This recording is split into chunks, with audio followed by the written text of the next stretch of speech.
It's necessary to pave the way for a realistic solution. This implies taking into account the legitimate security concerns of all parties. The African Initiative and the Friends for Peace group created by China and Brazil can help promote dialogue and a diplomatic solution. No situation is more emblematic of the disproportionate and illegal use of force than the one occurring in Palestine. The terrorist attacks perpetrated by Hamas are indefensible from any angle, but nothing, absolutely nothing, justifies the ongoing genocide in Gaza.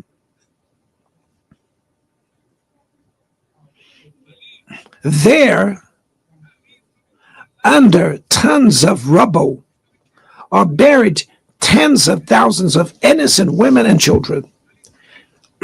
There, we can see that international humanitarian law and the myth of ethical exceptionalism of the West are also being buried there. This massacre would not have happened without the complicity of those who could have prevented it. In Gaza, hunger is used as a weapon of war, and the forced displacement of populations goes on unpunished. I express my admirations to the Jews who, inside and outside Israel, oppose this collective punishment. The Palestinian people are at risk of disappearing. They will only survive with an independent state integrated to the international community. This is the solution defended by more than 150 UN members, reaffirmed yesterday here in this very plenary, but barred by a single veto. It is regrettable that President Mahmoud Abbas was prevented by the host country of occupying the Palestinian bench at this historical moment.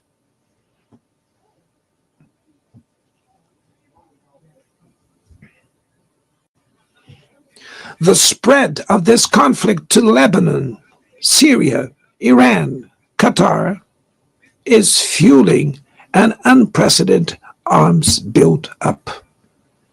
Madam President, bombs and nuclear weapons will not protect us from the climate crisis. The year of 24 was the warmest already registered. COP30 in the city of Belém, Brazil, will the COP of truth. It will be the time for world leaders to prove the seriousness of their commitment to the planet. Without a complete picture of the NDC's nationally determined contributions, we were walking blindfolded towards the abyss. Brazil has committed to reducing its emissions by 59 and 67%, covering all greenhouse gases and all sectors of the economy. Developing nations face climate change while grappling with other challenges. Meanwhile, rich countries enjoy a standard of living reached at the expense of 200 years of greenhouse gas emissions, demanding greater ambition and greater access to resources and technology. It's not a matter of charity, but of justice. The race for critical minerals essential for energy transition cannot reproduce the predatory and asymmetrical logic that has characterized recent centuries. In Belém City, the world will learn about the reality of the Amazon. Brazil has already reduced deforestation by half in the region in the last 2 years. Eradicating it requires ensuring decent living conditions for its millions of inhabitants. Promoting sustainable development is the objective of the Tropical Forest Forever facility, which Brazil intends to launch to compensate countries that keep their forests standing. But the time has come to move from the negotiation phase to the implementation stage. The world owes a lot to the regime created by the Climate Convention. Climate change needs to be brought to the heart of the UN so that it gets the attention it deserves. A council linked to the General Assembly with the power and legitimacy to monitor commitments, provide coherence to climate action.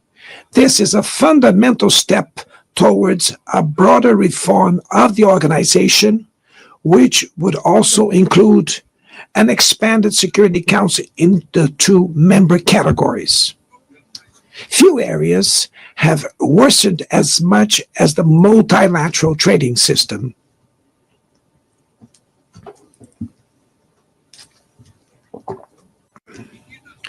Unilateral measures have rendered fundamental principles, such as the most favored nations clauses, meaningless.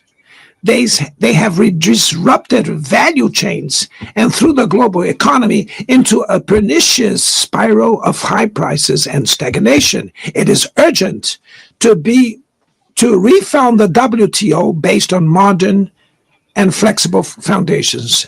Your Excellencies, ladies and gentlemen, this year, the world lost two exceptional public figures.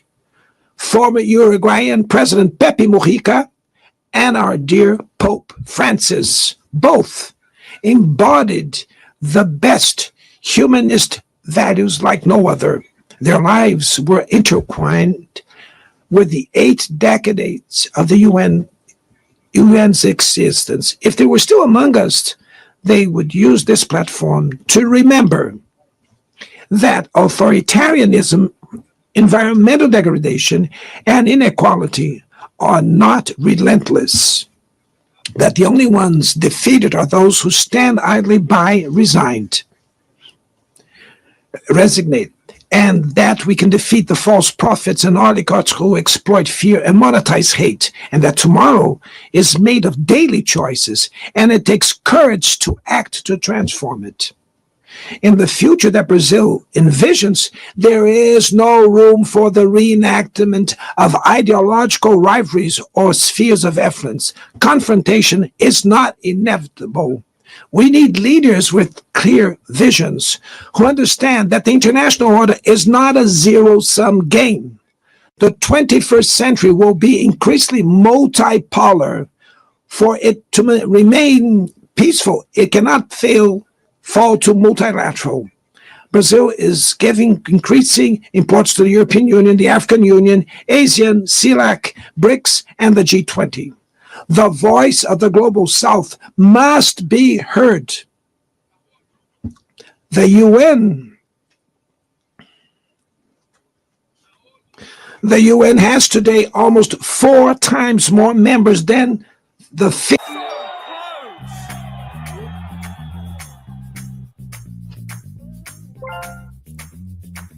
भाई हमसे पहले कैसे flix बस करना यार. May God bless us all. And thank you very much.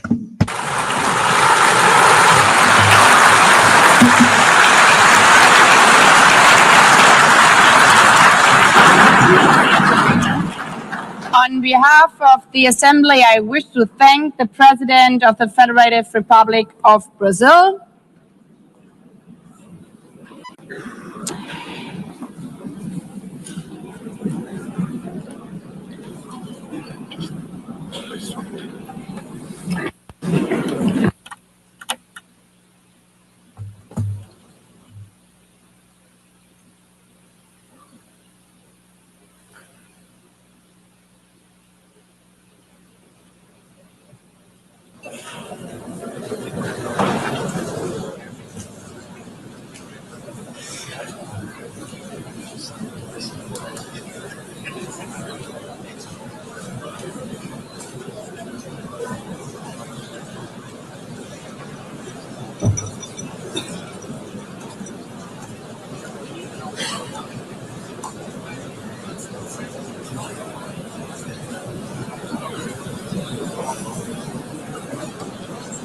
I don't know.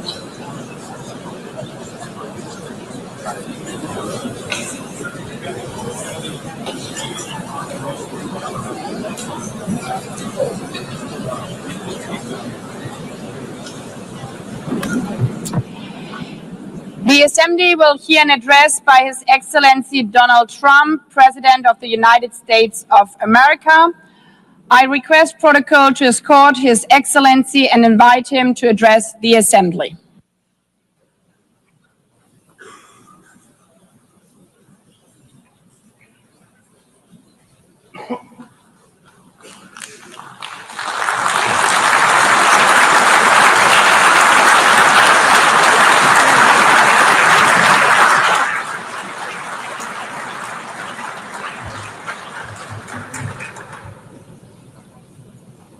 Thank you very much. Very much appreciated.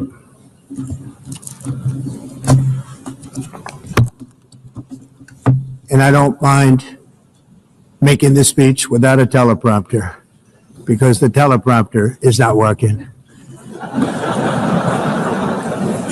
I feel very happy to be up here with you nevertheless, and that way you speak more from the heart. I can only say that whoever's operating this teleprompter is in big trouble.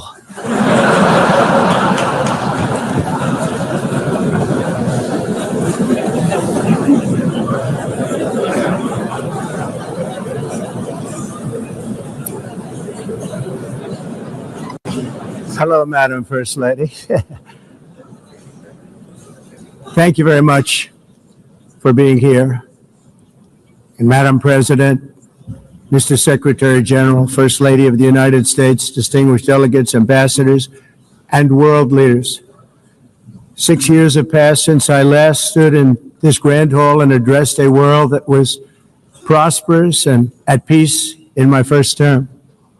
Since that day, the guns of war have shattered the peace I forged on 2 continents. An era of calm and stability gave way to one of the great crises of our time. And here in the United States, 4 years of weakness, lawlessness, and radicalism under the last administration delivered our nation into a repeated set of disasters. 1 year ago, our country was in deep trouble, but today, just 8 months into my administration, we are the hottest country anywhere in the world, and there is no other country even close. America is blessed with the strongest economy, the strongest borders, the strongest military, the strongest friendships, and the strongest spirit of any nation on the face of the earth. This is indeed the golden age of America. We are rapidly reversing the economic calamity we inherited from the previous administration, including ruinous price increases and record-setting inflation like we've never had before. Under my leadership, energy costs are down, gasoline prices are down, grocery prices are down, mortgage rates are down, and inflation has been defeated. The only thing that's up is the stock market, which just hit a record high. In fact, it hit a record high 48 times in the last short period of time. Growth is surging, manufacturing is booming. The stock market, as I said, is doing better than it's ever done. And all of you in this room benefit by that, almost everybody. And importantly, workers' wages are rising at the fastest pace in more than 60 years. And that's what it's all about, isn't it? In 4 years of President Biden, we had less than $1 trillion of new investment into the United States. In just 8 months since I took office, we have secured commitments and money already paid for $17 trillion. Think of it, 4 years, less than $1 trillion, 8 months, much more than $17 trillion is being invested in the United States. And it's now pouring in from all parts of the world. We've implemented the largest tax cuts in American history and the largest regulation cuts in American history, making this once and again the best country on earth to do business. And many of the people in this room are investing in America, and it's turned out to be an awfully good investment during this 8-month period.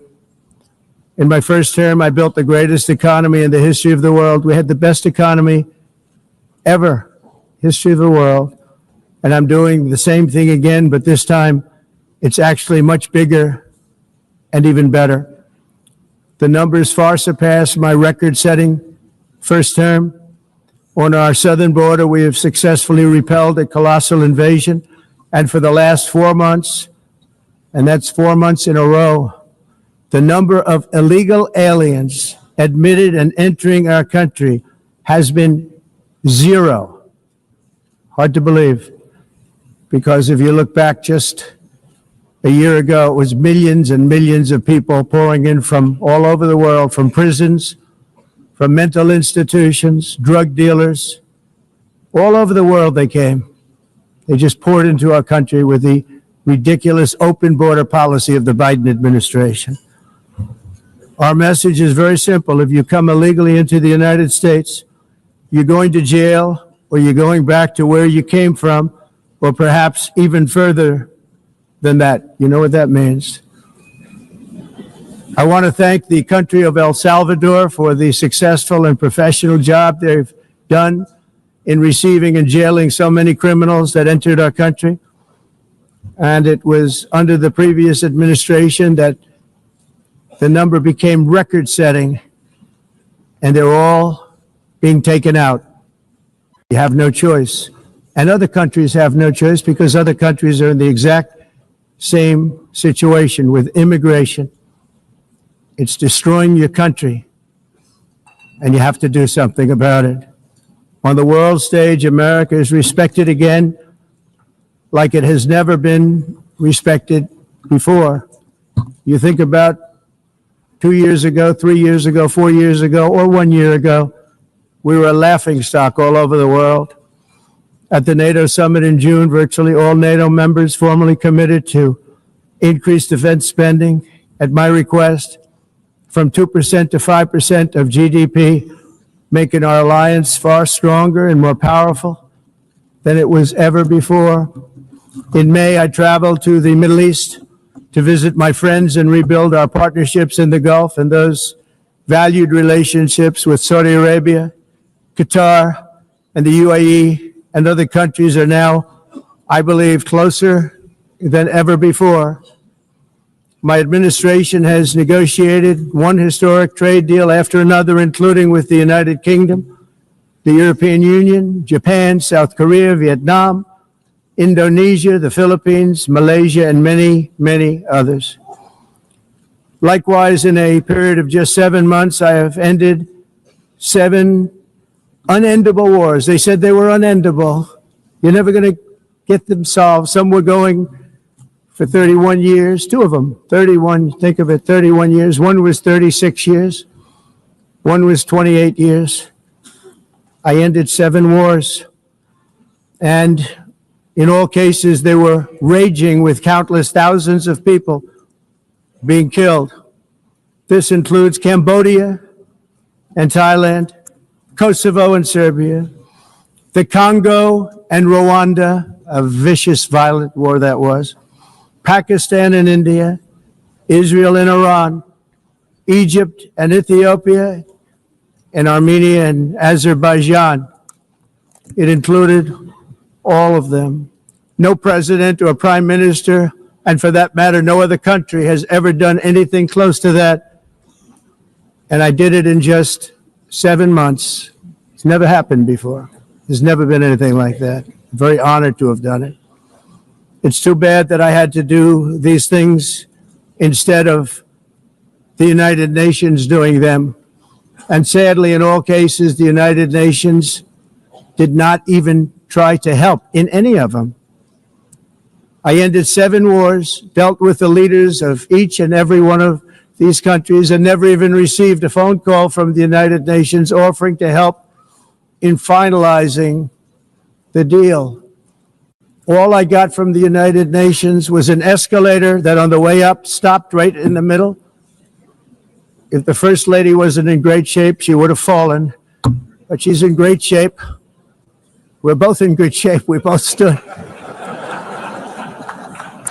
And then a teleprompter that didn't work. These are the two things I got from the United Nations, a bad escalator and a bad teleprompter. Thank you very much. And by the way, it's working now. Just went on. Thank you. I think I should just do it the other way. It's easier. Thank you very much. I didn't think of it at the time because I was too busy working to save millions of lives. That is the saving and stopping of these wars. But later I realized that the United Nations wasn't there for us. They weren't there. I thought of it really after the fact, not during these negotiations, which were not easy. That being the case, what is the purpose of the United Nations? The UN has such tremendous potential. I've always said it. It has such tremendous, tremendous potential, but it's not even coming close to living up to that potential. For the most part, at least for now, all they seem to do is write a really strongly worded letter and then never follow that letter up. It's empty words, and empty words don't solve war. The only thing that solves war and wars is action. Now, after ending all of these wars and also earlier negotiating the Abraham Accords, which is a very big thing for which our country received no credit, never receives credit. Everyone says that I should get the Nobel Peace Prize for each one of these achievements. But for me, the real prize will be the sons and daughters who live to grow up with the mothers and fathers, because millions of people are no longer being killed in endless and unglorious wars. What I care about is not winning prizes, it's saving lives. We saved millions and millions of lives with the 7 wars. And we have others that we're working on, and you know that. Many years ago, a very successful real estate developer in New York, known as Donald J. Trump, I bid on the renovation and rebuilding of this very United Nations complex. I remember it so well. I said at the time that I would do it for $500 million, rebuilding everything. It would be beautiful. I used to talk about, I'm going to give you marble floors. They're going to give you terrazzo. I'm going to give you the best of everything. You're going to have mahogany walls. They're going to give you plastic. But they decided to go in another direction, which was much more expensive at the time, and which actually produced a far inferior product. And I realized that they did not know what they were doing when it came to construction, and that their building concepts were so wrong, and the product that they were proposing to build was so bad and so costly. It was going to cost them a fortune. And I said, and wait till you see the overruns. Well, I turned out to be right. They had massive cost overruns and spent between $2 and $4 billion on the building and did not even get the marble floors that I promised them. You walk on terrazzo. Do you notice that? As far as I'm concerned, frankly, looking at the building and getting stuck on the escalator, they still haven't finished the job. They still haven't finished. That was years ago. The project was so corrupt that Congress actually asked me to testify before them on the tremendous waste of money, because it turned out that they had no idea what it was, but they knew it was anywhere between $2 and $4 billion as opposed to $500 million with a guarantee.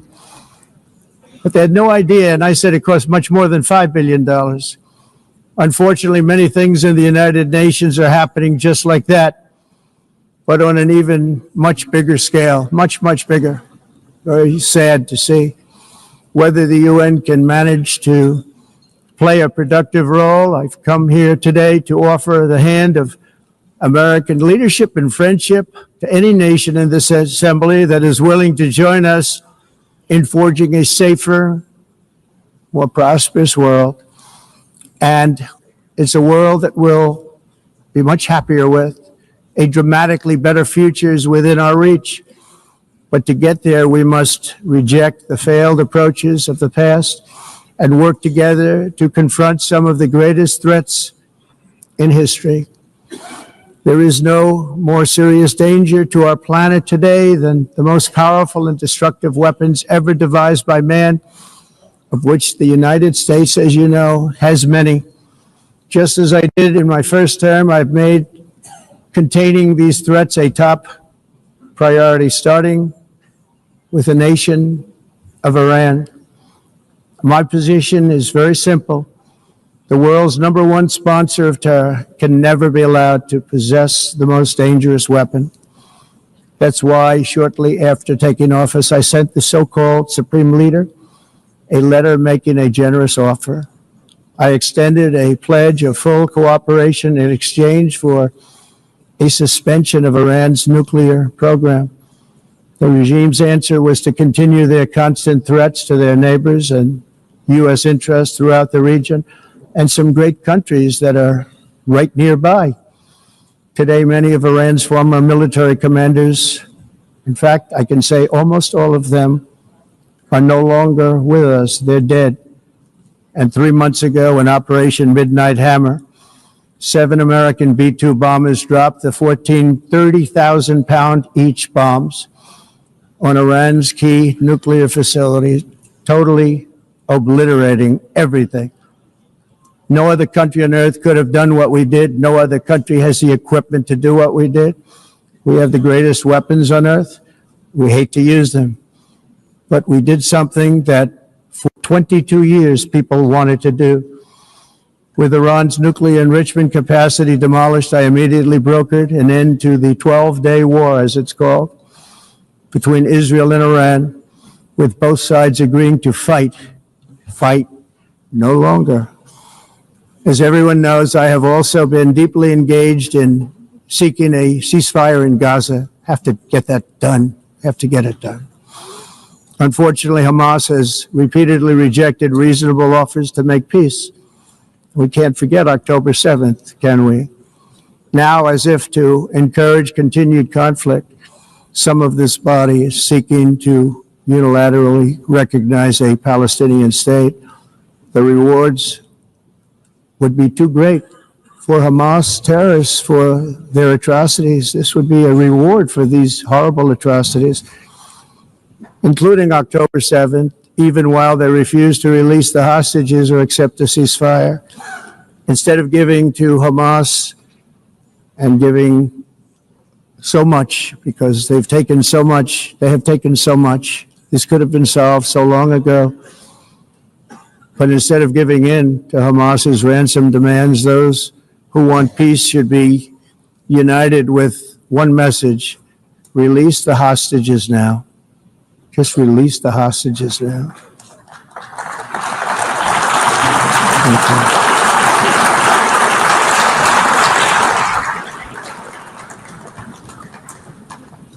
Thank you. As we have got to come together, and we will come together, get to get it done. We have to stop the war in Gaza immediately. We have to stop it. We have to get it done. We have to negotiate, immediately have to negotiate peace. We got to get the hostages back. We want all 20 back. We don't want 2 and 4. As you know, I got, along with Steve Witkoff and others that helped us, Marco Rubio, we got most of them back. We were involved in all of them. But I always said the last 20 are going to be the hardest, and that's exactly what happened. We have to get them back now. We don't want to get back 2, and then another 2, and then 1, and then 3. Have this process. No, we want them all back, and we want the actually 38 dead bodies back too.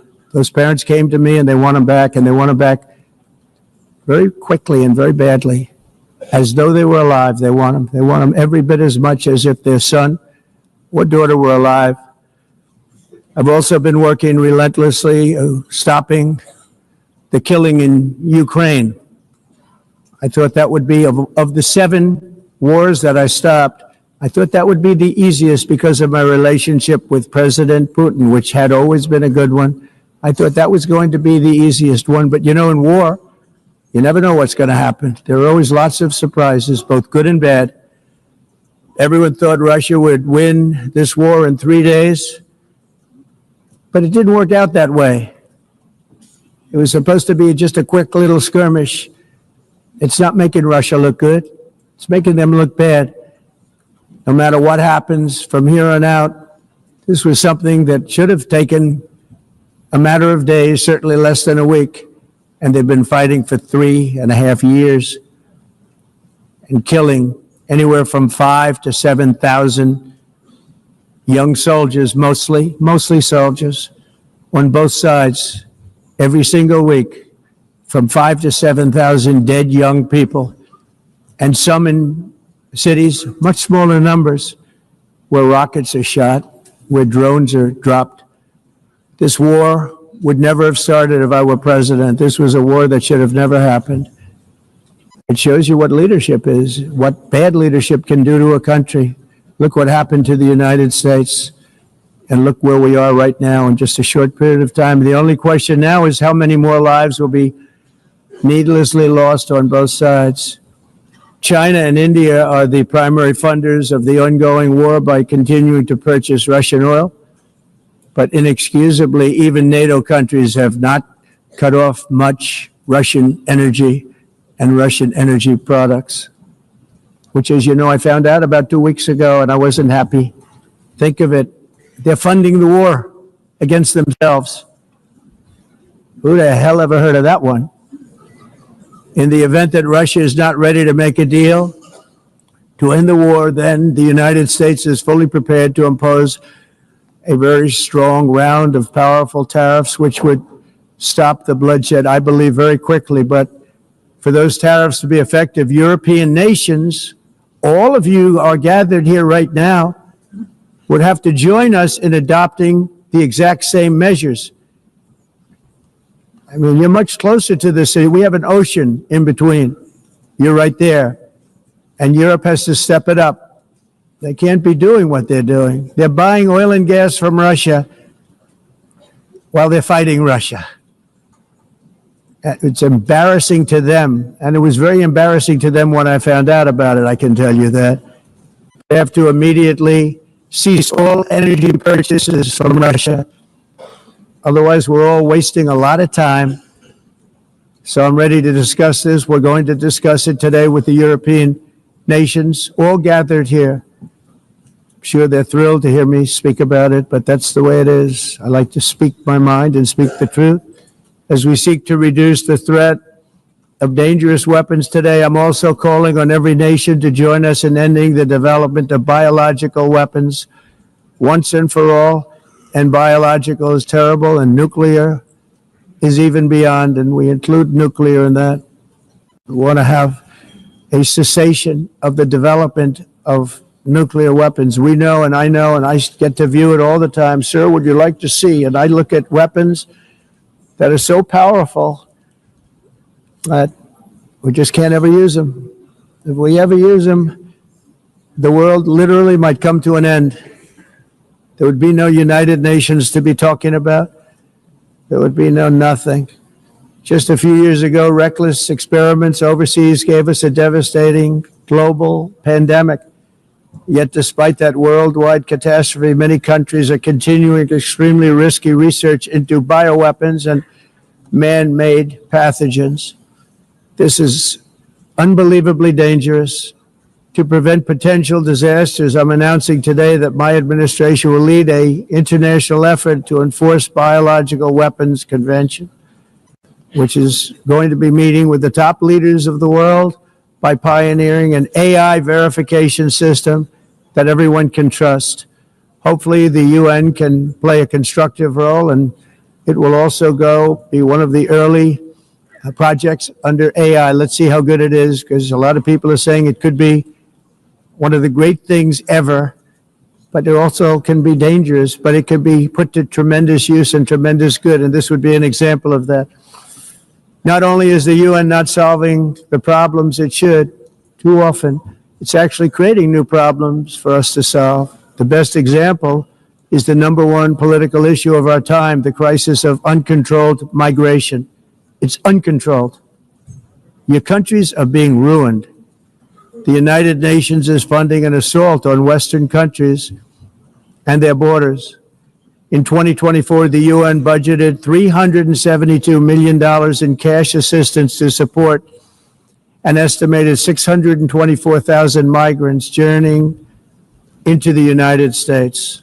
Think of that. The UN is supporting people that are illegally coming into the United States, and then we have to get them out. The UN also provided food, shelter, transportation, and debit cards to illegal aliens. Can you believe that? On the way to infiltrate our southern border. Millions of people came through that southern border. Just a year ago, millions and millions of people were pouring in, 25 million altogether over the 4 years of the incompetent Biden administration. And now we have it stopped, totally stopped. In fact, they're not even coming anymore because they know they can't get through. But what took place is totally unacceptable. The UN is supposed to stop invasions, not create them and not finance them. In the United States, we reject the idea that mass numbers of people from foreign lands can be permitted to travel halfway around the world, trample our borders, violate our sovereignty, cause unmitigated crime, and deplete our social safety net. We have reasserted that America belongs to the American people, and I encourage all countries to take their own stand in defense of their citizens as well. You have to do that because I see it. I'm not mentioning names. I see it, and I can call every single one of them out. You're destroying your countries. They're being destroyed. Europe is in serious trouble. They've been invaded by a force of illegal aliens like nobody's ever seen before. Illegal aliens are pouring into Europe. Nobody is ever, and nobody's doing anything to change it, to get them out. It's not sustainable. And because they choose to be politically correct, they're doing just absolutely nothing about it. And I have to say, I look at London where you have a terrible mayor, terrible mayor. And it's been so changed, so changed.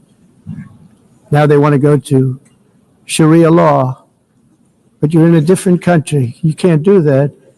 Both the immigration and their suicidal energy ideas will be the death of Western Europe if something is not done immediately. This cannot be sustained. What makes the world so beautiful is that each country is unique. But to stay this way, every sovereign nation must have the right to control their own borders. You have the right to control your borders, as we do now, and to limit the sheer numbers of migrants entering their countries and paid for by the people of that nation that were there and that built that particular nation at the time. They put their blood, sweat, tears, money into that country, and now they're being ruined. Proud nations must be allowed to protect their communities and prevent their societies from being overwhelmed by people they have never seen before, with different customs, religions, with different everything. Where migrants have violated laws, lodged false asylum claims, or claimed refugee status for illegitimate reasons, they should, in many cases, be immediately sent home.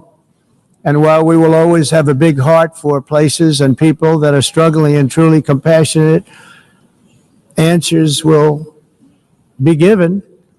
We have to solve the problem, and we have to solve it in their countries, not create new problems in our countries. And we are very helpful to a lot of countries that are just not able to send their people anymore. They used to send them to us in caravans of 25, 30,000 people each. These massive caravans of people pouring into our country, totally unchecked and unvetted. But not anymore. According to the Council of Europe in 2024, almost 50% of inmates in German prisons were foreign nationals or migrants. In Austria, the number is 53% of the people in prisons were from places that weren't from where they are now. In Greece, the number was 54%, and in Switzerland, beautiful Switzerland, 72% of the people in prisons are from outside of Switzerland. When your prisons are filled with so-called asylum seekers who repaid kindness, and that's what they did, they repaid kindness with crime. It's time to end the failed experiment of open borders. You have to end it now. I can tell you. I'm really good at this stuff. Your countries are going to hell. In America, we've taken bold action to swiftly shut down uncontrolled migration. Once we started detaining and deporting everyone who crossed the border, and removing illegal aliens from the United States, they simply stopped coming. They're not coming anymore. We're getting a lot of credit, but they're not coming anymore. This was a humanitarian act for all involved, because on the trips up, thousands of people a week were dying. Women were being raped. Nobody's ever seen anything like it. Raped, horribly beaten, raped. On the trip up, the journey up, it was a long walk. It was a long, arduous journey, indeed. And it was also a historic victory against human trafficking throughout the region. What we did was a victory, and we saved so many lives of people that wouldn't make the journey. That journey was loaded up with death. Loaded up with death. Dead bodies all along the roads of jungles to get up. They go through jungles, they go through areas so hot you couldn't breathe. They were dying of suffocation, areas so hot that you couldn't breathe. Dead bodies all over. By them not coming, we're saving tremendous numbers of lives. My people have done a fantastic job in doing what they did, and the American public agrees with it. I mean, I was very proud to see this morning I have the highest poll numbers I've ever had. Part of it is because of what we've done on the border. I guess the other part is what we've done in the economy. Joe Biden's policies empowered murderous gangs, human smugglers, child traffickers, drug cartels, and prisoners from all over the world.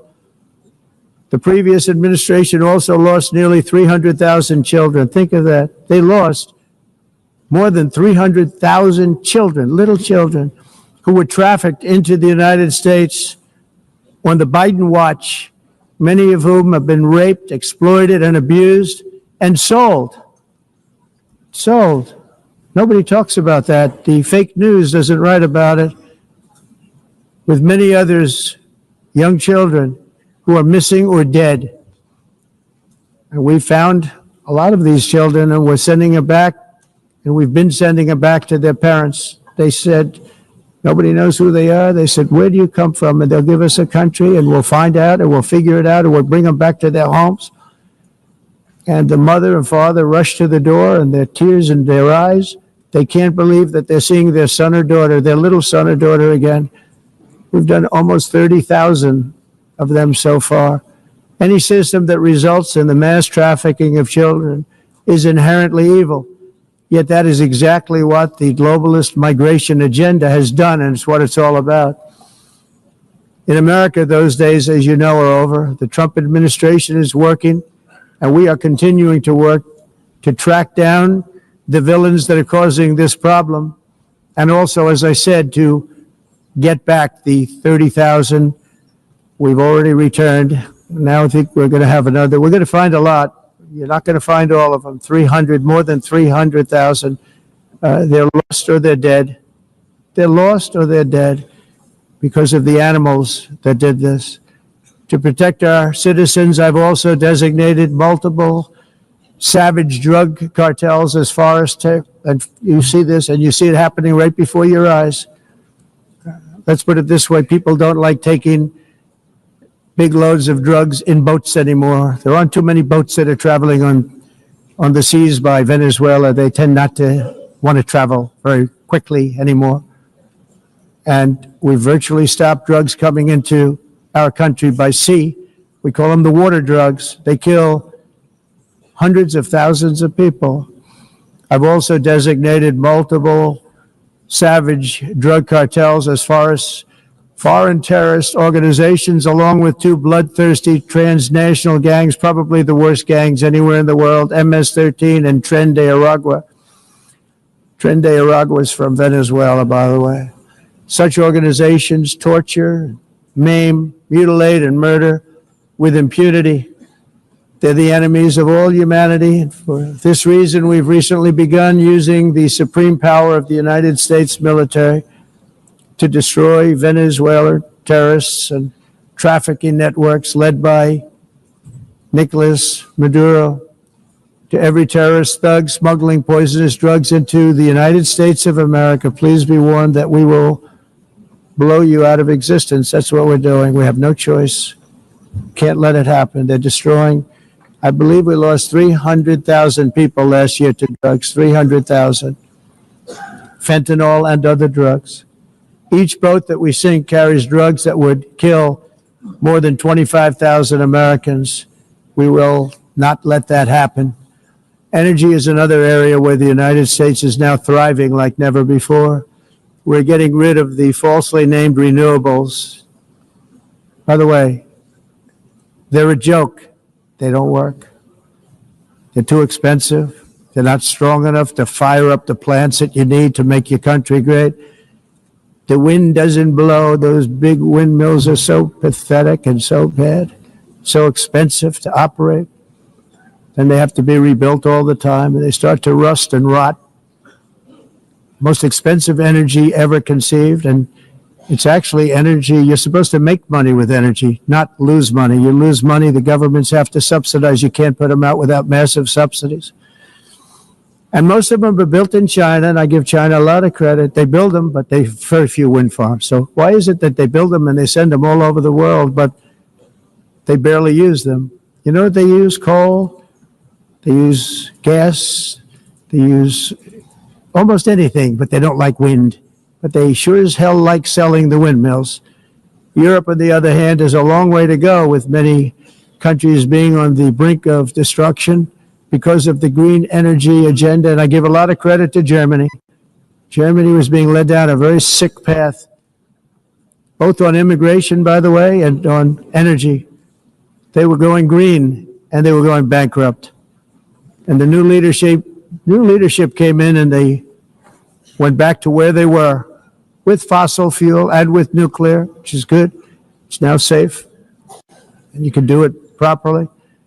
But they went back to where they were, and they opened up a lot of different plants, energy producing plants, and they're doing well. I give Germany a lot of credit for that. They've said this is a disaster, what's happening. They were going all green. All green is all bankrupt. That's what it represents.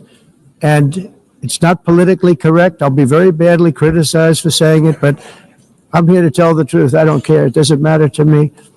I'm in New York City. I'm feeling a lot safer. Crime, we're getting crime down. And by the way, speaking of crime, Washington, D.C. was the crime capital of America. Now it's after 12 days, it's a totally safe city. Everyone's going out to dinner. They're going out to restaurants. Your wife can walk down the middle of the street with or without you. Nothing's going to happen. My people have done a fantastic job. And yes, I called in the National Guard, and the National Guard took care of business, and they weren't politically correct, but they took care of business. We got 1,700 career criminals out, brought them back to where they came from, the countries where they came from, or put them in jails. Washington, D.C. is now a totally safe city again, and I welcome you to come. In fact, we'll have dinner together at a local restaurant, and we'll be able to walk. We don't have to go by an armor-plated vehicle. We'll walk right over there from the White House. They've given up their powerful edge, a lot of the countries that we're talking about, in oil and gas, such as essentially closing the great North Sea oil. Oh, the North Sea, I know it so well. Aberdeen was the oil capital of Europe, and there's tremendous oil that hasn't been found in the North Sea. Tremendous oil. And I was with the Prime Minister I respect and like a lot, and I said, you're sitting with the greatest asset. They essentially closed it by making it so highly taxed that no developer, no oil company can go there. They have tremendous oil left, and more importantly, they have tremendous oil that hasn't even been found yet. And what a tremendous asset for the United Kingdom. And I hope the Prime Minister is listening, because I told it to him 3 days in a row. That's all he heard. North Sea oil, North Sea, because I want to see them do well. I want to stop seeing them ruining that beautiful Scottish and English countryside with windmills and massive solar panels that go 7 miles by 7 miles, taking away farmland. But we're not letting this happen in America. In 1982, the executive director of the United Nations Environmental Program predicted that by the year 2000, climate change would cause a global catastrophe. He said that it will be irreversible. as any nuclear holocaust would be. This is what they said at the United Nations. What happened? Here we are. Another UN official stated in 1989 that within a decade, entire nations could be wiped off the map by global warming. Not happening. You know, it used to be global cooling. If you look back years ago in the 1920s and the 1930s, they said, global cooling will kill the world. We have to do something. Then they said global warming will kill the world, but then it started getting cooler, so now they could just call it climate change, because that way they can't miss. It's climate change, because if it goes higher or lower, whatever the hell happens, there's climate change. It's the greatest con job ever perpetrated on the world, in my opinion. Climate change, no matter what happens, you're involved in that. No more global warming, no more global cooling. All of these predictions made by the United Nations and many others, often for bad reasons, were wrong. They were made by stupid people that have cost their countries fortunes and given those same countries no chance for success. If you don't get away from this green scam, your country is going to fail. And I'm really good at predicting things, you know. They actually said during the campaign, they had a hat, the best-selling hat. Trump was right about everything. And I don't say that in a braggadocious way, but it's true. I've been right about everything. And I'm telling you that if you don't get away from the green energy scam, your country is going to fail. And if you don't stop people that you've never seen before, that you have nothing in common with, your country is going to fail. I'm the president of the United States, but I worry about Europe. I love Europe. I love the people of Europe. And I hate to see it being devastated by energy and immigration. This double-tailed monster destroys everything in its wake, and they cannot let that happen any longer. You're doing it because you want to be nice. You want to be politically correct, and you're destroying your heritage. They must take control strongly and immediately of the unmitigated immigration disaster and the fake energy catastrophe before it's too late. The carbon footprint is a hoax made up by people with evil intentions, and they're heading down a path of total destruction. You know, the carbon footprint was a big, big thing a few years ago. I remember hearing about the carbon footprint, and then President Obama would get into Air Force One, a massive Boeing 747, and not a new one, an old one with old engines that spew everything into the atmosphere. He'd talk about the carbon footprint, we must do so. Then he'd get in and he'd fly from Washington to Hawaii to play a round of golf. And then he'd get back onto that big, beautiful plane and he'd fly back and he'd talk about, again, global warming and the carbon footprint. It's a con job. At extreme cost and expense, Europe reduced its own carbon footprint by 37%. Think of that. Congratulations, Europe. Great job. You cost yourself a lot of jobs, a lot of factories closed, but you reduced the carbon footprint by 37%. However, for all of that sacrifice and much more, it's been totally wiped out and then some by a global increase of 54%. Much of it coming from China and other countries that are thriving around China, which now produces more CO2 than all the other developed nations in the world. So all of these countries are working so hard on the carbon footprint, which is nonsense, by the way. It's nonsense. You know, it's interesting. In the United States, we have still radicalized environmentalists, and they want the factories to stop. Everything should stop. No more cows. We don't want cows anymore. I guess they want to kill all the cows. They want to do things that are just unbelievable, and you have it too. But you know, we have a border, strong, and we have a shape, and that shape doesn't just go straight up. That shape is amorphous when it comes to the atmosphere. And if we had the most clean air, and I think we do, we have very clean air. We have the cleanest air we've had in many, many years. But the problem is that other countries, like China, which has air that's a little bit rough, it blows And no matter what you're doing down here, the air up here tends to get very dirty because it comes in from other countries where their air isn't so clean. And the environmentalists refuse to acknowledge that. Same thing with garbage. In Asia, they dump much of their garbage right into the ocean. And over about a 1 week and 2 week journey, it flows right past Los Angeles. You've seen it. Massive amounts of garbage, almost too much to do anything about, flowing past Los Angeles, past San Francisco, and then somebody will get in trouble because he dropped a cigarette on the beach. The whole thing is crazy.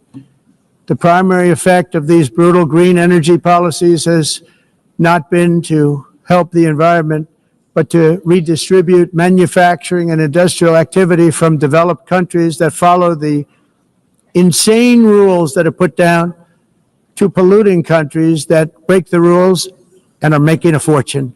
They're making a fortune. European electricity bills are now 4 to 5 times more expensive than those in China and 2 to 3 times higher than the United States. And our bills are coming way down. You probably see that our gasoline prices are way down. You know, we have an expression, drill. Nós reduzimos os custos de energia porque nós faremos, como a expressão, vamos fazer tudo isso, reduzir os custos de energia e os custos diminuíram nos Estados Unidos. Common to see one. Por exemplo, se você olhar Electric costs nos países em approximately faturas de energia, 100 heat-related deaths. nós não Related, so mas nós nos Estados Unidos conseguimos usar eles e evitar aumento da temperatura, porque é muito caro também usar nada e ninguém usa pretending to stop the global tudo isso hoax. The como a of asking mudança. industrialized nations, Esse agenda mundialista não tem nenhum sentido. entire societies must be rejected País and it must be immediate. That's why in America I withdrew from the fake Paris Climate Accord, where, by the way, America was paying so much more than every country. Others weren't paying. China didn't have to pay until 2030. Russia was given an old standard that was easy to meet, a 1990 standard. But for the United States, we're supposed to pay like $1 trillion.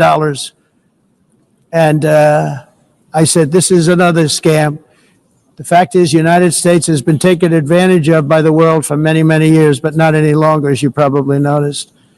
I unleashed massive energy production and signed historic executive orders to hunt for oil, but we don't have to do much hunting because we have the most oil of any nation anywhere, oil and gas in the world. And if you add coal, we have the most of any nation in the world. Clean, I call it clean, beautiful coal. You can do things today with coal that you couldn't have done 10 years ago, 15 years. So I have a little standing order in the White House. Never use the word coal, only use the words clean, beautiful coal. Sounds much better, doesn't it? But we stand ready to provide any country with abundant, affordable energy supplies if you need them, when most of you do. We're proudly exporting energy all over the world. We're now the largest exporter. In the United States, we want trade and robust commerce with all nations, everybody. We want to help nations. We're going to help nations. But it must also be fair and reciprocal. The challenge with trade is much the same with climate. The countries that followed the rules, all their factories have been plundered. It's really sad to watch. They've been broken. They've been broken by countries that broke the rules. That's why the United States is now applying tariffs to other countries, and much as these tariffs were for many years applied to us, uncontrollably applied to us. We've used tariffs as a defense mechanism under the Trump administration, including my first term, where hundreds of billions of dollars in tariffs were taken in. And by the way, we had the lowest inflation, and now we have very low inflation. The only thing different is that we have hundreds of billions of dollars flowing into our country. But this is how we will ensure that the system works for everyone and is sustainable into the future. We're also using tariffs to defend our sovereignty and security throughout the world, including against nations that have taken advantage of former U.S. administrations for decades, including the most corrupt, incompetent administration in history, the sleepy Joe Biden administration. Brazil now faces major tariffs in response to its unprecedented efforts to interfere in the rights and freedoms of our American citizens and others, with censorship, repression, weaponization, judicial corruption, and targeting of political critics in the United States. I have a little problem saying this because I must tell you, I was walking in and the leader of Brazil was walking out. We saw him and I saw him, he saw me, and we embraced. And then I'm saying, can you believe I'm going to be saying this in just 2 minutes? We actually agreed that we would meet next week. We didn't have much time to talk, like about 20 seconds. They were in retrospect, I'm glad I waited because this thing didn't work out too well. But we did talk, we had a good talk, and we agreed to meet next week, if that's of interest. But he seemed like a very nice man, actually. He liked me, I liked him. But if you, and I only do business with people I like. When I don't like them, I don't like them. But we had, at least for about 39 seconds, we had excellent chemistry. It's a good sign. But also in the past, Brazil, can you believe this, unfairly tariffed our nation, but now because of our tariffs, we are hitting them back, and we're hitting them back very hard. As president, I will always defend our national sovereignty and the rights of American citizens. So I'm very sorry to say this, that Brazil is doing poorly and will continue to do poorly. They can only do well when they're working with us. Without us, they will fail, just as others have failed. It's true. Next year, the United States will celebrate the 250th anniversary of our glorious independence, a testament to enduring power and American freedom and spirit. We will also be proudly hosting the 2026 FIFA World Cup, and shortly thereafter, the 2028 Olympics, which is going to be very exciting. I hope you all come. I hope that countless people from all over the globe will take part of these will be great celebrations of liberty and human achievement, and that together we all can rejoice in the miracles of history that began in July 4th, 1776, when we founded the light to all nations. And it's something really that an amazing thing came out of that date. It's called the United States of America. In honor of this momentous anniversary, I hope that all countries who find inspiration in our example will join us in renewing our commitment, values, and those values really that we hold so dear. Together, let us defend free speech and free expression. Let us protect religious liberty, including for the most persecuted religion on the planet today. It's called Christianity. And let us safeguard our sovereignty and cherish qualities that have made each of our nations so special, incredible, and extraordinary. In closing, I just want to repeat that immigration and the high cost of so-called green renewable energy is destroying a large part of the free world and a large part of our planet. Countries that cherish freedom are fading fast because of their policies on these two subjects. You need strong borders and traditional energy sources if you are going to be great again. Whether you have come from north or south, east or west, near or far, every leader in this beautiful hall today represents a rich culture, a noble history, and a proud heritage that makes each nation majestic and unique, unlike anything else in human history or any other place on the face of the earth. From London to Lima, from Rome to Athens, from Paris to Seoul, from Cairo to Tokyo and Amsterdam to right here in New York City, we stand on the shoulders of the leaders and legends, generals and giants, heroes and titans who won and built our beloved nations, all of our nations, with their own courage, strength, spirit, and skill. Our ancestors climbed mountains, conquered oceans, crossed deserts, and trekked over wide open plains. They charged into thunderous battles, plunged into grave dangers, and they were soldiers and farmers and workers and warriors and explorers and patriots. They built towns into cities, tribes into kingdoms, ideas into industries, and small islands into mighty empires. You're a part of all of that. They were champions for their people who never gave up and who never, ever gave in. Their values defined our national identities. Their visions forged our magnificent destiny. Everybody in this room is a part of it in your own way. Each of us inherits the deeds and the myths, the triumphs, the legacies of our own heroes and founders who so bravely showed us the way. Our ancestors gave everything for homelands that they defended with pride, with sweat, with blood, with life, and with death. Now the righteous task of protecting the nations that they built belongs to each and every one of us. So together let us uphold our sacred duty to our people and to our citizens. Let us protect their borders, ensure their safety, preserve their cultures, treasure, and traditions, and fight for their precious dreams and their cherished freedoms. And in friendship and really a beautiful vision, let us all work together to build a bright, beautiful planet, a planet that we all share, a planet of peace and a world that is richer, better, and more beautiful than ever before. That can happen. It will happen. It will happen, and I hope it can happen and start right now, right at this moment.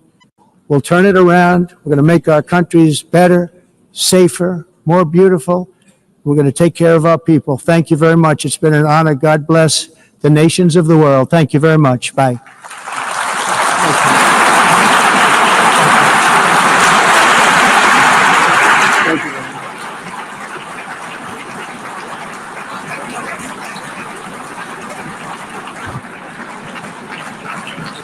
On behalf of the Assembly, I wish to thank the President of the United States,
seated.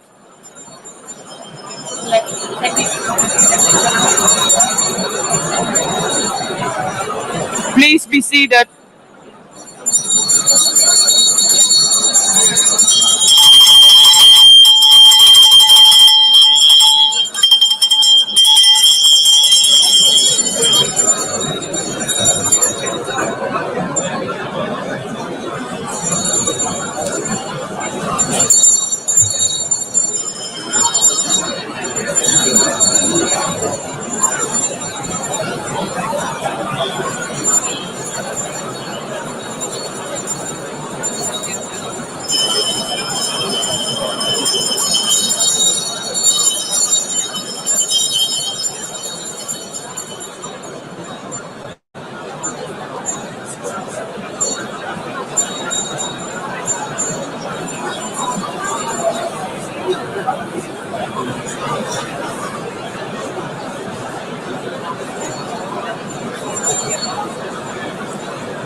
Excellencies, could you please take your seats in due respect to the next speakers? The second row, could you please take your seat right now? We are working in between to get them to go.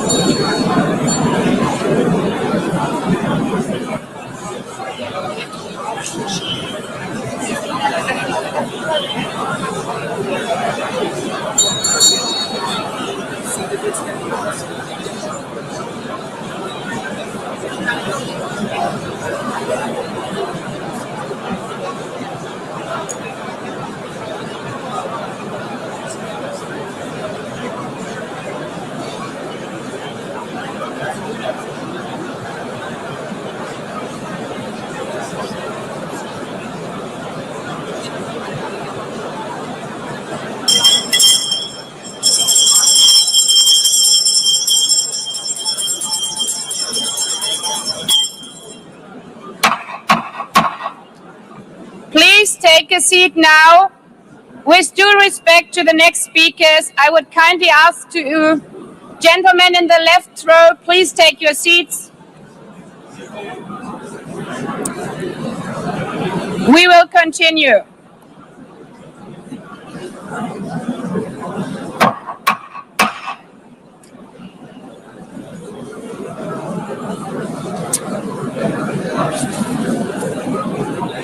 Excellencies, as we are receiving queries, I would like to assure you that don't worry, the UN teleprompters are working perfectly.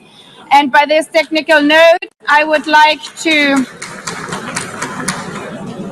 call on the next speaker. The Assembly will hear an address by His Excellency Prabowo Subianto, President of the Republic of Indonesia. I request protocol to escort His Excellency and invite him to address the Assembly.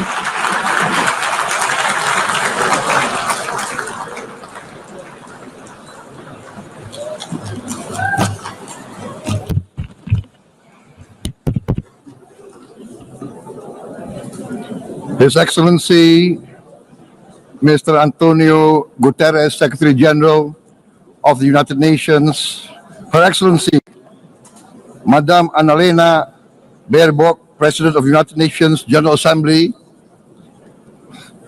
His Excellency, Mr.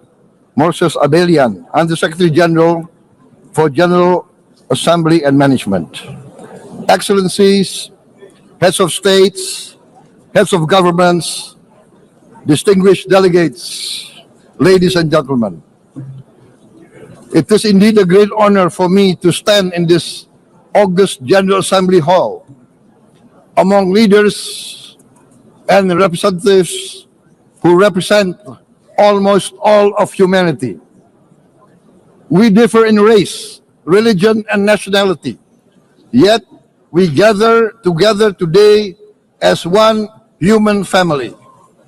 We are here first and foremost as fellow human beings, each created equal, endowed with unalienable rights to life, liberty, and the pursuit of happiness. The words of the United Nations Declaration of Independence have inspired democratic movements across continents, including the French Revolution, the Russian Revolution, the Mexican Revolution, the Chinese Revolution, and Indonesia's own struggle and journey to freedom. It also gave birth to the Universal Declaration of Human Rights, adopted by the United Nations in 1948. All men are created equal was the creed that opened the way to unprecedented global prosperity and dignity. And yet, in our own era of scientific and technological triumphs, an era capable of ending hunger, poverty, and environmental ruin, we also continue to face today grave dangers, challenges, and uncertainties. Human folly, fueled by fear, racism, hatred, oppression, and apartheid, threatens our common future. My country knows this pain. For centuries, Indonesians lived under colonial domination, oppression, and slavery. We were treated less than dogs in our own homeland. We Indonesians know what it means to be denied justice and what it means to live in apartheid, to live in poverty, and to be denied equal opportunity. We also knew what solidarity can do in our struggle for independence, in our fight to overcome hunger, disease, and poverty. The United Nations stood with Indonesia and gave us vital assistance. Decisions are made here based on human solidarity by the Security Council, and this assembly gave Indonesia independence, international legitimacy, opened doors, and supported our early development through the efforts of the United Nations Children Fund, the United Nations Food and Agriculture Organization, the FAO, the World Health Organization, and many, many other United Nations institutions.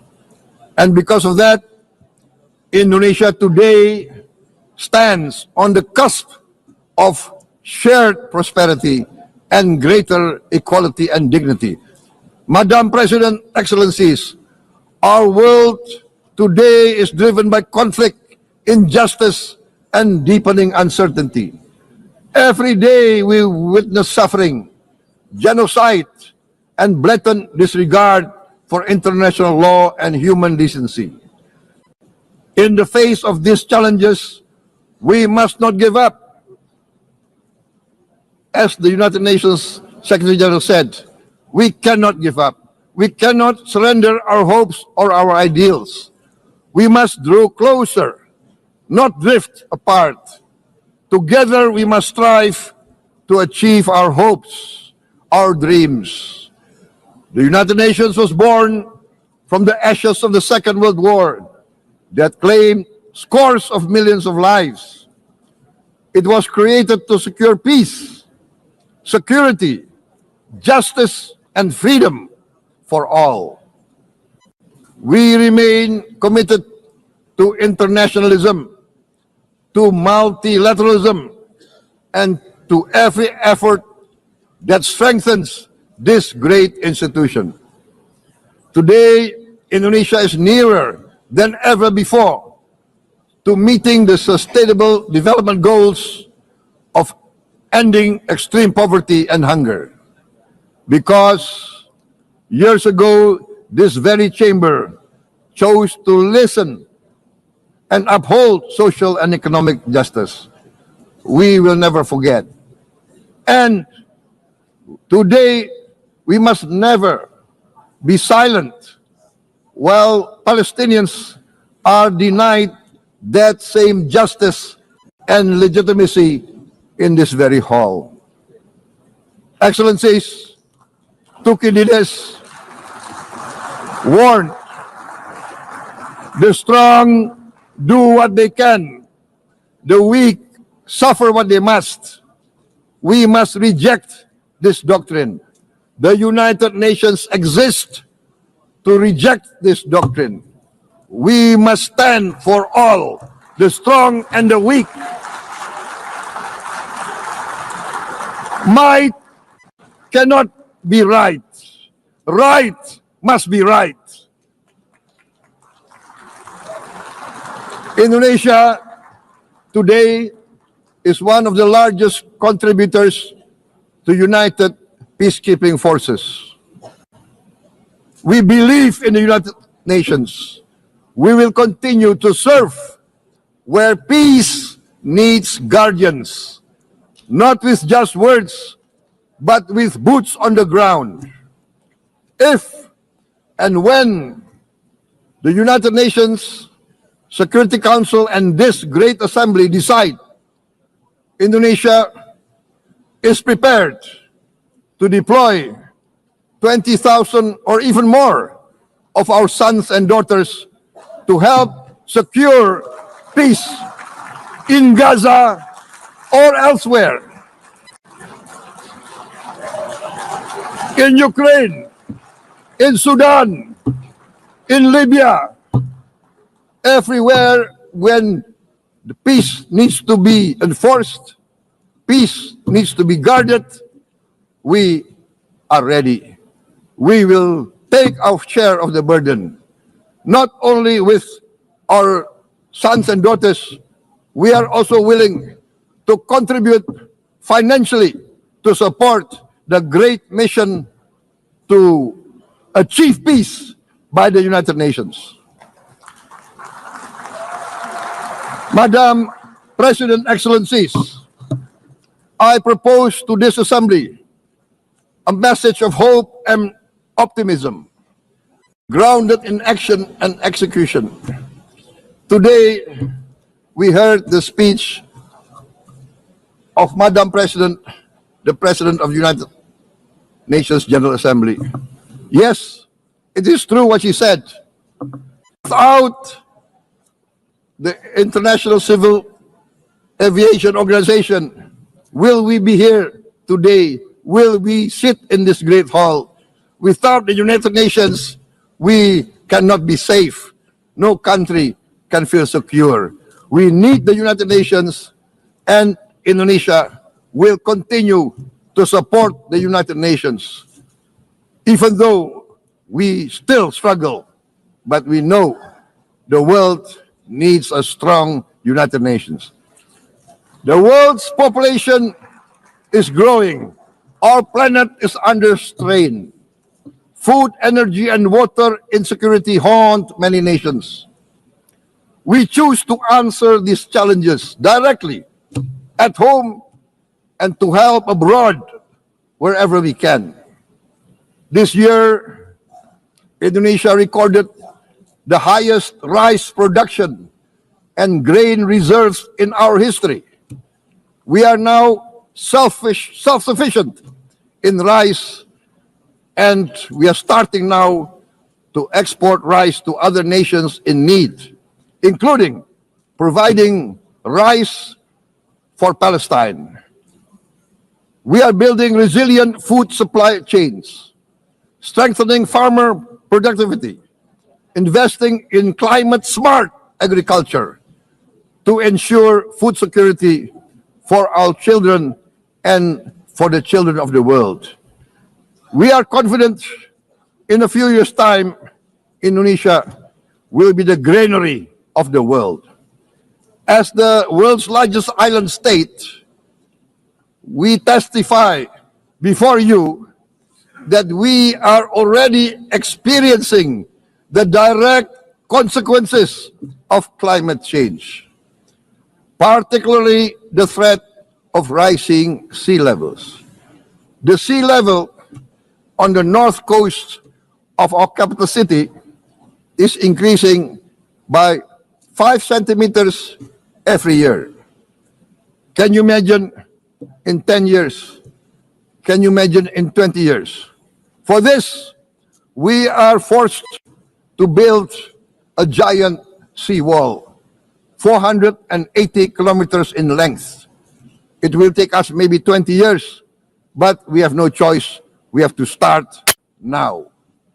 Therefore, we choose to confront climate change, not by slogans, but by immediate steps. We are committed to meeting our 2015 Paris Agreement obligations. We aim to achieve net zero emission by 2060, and we are very confident we can achieve net zero emission much earlier. We aim to reforest more than 12 million hectares of degraded forest, to reduce forest degradation, to empower local communities with quality green jobs for the future.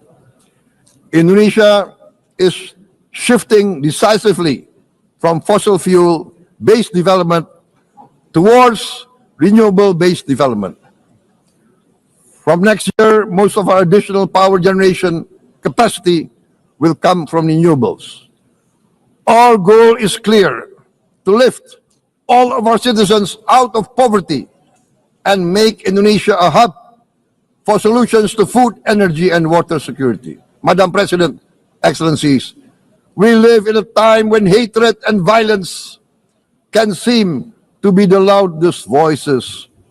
But beneath this loud noise lies a quieter truth, that every person longs to be safe, to be respected, to be loved, and to leave a better world to their children.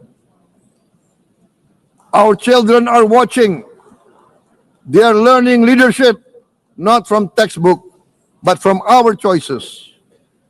Today, still, a catastrophic situation in Gaza is unfolding before our eyes.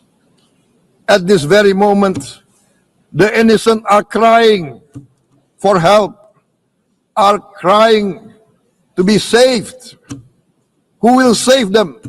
Who will save the innocent? Who will save the old and women? Millions are facing danger at this very moment. As we sit here, they are facing trauma. They are facing irreparable damage to their bodies. They are dying of starvation. Can we remain silent? Will there be no answer to their screams? Will we teach them that the human family can rise to the challenge? Madam President, we must act now. Many speakers said that. We must stand for a multilateral order where peace, prosperity, and progress are not the privilege of a few, but the right of all. With a strong United Nations, we can build a world where the weak do not suffer what they must, but live the justice that they deserve. Let us continue humanity's great journey of ideals, the selfless aspirations that created the United Nations. Let us use science to uplift, not use science to destroy. Let rising nations help others to lift themselves. I am convinced that the leaders of the great world civilizations of the West, of the East, of the North, of the South, leaders of America, Europe, of India, China, the Islamic world, the whole world, I am convinced they will rise to their role demanded by history. We are all hopeful that the leaders of the world will show great statesmanship, great wisdom, restraint, humility, overcome hate, overcome suspicion. Madam President, distinguished delegates, we are greatly heartened by the events of the last few days, where significant leading countries of the world have chosen to side with history, to choose the right side of history, the path of the moral high ground, the path of rectitude, the path of justice, the path of humanity, to shun hatred, to overcome suspicion, and to avoid the use of violence. The use of violence will beget violence. No one country can bully the whole community of the human family.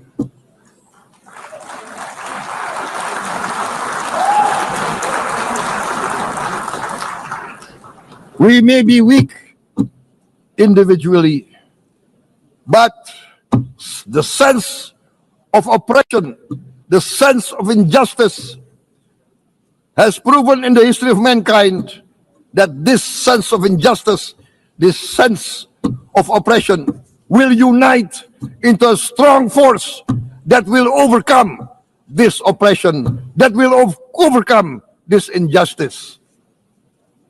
To close, I would like to reiterate again Indonesia's complete support for the two-state solution in Palestine.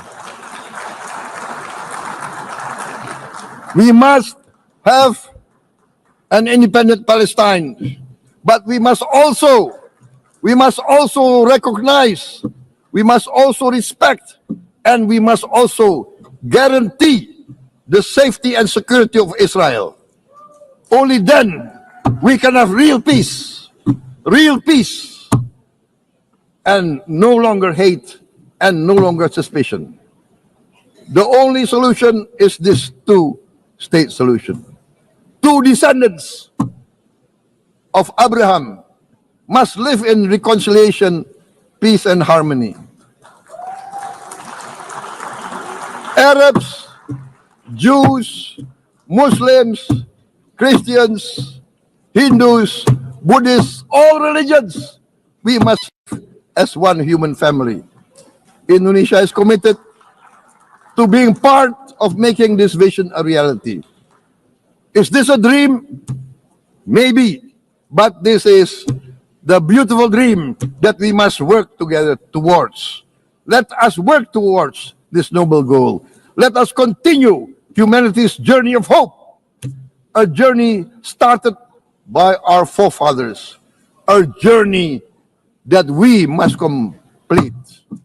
Thank you. Wassalamualaikum warahmatullahi wabarakatuh.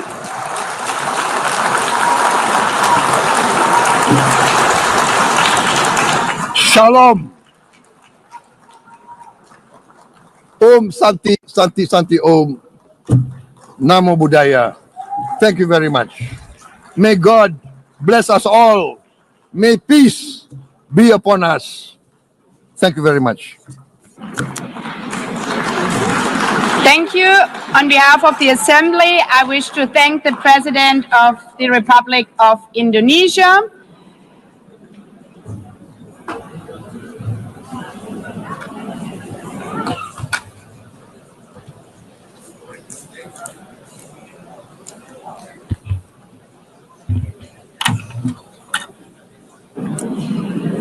The Assembly will hear an address by His Excellency Recep Tayyip Erdogan, President of the Republic of Turkey. I request protocol to escort His Excellency and invite him to address the Assembly.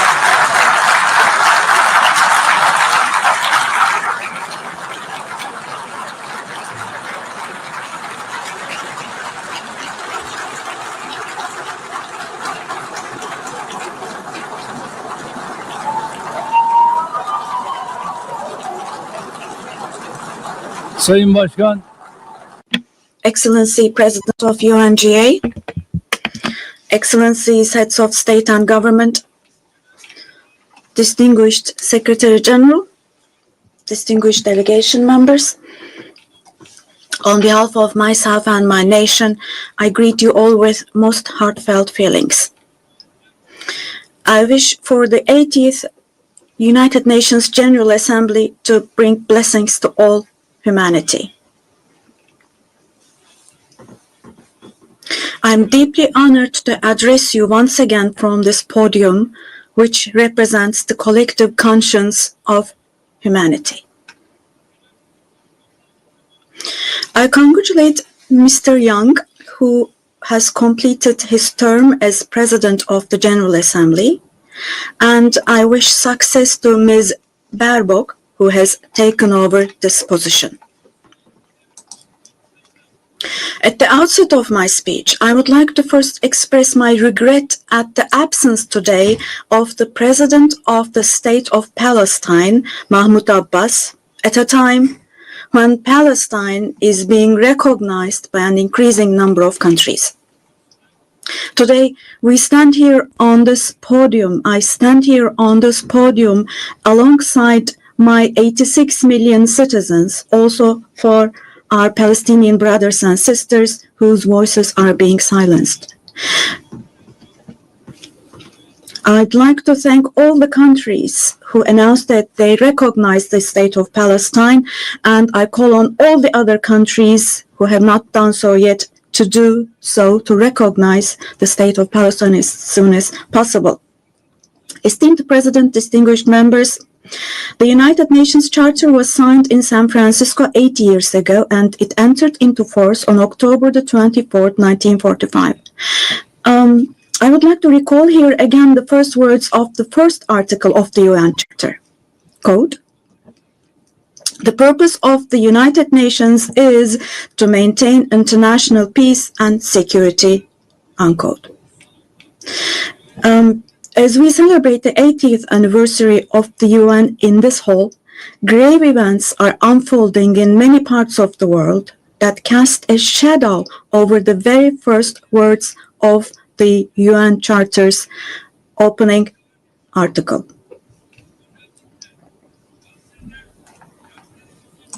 Particularly in Gaza, right before our very eyes, genocide has been going on for over 700 days now. Even as we gather here, as we speak now, Israel is currently massacring civilians in Gaza. The number of civilian casualties in Gaza has surpassed 65,000. Unfortunately, the number of people who are still trapped under the rubble is not yet known, and more than 20,000 of those who died were children.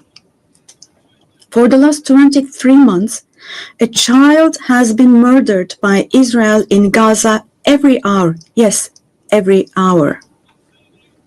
These are not just figures, dear friends. All of these, each one of these is a person, a human being, innocent people. People are now being killed not with weapons, but with the weapon of starvation. In the 21st century, under the gaze of the civilized world, 428 people died of starvation. Out of those 428, 146 were children, and this number is increasing every day. Now, I will show you a photo, which is a picture from daily life in Gaza. The first photo, as you see, these are people. These are women with these cups that they are holding in their hands, cups and buckets. Just feel your conscience and answer the following question. Can we possibly have a reasonable reason for this brutality in 2025?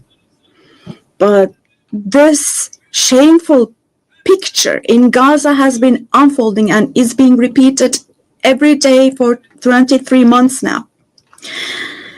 And there are 2.5 million Gazans who live in 365 square kilometers. And every day, what happens is they are being dragged from one place to another.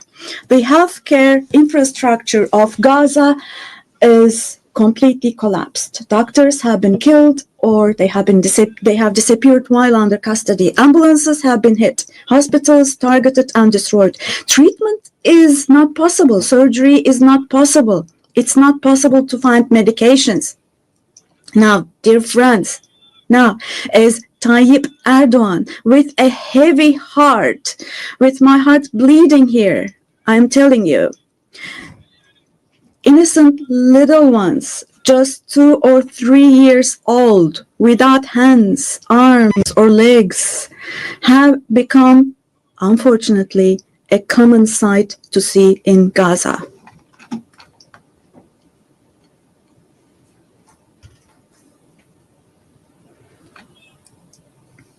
This one. What kind of a human conscience can possibly bear this? Possibly. How can one stay silent vis-a-vis this? Well, in a world where children are dying of starvation and lack of medication, can we possibly have calm and peace? We all are parents. We have children or grandchildren who we dearly cherish. Here, say in America or in Europe, anywhere in the world, when a small rose thorn hurts a child's hand, the hearts of parents break. But in Gaza, children's hands, arms, and legs are being amputated without anesthesia. Now, I'm extremely sorry to say, but this represents the lowest point of humanity. Human history has not witnessed such bloodshed within the last century. All of this is happening before our very eyes. The genocide in Gaza is being broadcast live every moment through the media and social media. So far, Israel has deliberately killed 250 journalists working in national and international media in Gaza.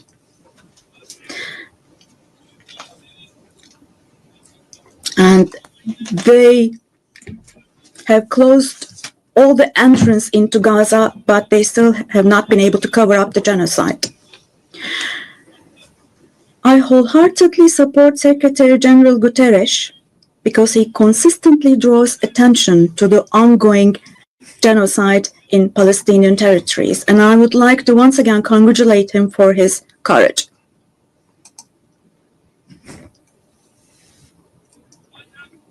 But the United Nations has not even been able to protect its own personnel in Gaza, unfortunately.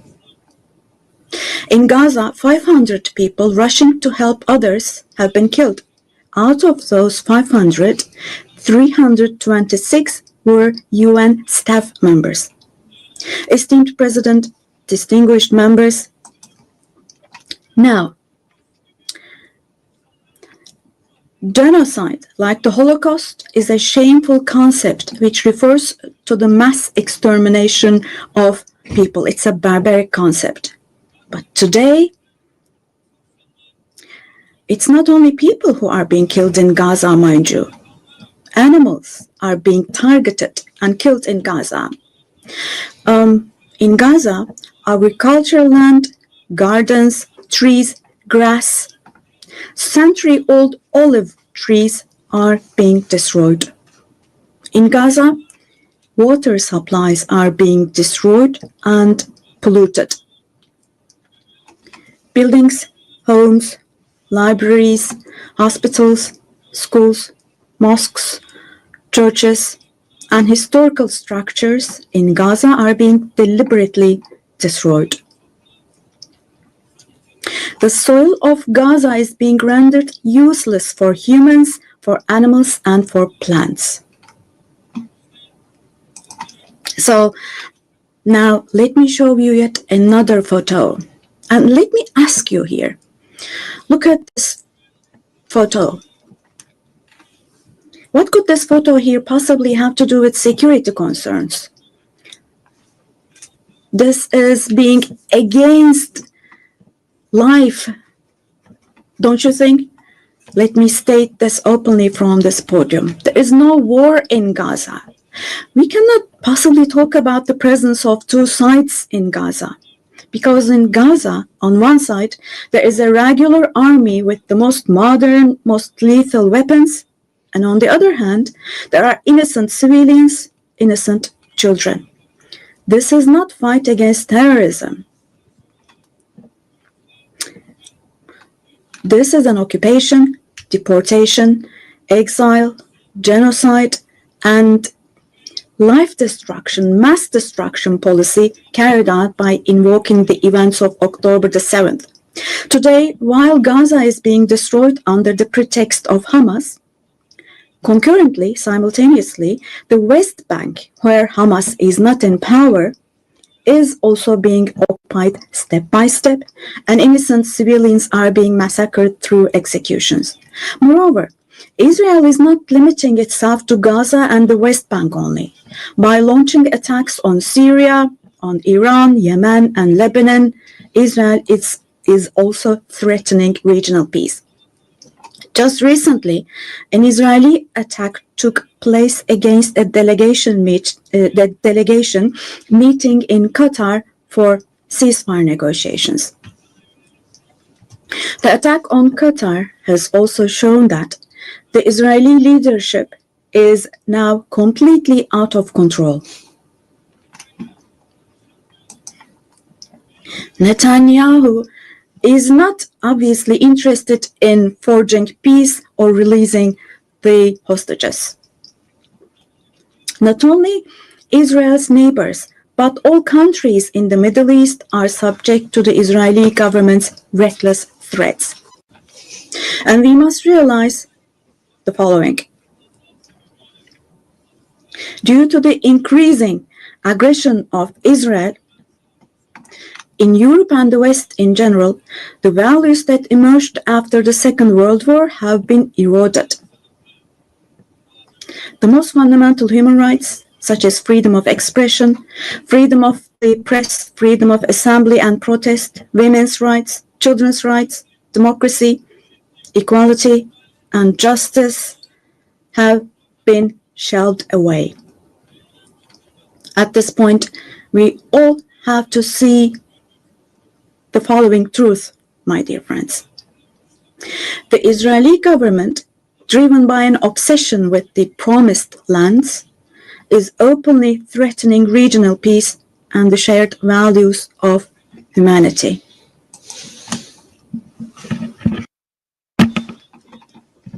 Three celestial religions.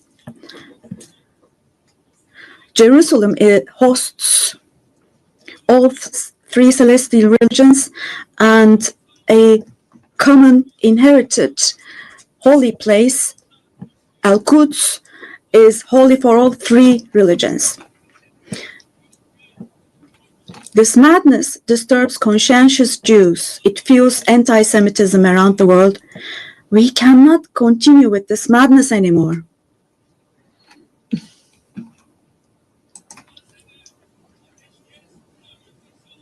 We have to have ceasefire in Gaza as soon as possible. Attacks should stop. Humanitarian aid should be able to enter with no obstacles. The genocide team should be held accountable vis-à-vis international law. And God willing, this will definitely happen. Vis-à-vis the barbarity taking place in Gaza, everyone who is keeping silent is accomplice to this barbarity. From here, I would like to call on all the heads of state and government. Today is the day. Today is the day to stand firm alongside the oppressed Palestinians and alongside humanity. While your peoples back home are reacting to the barbarity in Gaza, do show the courage to take action here. Fulfill your humanitarian duty toward Gaza, where children are raising children.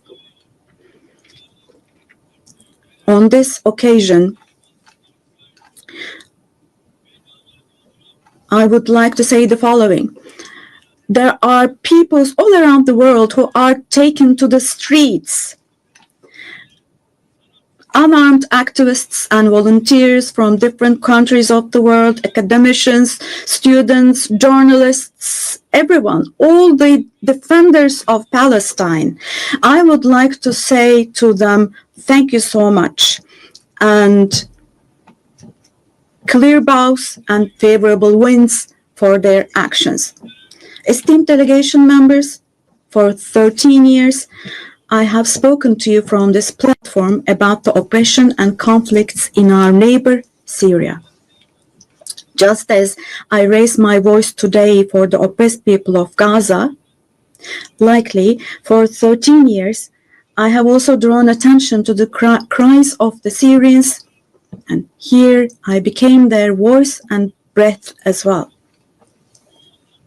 The persecution that caused the death of 1 million people and that forced millions more to flee their homeland has, thankfully, become a thing of the past with the December 8th revolution. Our Syrian brothers and sisters opened the doors to a new period as of December the 8th. I believe that the people of Syria who fought against a bloodthirsty regime will also be able to carry the victory they achieved at great cost to its rightful place, God willing.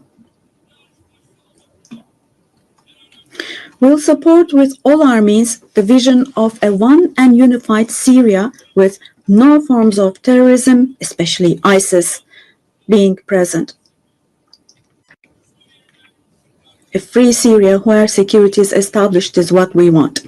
As stability takes root in Syria, the winners for sure will be all the neighboring countries, our entire region, along with Syrians. And the brotherly countries in the Gulf. I would like to thank them for their contributions for Syria to recuperate.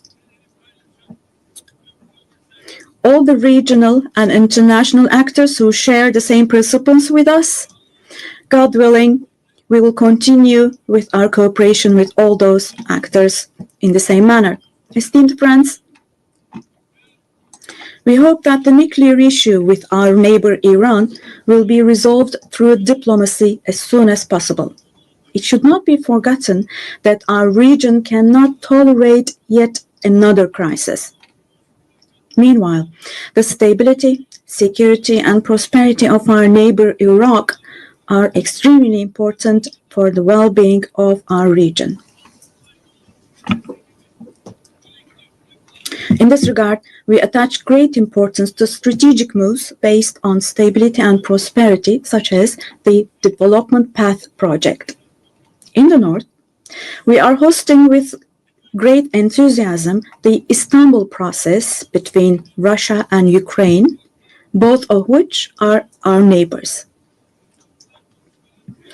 Through direct talks, we facilitated the exchange of several prisoners and corpses, and we worked to identify the modalities of peace negotiations between the parties. Don't forget, there is no winner of war and no losers of a just peace. So with this motto in mind, in the coming days also, we will continue to work hard for a peaceful ceasefire. Meanwhile, we have encouraged the parties from the very beginning to establish peace between Azerbaijan and Armenia. We are pleased that steps were taken on August the 8th, steps that will enable the establishment of lasting peace between the two countries. I would like to once again congratulate the President of Azerbaijan, Ilham Aliyev, the Prime Minister of Armenia, Nikol Pashinyan, and the American President Donald Trump who contributed to this process, and I would like to congratulate them.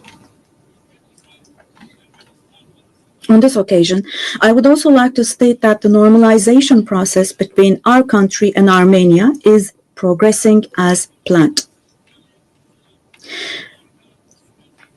Within the scope of the Ankara process, which is another of our mediation activities, we continue our efforts to resolve the conflict between Somalia and Ethiopia. I hope that the parties will successfully conclude this genuine initiative as soon as possible. Distinguished delegation members, we have been implementing the Montreux Convention, which guarantees security in the Black Sea. And we have been implementing this convention impartially and to the letter for exactly 89 years now. We want to see the Aegean Sea and the Eastern Mediterranean as a basin of stability and prosperity where the legitimate interests of all parties involved are respected. We are ready for constructive cooperation on all issues, particularly on energy and the environment, and we expect the same approach from our neighbors. On this occasion, I would like to particularly underline that projects which exclude Turkey and the Turkish Republic of Northern Cyprus in the Eastern Mediterranean, such projects which exclude us will not be successful. Turkey has rights and authority in the western part of the island of Cyprus, while the Turkish Cypriots have legitimate rights in the area surrounding the island. An Eastern Mediterranean Conference, which we have proposed before, would contribute to finding common ground. Resolving the Cyprus issue has been tried many times before, but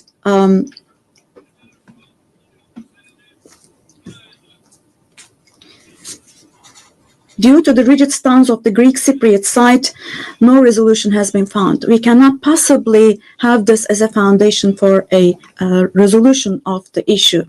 There are two separate states and two separate peoples on the island of Cyprus. Turkish Cypriots are equal owners of the island, and they will not accept being a minority. The international community must put an end to the unfair and inhumane isolation that the Turkish Cypriots have been subjected to for half a century now. I reiterate the call I made at the last 3 UN General Assemblies.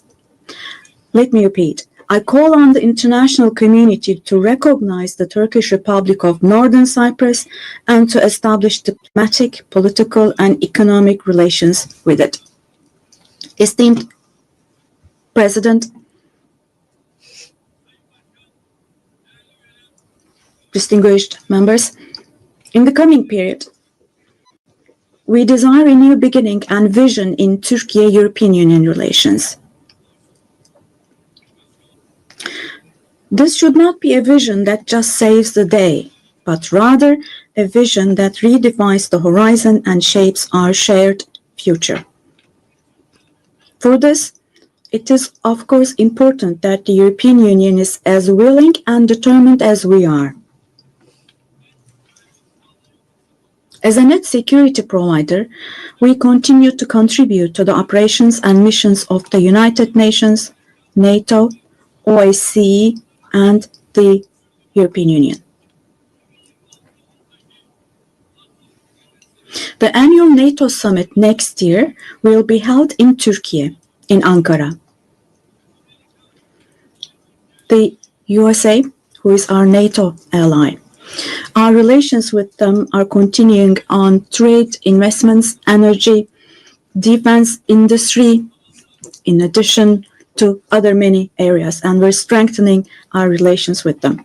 Meanwhile, we attach great importance to the peace, stability, and prosperity of our brotherly countries in Central Asia, which is our ancestral homeland. Our Organization of Turkic States is moving forward with confidence on the path to becoming a global actor, going beyond being merely a regional umbrella. We are making intensive efforts to ensure the continuation of peace and stability in the Balkans, where we have strong historical, cultural, and people ties. The Balkan Peace Platform, which we established in July, is the newest and most concrete manifestation of our efforts in this direction. And this October, we'll once again assume the command of KFOR forces. In Afghanistan, our fundamental desire is that the current administration demonstrates an approach that embraces the society and that takes human values into consideration. In this process, it is essential that the international community does not leave Afghan people alone, and as Turkey and as the Turkish nation will stand by the Afghan people at all times. Esteemed friends, in South Asia, we consider the preservation of peace and stability to be of utmost importance. We are pleased with the ceasefire achieved following the tensions last April between Pakistan and India, the tension which had escalated into a conflict. It is important to see a cooperation between the two countries when it comes to counterterrorism. The issue of Kashmir should be resolved on the basis of resolutions of the UN for the best for our brothers and sisters in Kashmir through dialogue, we hope. In the continent of Africa, from education to health, from infrastructure to in other areas, our relations are improving annually. And while providing all possible support to Somalia, we are also continuing our humanitarian aid activities. In Sudan, the conflict that has been going on for over 2 years saddens us deeply.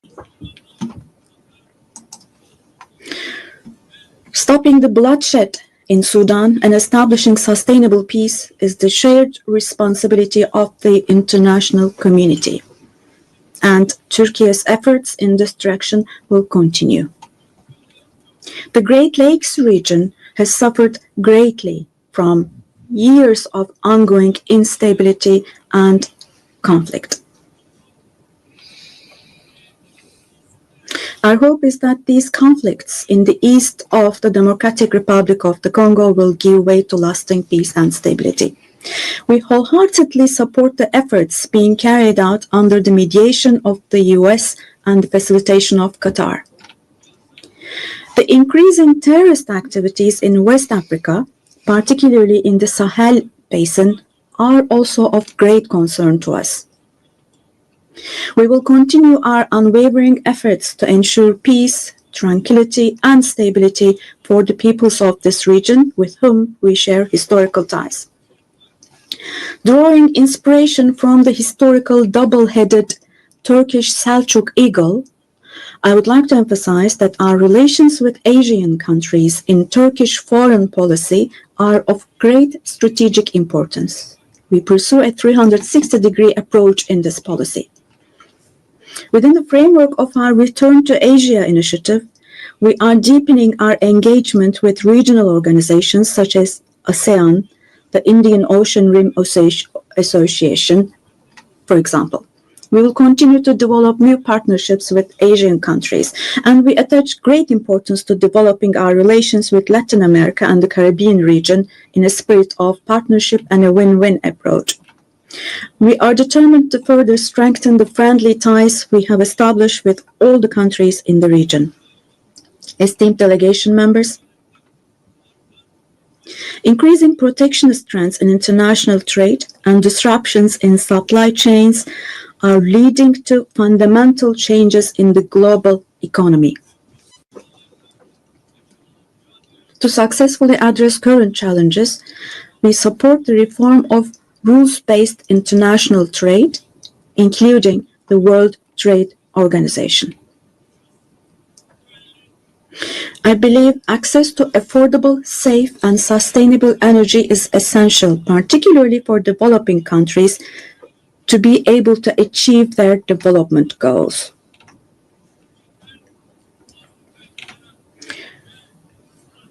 We are resolutely advancing the strategically important Trans-Caspian East-West Middle Corridor project, which extends from China to Europe. We contribute to the development of world trade with our modern transportation infrastructure and the Baku-Tbilisi Kars line. On our journey to build a future that respects nature, we are moving forward with determination towards the 2053 net zero emission target. We are pleased to observe that the zero waste movement, under the patronage of my wife Emine Erdogan, has grown in waves around the world every year, reaching more people and hearts.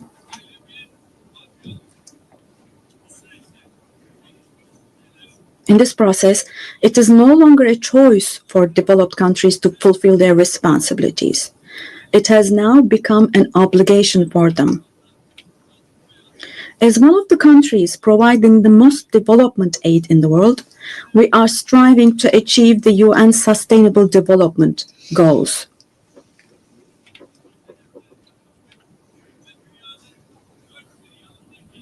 To achieve the 2030 goals, and to enable hundreds of millions of people around the world to live with dignity, we advocate for aligning the global financial architecture with the principle of leaving no one behind. And here, let me also particularly draw your attention to the following. While we grapple with geopolitical challenges, humanity is also witnessing an extraordinary leap forward in artificial intelligence, AI. The transformative power and the benefits offered by these technologies, no society should be deprived of these benefits. AI technologies should be used for the benefit of humanity, not as a new tool of domination. The UN Technology Bank for the Least Developed Countries, which we host in Turkey, plays a critical role in closing the digital and technological gap.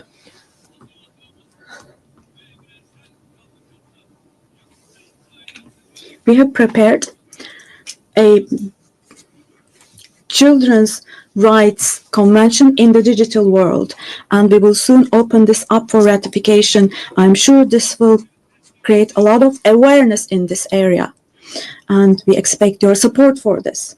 On the other hand, in today's world, where racism, xenophobia, and particularly Islamophobia have reached alarming levels, combating these trends that directly threaten the culture of coexistence has now become an essential duty for humanity.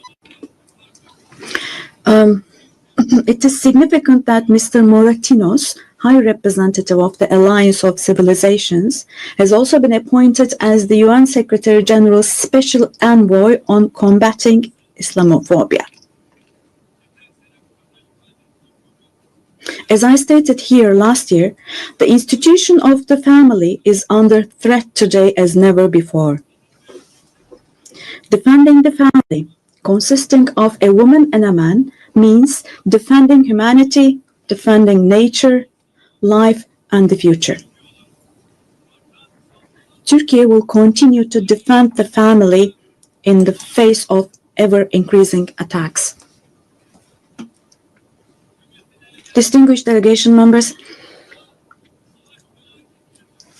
the roots of the UN, established to prevent humanity from experiencing the disaster of war again, are filled with values that will eliminate the dark era we are in. We fully support the UN 80 initiative launched by Secretary General Guterres to make our organization more effective and more efficient. I hope this initiative succeeds as a process that will further strengthen all the activities of the UN. I express our readiness to provide strong support to this process, also driven by our vision of making Istanbul a UN hub. I sincerely believe that it is our shared responsibility to take steps that will restore the founding spirit of the UN in its 80th year. We will continue to say, the world is bigger than five until a system is established where the righteous are powerful, not the powerful are righteous. Our duty is not to abandon the system, but rather to repair it and to make it work again. Without a doubt, a more just, a fairer world is possible. Turkey will patiently continue its fight for the construction of a more just world. So may God help and aid us all. Once again, let me greet you all with kind regards and thank you.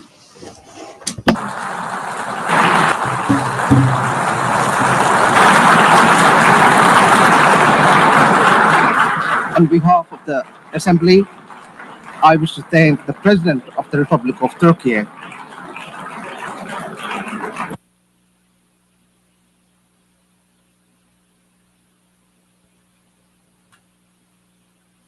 Assembly will hear an address by Her Excellency Dina Ercilia Boluarte Segara, President of the Republic of Peru.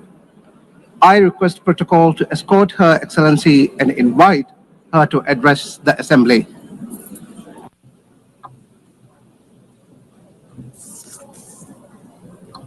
Señora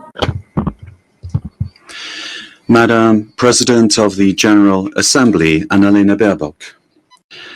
Secretary General of the United Nations, Antonio Guterres. Ladies and gentlemen, heads of state, ladies and gentlemen present here in this august forum. Peru is the center and cradle of great millennial civilizations, the last of which was the Inca Empire, which left us a legacy of greatness. We are also heirs of the Viceroyalty of Peru, which encompassed 2/3 of South America. We are a mestizo nation, a fundamental mix between Hispanic and Andean peoples, proud to be the heirs of the two greatest empires of Europe and America of the 16th century. The Peruvian people today are resilient, entrepreneurial, supportive, and lovers of peace, freedom, and democracy. Our great writers, Mario Vargas Llosa and José María Arguedas, shared the idea that Peru is a country of all bloods. Our identity creatively expresses that we are the unity of the diverse, united under the same red and white Peruvian flag. In our country, native peoples and peoples of the world live together in peace and unity as a great synthesis of Peru, the country in which Pope Leo XIV lived and worked in for 40 years, a naturalized Peruvian because of his deep love for our people, both for his supportive as well as his peaceful disposition and his Catholic and Christian faith. All studies indicate that we are the most entrepreneurial country in the world, which is why, after the COVID-19 pandemic, that due to poor government administration, claimed more than 2 million lives. But we have begun to recover. And today, we look back on more than 17 months of consecutive economic growth. We have overcome the recession and inflation caused by political violence and by corruption, a failed coup d'etat, and the flight of more than $20 billion That was between 2021 and 2023. We have regained the trust of national but also of foreign investment, and we have embraced freedom. We are a solvent and a stable country. Because of the coup attempt of December 2022, which sought to establish a dictatorship by forcing all branches of the state into submission, I had to constitutionally assume the presidency of the Republic. Since that date, a narrative was established by which the coup plotter became a victim, and the president, who constitutionally and legally assumed the presidency, was accused by some quarters of being a coup plotter and usurper. Lies turned into truth, and truth turned into lies. This is one of the issues of our time. The building of false narratives to attempt to defend anti-democratic political projects. The thinking goes that ideologies of hatred, with their projects of failed states that grow into all-powerful states, require, in order to impose their will, a false narrative, in order to achieve their objectives through violence, and who, once in power, crush freedoms, silence the press and democratic opposition, violate human rights, and begin to control, to confiscate, and to expropriate private companies, creating a corrupt bureaucracy that destroys the economy, society, and public morality. The first step for achieving all of this is to build a narrative in order to lie, to deceive, and to manipulate. The ideology of class hatred is very skillful at distorting reality and building false narratives, because it uses the totalitarian method of repeating a lie ad infinitum, as was done in the world before the Second World War, and as is happening again today, because totalitarianism renews itself, presents itself with other faces, but it remains a serious threat to countries and to the world.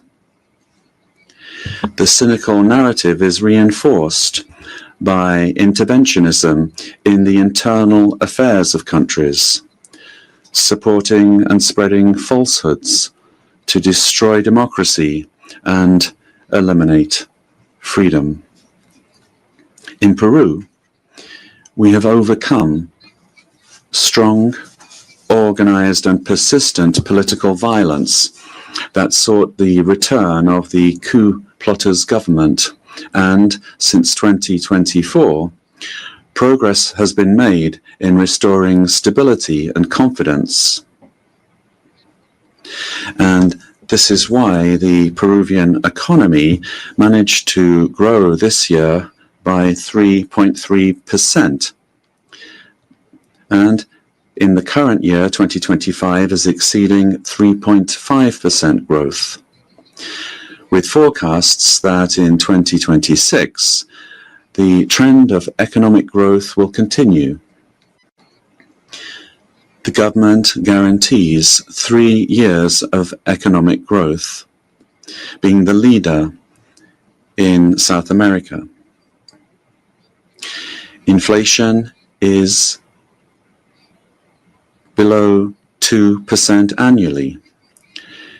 International reserves amount to more than $88 billion, and our currency remains stable, and it's getting stronger every day. Our external debt is less than 32.2% of GDP. one of the lowest in the Americas and in the world. And our fiscal deficit this year will be 2.2% annually. Madam President of this magnificent General Assembly, on October 24th, the UN was created after World War II, when one of the greatest totalitarian political projects built on an ideology of hatred,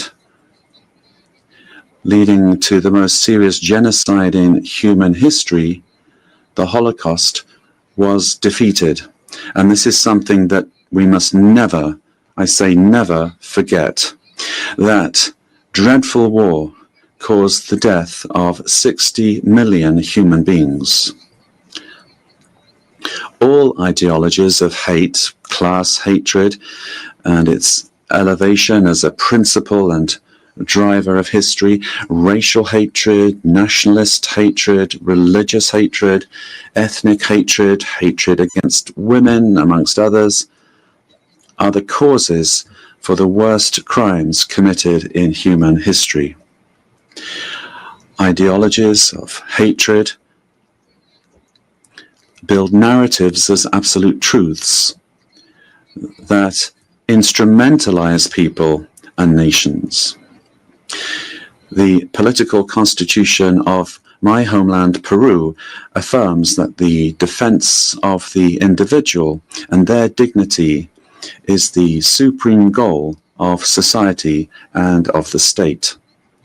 Peru, therefore, rejects the two principal hate narratives in the world, namely class hatred and religious hatred.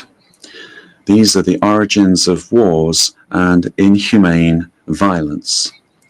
In Peru, we suffered for more than 20 years from a messianic, dogmatic, violent and genocidal terrorism that cost the lives of more than 70,000 Peruvians. The terrorist hates elections and the citizens' right to choose and to stand for election. When they participate, they do so to destroy democracy from within. However, the narrative that they wanted to impose is a flagrant lie.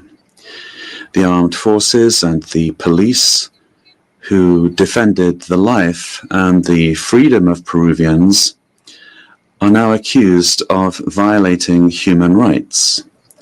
Thus, the heroes who defended life, democracy, and freedom are turned into victimizers, and the terrorists are turned into victims.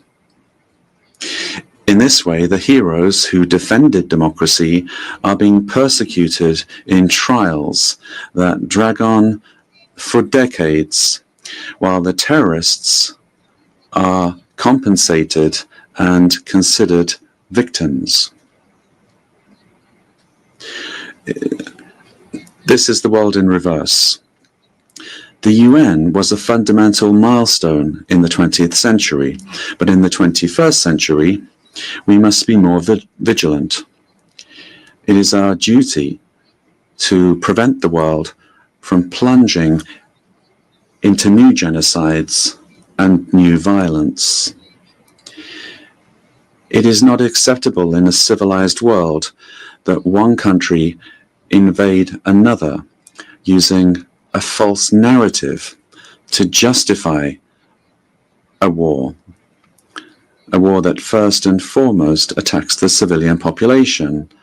It is not acceptable to slaughter civilians, to capture hundreds of young people, women, and even children, and use them as hostages. We live under the threat of international organized crime. In Peru, international crime based on extortion uses terrorist methods such as bomb attacks to submit citizens to its will. These criminal organizations that use weapons of war have created financial mechanisms to launder blood-stained money, sending large sums back to their countries of origin. They seek to normalize this violence, which requires, in order to be defeated, recognition by the UN as terrorist organizations and new national and international legislation to stop them being a threat to the democratic system and to the development of peoples. It is also imperative that we act against drug trafficking and illegal mining that destroys the environment, pollutes rivers, and condemns peoples and individuals to slavery. International crime has subjected thousands of women taken from their home countries through violence and deception and being exploited and deprived of their freedom. Ladies and gentlemen, we are living through times that recall the darkest chapters of our modern history, and Peru is convinced that the world does not need less UN, but more and a better UN, one that is in tune with the times. In times in which ideologies of hatred that cause so much damage to humanity have taken refuge in lies, in misinformation, and which have penetrated democratic societies. Peru, as a founding member, is committed to an open multilateral system based on international law and the principles of the UN Charter. And we see in the UN the pillar of the model that has brought peace and prosperity. But we have to look at what's happening around us in the world. At this time, as we're meeting here, in other parts of the world, they are killing children, girls, boys, innocent people.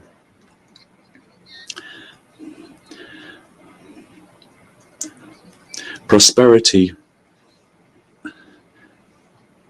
will only come if we are united and work together. And we have to adapt to new threats.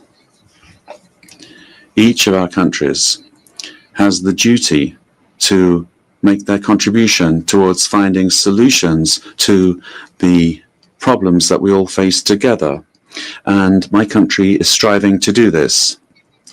But the interconnection of our societies and economies means that it is only through international cooperation that we can resolve the crises which we face.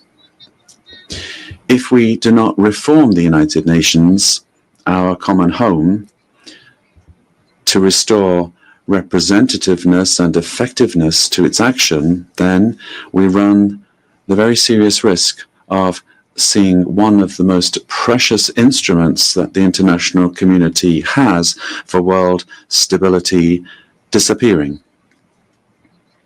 For this reason, Peru supports the work of the UN 80 initiative, launched by the Secretary General, placing particular emphasis on the need to refocus the organization on its fundamental functions, bringing it closer to the needs of peoples, and at the same time making it more efficient. UN 80 must be an opportunity to strengthen multilateralism and ensure that the organization is better prepared to achieve its essential goals. This reform can only truly become fully effective if it is complemented by a transformation in UN governance that prevents institutional stalemates when it comes to decision-making, while ensuring its suitability. Ladies and gentlemen, In Peru, our government is working to meet its commitments, both to our citizens as well as to the international community, facing the threat of organized crime resulting from the collapse of tyrannical governments that led to migration to other countries. This is true of our country. From day one, my government has fought to restore governance in the country and to defeat polarization and violence. In Peru, there is full separation of powers, the rule of law, respect for freedom, and human rights. My government is the most stable of the last 5 years, during which 5 presidents have succeeded one another. We are fighting for citizen security, facing crime that takes advantage of the rise in the price of gold and drug trafficking. We have achieved positive, verifiable results in these areas. We are working to strengthen human capital.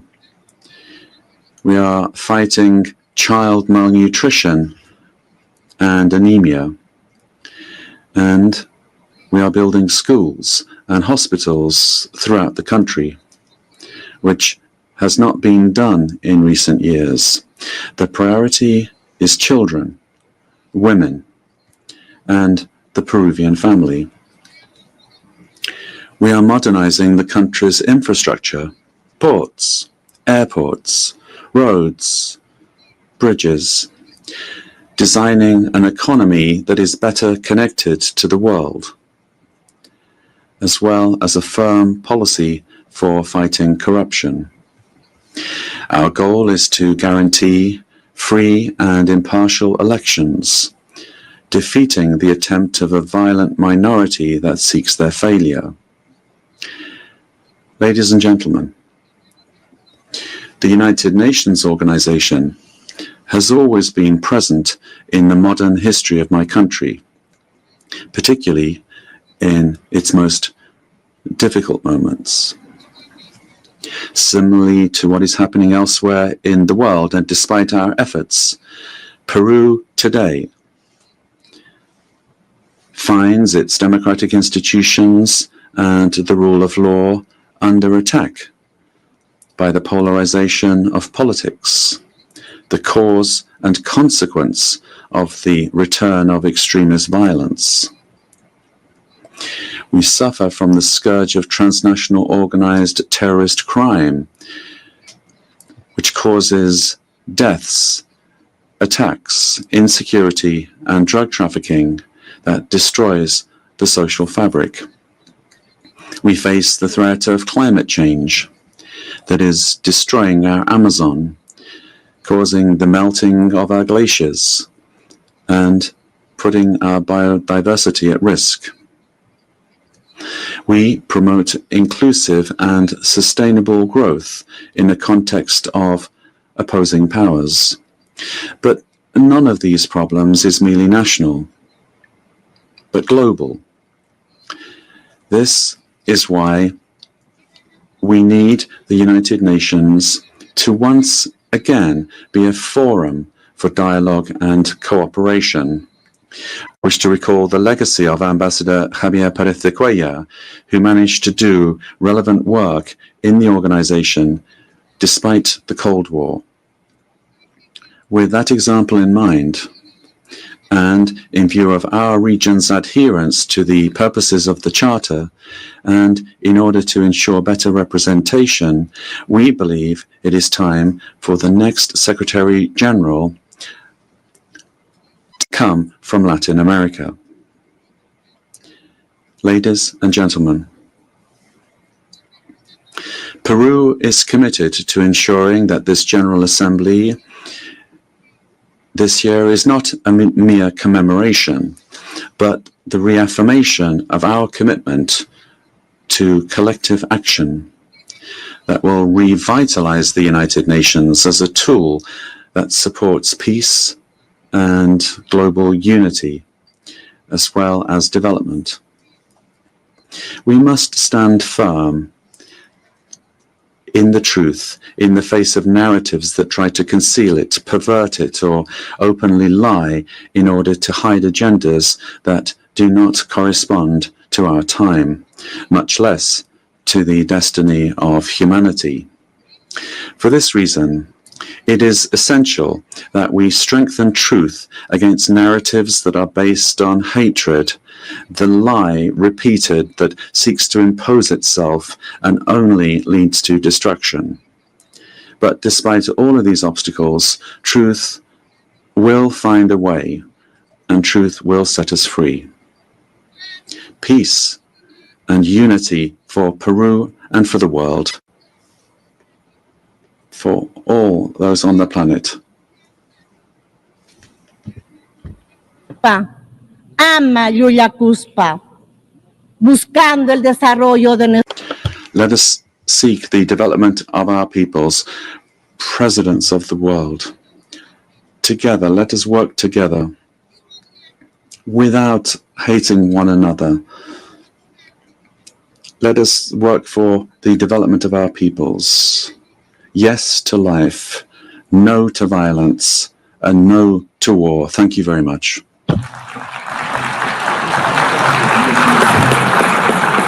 On behalf of the General Assembly, I wish to thank the President of the Republic of Peru.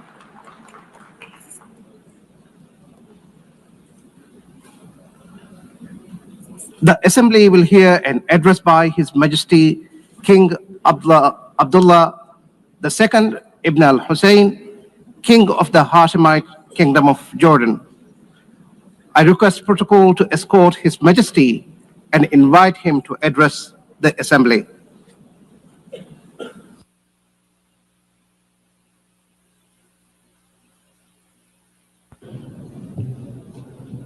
Bismillah ar-Rahman ar-Rahim. Mr. In the name of God, the compassionate, the merciful.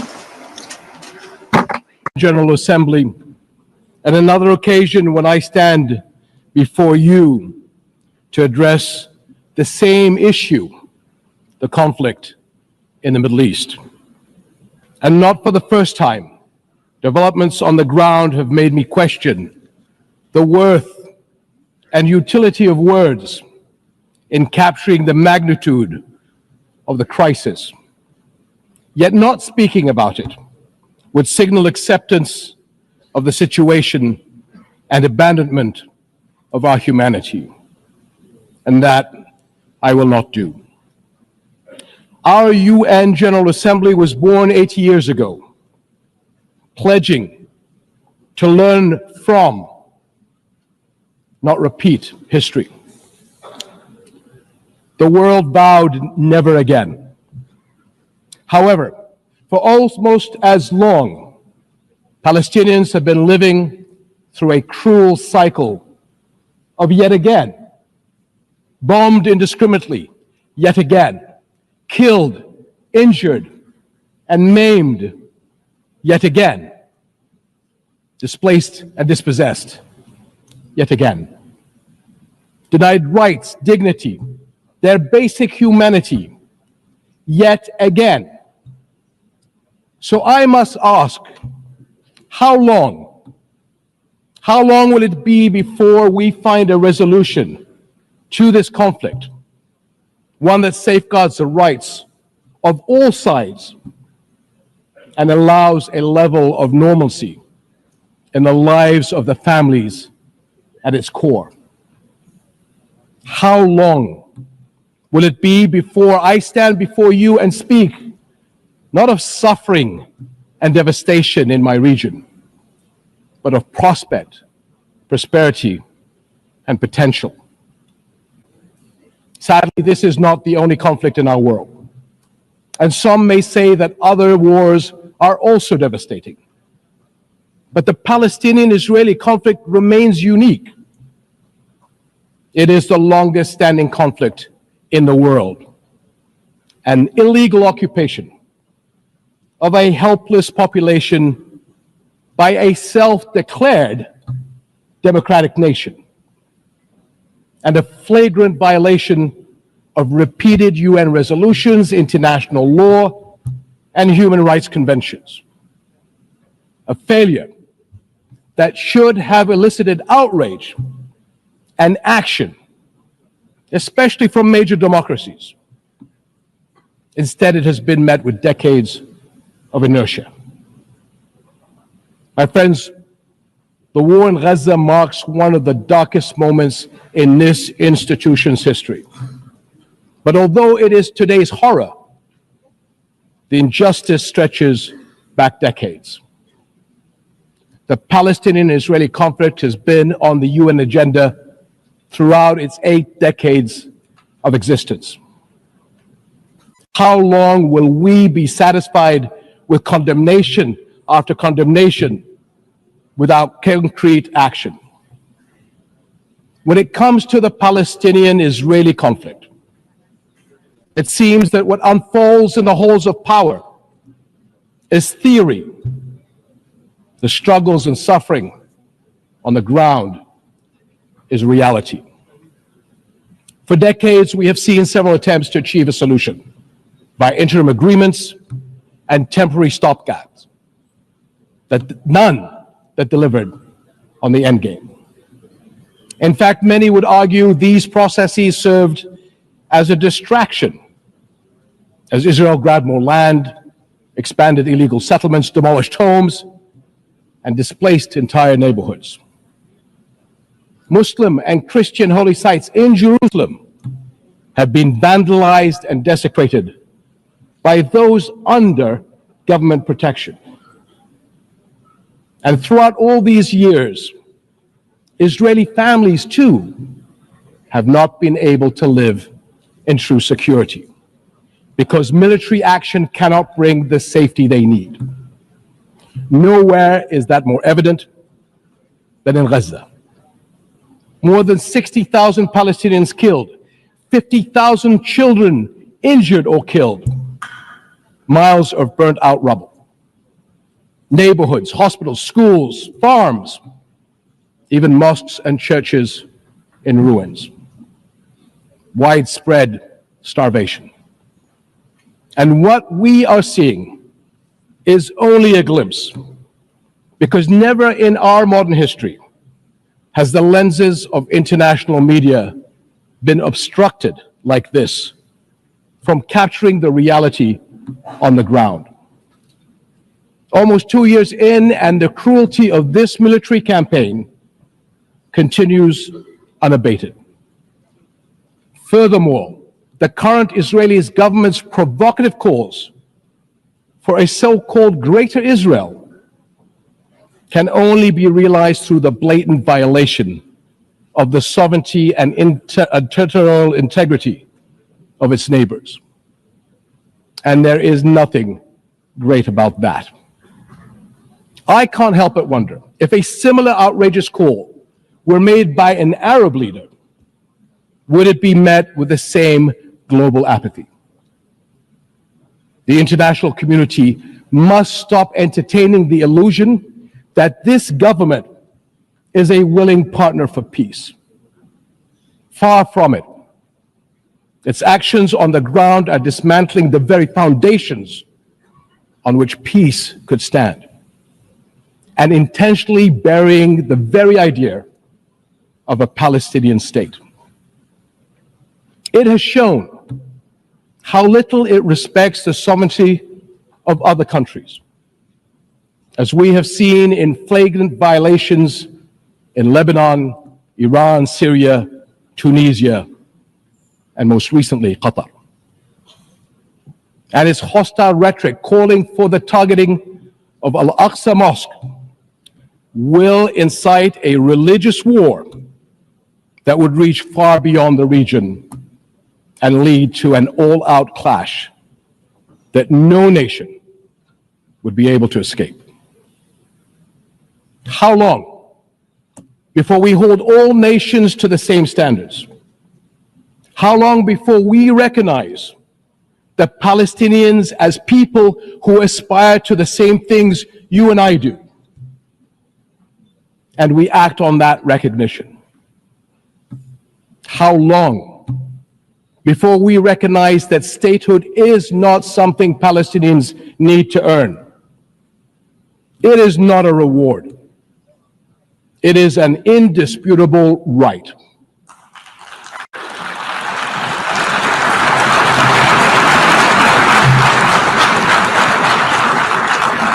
In Jordan, we are determined to work for a world in which people are secure in their homes, are safe to practice their faiths, and are able to live and thrive in dignity.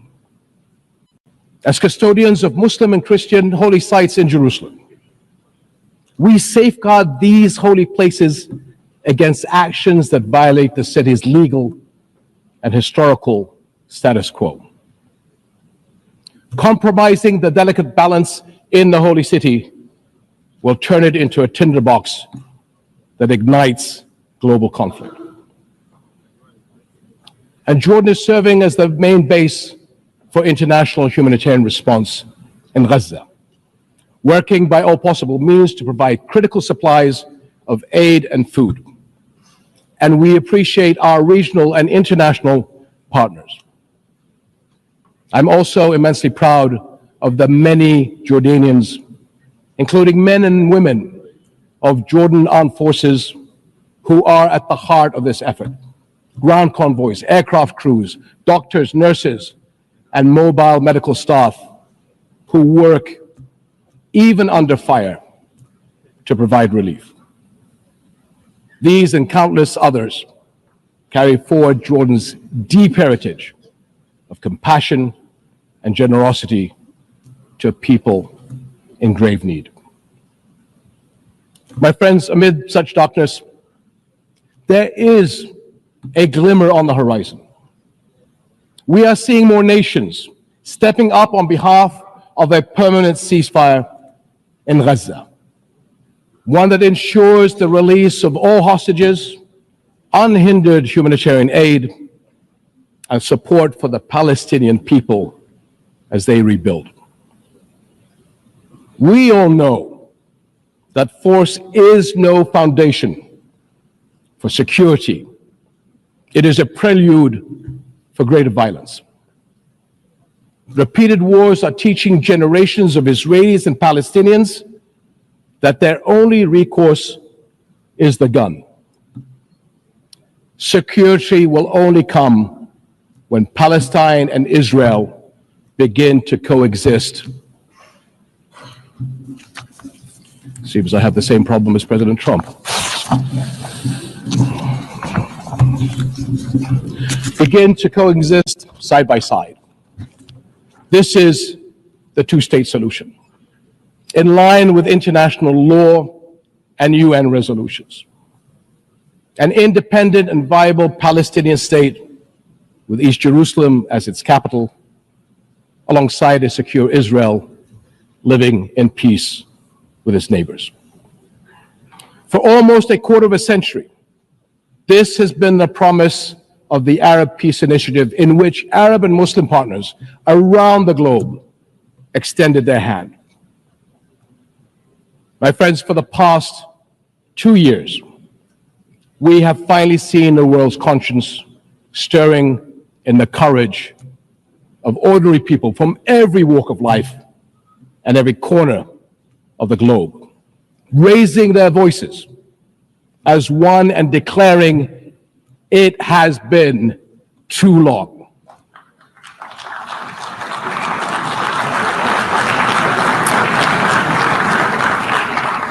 This United Nations must echo that call.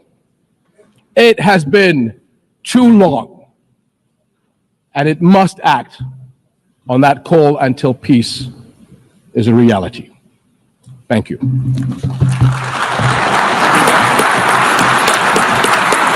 On behalf of the Assembly, I wish to thank the King of the Hashemite Kingdom of Jordan. The Assembly will hear an address by His Excellency Lee Jae-myung, President of the Republic of Korea. I request protocol to escort His Excellency and invite him to address the Assembly.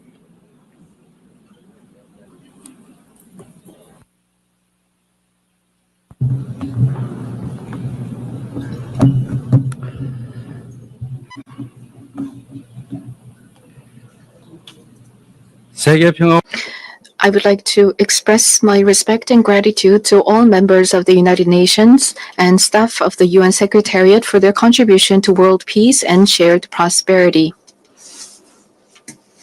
I extend my sincere congratulations to Her Excellency Annalena Baerbock on assuming the presidency of the 80th session of the UN General Assembly. I also pay tribute to Secretary General Antonio Guterres for his unwavering dedication and hard work. I hope the 80th session of the UN General Assembly will achieve even more meaningful results under their outstanding leadership. Madam President, Mr. Secretary, and distinguished delegates, this year is a meaningful year marking the 80th anniversary of the founding of the United Nations. The past 80 years of the UN have been a valuable journey of protecting the dignity and values of humanity and at seeking a path forward for future generations. If someone asks what the UN has achieved, I would confidently reply, look at the 80-year history of the Republic of Korea. It is no exaggeration to say that the Republic of Korea's history, dotted with challenges and responses, is the history of the United Nations, which has constantly confronted enormous challenges facing humanity.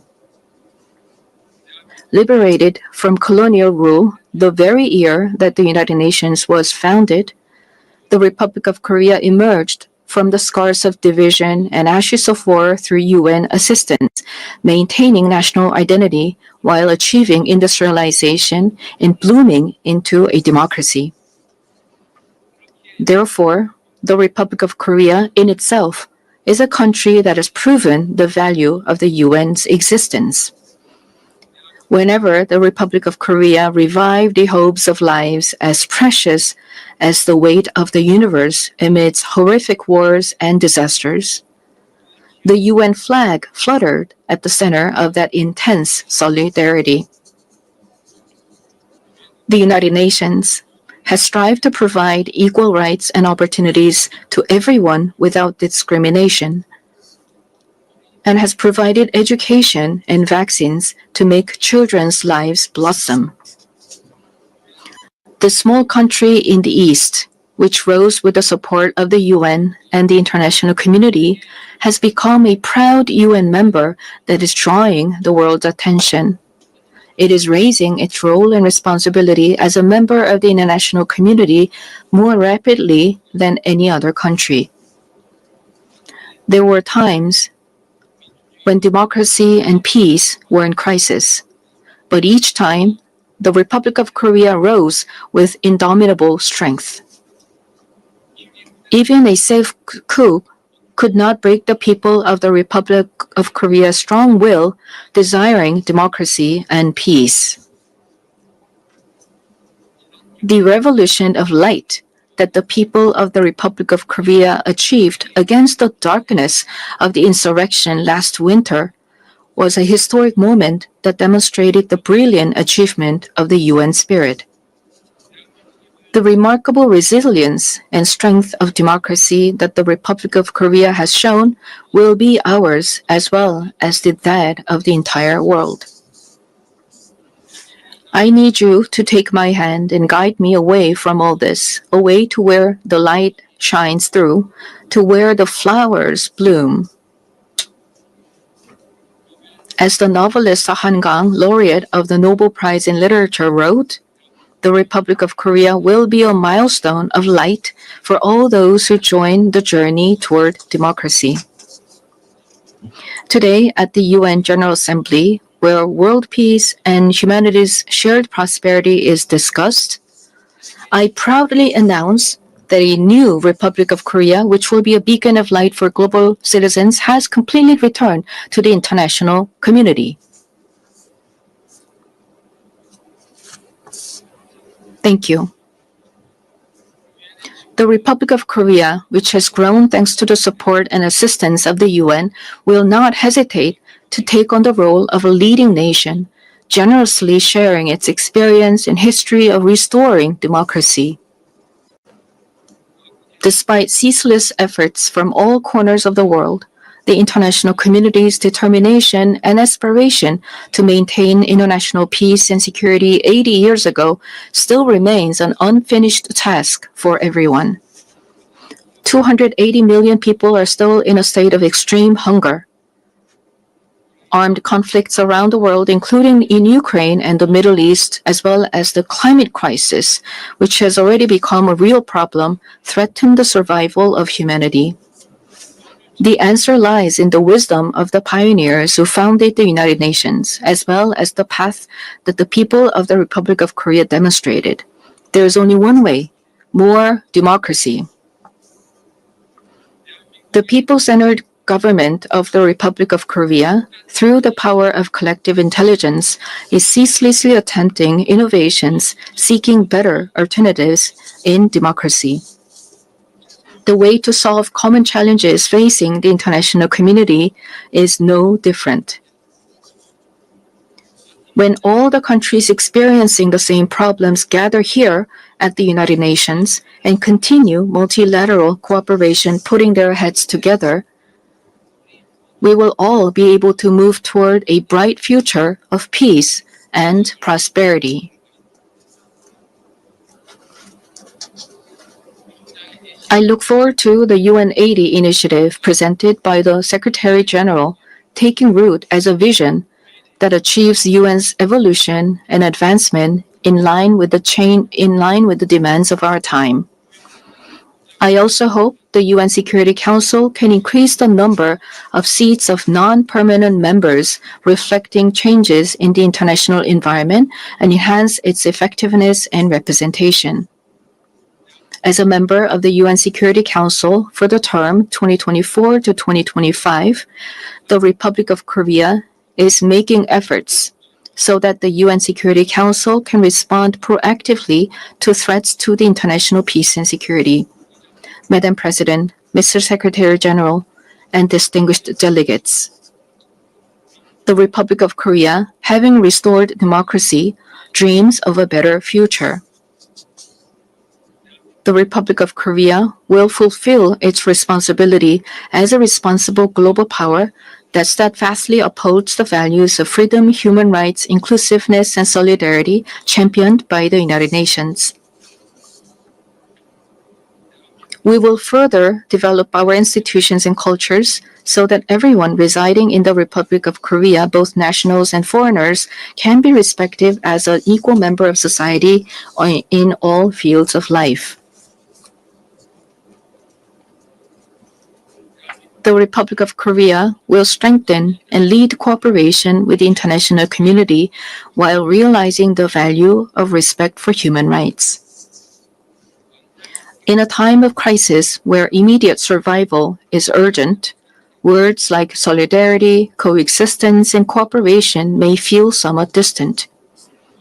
However, humanity has always dreamed of hopes as high as its deep despair, and has achieved the progress we see today through a passion for a better tomorrow. The more difficult the times are, the more we must return to the basic spirit of the UN, which is trust in universal values of humankind.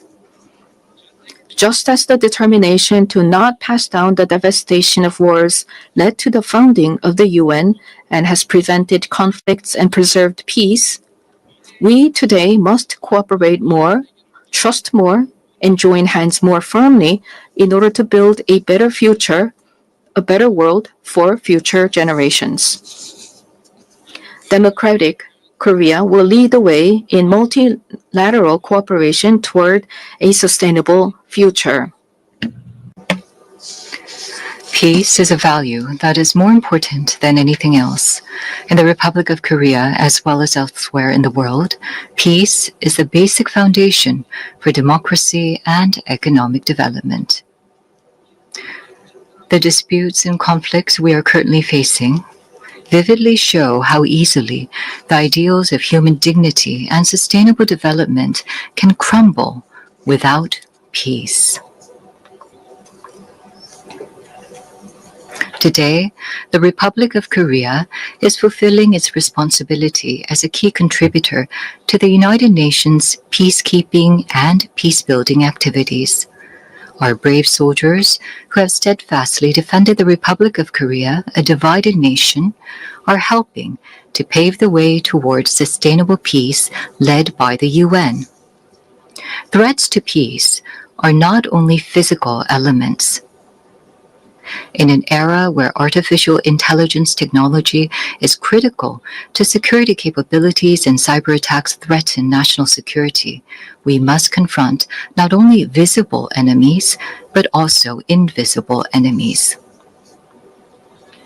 If we passively let ourselves be dragged along by the changes of the AI era, we will meet a dystopia of deepening polarization and inequality, unable to shake off the dark shadows of human rights abuses caused by the misuse of technology. However, if we proactively respond to these changes, we can use the high productivity as a driving force to build a foundation for innovation and prosperity and create a useful base for strengthening direct democracy. I hope the open debate that I will preside over as UN Security Council President tomorrow will significantly contribute to the international community's efforts to promote the responsible use of AI. Furthermore, we intend to share our vision for the future of AI through the APEC AI initiative at the APEC Economic Leaders Meeting, which will be held in Gyeongju, Korea next month. We will strive to ensure that the vision of AI for all, where advances in cutting-edge technology contribute to the universal values of humanity, becomes a new normal for the international community. AI-driven technological innovations will be an important new tool for solving global challenges like the climate crisis. Over the past 80 years, the United Nations has paved the way for sustainable development and spearheaded efforts to address climate crisis threatening the survival of humanity. Nations around the world must respond to these efforts. The Republic of Korea is pursuing a great energy transition, leveraging science and technology and digital innovation to increase energy efficiency and expand the share of renewable energy. We will submit a responsible, nationally determined contribution within this year, joining the united will of the international community. At the 4th UN Ocean Conference that will be co-hosted by the Republic of Korea and Chile in 2028, we will also work to build substantive solidarity for the sustainable development of oceans. Such efforts by the Republic of Korea to actively address global challenges are based on a firm commitment to fulfilling humanity's shared promise of sustainable development. Since the United Nations established the Sustainable Development Goals 10 years ago, the international community has made much progress in eradicating poverty and reducing inequality. However, the demand for development financing is continuously increasing, and the most vulnerable are still suffering. Let us squarely face this grave reality and create new momentum for change. We must move toward structurally reforming global development governance while enhancing the quality of financial resources. I trust that we will pull together in order to bring about more cases like the Republic of Korea growing and developing from an aid recipient country to an aid donor country. This year marks the 80th anniversary of the founding of the United Nations, as well as the 80th anniversary of the division of the Korean Peninsula. New challenges as well as unresolved tasks await us. Democratic Korea will begin a new journey toward peaceful coexistence and shared growth on the Korean Peninsula. The first step will be to restore broken inter-Korean trust and shift to a stance of mutual respect. The government of the Republic of Korea clearly reaffirms that it respects the North's current system, that it will not pursue any form of unification by absorption, and that it has no intention of engaging in hostile acts.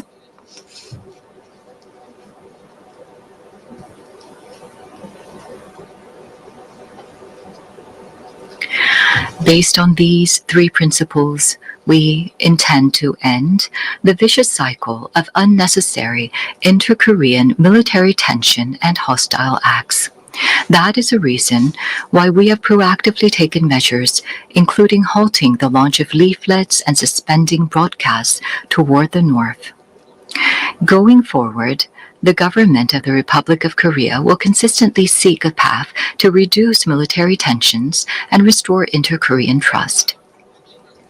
The most certain peace is a state where there is no need to fight. Through comprehensive dialogue centered on exchange, normalization, and denuclearization, in other words, END, we must end the era of hostility and confrontation on the Korean Peninsula and usher in a new era of peaceful coexistence and shared growth. The fact that exchanges and cooperation are a shortcut to peace is a timeless lesson demonstrated by the history of fraught inter-Korean relations. By gradually expanding inter-Korean exchanges and cooperation, we will pave the way for sustainable peace on the Korean Peninsula. It is crucial for both the ROK and the DPRK, as well as the international community, to work together to establish peace on the Korean Peninsula. While striving to advance inter-Korean relations, we will provide our active support and cooperation for efforts to normalize relations with the international community, including between the United States and the DPRK. Denuclearization is undoubtedly a grave task, but it is time to seek realistic and rational solutions based on a cool-headed perception that denuclearization cannot be achieved in the short term. The international community must gather its wisdom in a pragmatic and phased solution, beginning with a stop in the sophistication of nuclear and missile capabilities, going through a reduction process, and reaching dismantlement. Realizing lasting peace on the Korean Peninsula would present new hope and possibility to humanity suffering from conflict. The Republic of Korea will end the Cold War in the Korean Peninsula through the END initiative and fulfill its responsibility and role to contribute to world peace and prosperity. A future where people from different nations cooperate and overcome global challenges together may sound like a rosy, dream-like vision. However, this is by no means an impossible dream. Peace is not merely the absence of armed conflict, but the realization of a community where differences are respected and people coexist. As long as respect and aspiration for diversity is inside us, we can always unite and embrace one another. K-culture is connecting people all over the world beyond borders, language, and cultural differences. The success and spread of K-culture prove that universal empathy is possible, transcending differences in all backgrounds. Gathering the energy of solidarity, coexistence, and consideration, the Republic of Korea, having ushered in a new diplomatic republic, is ready to move toward a sustainable future and a new page in human history. Though a difficult journey is expected, humanity has been able to grow and come this far by not giving up on challenges, even in the face of adversity. As the people of the Republic of Korea raised colorful cheering sticks in the face of a crisis in democracy, I call on the international community and the United Nations to lift the lantern of hope that will light the future of humanity. The Republic of Korea will boldly lead the way toward a new era of peaceful coexistence and shared growth on the Korean Peninsula toward a better future together. Thank you very much for your attention. Assembly, on behalf of the Assembly, I wish to thank the President of the Republic of Korea.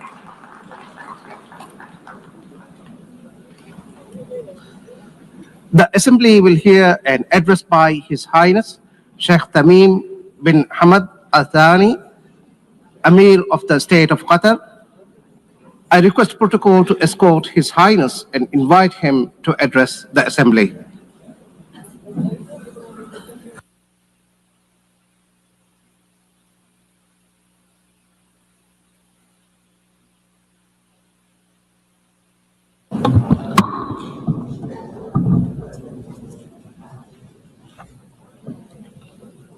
Bismillah ar-Rahman ar-Rahim.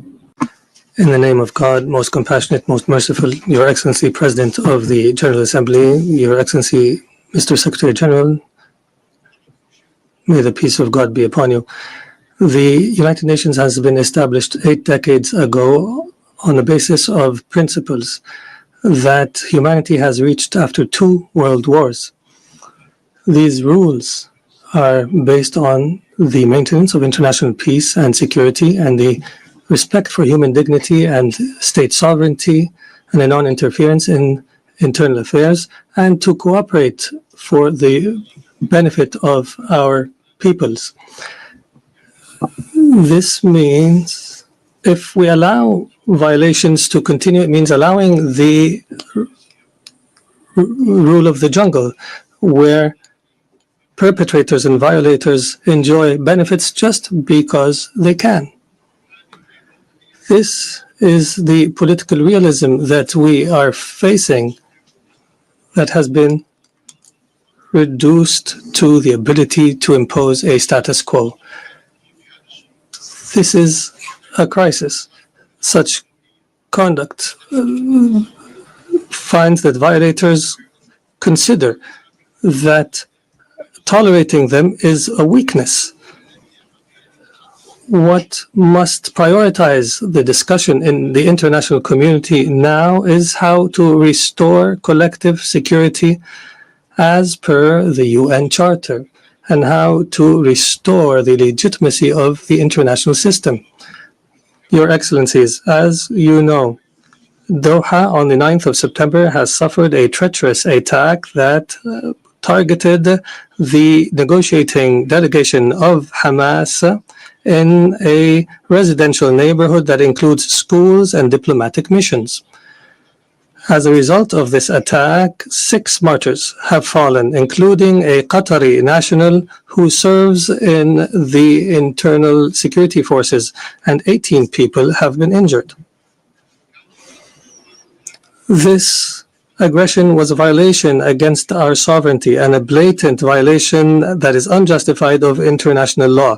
But the whole world was shocked because of the circumstances of this heinous act, which we have classified as state terrorism. Unlike the claim of the Prime Minister of Israel, this attack is not a legitimate right to follow perpetrators of terrorism. It is an act of a diplomacy that is dedicated to political assassinations, and it undermines any diplomatic efforts aimed at ending the genocide against the people in Gaza. It is also an attempt to kill politicians who are members of a delegation that engages in negotiations with Israel while they were studying an American proposal. As you know, Qatar hosts, as a mediator during the negotiations, hosts delegations of Hamas and Israel. Qatari mediation has, in fact, achieved, in cooperation with Egypt and the USA, the release of hostages. And the last agreement was negated by Israel unilaterally. preventing an ability to reach a permanent ceasefire and the release of all hostages and the withdrawal of the occupying forces from the Gaza Strip and the humanitarian access and the release of Palestinian prisoners. They visit our country and plot to attack it. They negotiate with delegations and plot to assassinate the members of the negotiation teams. It is difficult to cooperate with such a mentality that does not respect the most minimum standards of cooperation. It is impossible. Is this not the definition of a rote government? The delegation, they consider negotiations a continuation of war in other means and a way to delude the Israeli public opinion. If the release of Israeli hostages is the end of war, the government of Israel is abandoning the notion of releasing the hostages. Their goal is to destroy Gaza so that it is unlivable and where no one can study or receive treatment. In other words, and the viability of the Gaza Strip to displace its population. Therefore, the Israeli leader wants to continue war. He believes in what is called Greater Israel. He believes that war is an opportunity to expand settlements and to change the status quo in the holy sites in Al-Quds al-Sharif. He also plots for attacks in the West Bank and expansion.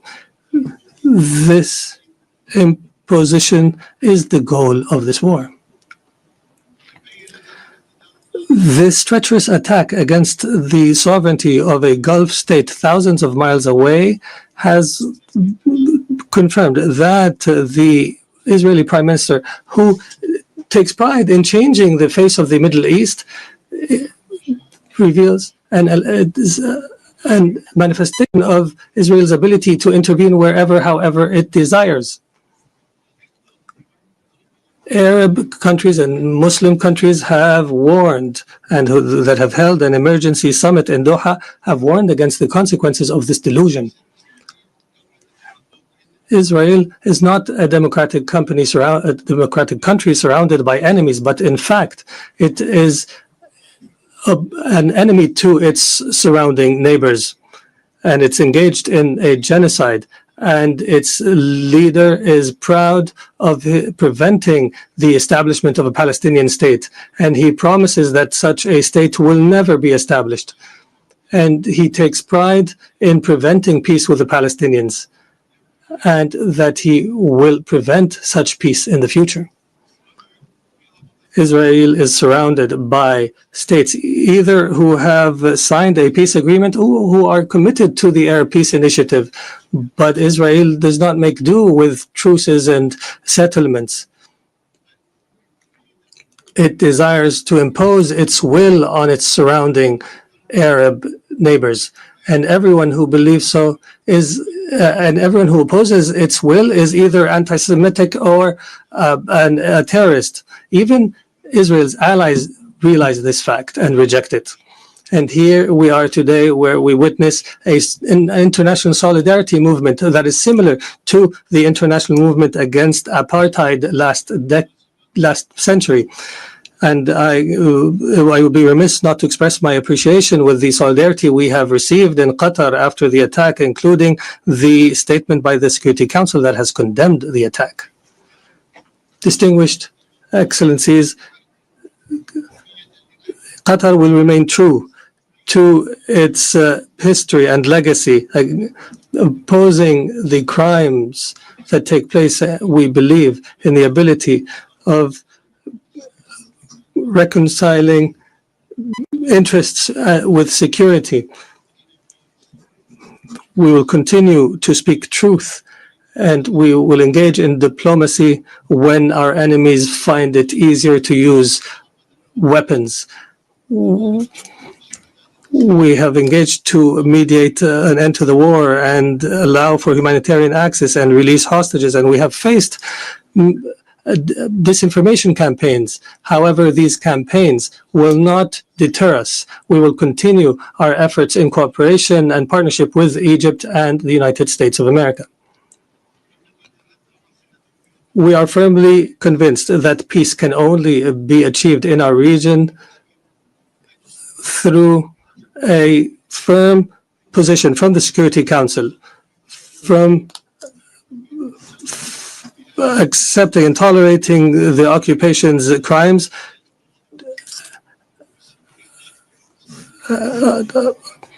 until allowing to the Palestinian people to enjoy their right to self-determination and establish their state with East Jerusalem as its capital on the borders of 1967 as per UN resolutions and the two-state solution that has been the consensus of the international community. We appreciate the role of states that have recognized the state of Palestine. There is no doubt that such recognition is morally important because it sends a message that violence and more violence will not succeed in liquidating a just cause such as the cause of Palestine, and we urge more states to recognize the state of Palestine. We believe that instability knows no border and that humanity's destiny is intertwined. Therefore, Qatar has continued its diplomatic efforts to contribute to the settlement of other crises, such as in Ukraine and wars in Africa. And our persistence have continued with partners in Africa in order to draft peace agreements. Most importantly was the signing of a declaration of principles in Doha between the DRC and the Congo River Alliance in March. Our efforts support the leadership of the U.S. to achieve a peace agreement in the east of the country, and Qatar will continue to engage as an international partner in order to achieve the peaceful settlement of conflicts and to seize opportunities to establish global peace. Your Excellencies, some states in our region still suffer the lack of security and stability. However, there is hope through some positive developments.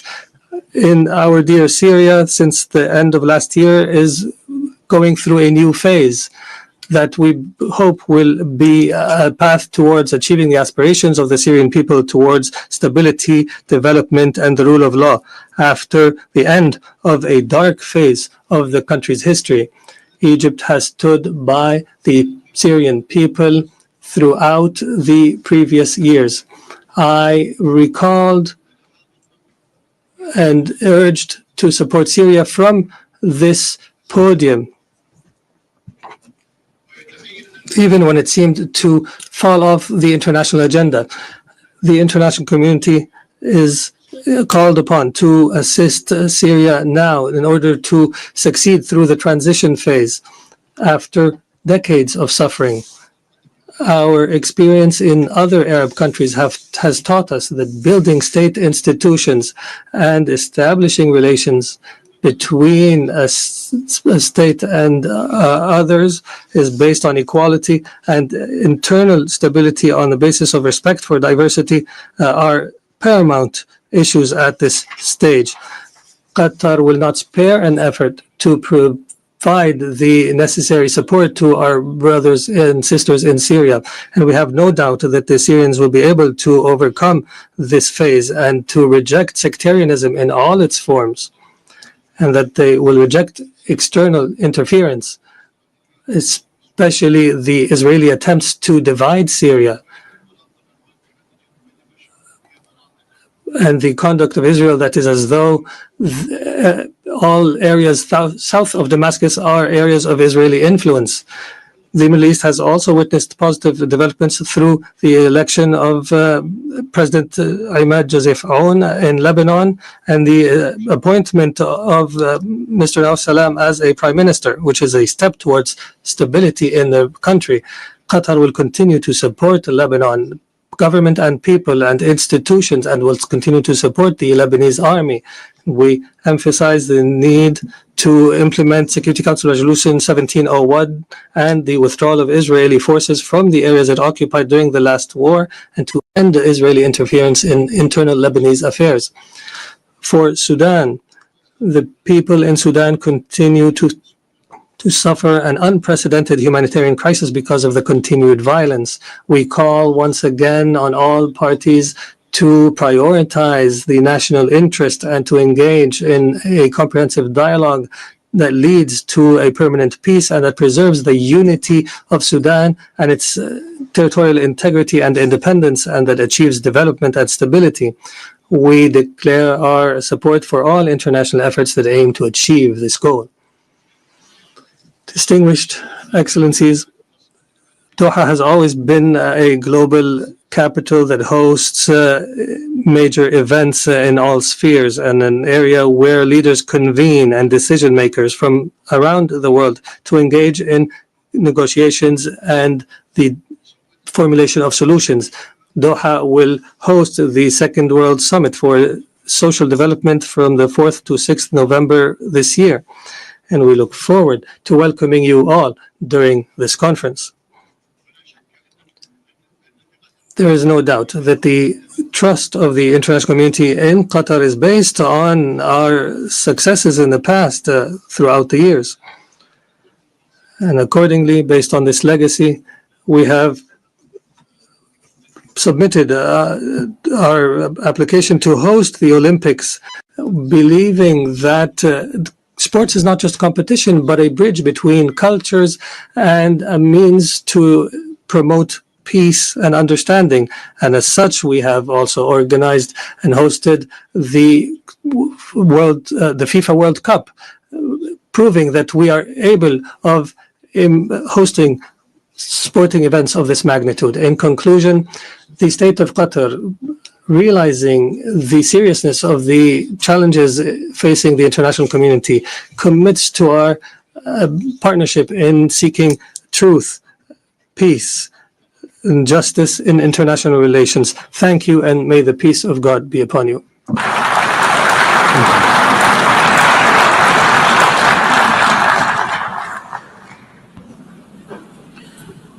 On behalf of the Assembly, I wish to thank the Emir of the State of Qatar.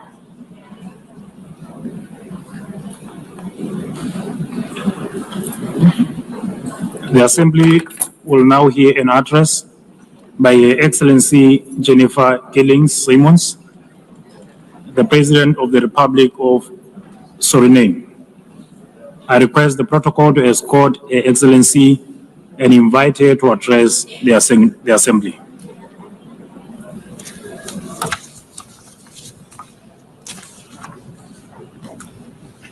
Good morning.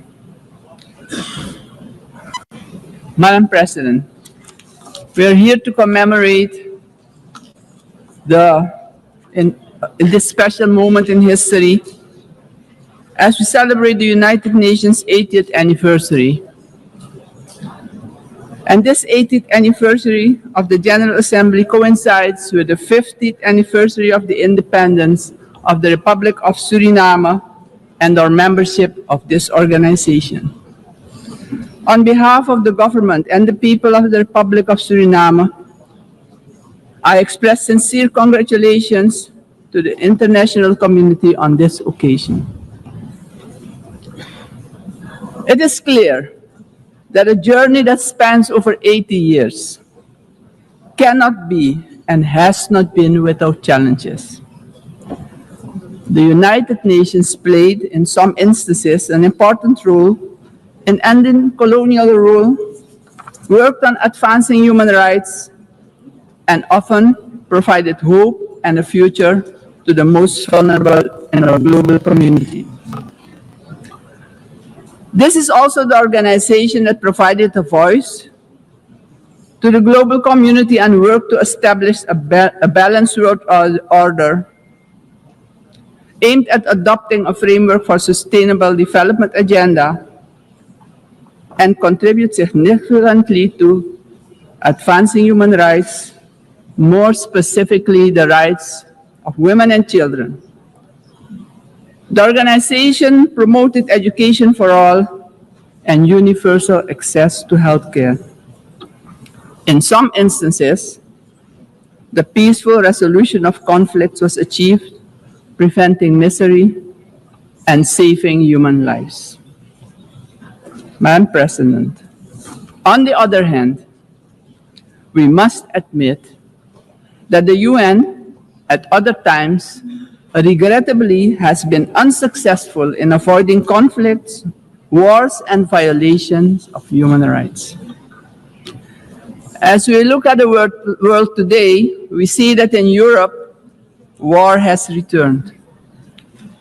Elsewhere, wars are displacing millions, killing many, and threatening global security and peace. In other countries and regions, for instance, in the Middle East, we have witnessed unspeakable terror at the hands of terrorist organizations. The UN was not able to prevent that. At this moment, there are increased occurrences of grave violations of human rights and more specifically, the rights of children. For example, in Gaza, it is unbearable to even think about their suffering. Also, within our own region, which is the Caribbean, we have not been spared of rising tensions. It is with heightened concern that we noted the Secretary General's recent briefing on the Security Council meeting on the situation in Haiti, mentioning that the Haitians are enduring a perfect storm of suffering. Haiti is still paying a hefty price for being the first to throw away the shackles of slavery in the region of the Caribbean. Our hearts go out to the people of Haiti. Suriname strongly reiterates its position that conflicts should primarily be resolved through dialogue. And we remind the international community that Latin America and the Caribbean are proclaimed a zone of peace. We do not want military aggression in our region.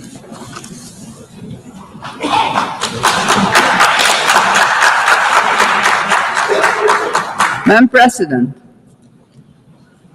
this is the moment, on the 80th anniversary, we should reflect and ponder on the next 80 years. What do we have to change and what needs to be done differently? We all must underscore and repeat it ceaselessly today that the United Nations will only be successful if all nations, without exception, adhere to the resolutions we adopt.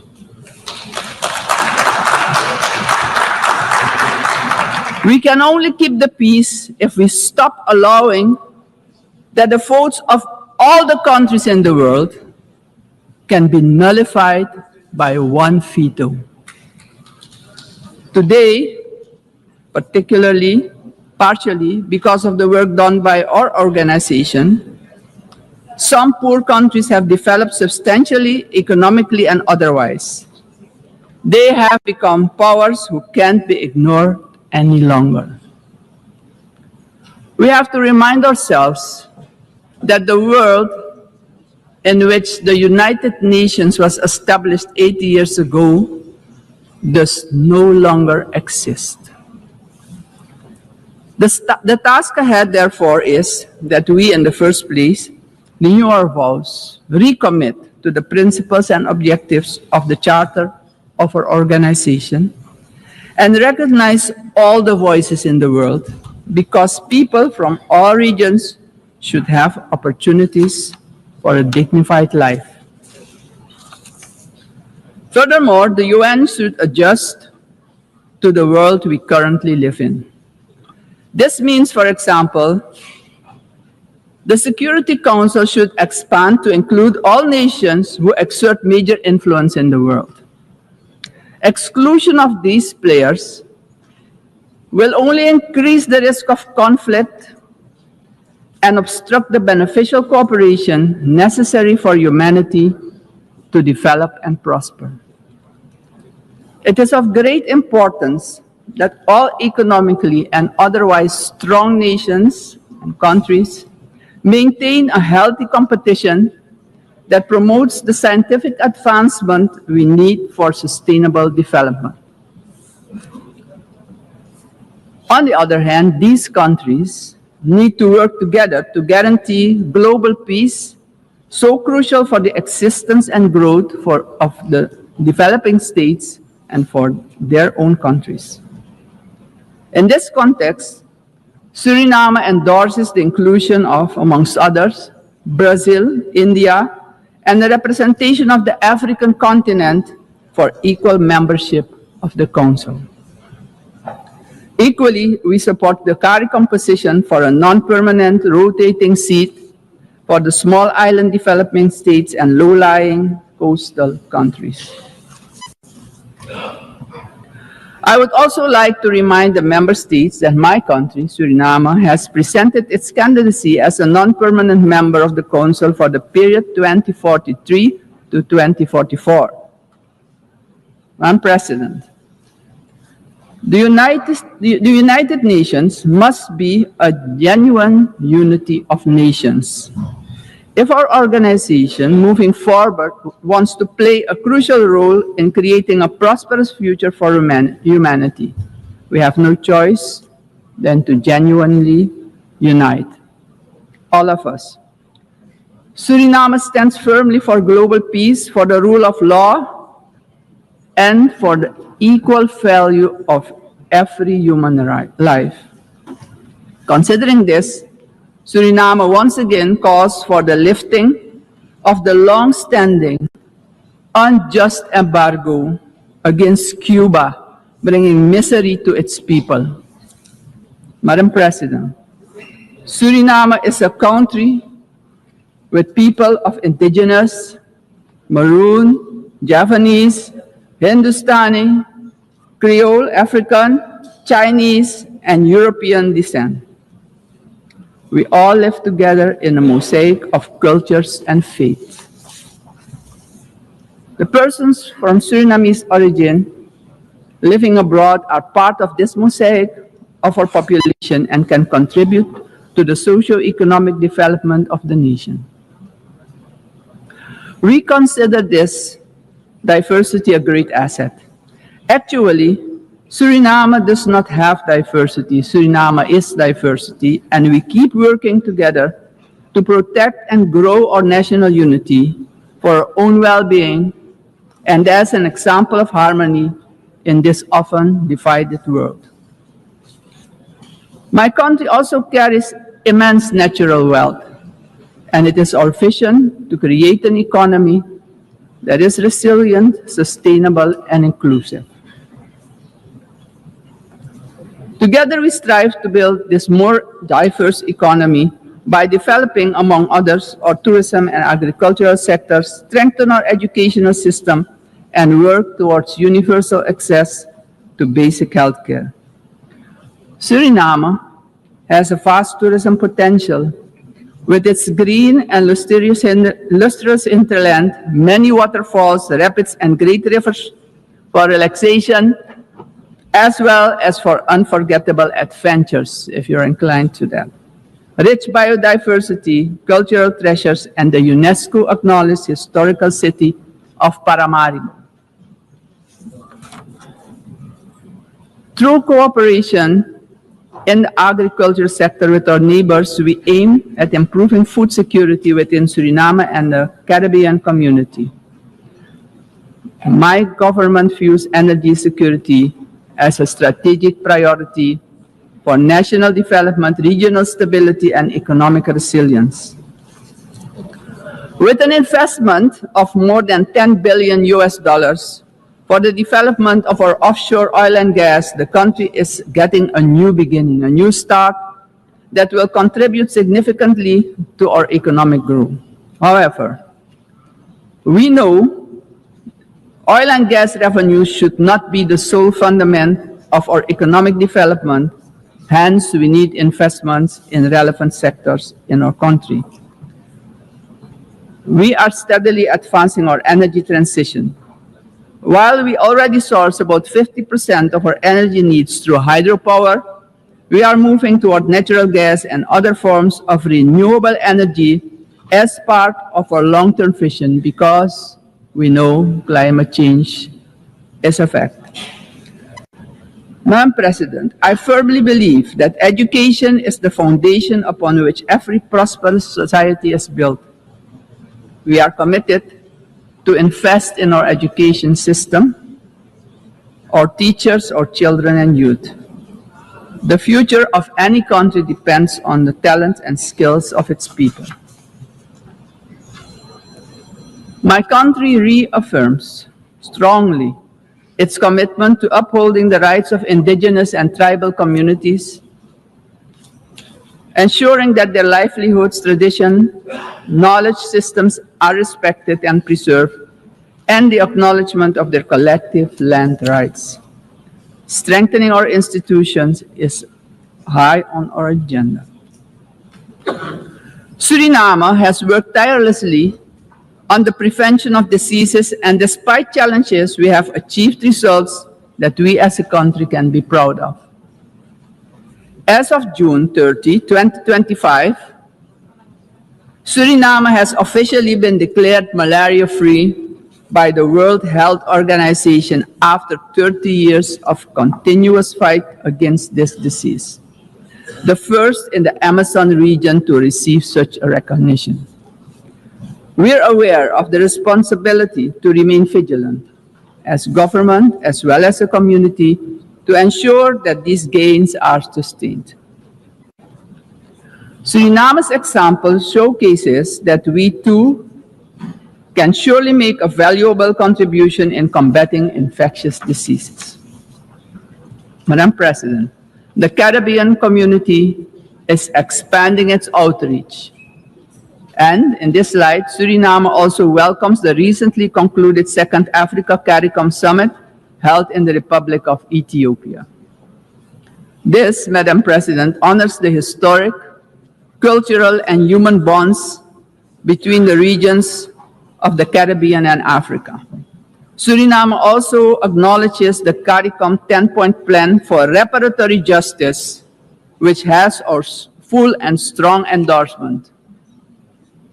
Slavery was a crime, is a crime against humanity, and we're talking about reparations, yes. We will furthermore continue to contribute with CARICOM, aiming at enhancing the organization's geopolitical influence. Despite our commitment as a country to the Paris Agreement 10 years ago, we see that the climate crisis is worsening. It's worse than we feared. Our countries have least contributed to climate change and carbon emissions, but are hit the hardest by its effects, directly impacting the livelihood and economic growth of our peoples. Suriname calls for the urgent attention of the international community to address the detrimental impact of climate change facing the small island developing states and countries with low-lying coastal areas. Our forests stand strong.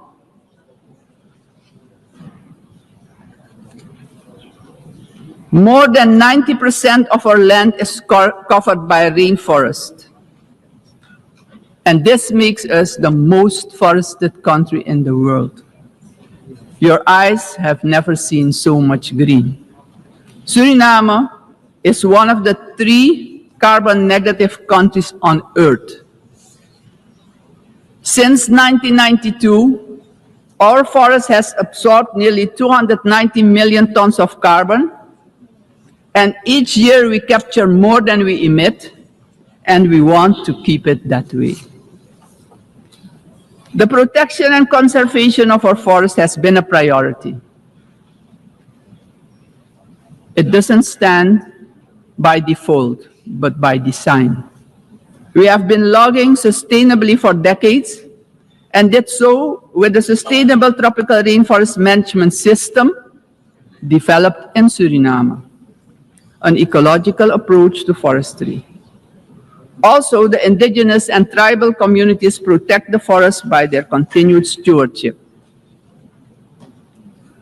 We are proud of the way we did it, but pride alone does not pay the bills and does not develop the indigenous and tribal communities. Madam President, we must not forget that these forests, our forests, are in competition with vast resources such as gold, diamond, bauxite, and more. We will need to make difficult choices. We want to keep our forest coverage at a minimum of 90%. But we cannot do it alone. The time has come for the world's largest emitters to share this responsibility, not only with words, but with action, justice, and finance. Suriname strongly calls for global action, predictable climate finance for high forested, low deforestation countries, fair recognition of real carbon removals, and direct support for the communities who live in and protect these forests. Suriname, Madam President, therefore endorses the initiative of the COP30 presidency to launch the Tropical Forest Forever facility and calls upon the international community to contribute to its success. Suriname, as mentioned previously, takes pride in being an example of peaceful coexistence, having different cultures, religions, and the traditions to live together in respect and solidarity. This is our gift to the world. The second gift, because we also have a forest that is delivering services to the whole world. This gift proves that harmony can prevail. As stated upon our admission to the United Nations in 1975, our republic indicated our willingness to engage with the international community. My country reiterates its strong commitment to multilateralism, one of humanity's most important achievements, which needs our protection in this time of change. In closing, aggression and military force should be replaced with peaceful resolution and dialogue, because it doesn't solve problems, it creates destruction and misery. As a matter of urgency, I call on every member state to keep the peace, protect the planet and all human rights. Suriname has shown the world that living sustainably together is possible. We are really better together. Thank you, Grantanye, and may God be with you.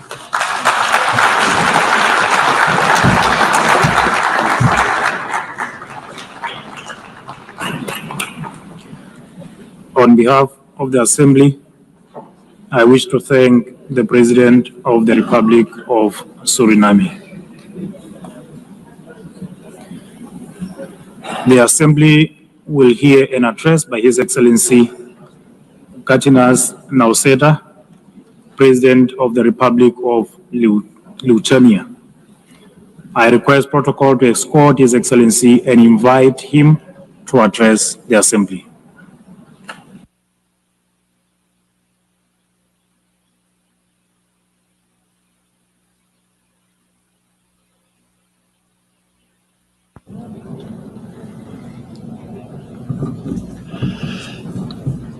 Dear Mr. Chairman, Excellencies, ladies and gentlemen, 80 years ago, humanity, emerging from the Second World War, embarked on a long road towards peace. Building on the solid foundation of the rules-based international order, our forefathers created the United Nations and its institutional system. This system was never perfect. Many nations, Lithuania included, had to struggle for decades, seeking freedom, independence, and sovereignty. Many people suffered war, famine, and premature death. And yet, it was the best international order that we have ever. The United Nations system embodied the great hope that nourishes the human soul and guides our actions for the universal good. Together we succeeded in condemning war and conquest, at least in theory, if not always in practice. To this day, even the worst aggressors feel ashamed to openly conquer, destroy, and enslave. Instead, they talk about special military operations and the need to protect those who frankly do not want to be protected. This shame is a significant achievement of our time. To the extent that current international norms limit the behavior of offenders, they help countless people to survive, escape torture, or even prosper. Thus, it is an ever-growing concern to witness these same norms being subjected to increasingly open and brutal attacks. Our international order is being slowly eroded by the irresponsible actions of those who should know better. The world is turning into a much more dangerous place. We have seen this before. We cannot ignore the striking parallels between the present day and the events of 1938, a time when the world chose appeasement over international law and diplomacy over deterrence, culminating in the infamous Munich Pact. That was a short-sighted attempt to satisfy a dangerous revisionist aggressor by giving away the territory of a sovereign nation. It proved to be a complete failure. The Munich Pact not only emboldened the Nazi regime, but also opened the door for Soviet expansion. Soon after, the secret protocols of the Molotov-Ribbentrop Pact carved Europe into spheres of influence and sealed the fate of many independent states. As Europe descended into another great war, Lithuania and the other Baltic states were illegally occupied, annexed, and brutalized. After regaining the independence 35 years ago, Lithuania feels a duty to guard the bitter memory of past mistakes. Never again will we place our hopes in appeasement. Never again will we stand aside. Never again shall Pandora's box be opened. In 1938, it was Czechoslovakia that was abandoned. Today, we cannot abandon Ukraine alone. The war in Ukraine is well into its fourth year. The international community has not done enough to stop aggressor. This is a quest that goes far beyond the usual lines that keep different nations apart. What matters is not the distinction between large and small, or between global north and global south nations, but the basic principles of the UN Charter, which guarantee peace and security across the globe. If one UN member is attacked with impunity year after year by a permanent member of the Security Council, What does that mean for the rest of us? When power replaces law and fear silences the truth, the foundations of the global order begin to crack. And then nobody can feel safe anymore. Ladies and gentlemen, the effects of Russia's war against Ukraine are being felt across the world. This war has sparked crises in energy, migration, and food security, while also deepening global poverty, hunger, environmental damage, and climate change. It all began with the illegal occupation of Crimea in 2014 and escalated into a full-scale invasion marked by systematic war crimes. The targeted destruction of civilian infrastructure, indiscriminate missile attacks, and the forced deportation of thousands of Ukrainian children are not isolated abuses. These are calculated efforts to erase Ukraine's identity and undermine its sovereignty and territorial integrity, all in open defiance of the United Nations Charter. Let me be clear, Lithuania will never recognize Russia's illegal occupation and annexation of Ukrainian lands. Ukraine's borders are not up for negotiation. Attempts to redraw them by force are unacceptable. The United Nations Charter is not a menu to pick from. It is a binding foundation of international order. Ukraine is also not the only target. Russia continues to occupy two Georgian regions, destabilizes Moldova, and uses proxies and mercenaries to spread instability across the Sahel, the Middle East, and beyond. These are not isolated episodes. They are part of a calculated policy to undermine international norms and export chaos for strategic gain. Russia is not acting alone. The countries enabling Russia's war against Ukraine also violate international law. They prolong war and deepen unnecessary suffering. Their actions damage us all, every sovereign nation. Lithuania therefore calls on the international community to maintain strong political, military, humanitarian, and economic support for Ukraine. Having already provided more than 1 billion euros in assistance, half of which for reconstruction and long-term recovery, we are setting an example to follow.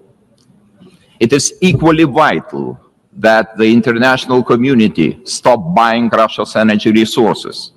Without all that oil and gas money, Moscow's war machine would finally stop. If history is any indicator, Russia will never stop using energy for its geopolitical goals. Wherever Russian energy resources flow, corruption, blackmail, and sabotage will follow. Let me remind you, this is a country that understands only the language of force. Ukraine's ability to deter aggression will be the decisive factor in the future. Moreover, peace will never be sustainable without justice. Russia's numerous war crimes, from mass killings and attacks on hospitals to the abduction, deportation, and indoctrination of children, demand accountability. My country strongly supports the Special Tribunal for the Crime of Aggression under the auspices of the Council of Europe. We call on all states to endorse this initiative. Accountability must have real consequences, legal, political, and financial.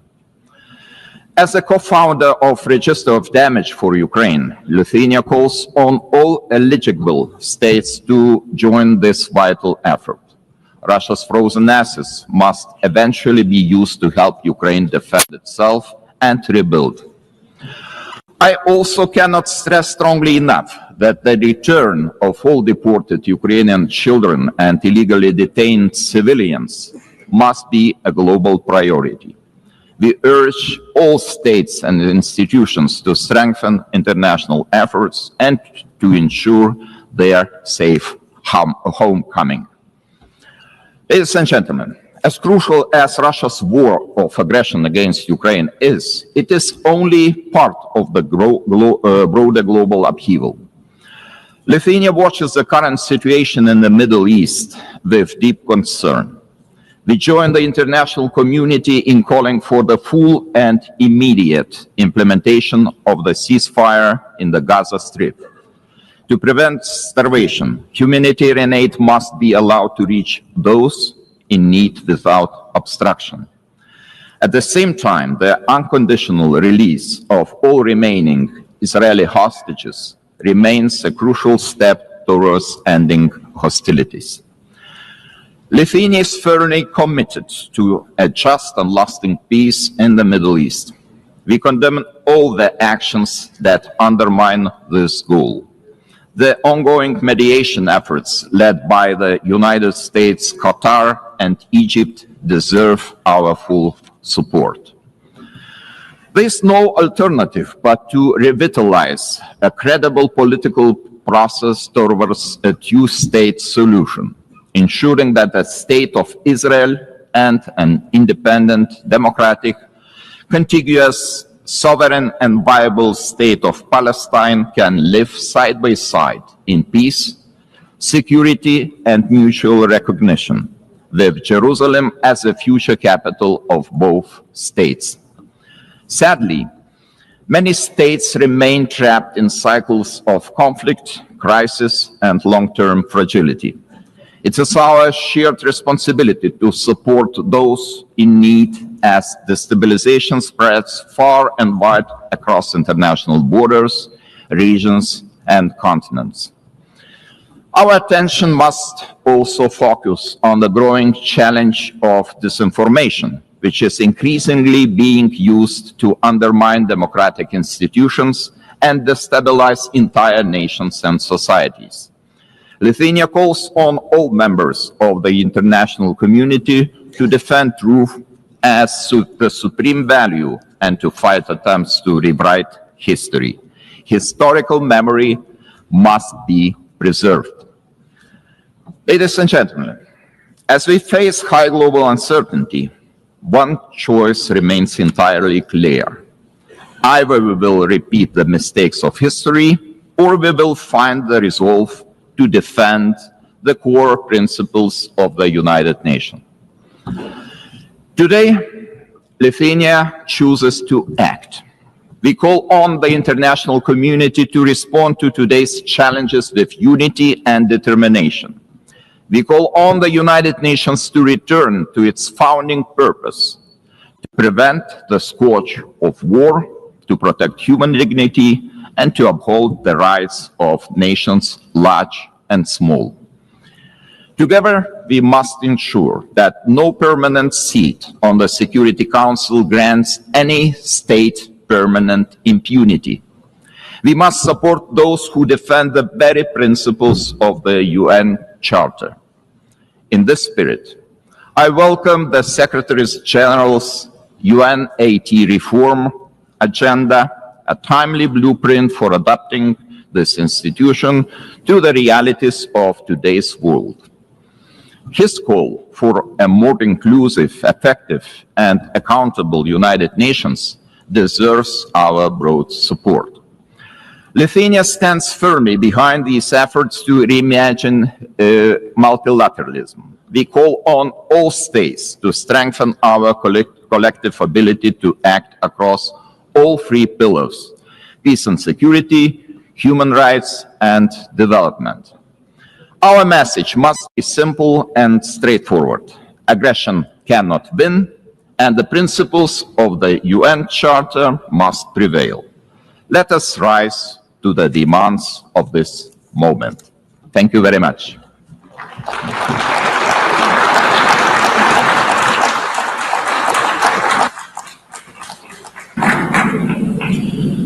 On behalf of the Assembly, I wish to thank His Excellency, the President of the Republic of Lithuania. The Assembly will hear an address by His Excellency Marcelo Rebelo da Sousa, the President of the Portuguese Republic. I request protocol to escort His Excellency and invite him to address the Assembly.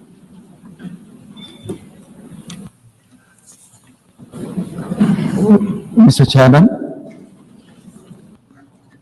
Excellencies, symbolic moment this one for United Nations. The celebration of 80 years, and for us Portuguese, 70 years of membership. The time of judgment, of compromise, of renewal, multilateral ambition. Portugal is today what always aspired to be, an open country to the world, listening, dialoguing, building bridges, deeply multilateralist and guided by the Charter of United Nations. A world with more cooperation and respect for international law is safer, more predictable, stable, peaceful, prosperous, plural, representative, and able to respond collectively to global challenges. 70 years ago, we were living still in dictatorship. And we found in this community the space to rediscover the real values and contributing to global solutions. And even now, in the changed world, fragmented, polarized, unpredictable, this community is a key community to defend basic principles of a coexistence between nations, cultures, civilizations. And it is with this coherence and the sense of responsibility, with the conscience of the need of contributing, acting, and deciding, guided by values and principles, that will be candidates to the Security Council in 27-28, a decision we formalized in 2013. Excellencies, let me pay tribute to the former President of the General Assembly for his support to the adoption of the Pact for the Future. Let me congratulate the present President of this session, wishing the success in her term.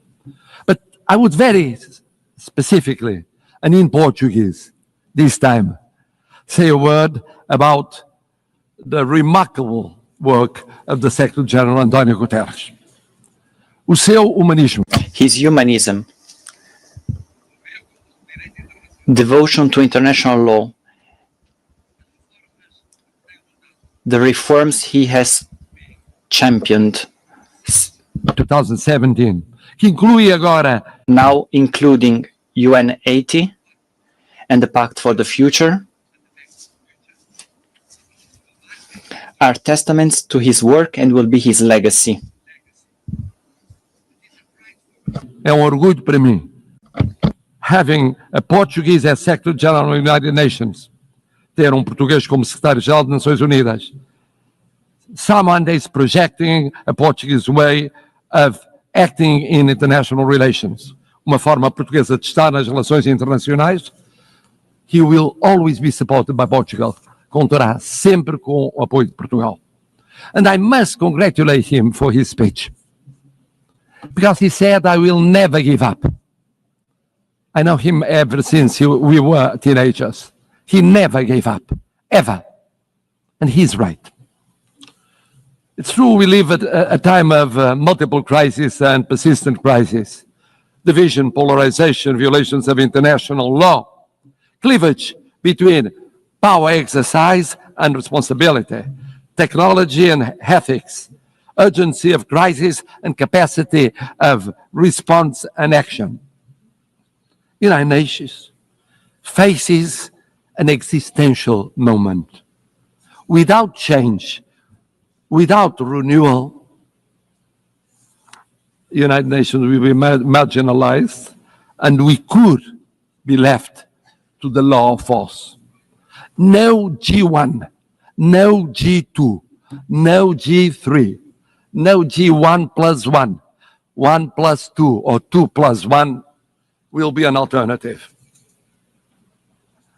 No absence of multilateralism will avoid the need of multilateralism. The world is multipolar, will be multipolar.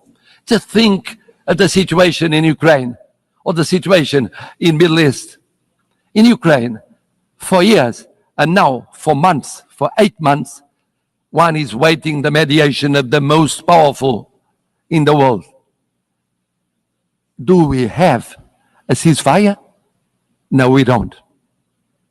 In the case of Middle East, we waited and waited for the intervention of the most powerful in the world. Did we have a ceasefire? Without the multipolar, multilateral intervention of so many countries, here in New York, with the recognition of the existence of the state of Palestine, some Europeans, others non-Europeans, we won't change soon. This means we need United Nations, we need multilateralism, we need dialogue between countries from every continent. And the same for international law. We need international law. We need international law for the reform of United Nations. We need international law as a foundation of peace and justice. A world governed by rules is a safer and more predictable and equitable world. We need a Charter of United Nations as a common compass. Of course, we must adjust the United Nations, but we must never forget the lesson of the League of Nations. When one forgets the principles, when one abandons the principles on account of pure realpolitik, I mean the power or the powers of the moment, one forgets that no power is eternal. No personality is eternal. Empires went up and went down. We know by experience it. Colonial empires, European empires inside Europe, all kinds of empires went up and went down. We believe that in the reform of United Nations, we have 3 pillars: prevention, partnership, and protection. Preemptive action before the conflict, not just afterwards. Mediation, preventive diplomacy, intervention of the Secretary General and of the PBC, avoiding destruction and institution collapse, building peace, fighting against the deep causes of violence, promoting resilient and peaceful societies. But development, peace building without development, preventive action without development doesn't work. We co-presided, together with an African partner, Burundi, the preparation of the 4th conference on financing of development. Ideas, dialogue, determination, results. Without sustainable development, no lasting peace is possible. Never forget to implement the 2030 agenda and the reform of the international financial architecture. It's a priority involving the digital, the space, the artificial intelligence technologies as force for peace, not tools for domination. Bridging the digital and technological divides as central to build resilient societies. C'est aussi très fier que... And with great pride, we share in the priority of prioritizing oceans, addressing climate change. We can talk about combating climate change, but we must first and foremost admit that there is this change. That's why we prepared for UNOC 2 in Lisbon, and we were at UNOC in Nice. We were one of the first European states to ratify the BBNJ Treaty. We protect 27% of our marine surface area. That is 3% of the objective for 2030. Speaking of the appeal of partnership, United Nations must deepen partnerships, strategic partnerships with regional organizations. Portugal has the experience that is very specific. We have the experience of the community of Portuguese-speaking countries. Speaking community present in 9 countries, 4 continents, 1 language. Presentes em 9 países, 4 continentes, uma língua, A language, a short platform with its own voice at the UN. We hosted the 10th Global Forum of the Alliance of Civilizations. For the Alliance of Civilizations. Also, the conference, UN Conference on Racism. Portugal hosted the first UN Conference on Racism, and we promoted the implementation of the Durban Declaration. We are part of the Ibero-American community. Indeed, Portugal feels like a kindred spirit of Latin America. We share common priorities, such as inclusive multilateralism, sustainable development, and social cohesion.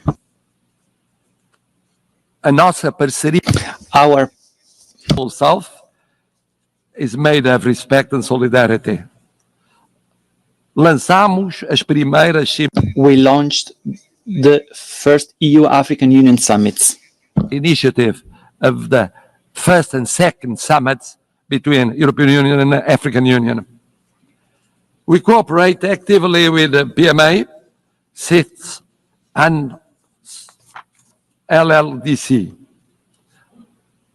At the same time, we think that protecting means also protecting the role of women, youth as agents of change, the access to education, leadership, political participation. The world needs more women and more youngest as leaders in the procedures of decision. Third pillar, protection.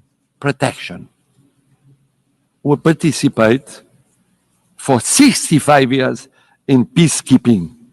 Thousands of armed forces and security forces participated in 25 missions in 4 continents, mostly in Africa. Peacekeeping now with 4 peace operations, a quick reaction force, punctual payment, example of intervention in every continent, defense of a predictable and stable financing, including for the missions that are promoted by Security Council or accepted by Security Council, but initiative of African Union.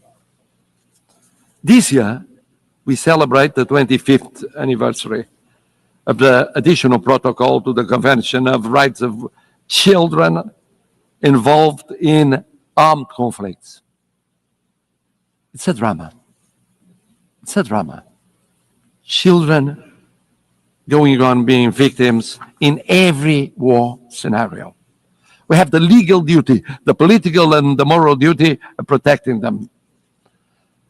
And then, of course, humanitarian international law. One spoke of it, about the situation in areas of conflict. Geneva Conventions are not suggestions. They involve duties. we participated in the 6th Commission preparing the Convention on Crimes Against Humanity. Human rights. Human rights. Human rights mean personal rights, political rights, freedom of expression, economic rights, social, cultural rights, universal, interdependent, and inseparable. Não podemos ficar. We cannot remain indifferent concerning major crises. We just declared our decision of recognizing the state of Palestine. In the Middle East, now we think that the following step is creating conditions for a ceasefire, immediately releasing the hostages, humanitarian assistance, but also creating political, economic, and social conditions to strengthen the solution of two sovereign states, rebuilding economies and societies, giving an opportunity to peace, to the daily life of Israelis and Palestinians, so that they can live, not die. Live, not die. In Ukraine, sovereignty, independence, and integrity with global total ceasefire, immediate and unconditional, first step for a fair peace, respecting international law and respecting the Charter of the United Nations. In Sudan, intervening to react much more quickly to perhaps the greatest humanitarian catastrophe in Africa. On Haiti, In Haiti, where the suffering of the population is no longer tenable. This in light of the barbaric atrocities committed by criminal gangs and the recruitment of child soldiers. Decisive UN assistance to the multinational security support mission is required before it is too late. Excellencies, at a time when we are witnessing the largest number of armed conflicts since the creation of the United Nations, Portugal is ready to take on greater responsibilities and represent a global voice in the Security Council, bringing the experience of almost lessons learned in recent decades and proximity to all the states here represented, without discrimination. And for that, our vision for the Security Council will act to prevent and creating partnership and protection, and with the reform of the Security Council to make it more representative and effective, to reflect the geopolitics of the 21st century and doesn't remain stuck in 1945, with representation of the African continent, with seats represented, and recognition of major emerging powers such as Brazil and India, with more transparent, a council that is more plural and consistent with the content and the spirit of the Charter. A Security Council which in 2024 met frequently since 1989. But it met frequently with less resolutions adopted and the highest number of vetoes casted.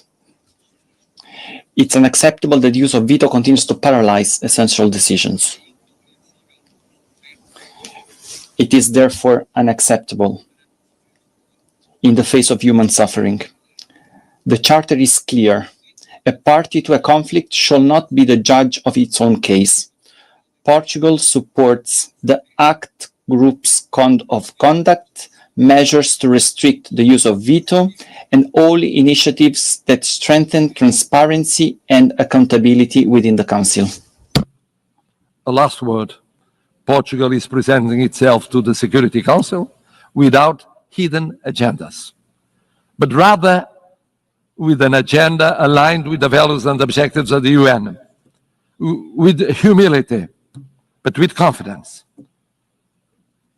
contributing to a council that is more effective, representative, and close to those who expect protection from it. We are a predictable country, a bridge builder, a reliable partner, an uncompromising defender of the UN Charter. It is in this spirit that we want to serve, that we reaffirm our commitment to the United Nations today, and that we hope will earn your trust for the future of the United Nations, but mostly for the future of the world, more peaceful, more just, more respectful of dignity, human dignity, in so many conflicts that represent a shame for all of us. Thank you.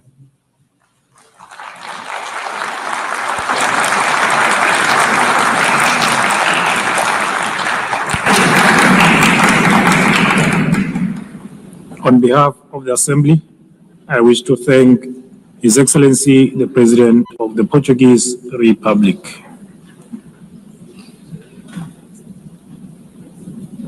The Assembly will hear an address by His Excellency Yomandu Usi, President of the Eastern Republic of Uruguay. I request protocol to escort His Excellency and invite him to address the Assembly.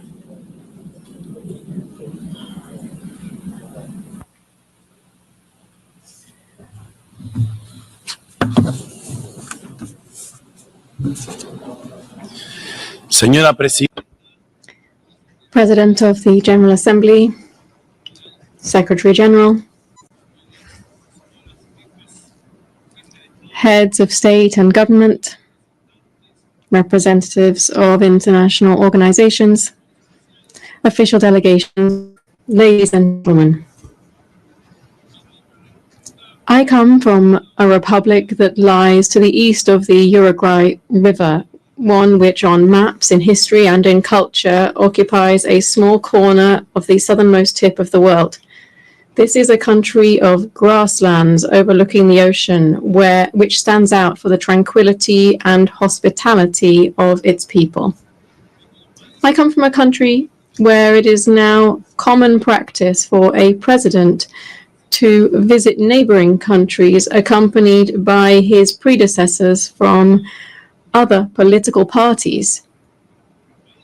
This is a country where the handover between governing parties does not trigger an institutional crisis.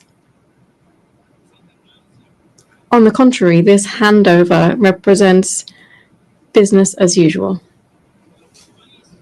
I come from a country whose president can walk among the people without security, can enjoy a football match standing in the stands like any other supporter.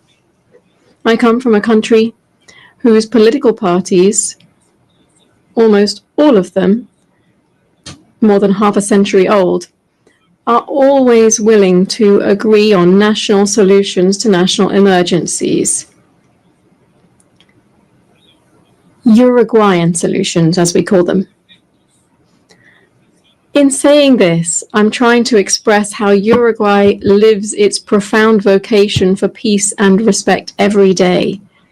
I live in a country, of course, that does not stand on the threshold of paradise, since we are also facing fresh challenges in child poverty, public security, and social inequality. And on these issues also, there is, generally speaking, national consensus.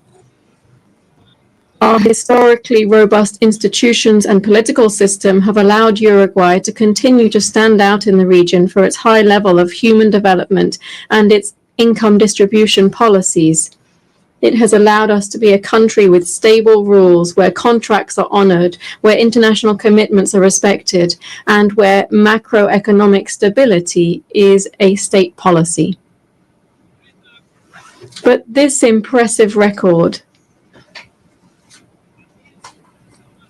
can also be seen beyond our borders, because Uruguay is recognized worldwide for its commitment to peace. its tireless pursuit of the peaceful resolution of conflicts, its unfettered respect for international law as the greatest guarantee of the sovereignty of peoples, and for being a fraternal and hospitable land for migrants from all latitudes. From that small country which breeds tolerance, dialogue, and agreement as the historical key to coexistence, and which lies on a continent free of conflict and interstate wars, we come to this assembly to join efforts to contribute to stability and peace in an increasingly tumultuous and challenging world. The growing geopolitical tension and increase in conflicts, together with the underfunding of efforts for a peaceful and rules-based global order, are posing enormous challenges on a planetary scale. A few facts suffice to illustrate this. According to the 2025 Global Peace Index, in 2023 there were 59 interstate conflicts. This is the highest number since the end of the Second World War. In 2024, global military expenditure rose by almost 10% in real terms when compared to 2023. This represents the largest annual increase since the end of the Cold War. We're talking about military expenditure of $2.7 trillion. We're not only talking about increased conflict between nations, nor of rapidly growing military expenditures to sustain this, but we're also talking about new forms of cruelty and death that wars now bear.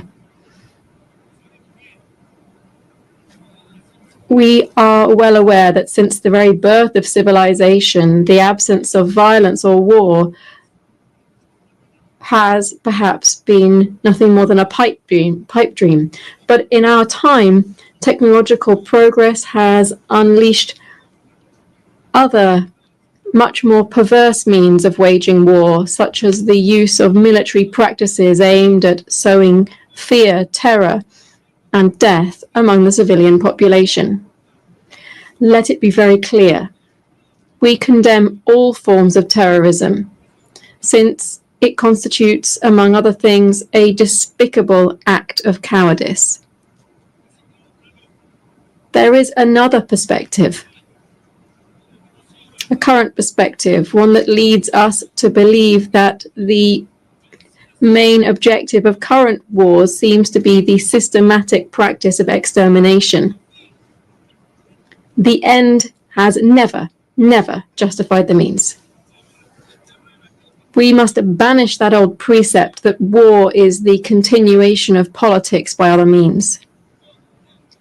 All war is criminal, irrespective of where it occurs, irrespective of the God invoked to justify it, and it will always deserve our most visceral condemnation. It is true that every nation has the right to its own territory and government. It's true that they have the right to establish a level of self-determination that allows a nation to coexist with other peoples. And the value of the United Nations is precisely to ensure that these principles are realized in a peaceful and civilized manner. No state that claims to be democratic and to live under the rule of international law can, even under the legitimate right to defend itself against terrorism, exercise barbarity against any civilian population, least of all against especially vulnerable and defenseless persons.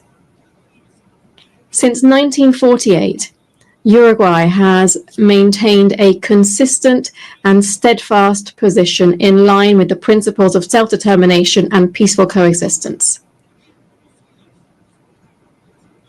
Our historic stances on the main global conflicts, especially that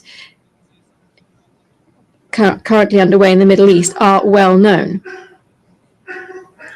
In this regard, Uruguay has always maintained the position of two states, two peoples.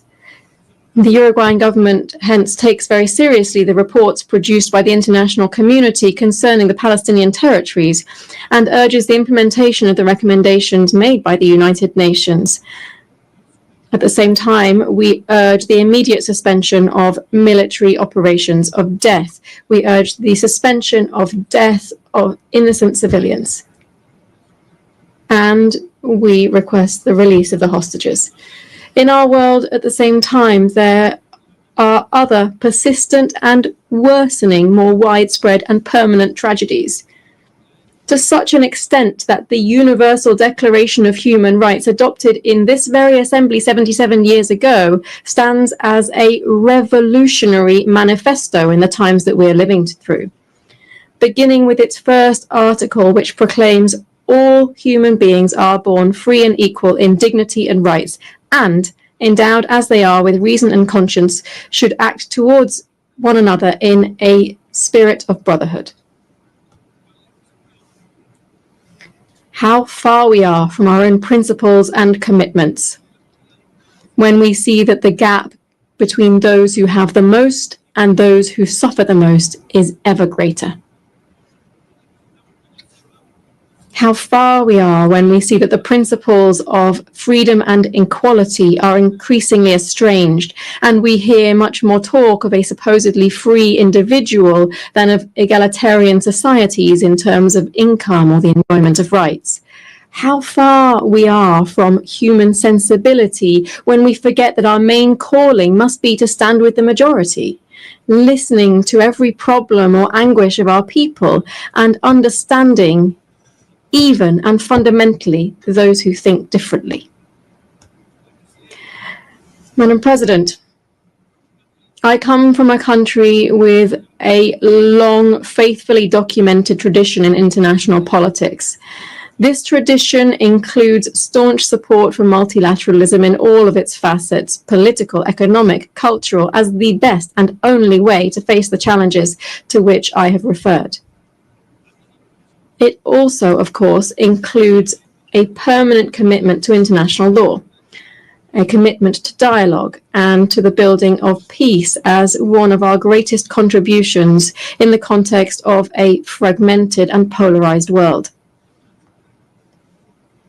My country's entire political system is proud to contribute decisively to global tasks such as the maintenance of international peace and security, the consolidation and development of international law through participation in normative bodies and in international courts, through our support for disarmament, food security, global health, and commitment to addressing climate change. In this context, I wish to highlight my country's historic commitment to the multilateral peacekeeping system.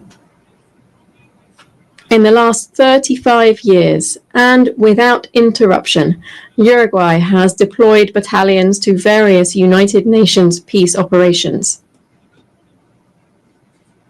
We've taken on this role to such an extent that we've become the leading country in Latin America and the second per capita worldwide in contributing to this type of missions.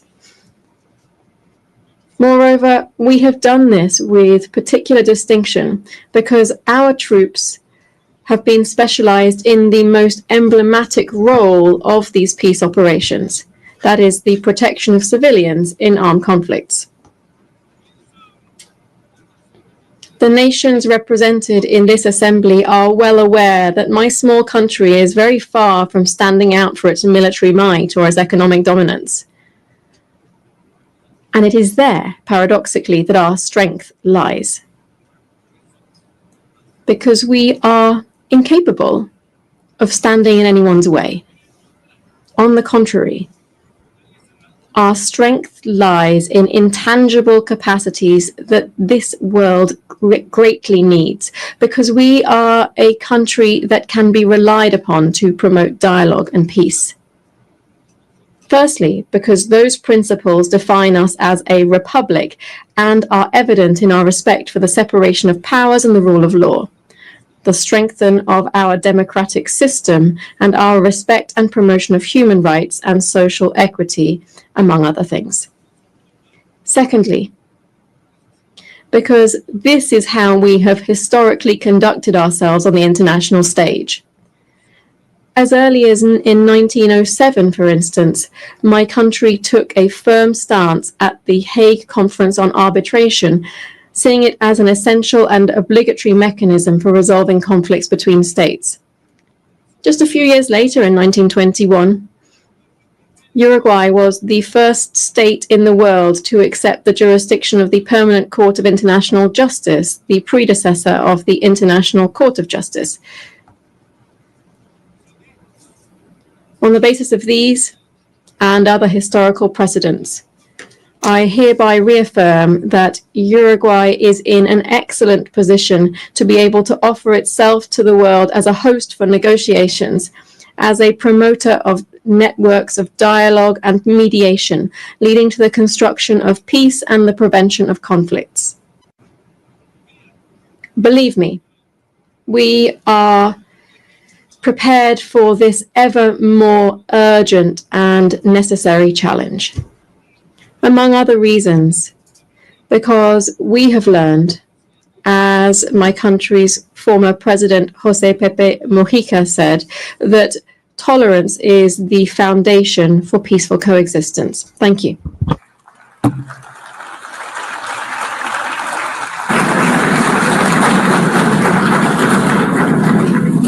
On behalf of the Assembly, I wish to thank the President of the Eastern Republic of Uruguay. The Assembly will hear an address by Her Excellency Natasha Pirc-Musar, the President of the Republic of Slovenia. I request protocol to escort Her Excellency and invite her to address the Assembly.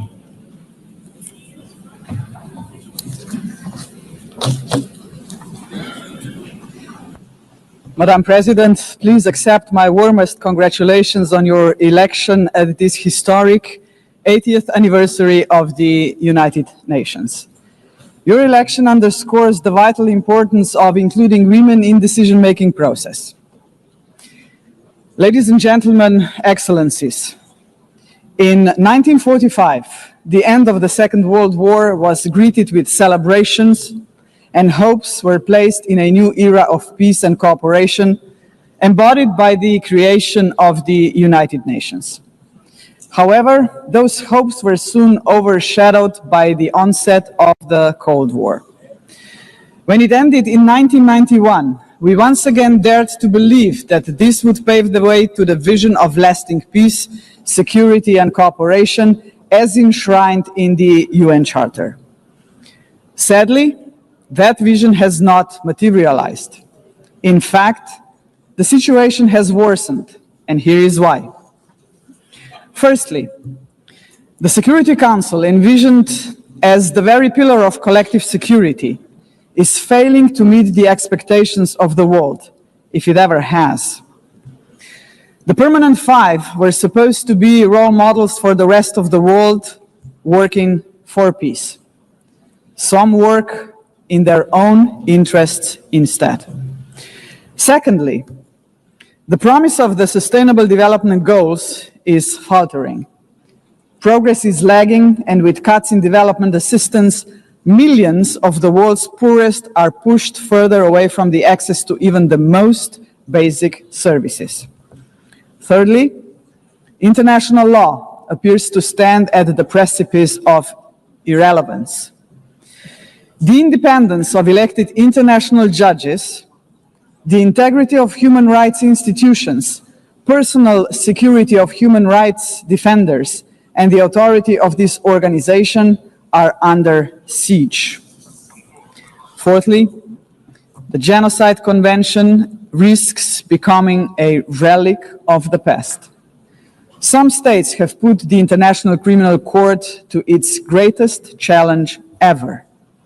Its prosecutors, whose only duty is the pursuit of justice, and its judges, whose responsibility is to uphold the law, our international law, now face sanctions and intimidation.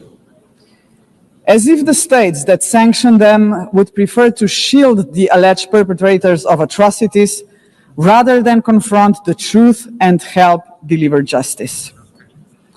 Fifthly, the landmark opinion of the International Court of Justice affirming that international law obliges states to prevent harming the climate already feels obsolete. And finally, states are withdrawing from the Paris Climate Agreement, from the Ottawa Treaty, and from the UN agencies, or simply cutting their finances. Each such act chips away at the support for multilateralism, a system designed not for the powerful few, but for the benefit of all of us. Madam President, how are we to explain these trends to our electorates, to our people, and above all, to our children?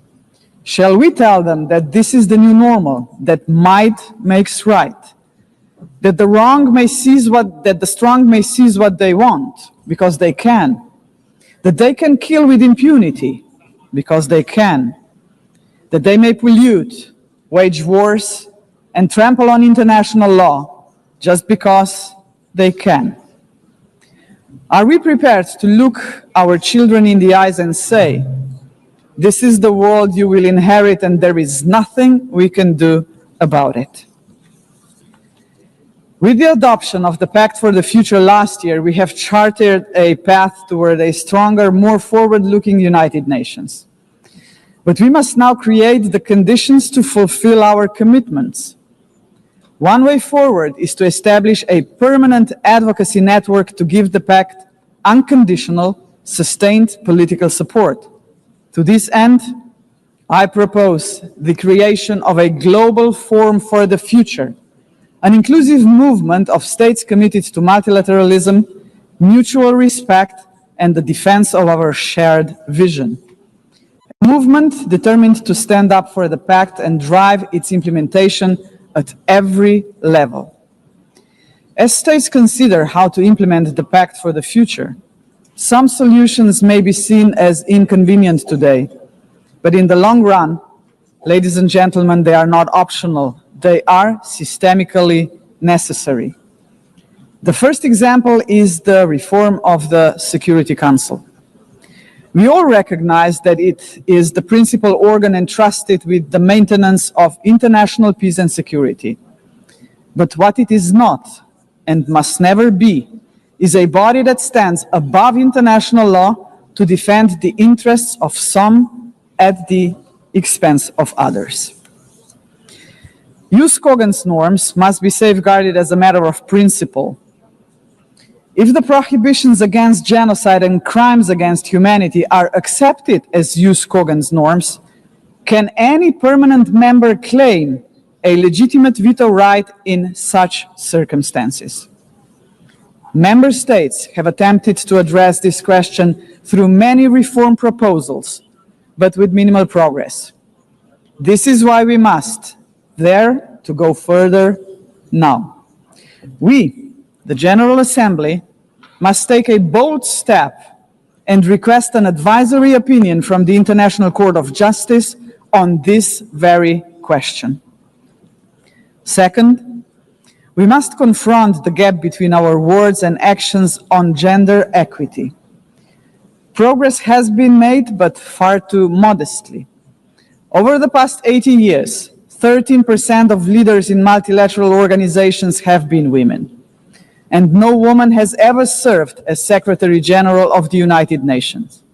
And this, ladies and gentlemen, must change. So, Excellencies, ladies and gentlemen, let us make history.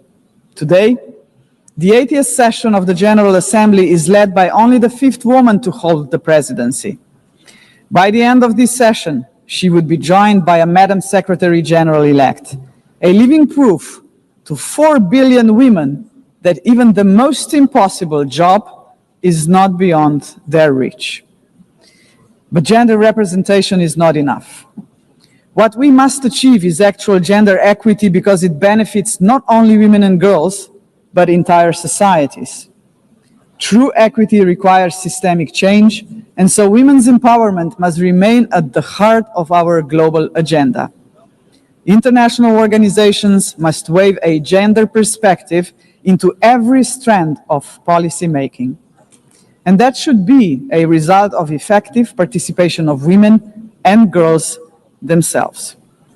Electing a Madam Secretary General would be historic, but it must only be the beginning of a much deeper transformation. Madam President,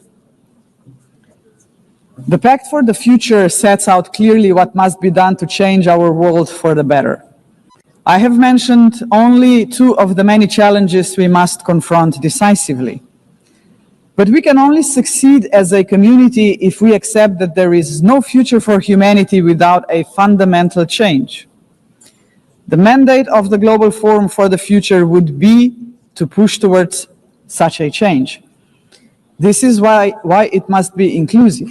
It must not be merely a coalition of countries. It must inspire hundreds of millions of people. For when it comes to human dignity, the constituency of like-minded individuals is vast, diverse, and knows no borders. Human dignity is indivisible. We must fight for it no matter how great the obstacles are. And there are many, we know that. Think of hunger. Time and again, humanity rose across continents to confront the scourge of hunger, to no avail. Worse still, hunger is now being weaponized, turned into a tool of war. We receive reports on a daily basis of how women and children are starved because they are marked as legitimate targets, as enemies. How cruel, how inhumane is that, ladies and gentlemen? We cannot allow this to happen any longer. 40 years ago, musicians stood against hunger. Instead of guns, they, the Band Aid, used music. The world heard them, but they were not loud enough, as hunger has not been eradicated. Today, we have science. We can address on a scale beyond imagination, not only hunger, but every act of violence against human beings and all human fears. Granted, science, technology, and global connectivity are too often twisted by cynical leaders and warmongering regimes. But they can also be harnessed for the common good. Artists, influencers, and visionaries with audiences of millions can join forces with the governments of like-minded nations. Together, their voice in defense of humanity could become irresistible. Together, we can demand real action by all governments, all world and community leaders on the Pact for the Future, and hold to account those who betray human dignity to its very core, through wars of aggression, genocidal policies, and crimes against humanity. If we join forces and make ourselves heard, nobody can ignore us, not even the most arrogant governments and individual politicians. Of course, such initiatives cannot emerge out of thin air. They require leadership, strong, inclusive, and fearless leadership. We, the leaders of today, are only transient custodians of power. Some of us may not be here after the next election, but that is precisely why we must act now. Our responsibility and destiny will be judged by how we treat our planet and its people today. We simply cannot afford silence, ignorance, or passivity, not while we hold power and possess the power of the word. Hesitation is not an option, Madam President. For most of us, members of the UN, is not might that makes right. It is the opposite. We must not allow the powerful few to ignore us. We must not surrender to a world where power alone prevails. We, the majority of United Nations members, must be role models. We must work for a different world. The Global Forum for the Future can be a platform for the much-needed transformation in which partnerships with non-state actors and companies are indispensable. Profits must finally serve development for all. Innovation and sustainability must drive tolerance, mutual respect, and inclusive dialogue. Is that too much to ask? If we, the leaders of this planet, can offer nothing but terror, conflict, pollution, fear, inequalities, and war to 8 billion people, then we must confront the truth. We are complicit in crimes against our civilization and our planet. And not just us, heads of states, but leaders of international institutions, CEOs, and every individual with the power to make a difference share this responsibility. None of us can claim ignorance of what is at stake. If we believe in human dignity for all, we must deliver more. A world that fulfills lives, not threatens them. We must say yes to inclusive multilateralism and a resounding no to multipolarism. Let us show that this General Assembly can and will make a difference, as it has often done before. Let us demonstrate that we reject arrogance, hatred, and willful blindness to a lack of equality and justice, to wars of aggression, crimes against humanity, and genocide, because they tear us apart for generations. And let us proclaim in all seriousness and sincerity that we embrace personal and collective responsibility to uphold humanity, sustainable development, and international law, because this will keep us together as a civilization for generations. And Madam President, let me end on a personal note. For the sake of future generations, to fulfill our responsibility as human beings, to ensure that we are on the right side of the history, we should do the right thing. We did not stop the Holocaust. We did not stop the genocide in Rwanda. We did not stop the genocide in Srebrenica. We must stop the genocide in Gaza. There are no excuses anymore. None. Ladies and gentlemen, thank you very much. On behalf of the Assembly, I wish to thank the President of the Republic of Slovenia. The Assembly will hear an address by His Excellency Kasim Jomart Tokayev, the President of the Republic of Kazakhstan. I request protocol to escort His Excellency and invite him to address the Assembly.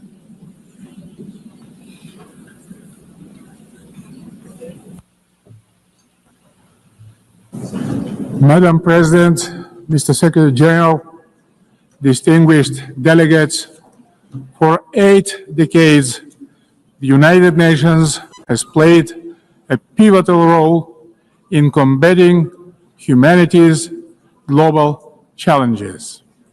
Over that time, it has led our common efforts on collective security, nuclear non-proliferation, peacekeeping, development, poverty reduction, sustainability, and human rights. But we must also face the truth. The world around us has changed profoundly and, unfortunately, not for the better.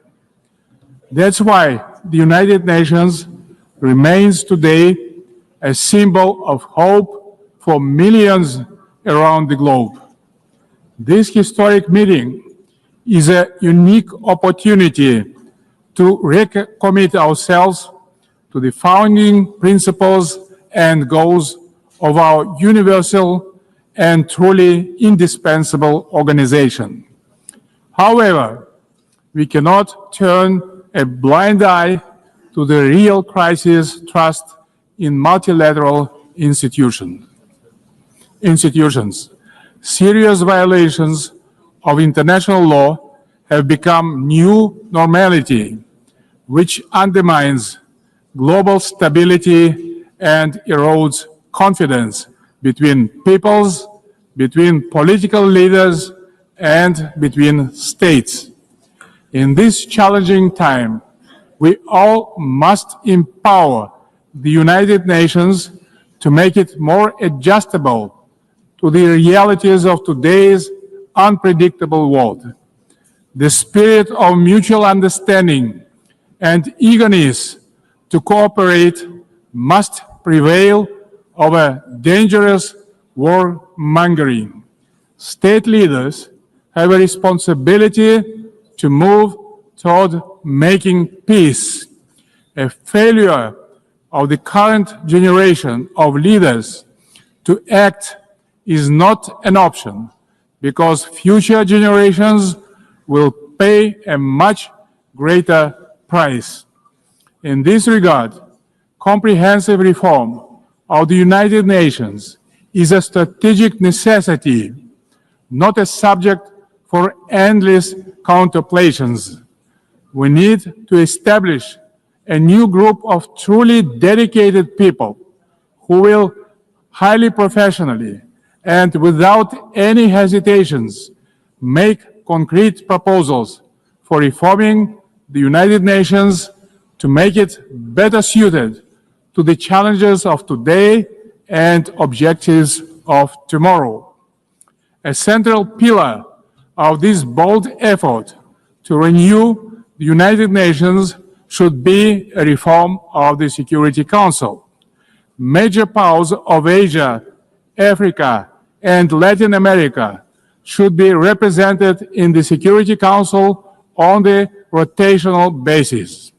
In addition, Kazakhstan strongly believes that the voices of responsible middle powers also need to be seriously amplified in the Security Council. In fact, they have already started to play a larger positive role in international relations, bringing balance and building trust.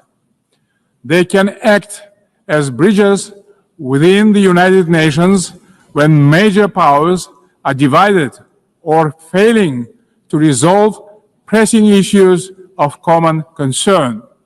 Above all, a credible United Nations for the 21st century requires member states to take concrete steps toward durable peace and security. Otherwise, the United Nations is doomed to forever mitigate consequences while root causes forever proliferate. We can begin this process already today by reaffirming our steadfast commitment to the Charter of the United Nations.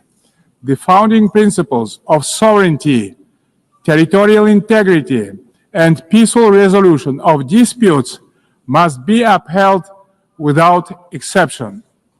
Selective application of the Charter undermines its credibility. The world needs a new consensus based on trust, inclusiveness, and shared responsibility. For example, the enemy state clauses of the Charter, historical remnants of the Second World War, have already been recognized by the overwhelming majority of the international community is obsolete. For all these reasons, it's time to have a serious conversation about Charter review. Today we face an alarming reality. Arms control treaties are collapsing, and with them, so are the foundations of strategic stability. Global military spending in 2024 hit a record $2.7 trillion. The global cost of violence reached nearly $20 trillion. Therefore, rebuilding a robust global security architecture should remain a top priority for the international community. We advocate relaunching high-level dialogue among nuclear powers and stronger multilateral action to drastically reduce the looming threat of nuclear weapons. More widely, we must begin the hard work of getting rid of the militant mindset. We can do so by tracking closely how much our countries invest in peace. Kazakhstan is ready to host a new dialogue on nuclear disarmament and non-proliferation. We can focus on informal, inclusive exchanges that reinforce the NPT and support progress toward the CTBT. We also call to advance our proposal to establish international agency for biological safety and security. Kazakhstan remains concerned by the Ukrainian crisis, which continues to seriously harm civilians, damage global trust, and undermine international security.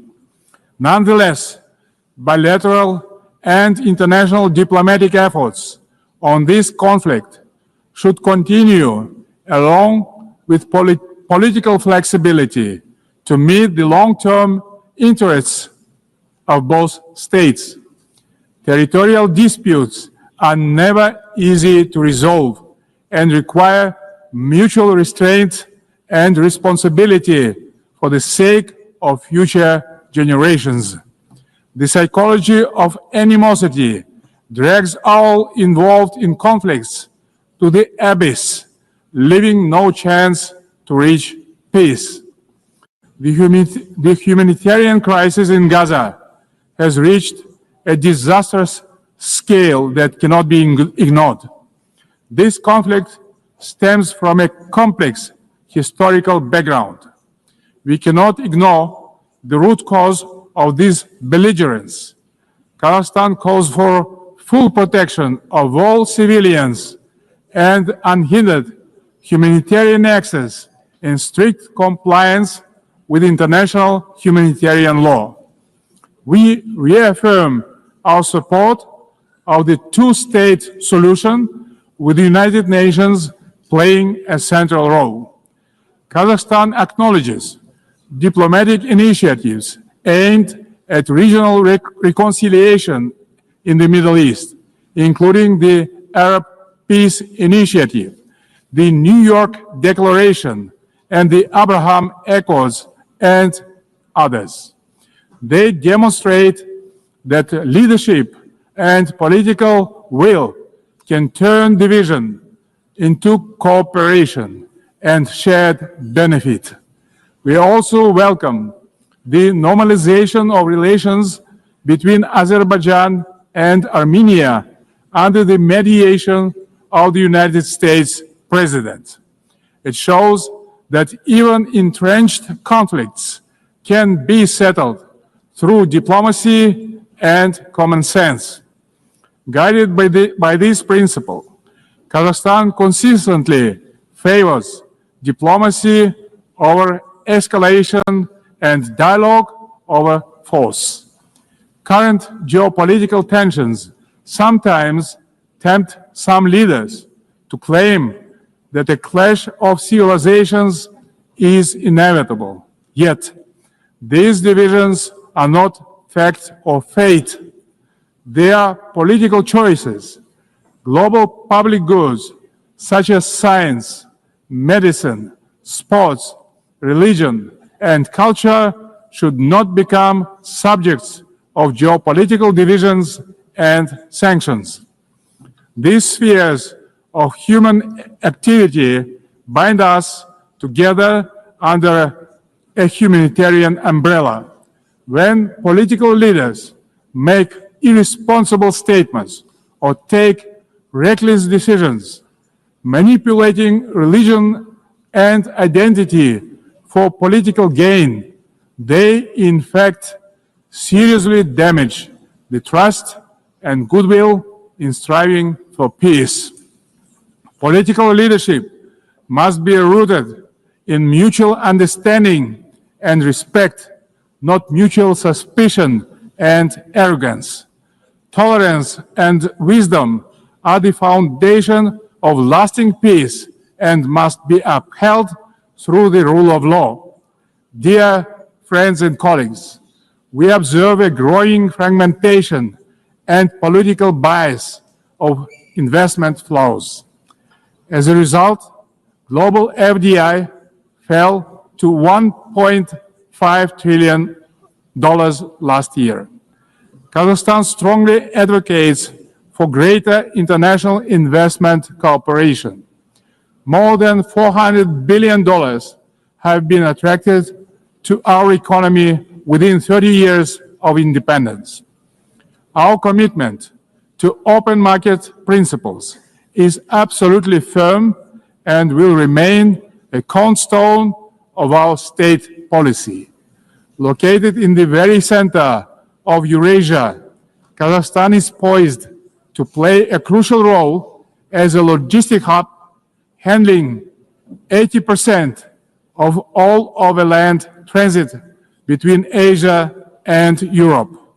We are investing tens of billions of dollars in our transport and transit infrastructure, including the Belt and Road Initiative, the North, South, and Trans-Caspian transit corridors.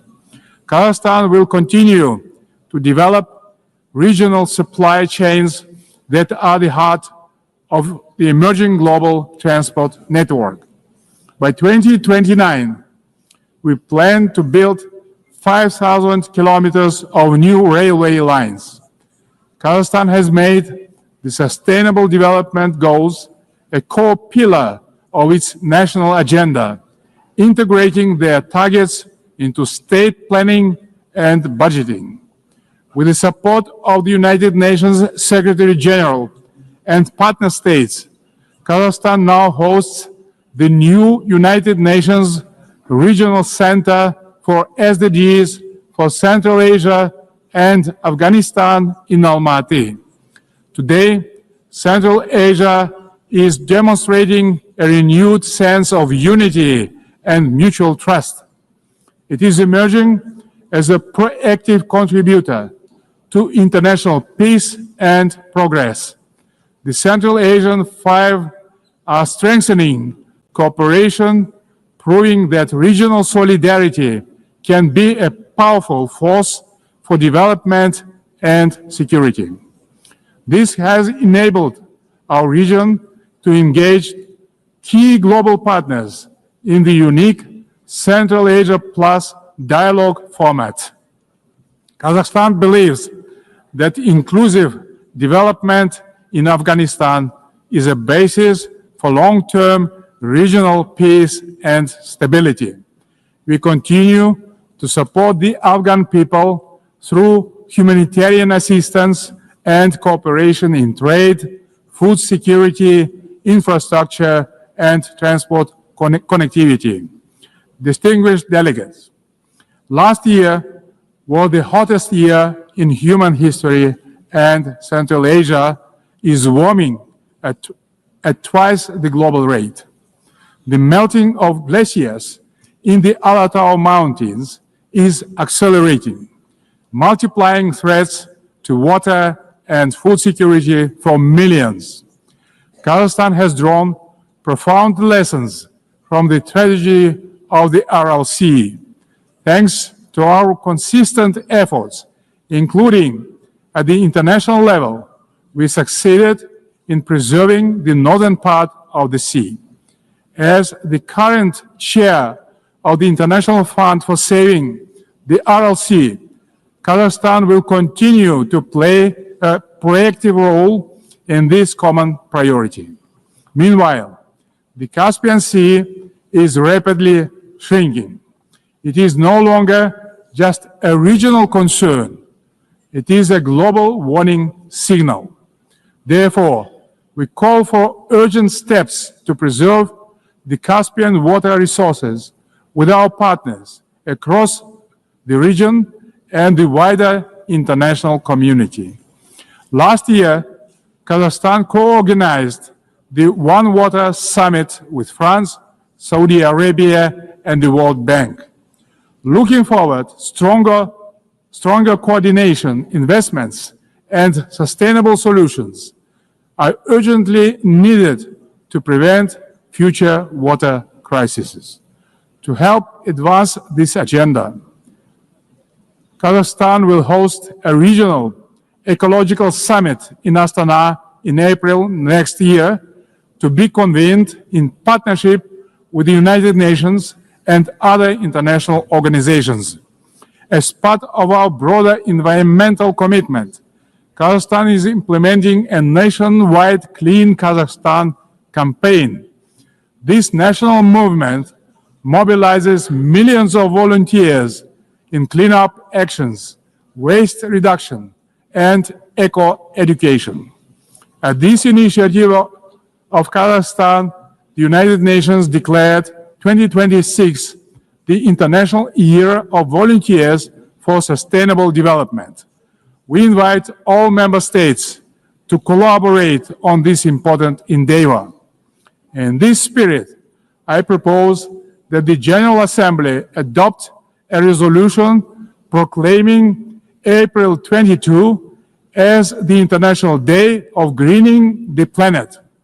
Dear friends, Kazakhstan views artificial intelligence not as one more technological advancement, but as a major breakthrough that can be a true engine of human progress. Yet, as artificial intelligence accelerates, so do the related risks, specifically deepening technological, economic, and geopolitical divides. At the same time, we should not let ethical norms fall behind this rapid evolution. Pressing questions of fairness, accountability, and individual rights must be addressed with clarity and urgency. We must act collectively to ensure that every country can benefit from AI. Kazakhstan welcomes the establishment under UN auspices of the Global Dialogue on AI Governance. We stand ready to actively contribute to this platform to help ensure that AI remains safe, inclusive, and human-centered. In Kazakhstan, artificial intelligence will be integrated across all sectors of economy and public services.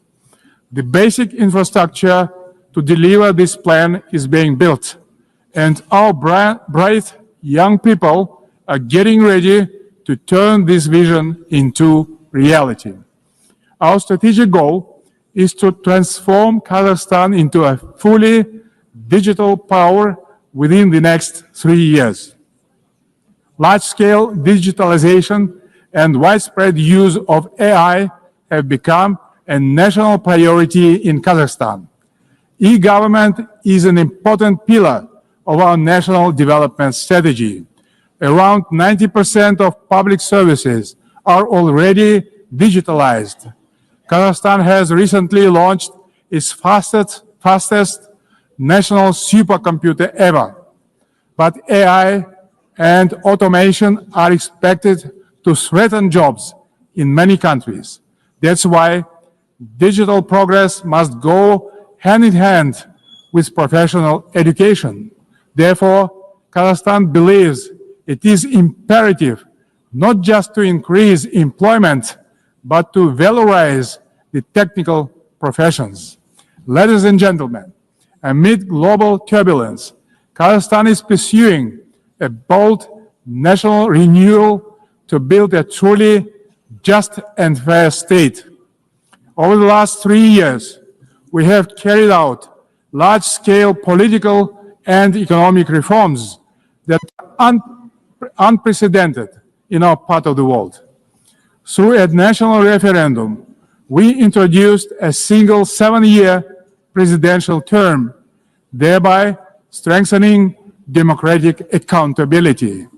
We remain committed to the formula of strong president, influential parliament, and accountable government. Guided by strong wish to modernize Kazakhstan, I have proposed a single-chamber parliament for a national referendum to consider. Our objective is to continuously embrace the political system to make it more transparent, effective, and reflective of people's aspirations. At the heart of these reforms lies a clear principle: law and order must prevail. We believe that only governance rooted in common sense and the rule of law can ensure public order and protect the rights of all citizens. It creates good conditions for international investment, trade, cooperation, and more broadly, the dynamic development of our country. The interests of law-abiding people and decent citizens must always come first, maintained through justice, accountability, and mutual respect. Kazakhstan's economy is showing clear signs of sustainability and resilience. This year, economic growth is expected to exceed 6%, underscoring the sustainability of our economy as the largest in our part of the world. But we are not complacent. We will continue our efforts to ensure a long-term growth.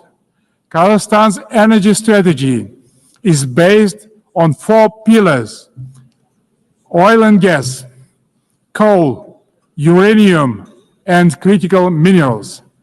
These precious assets are the basis of reliable energy partnerships.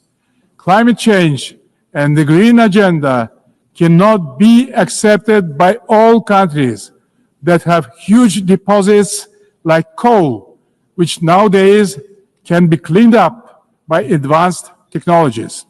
That's why we have committed to decarbonize our country in 35 years. Renewable energy is not the single solution to all energy problems. Agriculture is another driver of our development with huge potential for global markets. Kazakhstan's grain export capacity has amounted to 12 million tons, reaching a great number of international markets, creating new opportunities for trade expansion using enhanced transport connectivity. We will continue our cooperation with all major international partners and regional stakeholders to further diversify our external trade and economy, making it more inclusive and resilient. Excellencies, we will remain firmly on this path, deepening governance reforms at home while supporting global governance abroad. Kazakhstan will continue to serve as a bridge builder and peacemaker. It will also continue to choose balance over domination, cooperation over confrontation, and peace over war. We stand ready in cooperation with other players, stakeholders in the international community to renew the promise of the United Nations as a beacon of peace, justice, and cooperation. Thank you very much. On behalf of the Assembly, I wish to thank the President of the Republic of Kazakhstan.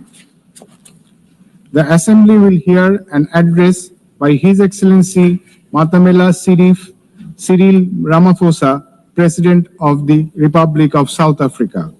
I request protocol to escort His Excellency and invite him to address the Assembly.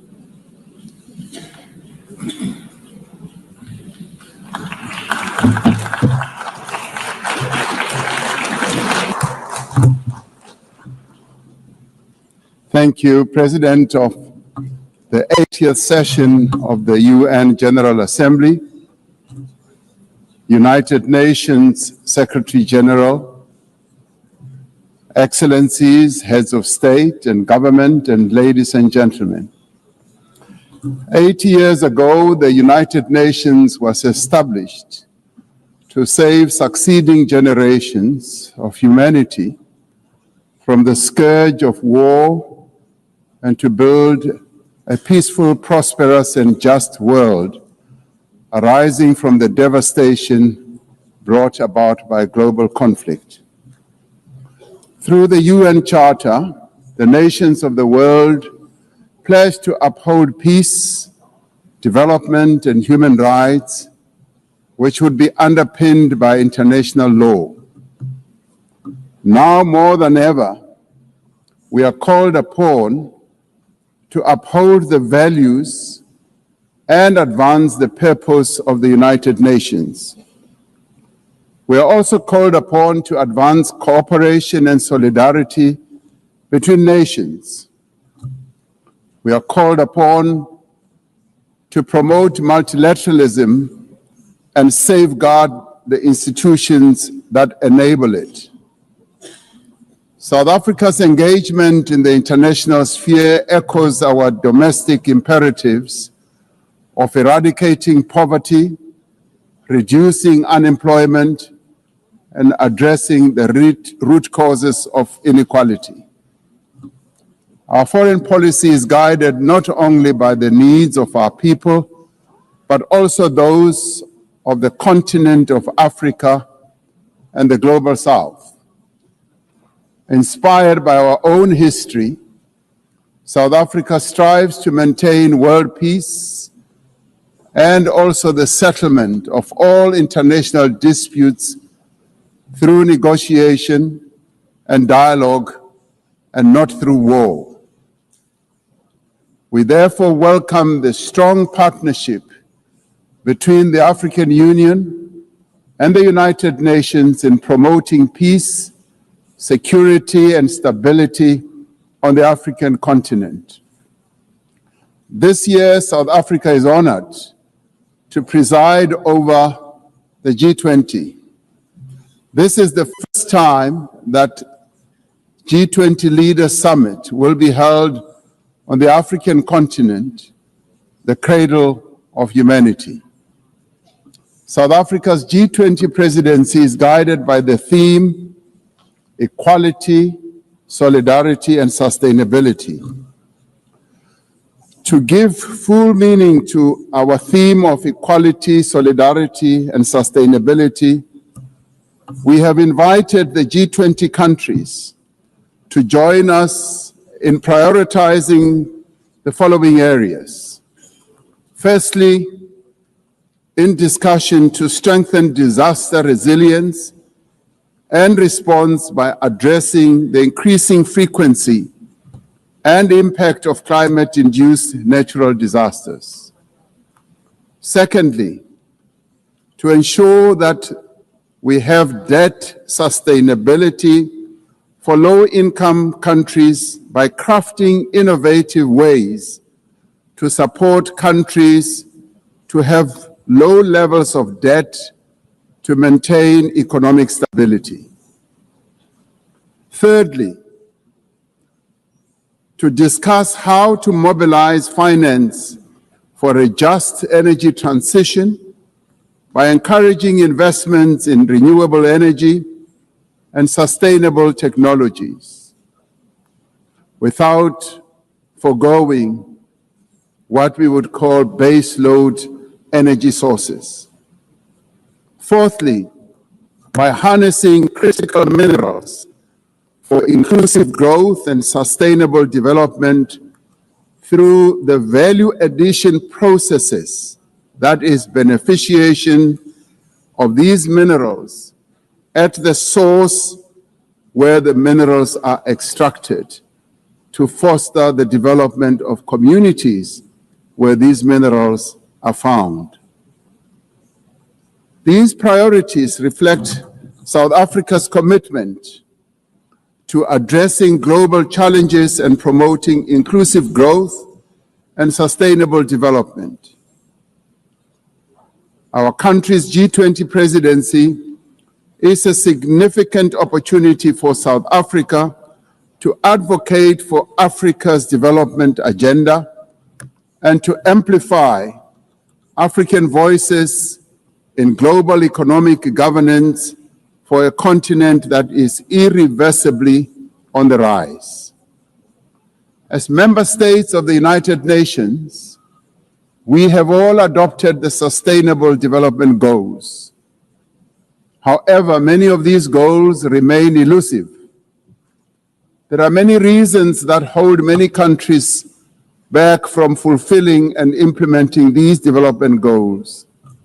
Some of these reasons are lack of sufficient financial resources that can finance the advance that these countries need to make to fulfill those goals. Many countries with developing economies, especially in Africa and the global South, do not have adequate capital to finance their development goals. They are indebted and are paying much more on debt servicing than they do on health and education. In fact, these countries pay much more than countries in the North for their debt. Yet through global solidarity, by having fairer lending rules, especially for several of the global South countries, we can achieve our shared commitment. Through the G20 process, we are working towards building consensus on how this problem can be tackled, including the reform of international financial institutions, particularly multilateral development banks, to better tackle global challenges that many countries face.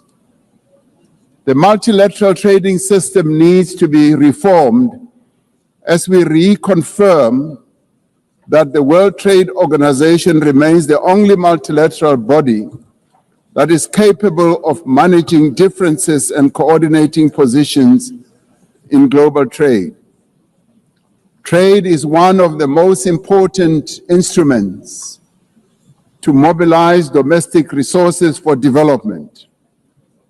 It is concerning that geopolitical shocks and unprecedented trade policy volatility are destabilizing the global economy and jeopardizing a critical source of development finance. In fact, trade is now being used as a weapon against a number of countries in the world.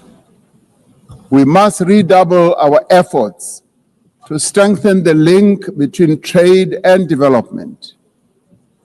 Unilateral trade practices and economic cohesion have a detrimental impact on many nations.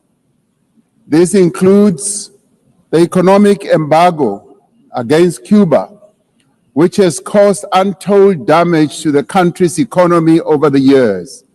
This unfair embargo must be lifted, and we want it lifted sooner rather than later.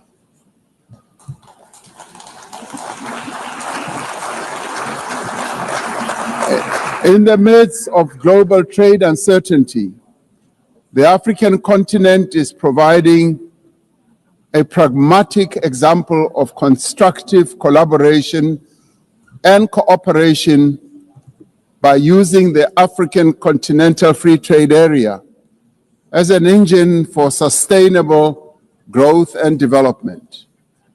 This will, with commitment, become the central pillar of economic cooperation and integration for our continent. As part of the effort to build more inclusive economies, South Africa's G20 presidency has launched an extraordinary committee of independent experts on global wealth inequality. This committee, chaired by Professor Joseph Stiglitz, a Nobel laureate, will deliver the first ever report on global inequality to G20 leaders when they meet in November in Johannesburg in South Africa. Climate change is an existential threat. We are failing future generations by our inability to reduce global warming. Climate change is reversing economic growth and development gains in many countries, especially in the global south. Although Africa carries the least responsibility for climate change, many countries on the continent of Africa experience much of its harshest effects. Extreme weather events like floods and droughts are driving food insecurity, displacing populations, causing damage to infrastructure, and leading to the unnecessary loss of livelihoods. Member states must honor their undertakings and commitments in line with the guiding principle of common but differentiated responsibilities and respective capabilities. The Secretary General recently reported that global military expenditure has reached historic highs, just as the world is falling behind on its core development promises.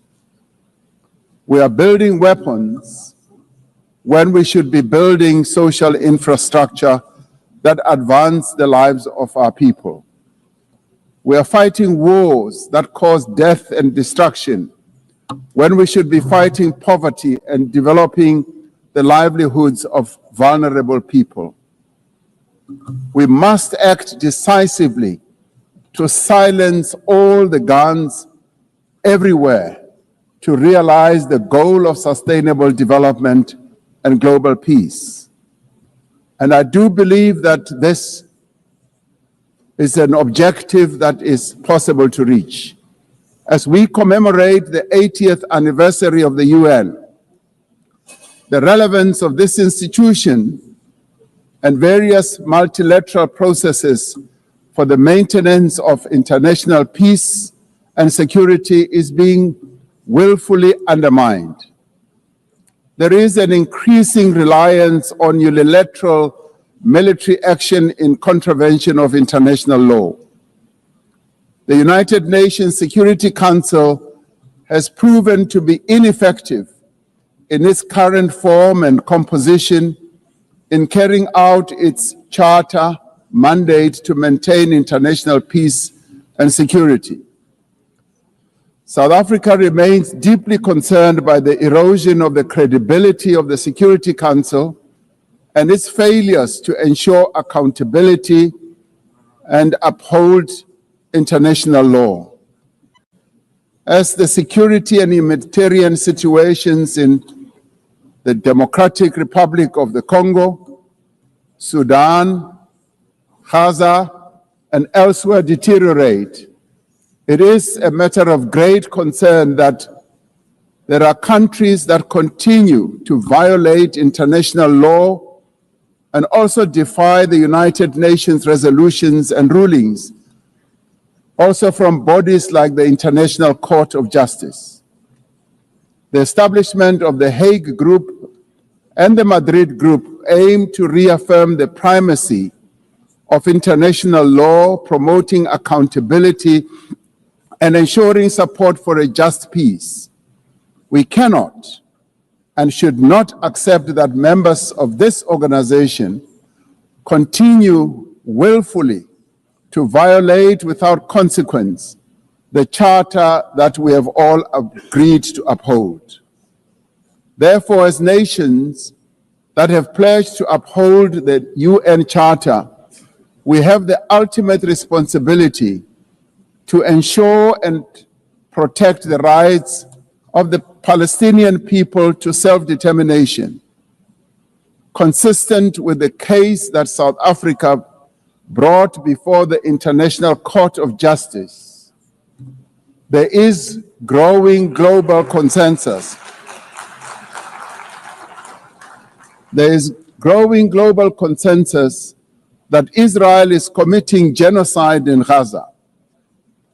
Just last week, the United Nations Independent International Commission of Inquiry found that Israel is responsible for the commission of genocide in Gaza. As Palestinians continue to face genocide and famine, we have a duty to act. South Africa has acted in the interests of saving lives by insisting that the International Court of Justice should make a ruling that indeed genocide is being committed in Gaza and that it should stop. And we stand here to say it must stop.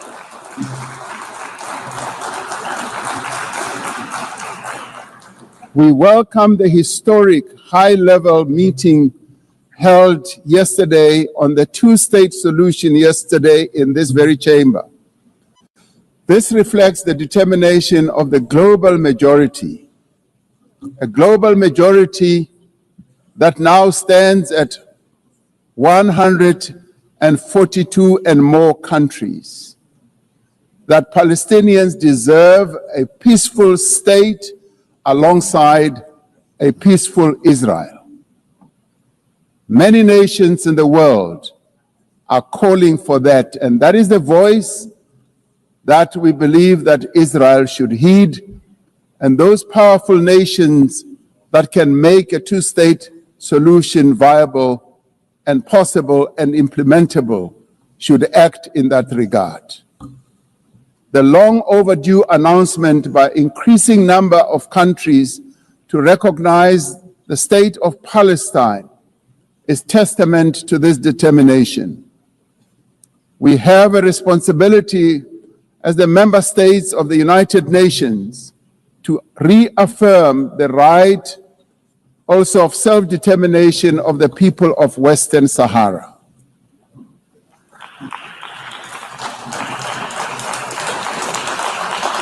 The very first resolution of the United Nations General Assembly in January of 1946 called for the elimination of atomic weapons. The resolution was passed shortly after the catastrophic use of atomic bombs on Hiroshima and Nagasaki that killed thousands of people. Decades later, we have not made significant progress in the fulfillment of the commitment to nuclear disarmament.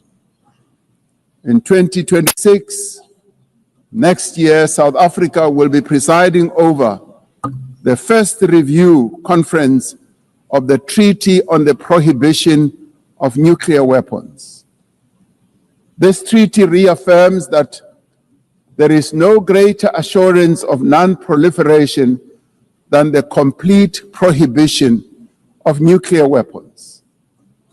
I was glad to hear that a number of leaders stood here to speak against nuclear weapons and the use thereof.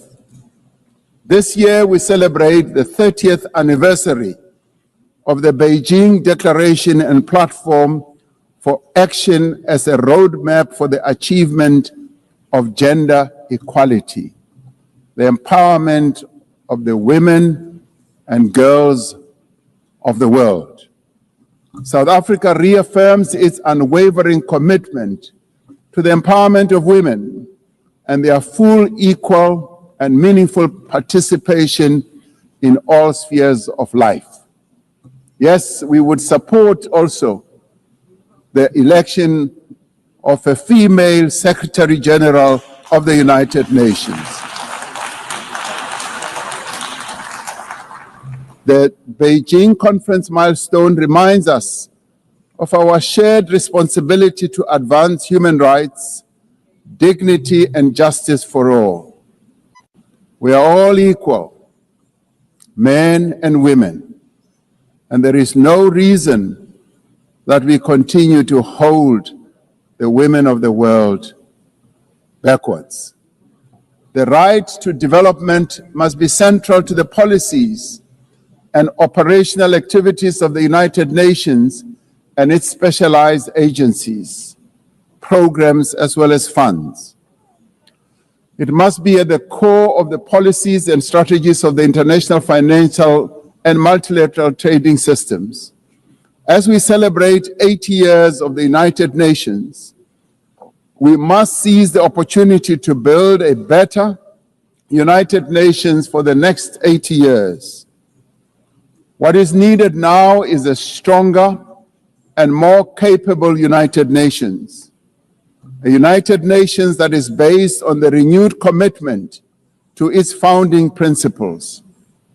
We must invigorate the negotiations on the Security Council reform at the intergovernmental negotiations in the General Assembly, including by initiating text-based negotiations. The Security Council must be accountable. It must also be representative. It must be democratic and effective in executing its mandate. We can no longer accept that a large portion of the world's population is not represented in the United Nations Security Council. My own continent, Africa, home to 1.4 billion people, as well as South America, are not represented in the United Nations Security Council. This is unjust, this is unacceptable, and it must end. We want representation in the Security Council. We look forward to working with the Secretary General on the UN 80 initiative to ensure that our organization works more effectively and efficiently. Mandates given by member states must be implemented, and the necessary structural changes and program realignment must be implemented across the UN system. In the face of the decrease in funding to the United Nations to fulfill its mandate, the UN 80 initiative is important to maintain the integrity of the multilateral system and to uphold international law. Lastly, I am reminded that our collective membership of the United Nations is our shared humanity in action. The United Nations at 80 compels us to reflect on our collective achievements and to chart a way forward, building an organization that is able to address our common challenges.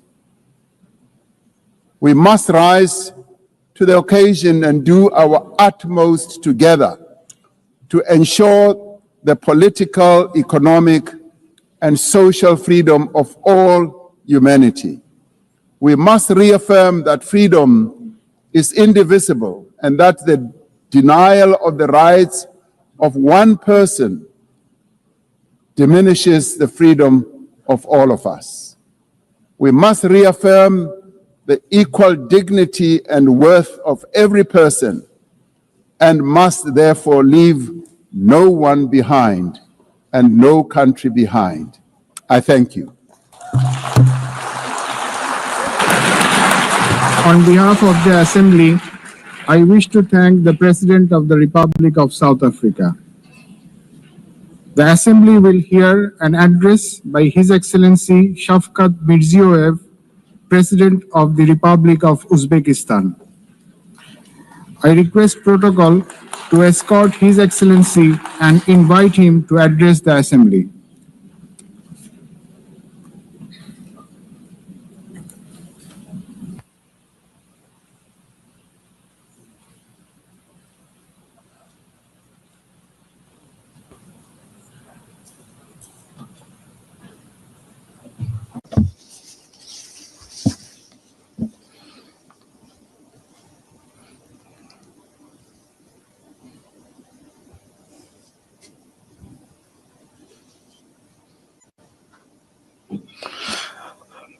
Distinguished Madam President, distinguished Secretary General, heads of delegations, ladies and gentlemen.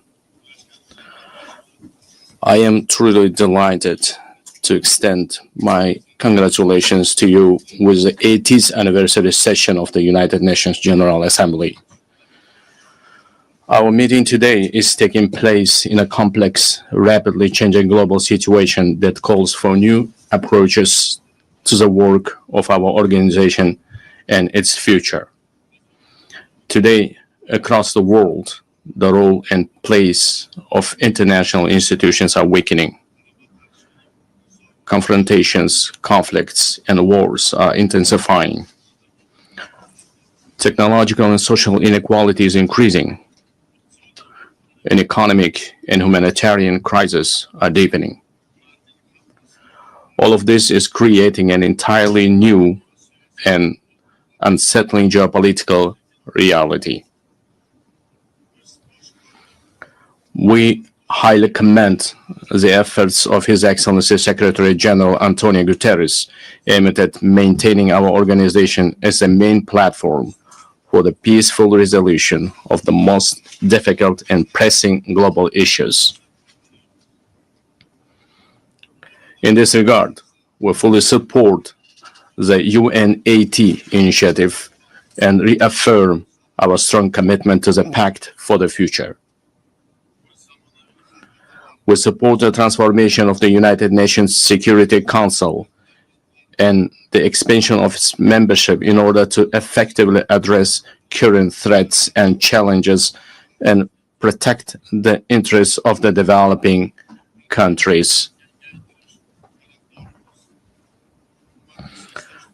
Distinguished participants of the session,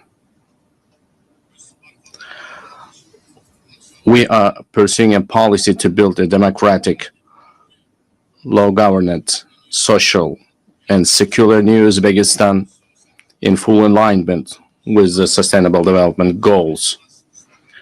To this end, we are consistently continuing our irreversible reforms. Our top priority goal is to fundamentally transform the lives of each and every family and citizen in our country to enhance human dignity and well-being. In recent years, we have managed to reduce the poverty rate in Uzbekistan from 35% to 6.6%.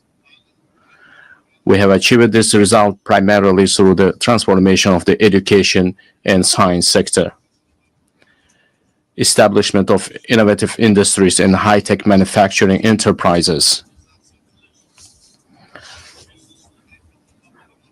modernization of green energy and transport infrastructure, comprehensive development of small businesses, and as a result, the creation of millions of jobs. In our country, preschool education coverage has increased from 27% to 78%, while the higher education uptake among our youth has risen from 9% to 42%. Most importantly, we consider enhancing the prestige of the teaching profession as a key issue. In order to create a single international platform for the exchange of teachers' experience and knowledge, we propose to hold a World Summit on Professional Education in Uzbekistan. We are also creating an advanced healthcare system in our country. We invite all our foreign partners to participate in a high-level event dedicated to the fight against childhood cancer and other serious diseases, which will be held tomorrow at our initiative at the United Nations headquarters. Another important area is gender policy. We aim to further strengthen the role of women in social, political, and business life of our country. We advocate for holding the Asian Women's Forum in a regular basis in our region, turning it into a permanent platform. I would like to emphasize once again, we remain committed to our obligations in achieving the Sustainable Development Goals. By the year 2030, we intend to join the ranks of upper middle income countries. To this end, we will consistently continue our open and pragmatic policy. Ladies and gentlemen, 8 years ago, from this esteemed podium, we declared our firm determination to transform Central Asia into a region of peace, good neighborliness, and partnership. Today, we can confidently declare that we have achieved this strategic goal. The era of closed borders, unresolved disputes, and conflicts is in the past. In recent years, the volume of mutual trade, investments, and transportation of goods in our region has increased fivefold. We are implementing joint investment funds, cross-border trade, and industrial cooperation zones, and major infrastructure projects. We also recognize as a common achievement that the consultative meeting of the heads of the state of Central Asia have become an effective mechanism for deepening regional integration. I can confidently affirm that as of now, we are at the beginning stage of the forming a new Central Asia. Our region, thanks to its unity, stability, and distinct identity, is steadily securing a stronger position in the system of international relations as an independent actor. In order to achieve our goals, we intend to give top priority to expanding mutually beneficial ties with all our foreign partners. In this regard, together with UN structures, we propose to implement a number of new projects and programs in our region. In particular, we propose holding an international forum under the auspices of ECOSOC and UNCTAD, dedicated to the economic development of the Central Asian states, establishing a regional hub for green technologies in industry jointly with UNIDO, adopting program on the rational use of water resources, the creation of green spaces, and the achievement of demographic resilience in our region.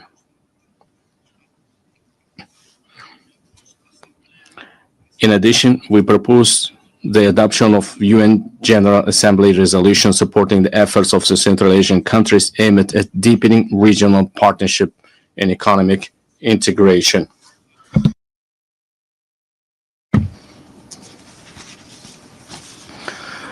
Distinguished heads of delegations, speaking about global and regional security and sustainable development, it is impossible to overlook the issue of Afghanistan.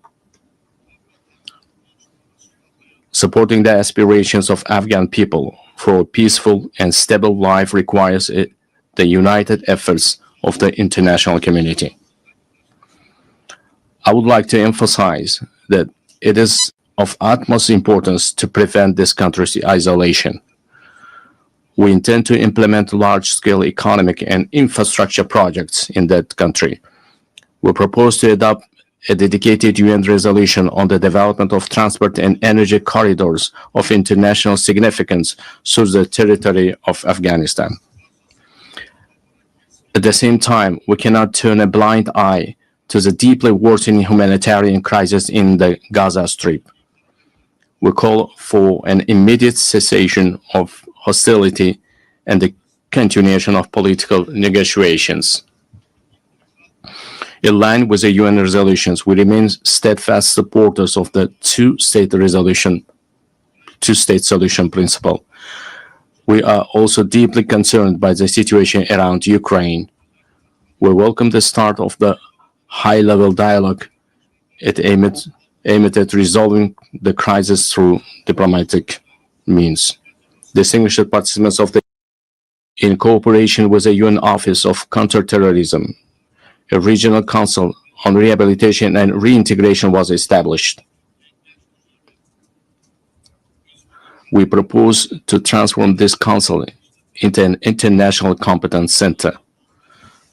This very body will serve as an important platform for exchanging experiences on adapting to peaceful life for those repatriated from conflict zones. Furthermore, we stand ready to provide all the necessary conditions for the establishment of the Regional Office of Counterterrorism in Uzbekistan. Dear ladies and gentlemen, in today's world full of threats, we're witnessing how vulnerable the global transport system is. These challenges primarily have a negative impact on the stability of landlocked developing countries. It is of utmost importance to ensure the security of international transit corridors and to establish efficient logistics networks. In this regard, we believe the time has come to introduce a global mechanism on strengthening transport connectivity to achieve sustainable development goals. I would also like to draw special attention to the increasingly acute challenges of climate change. For instance, the consequences of the RLC desiccation must remain at the constant focus of the international community. We are consistently continuing our work to restore the RLC ecosystem. In recent years, salt-tolerant desert plants have been planted on 2 million hectares of the dry seabed of RLC. By the year 2030, green cover will be created on 80% of this area. Another serious issue is the water scarcity. As of now, more than 2 billion people in the world do not have access to clean drinking water. We are planning to hold a World Forum on Water Saving in our country. The outcomes of this conference are expected to recognize the water crisis as a serious threat to sustainable development. We intend to adopt a special roadmap for the wide introduction of innovation technologies in a global level. Another adverse consequence of climate change is the intensifying trend of climate migration. Unfortunately, clear international mechanisms and the legal framework in this direction have not yet been created. We advocate for the adoption of the Global Pact for a broad international partnership and coordinated policy on this serious issue. Dear participants of the meeting, it is of great importance to prevent inequalities in digital development and the use of artificial intelligence between countries. We propose to create an international cooperation mechanism aimed at the gratis exchange of practical solutions and models of artificial intelligence in healthcare, education, and culture. I would like to emphasize another priority issue. Our future, the destiny, and the prosperity of the world are in the hands of the younger generation. It is our urgent task to instill in the hearts and minds of our sons and daughters the most noble ideas, such as peace, humanism, and friendship, mutual trust, and respect. In this regard, we put forward the proposal to establish the World Youth Movement for Peace and to locate its headquarters in Uzbekistan. We are consistently implementing a policy of tolerance in our society. At the same time, we will actively continue our efforts to deeply study the ideas of Islamic enlightenment and promote them to the world. In the coming months, we will open the Center of Islamic Civilization, which is unique for our wider region. We intend to hold a special presentation at the United Nations of the rich spiritual and scientific heritage of our great ancestors, thinkers and scholars such as Imam Bukhari, Imam Tirmizi, and Imam Maturidi. Dear ladies and gentlemen, the new Uzbekistan is a supporter of mutual solidarity, open dialogue, and close partnership with all countries. We are always ready to contribute to strengthening dialogue among peoples, cultures, and civilizations, and to achieving universal human goals.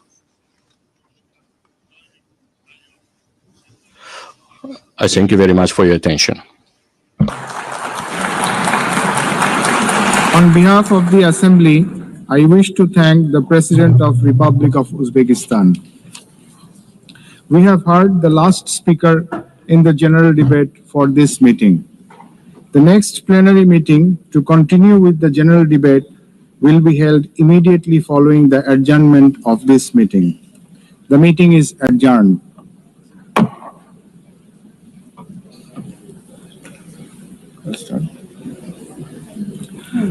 The fifth plenary meeting of the General Assembly is called to order. The Assembly will hear an address by His Excellency Hurel Suk Ukna, President of Mongolia. I request protocol to escort His Excellency and invite him to address the Assembly.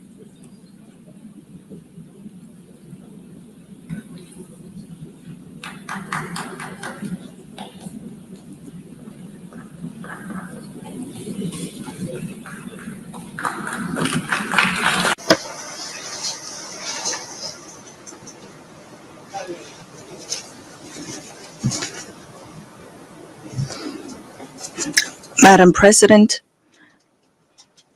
Mr. Secretary General, distinguished delegates, ladies and gentlemen.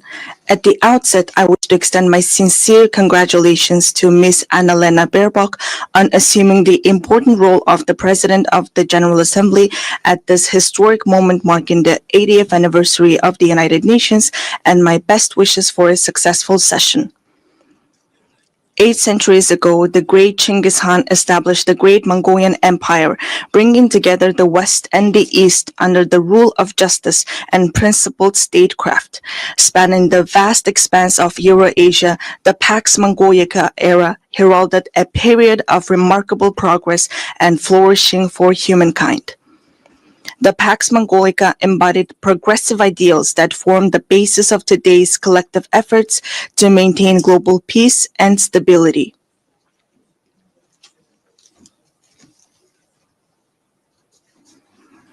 Then, 8 decades ago, when the dust and ashes of the World War had not cleared yet and humanity had not healed yet from fear and anxiety, the United Nations, a great family of nations, rose to prominence as a guarantor of world peace and security and a sanctuary of hope and trust. Since its establishment, the United Nations has illuminated humanity's path, serving as a steadfast beacon of hope and trust for nations to maintain peaceful coexistence and share a prosperous future. In today's volatile and challenging international environment, we welcome Better Together, 80 years and more for peace, development, and human rights as the theme for the 80th session of the General Assembly and the general debate.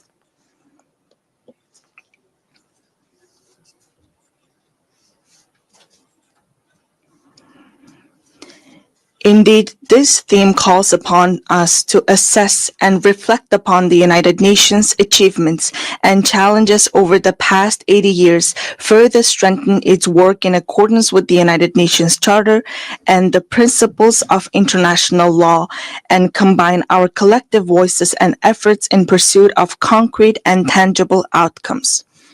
Distinguished delegates, Mongolia has consistently upheld the United Nations Charter and universally recognized principles and norms of international law, respecting the independence, sovereignty, and territorial integrity of all states, resolving disputes by peaceful means, respecting human rights and freedoms, and fostering equal and mutually beneficial cooperation. Since becoming a full-fledged member of the United Nations in 1961, Mongolia has steadfastly supported the organization's efforts to strengthen international peace and security. It has demonstrated its enduring commitments to disarmament and non-proliferation and declared its territories nuclear weapon-free status. Furthermore, Mongolia has actively collaborated with the United Nations at all levels, including establishing a dialogue mechanism in Northeast Asia, participating in the United Nations peacekeeping operations, and putting forward various proposals and initiatives in the areas of socioeconomic development, environment, and climate change to advance the implementation of development policy and goals. During his visit to Mongolia in 2022, United Nations Secretary General Mr. Antonio Guterres described our nation as a symbol of peace in a troubled world. It is a profound recognition of Mongolia's humble contributions and dedication to the work of the United Nations and its enduring commitment to the cause of peace.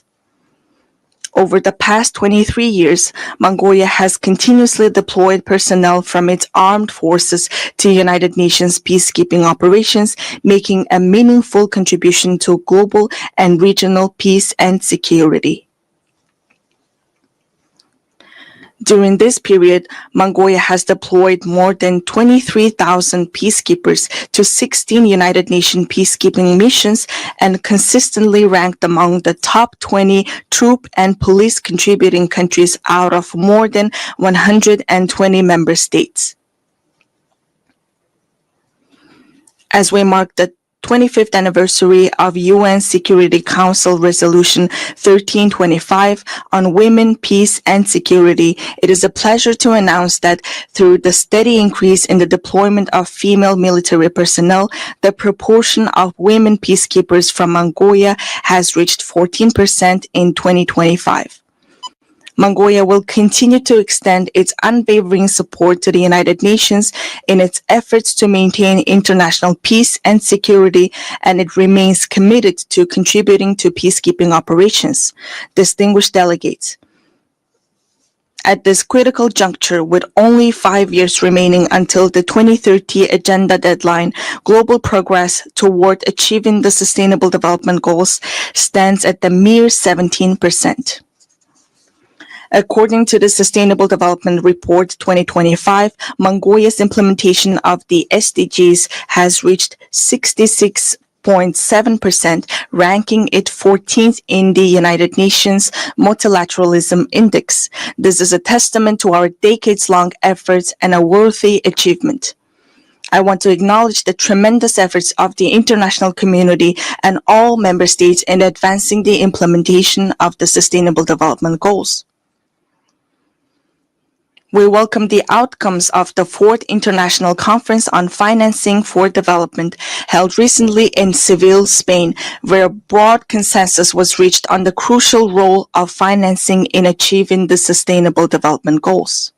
We also appreciate that the conference agreed to increase the engagement of developing countries and take comprehensive actions aimed at reforming the current international financial architecture. Within the framework of implementing the Seville commitment adopted at the conference, it is essential to direct international development cooperation towards supporting the most vulnerable groups and addressing their challenges.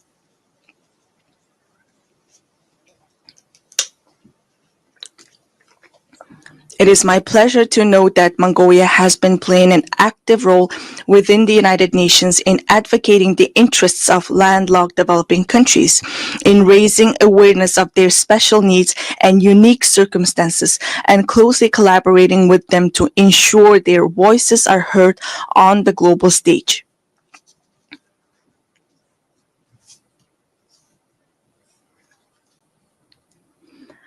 The 3rd United Nations Conference on Landlocked Developing Countries convened in August in Turkmenistan and adopted the Avaza Program of Action for 2024 and 2034.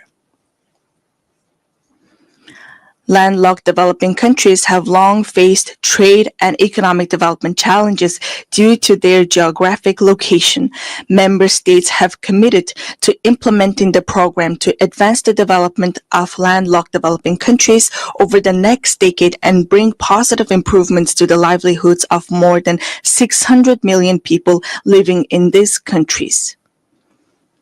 To ensure the effective implementation of the Avaza Program of Action, it is crucial for landlocked developing countries to align their national development plans with the program while mobilizing all available resources to strengthen regional integration and cooperation. Furthermore, we call upon the international community, financial institutions, and development partners to provide concrete support and cooperation with landlocked developing countries. Distinguished delegates, Mother Earth is our one and only home. However, as a result of humanity's careless behavior towards the environment, Mother Earth, with her very existence under threat, is sending a distress call like a patient in critical condition.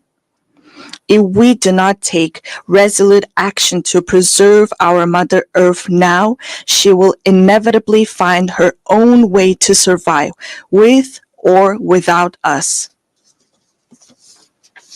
Since ancient times, we Mongols have believed that all beneath the sky is alive. We have revered mountains, rivers, plants, and animals, understanding that the harmony of the earth and the living world is inseparably intertwined with humanity's inner life and conscious actions. 2 millennia ago, the great Han Modon of the Huns, the Mongols' ancestors, proclaimed that the very foundation of the state is the land. Thus, UNESCO recognized this time-honored tradition of revering nature by inscribing the Mongolian traditional ritual of worshipping sacred sites on the last of the intangible cultural heritage in need of urgent safeguarding. We Mongols are people blessed with the beautiful tradition of living in harmony with Mother Nature, preserving her pristine purity and nurturing our children from an early age with the mindset and spirit to cherish her. Accordingly, the United Nations General Assembly resolution entitled 800 Years of Mongolian Statehood, adopted in 2005, highly appreciated the contribution of Mongols to humankind's history and recognized the ever-increasing significance and relevance of a culture of living in harmony with nature, which is inherent in nomadic civilization in today's world.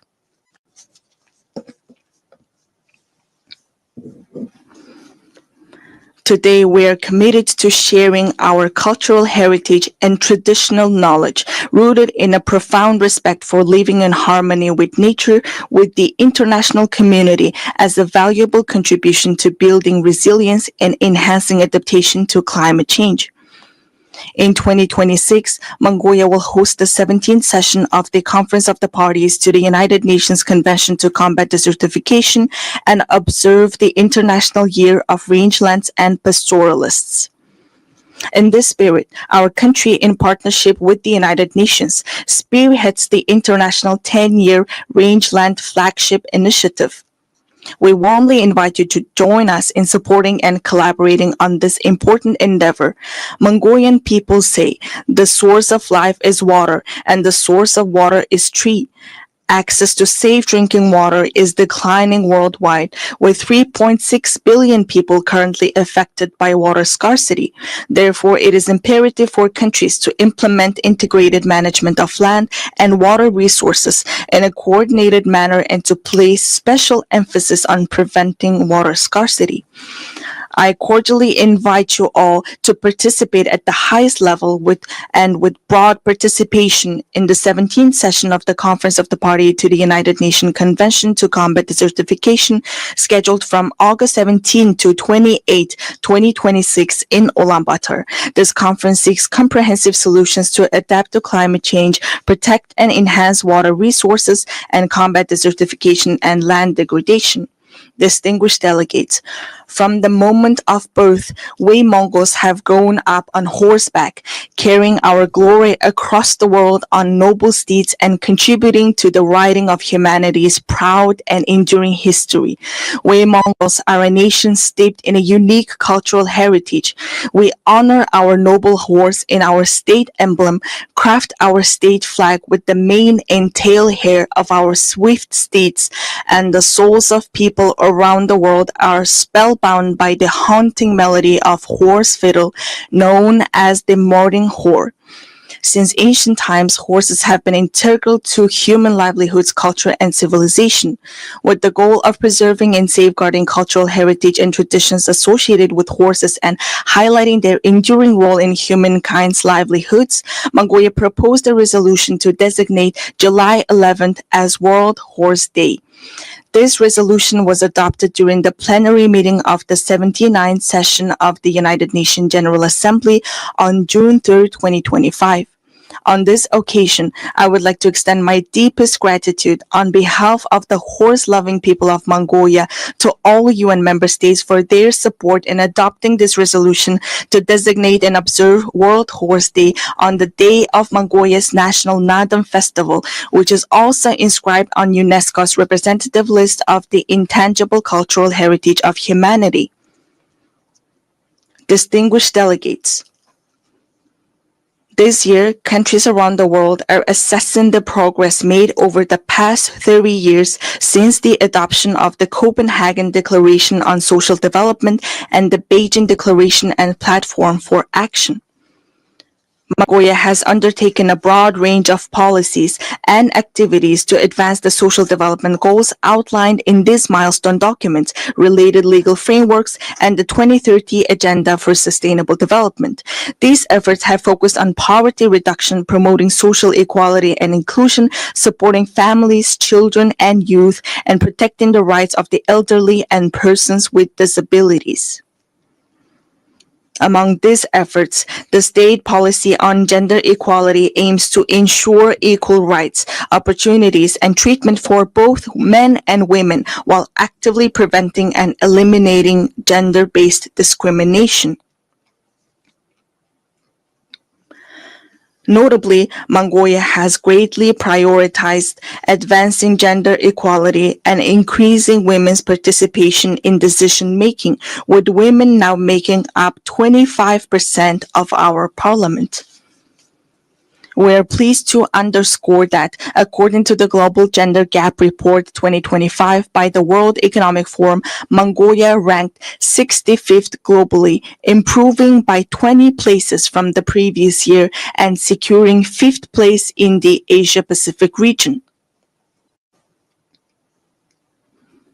In recent years, Mongolia has regularly hosted international events dedicated to women and gender equality, including the International Conference on Strengthening the Role of Women in Peacekeeping in 2022, the Female Foreign Ministers Meeting in 2023, and the World Women's Forum in 2024 in cooperation with the United Nations. Last month, we successfully hosted the World Women Entrepreneurs Forum under the theme Inspire, Impact, Invest in Ulaanbaatar. I wish to extend my heartfelt gratitude to all countries that supported and participated in the forum. Mongolia will continue to serve as a strong bridge of partnership, cooperation, and solidarity in advancing women's leadership and participation at all levels of social and political life. Distinguished delegates, the ancient Greek philosopher Heraclitus once said, "The only constant in life is change." Supported by its member states, successive UN leadership have consistently pursued reforms to refine the organization's structure and operations across all aspects. In this context, Mongolia welcomes and supports the UN 80 initiative that the United Nations Secretary General Antonio Guterres presented. We are confident that ensuring gender equality in senior leadership positions within the United Nations will undoubtedly have a positive impact on fostering more transparent, balanced, and inclusive decision-making processes. Therefore, we support initiatives to nominate women candidates for the UN Secretary General and the Rotation for Equality initiative, which calls for gender rotation in the UN General Assembly President's position.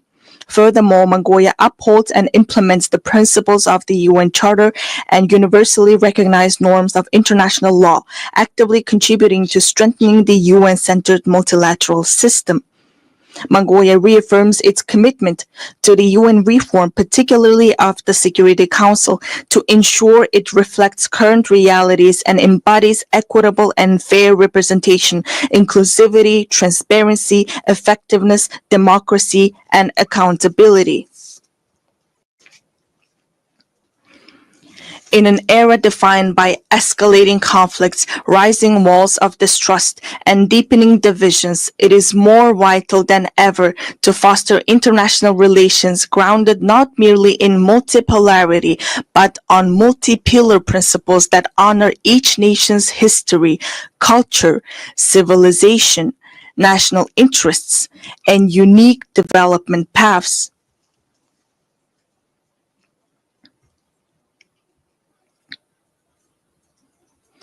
The United Nations was established 80 years ago with the noble goals of saving humanity from the scourge of war and maintaining international peace and security. The United Nations, the cornerstone for the peaceful and harmonious coexistence among nations, must be reinforced and empowered through strong multi-pillar principles that ensure equal rights and balanced influence.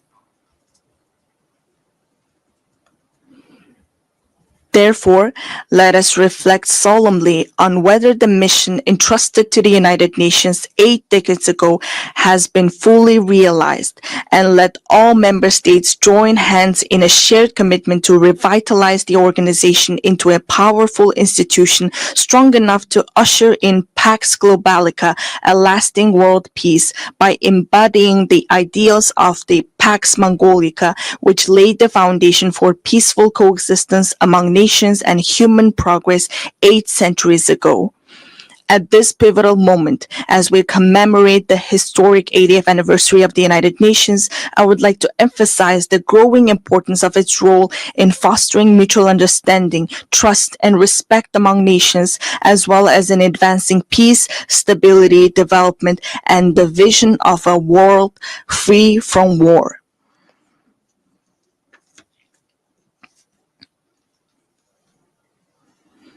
Mongolia has consistently pursued a peace-loving and multi-pillar foreign policy, made tangible contributions to international peace and sustainable development, and remains committed to fulfilling this responsibility with honor. I extend my heartfelt congratulations to you all on the momentous occasion of the 80th anniversary of the United Nations. May the eternal blue sky bless us with peace throughout the world. Thank you for your attention.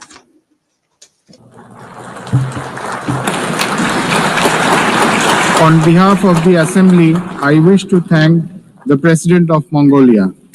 The Assembly will hear an address by His Excellency Sardar Bardi Muhammadov, President of Turkmenistan. I request protocol to escort His Excellency and invite him to address the Assembly.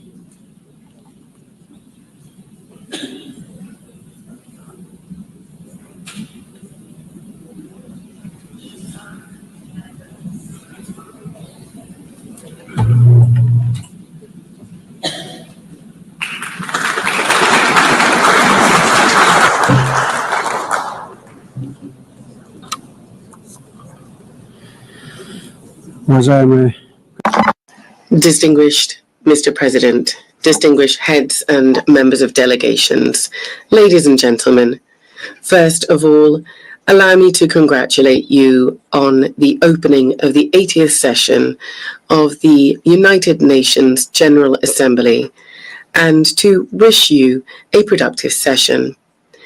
I would like to congratulate Ms. Annalena Baerbock on her election as President of the General Assembly and wish her every success.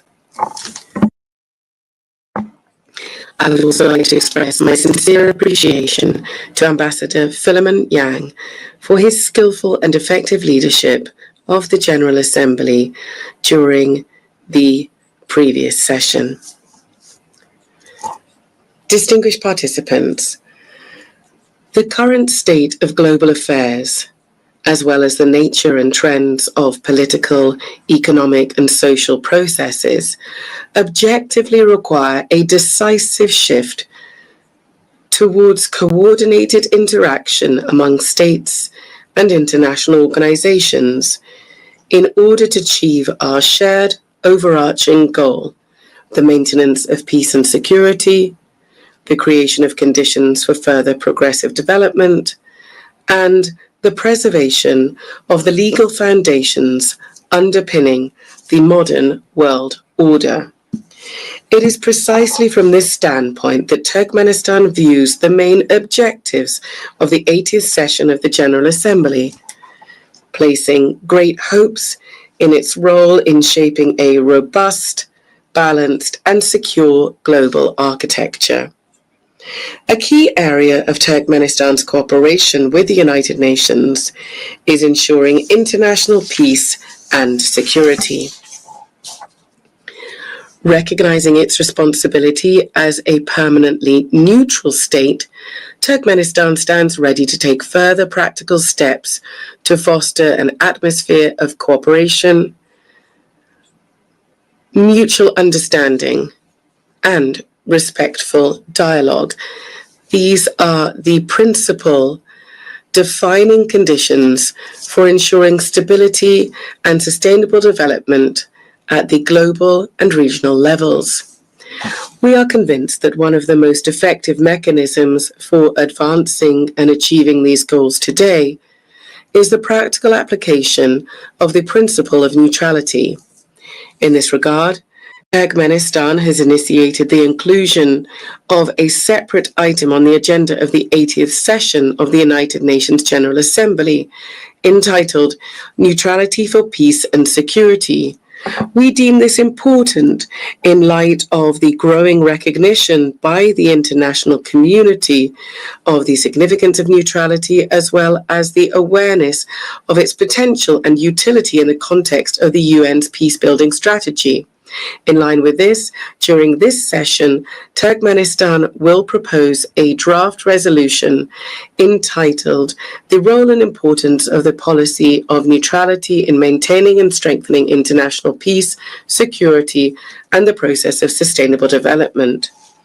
As you are well aware, this year has been proclaimed by the General Assembly the International Year of Peace and Trust on the initiative of Turkmenistan.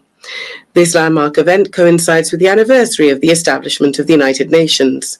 In December this year, Turkmenistan will host a major high-level international forum on the Year of Peace and Trust. We see this as a tangible contribution to achieving the strategic goals of the United Nations, and we look forward to broad and representative international participation. We believe that harmonizing national approaches to global development trends, as well as to establishing and strengthening trust and mutual understanding, should be systematic and consistent. In this regard, Turkmenistan is seeking to initiate the convening of a World Summit on a culture of peace and trust. One of the key objectives of this summit would be to develop a global code of international trust. This would serve as a universal foundation for building relations between states based on the respect for sovereignty and territorial integrity, as well as on cooperation and joint efforts to address global problems. We believe that ensuring universal peace and mutual understanding is inseparable from the civilizational aspects of modern development and from the need to preserve and foster cultural and spiritual ties.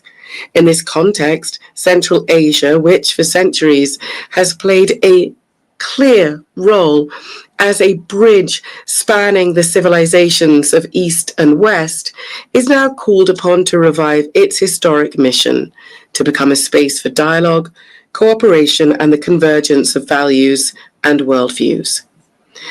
Therefore, during this session, Turkmenistan will propose, in cooperation with the United Nations, an international forum to be held entitled Central Asia, a Space of Peaceful Coexistence.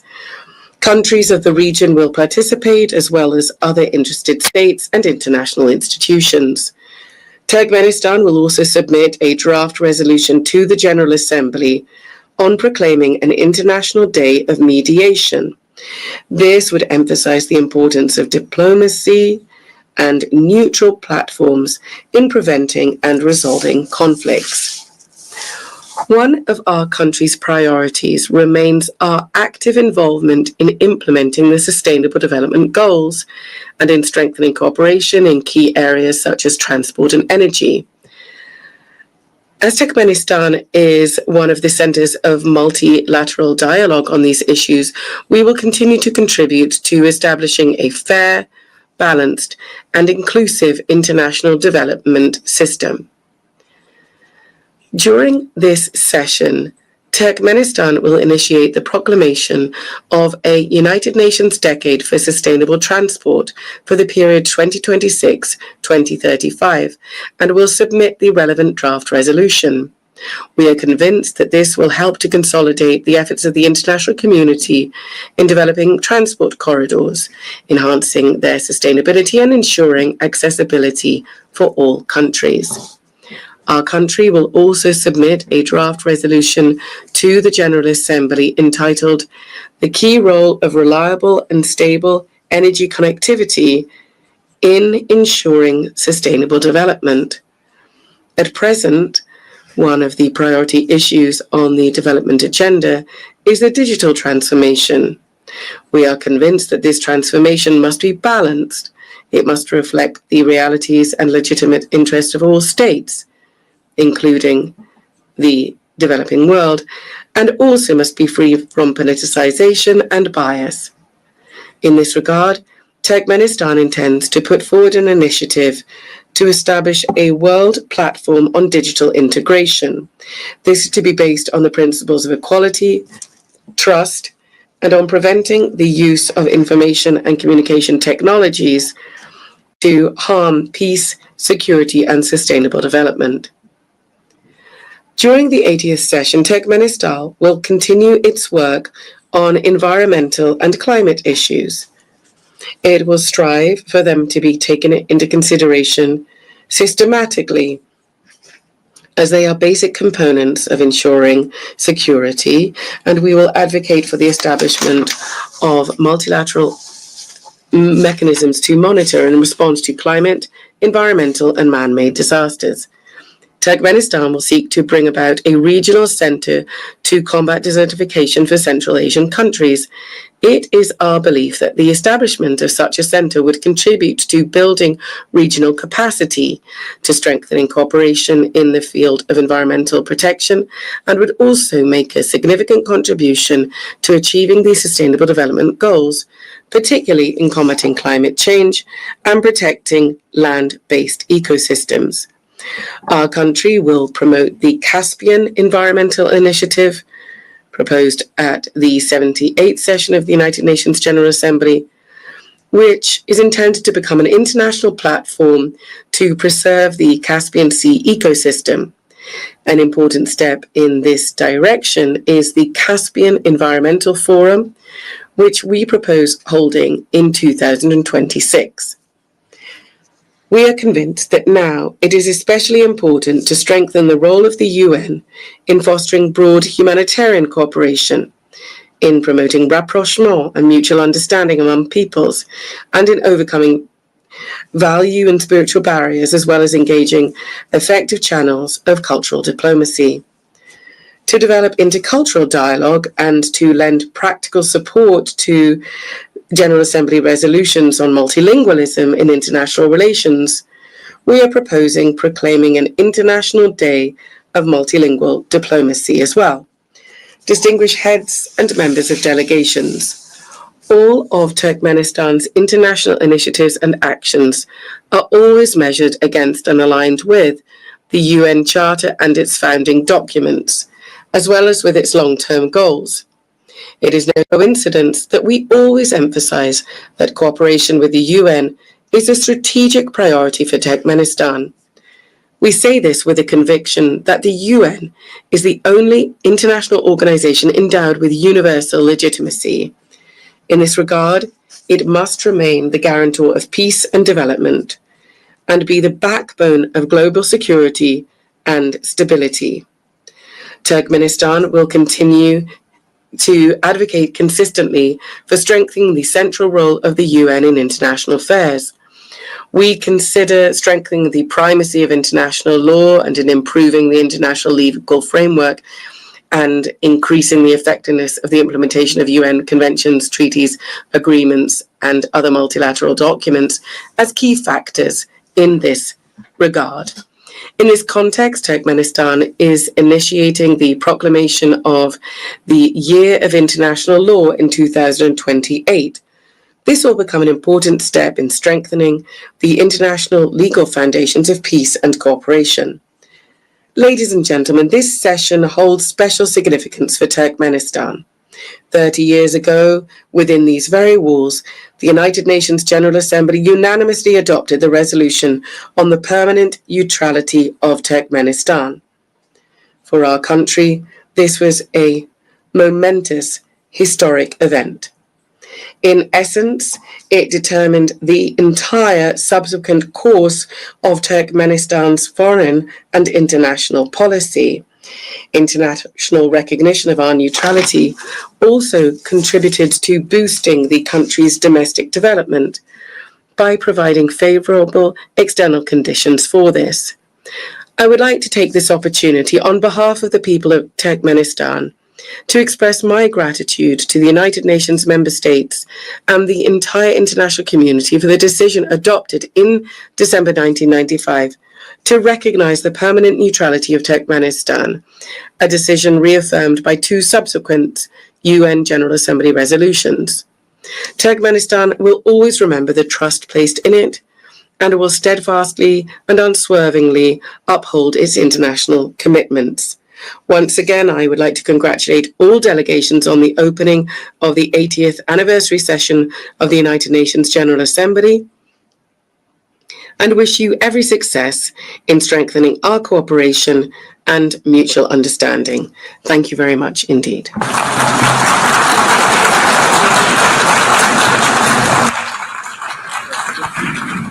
On behalf of the Assembly, I wish to thank the President of Turkmenistan. The Assembly will hear an address by His Excellency Gabriel Boric Font, President of the Republic of Chile. I request protocol to escort His Excellency and invite him to address the Assembly.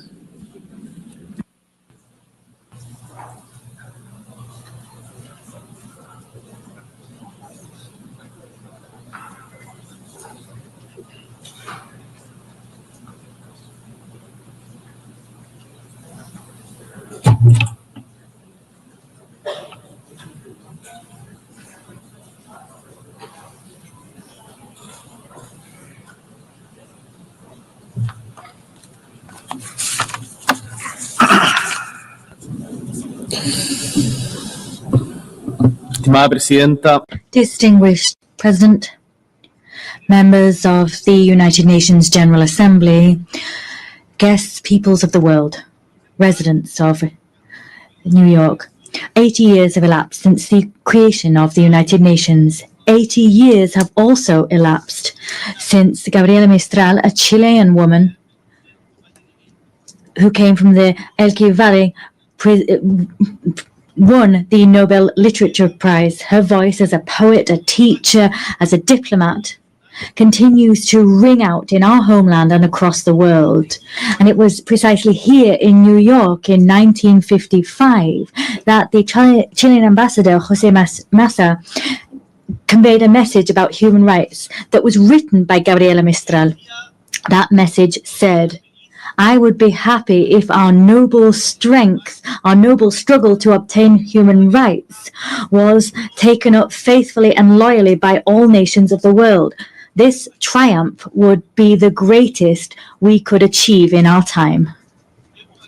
We have we notched up that victory? Have we triumphed in that way? The answer is categorical no. And the fact is, at this stage, I don't really know what to say about Gaza, because many people have said everything already at this podium and at others. But there are our words and those that may be spoken by anyone, but regardless, we still have the fact that innocent people have lost their lives. We still have the empty stares of those suffering. In 2025, thousands of innocent people have lost their lives simply on the grounds of being Palestinian. 80 years ago, the same thing happened. Millions lost their lives simply for being Jewish.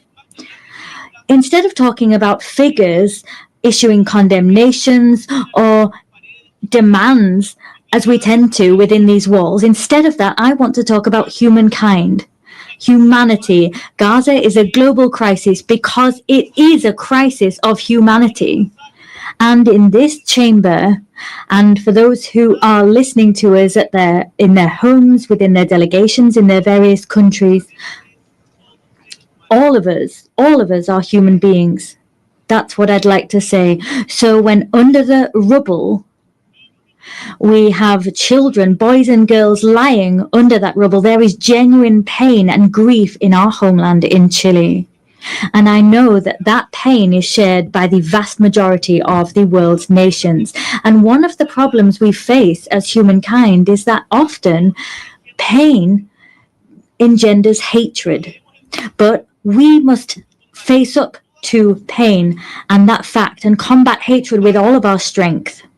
We must transform our desires to hate into a desire for justice. We can't make any concessions to violence. I don't want to see Netanyahu destroyed by a missile side by side with his family. I want to see Netanyahu and those responsible for the genocide against the Palestinian people brought to the ICJ and other international courts. In another context, looking elsewhere, the war in Ukraine is also an affront to us. It causes us pain. But some people might ask themselves, what's that got to do with Chile?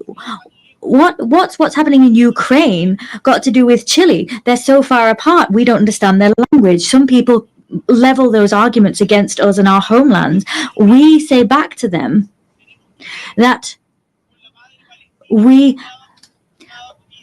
have to see ourselves in the people in Palestine that are searching for food. We have to identify and stand in the shoes of the kidnapped children that have been taken away by Russia. We're all human beings. And one of the reasons we come here and meet today together is that we perhaps continue to have faith in humankind. That's principally what brings us here.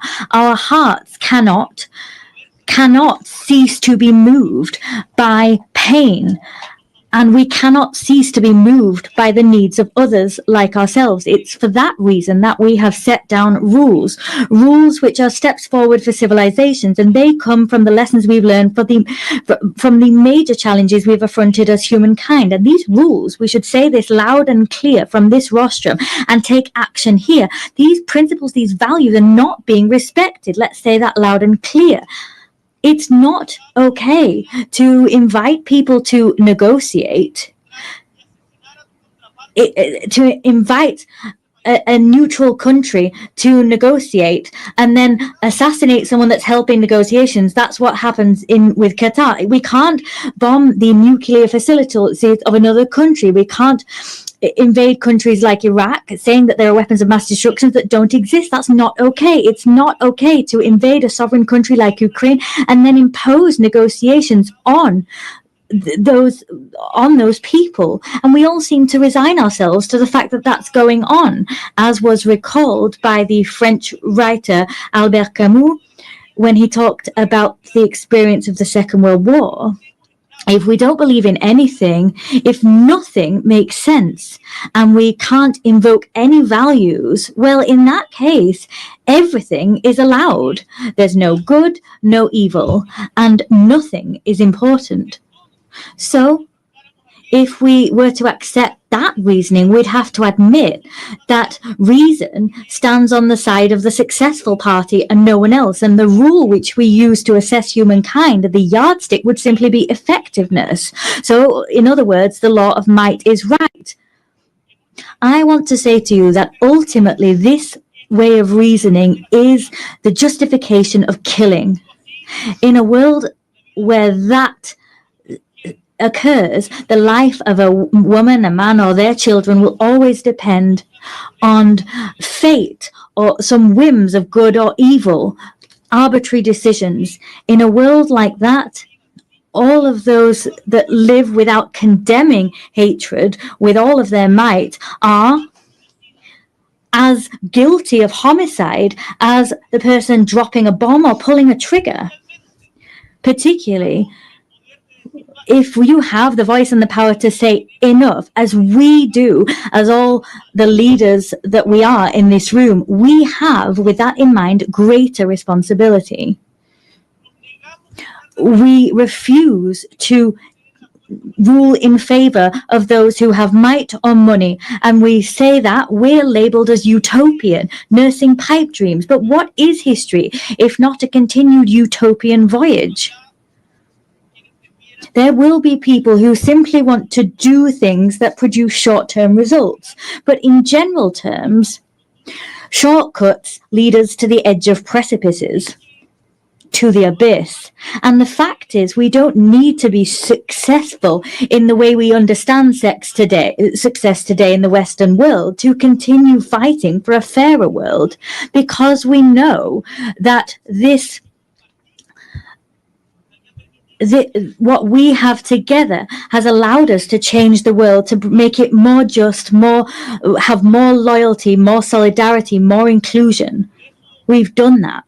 So, distinguished delegates, when we are invited to submit, to bow down, when it is said that intelligence is somehow irrelevant, when people want to show us that you can lie to get an advantage, to get ahead, we want to say no. We're not giving way to cunning trickery, violence, or passivity. Let us say no to all of that.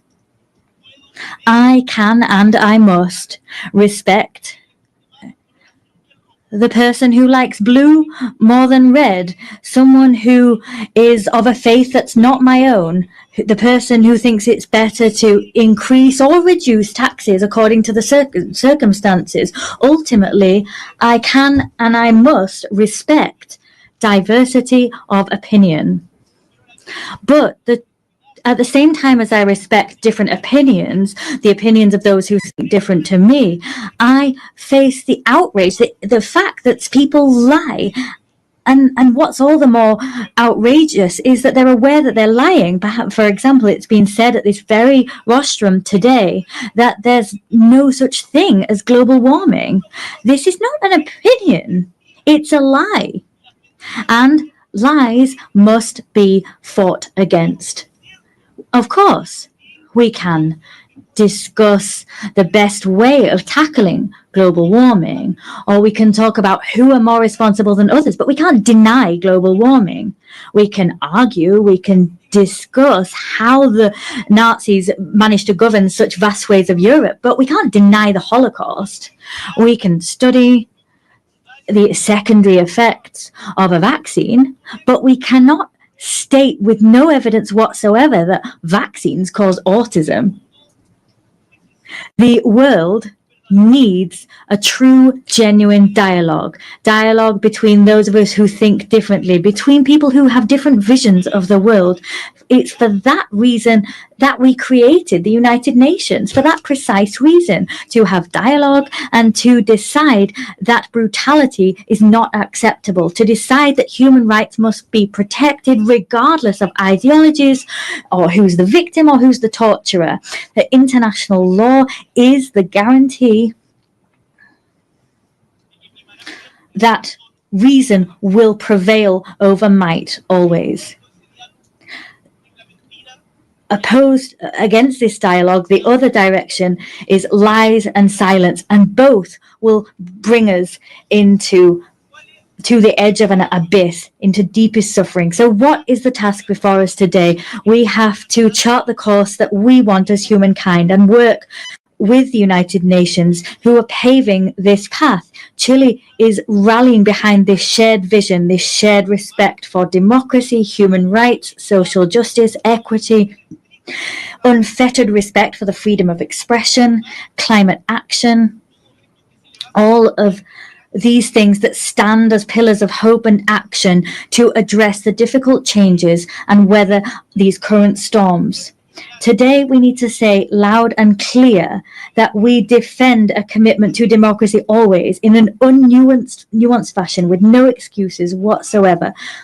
For that reason, this week, together with Brazil, Spain, and Uruguay and Colombia, we convened the second meeting for the defense of democracy. That was a collected effort that began here in the United Nations a year ago.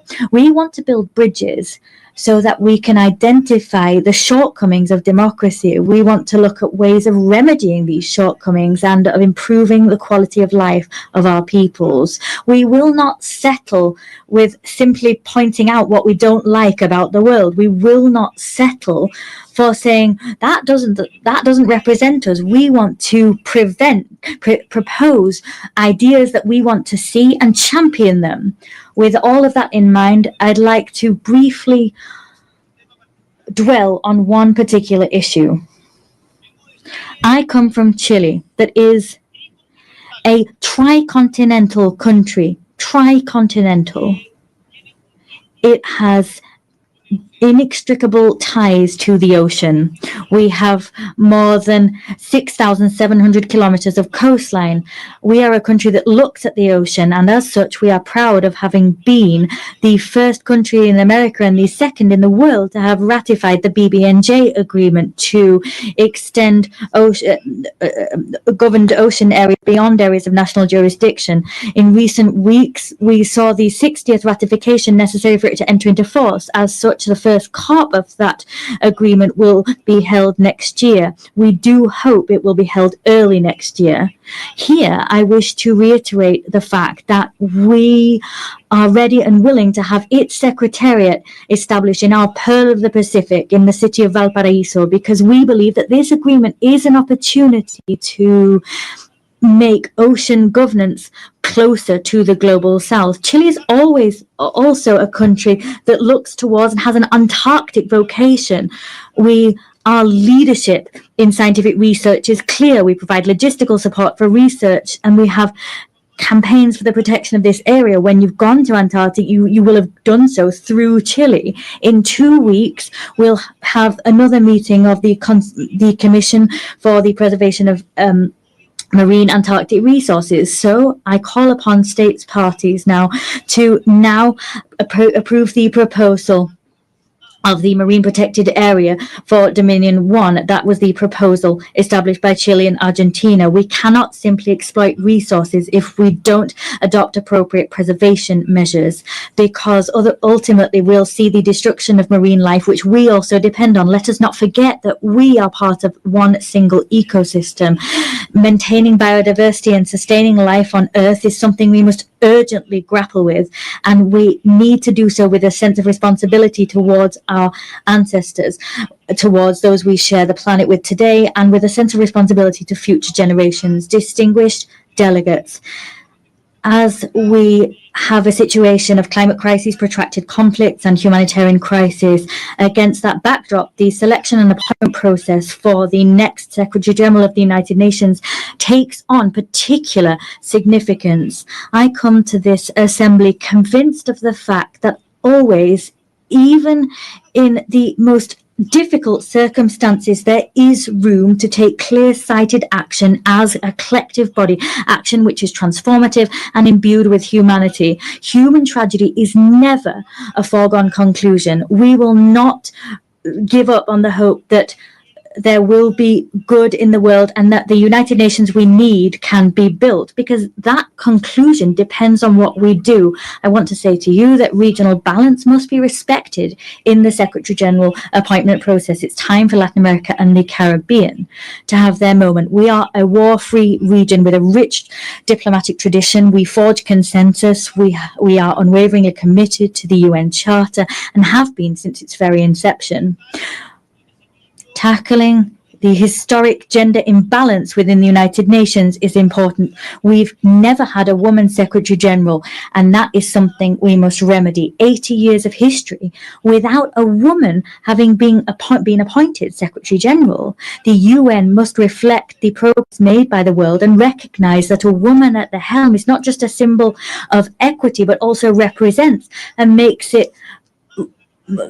reflects the fact that women are half of the population, and appointing a woman as Secretary General will send out the clear signal that women can occupy all parts of the world and nothing's closed off to them. Chile wants to actively contribute to that collective effort, and for that reason it is for me a great honor to announce from this rostrum that Chile will nominate our former president, Michelle Bachelet as candidate to the post of Secretary General of the United Nations. Que además nos está acompañando. She is here with us at this session.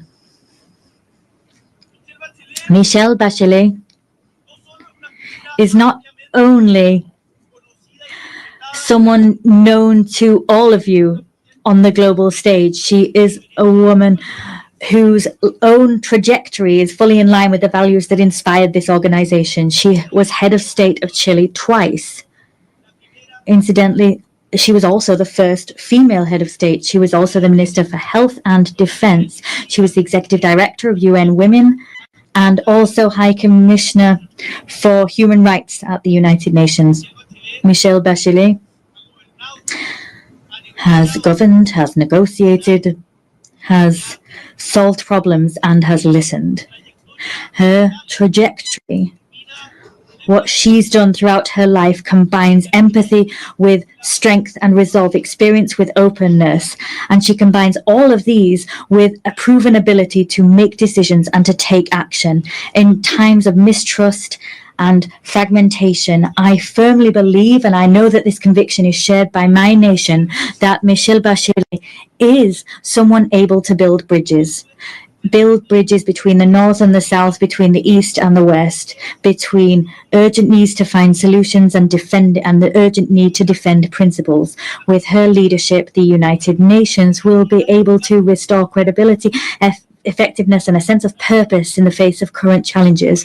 She will build on the legacy of Antonio Guterres that I can say has given the best of himself from the good of humankind within this institution. With humility and a sense of conviction, Chile presents this candidacy with the conviction, the certainty that Michelle Bachelet will be able to make a decisive contribution to making the United Nations once more a place for meetings, place for solutions, and active hope for the world as a whole. Distinguished delegates, 80 years. Let us look back at those decades and let us take stock of the strides forward seen in international governance. In spite of the challenges we're facing, we can also say that we have made progress. But we are eaten away at by the feeling that progress is under threat. Who will draw the maps of the future?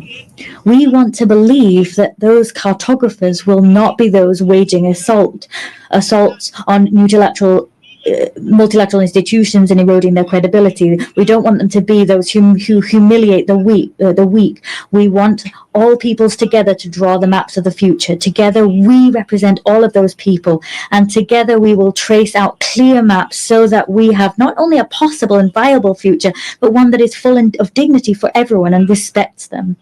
And to achieve that goal, this organization, let us remember the organization that was built on the ashes of the Second World War, after the failure of the League of Nations, this organization is crucial.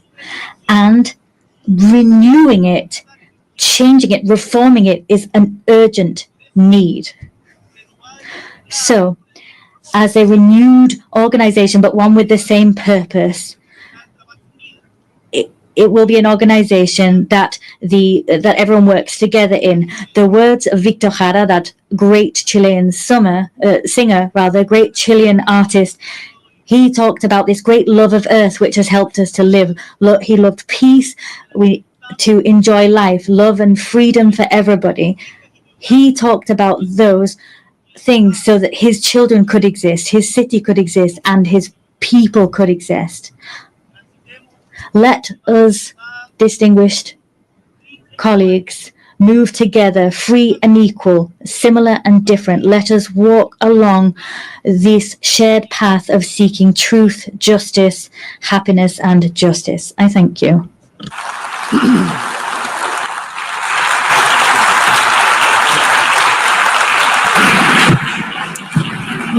Muchas gracias. On behalf of the Assembly, I wish to thank the President of the Republic of Chile. The Assembly will hear an address by His Excellency Emomali Rahmon, President of the Republic of Tajikistan. I request the protocol to escort His Excellency and invite him to address the Assembly.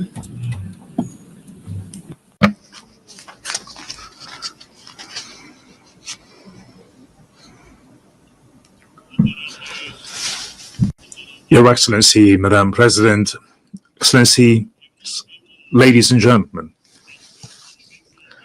Today, as we commemorate the 80th anniversary of the adoption of the United Nations Charter, I extend to all member states my heartfelt congratulations and best wishes on this occasion.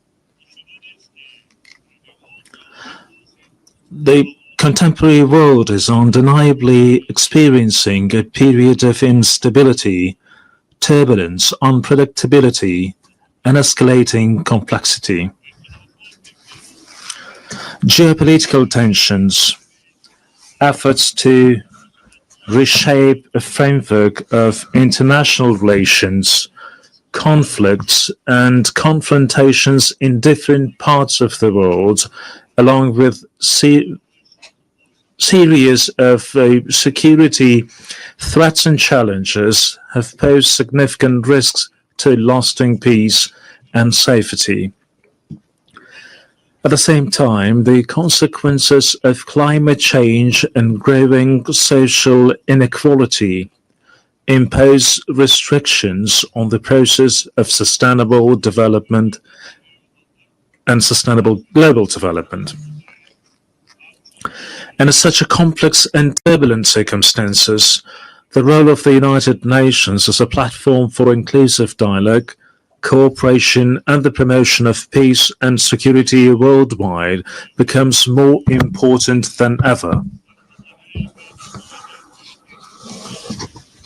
In this regard, our countries should make joint and consistent efforts in international practice to protect this principle, return to full compliance with international law.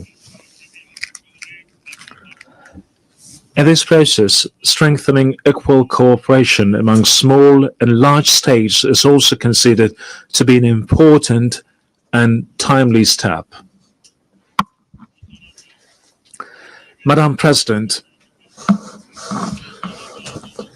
Tajikistan's National Development Strategy 2030 is fully aligned with the Sustainable Development Goals, and we support a full and timely implementation of this item of global agenda. Unfortunately, developing countries, particularly those mountainous and landlocked, face multiple challenges and difficulties in achieving these goals. Particularly vulnerable countries feel the need to take serious measures to ensure sustainable development, financing, and improve access to financial resources. Despite significant attempts in this field, the amount of funding for sustainable development offered by the international community continues to be insufficient to address their current need. This situation necessitates timely response the allocation of additional funds and a review of approach to the international financial architecture and system. Tajikistan advocates for effective and fair reforms of international financial instruments. At present, we are observing varying degrees of economic progress among nations, and the influence of developed nations and international financial organizations could play a significant role in tackling this issue. Many developing and less developed countries remain vulnerable to the impacts of economic and financial crisis, poverty, infectious diseases, including COVID, natural disasters, and food insecurity. They need to implement effective financial support measures, including debt relief. In our view, now is the high time to seriously consider this important item. Ladies and gentlemen, today, climate change-related issues in various countries around the world, including Tajikistan, pose serious obstacles towards achieving the Sustainable Development Goals. Our country, with 93% of its land covered by mountains, is deeply concerned of an adverse effect of this situation. Changes in the hydrological cycle, a series of floods and droughts, and severe dust storms over the past decades have had a direct impact on Tajikistan's water and energy resources and food security.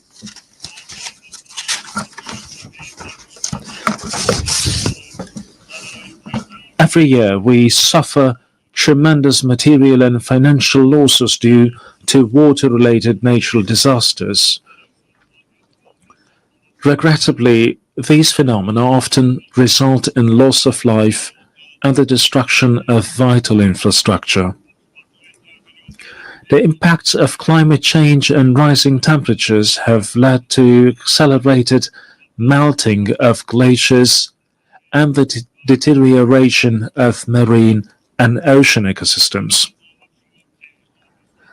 I would like to recall that Tajikistan hosted the high-level International Conference on Glaciers Preservation this summer in Dushanbe. This meeting brought the international community together to intensely deliberate on issues related to the cryosphere.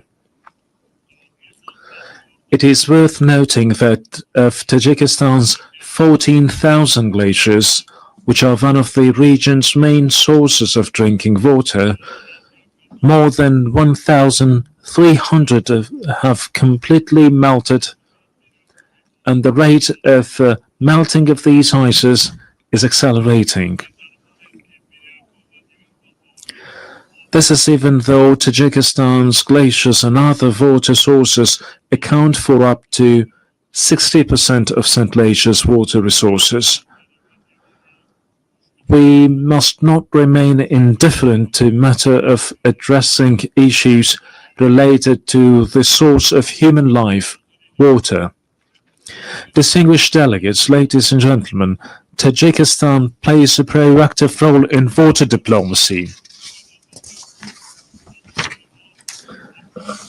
Our country is taking practical steps in cooperation with its international partners as a part of its latest initiative, the International Decade for Action Water for Sustainable Development 2018-2028.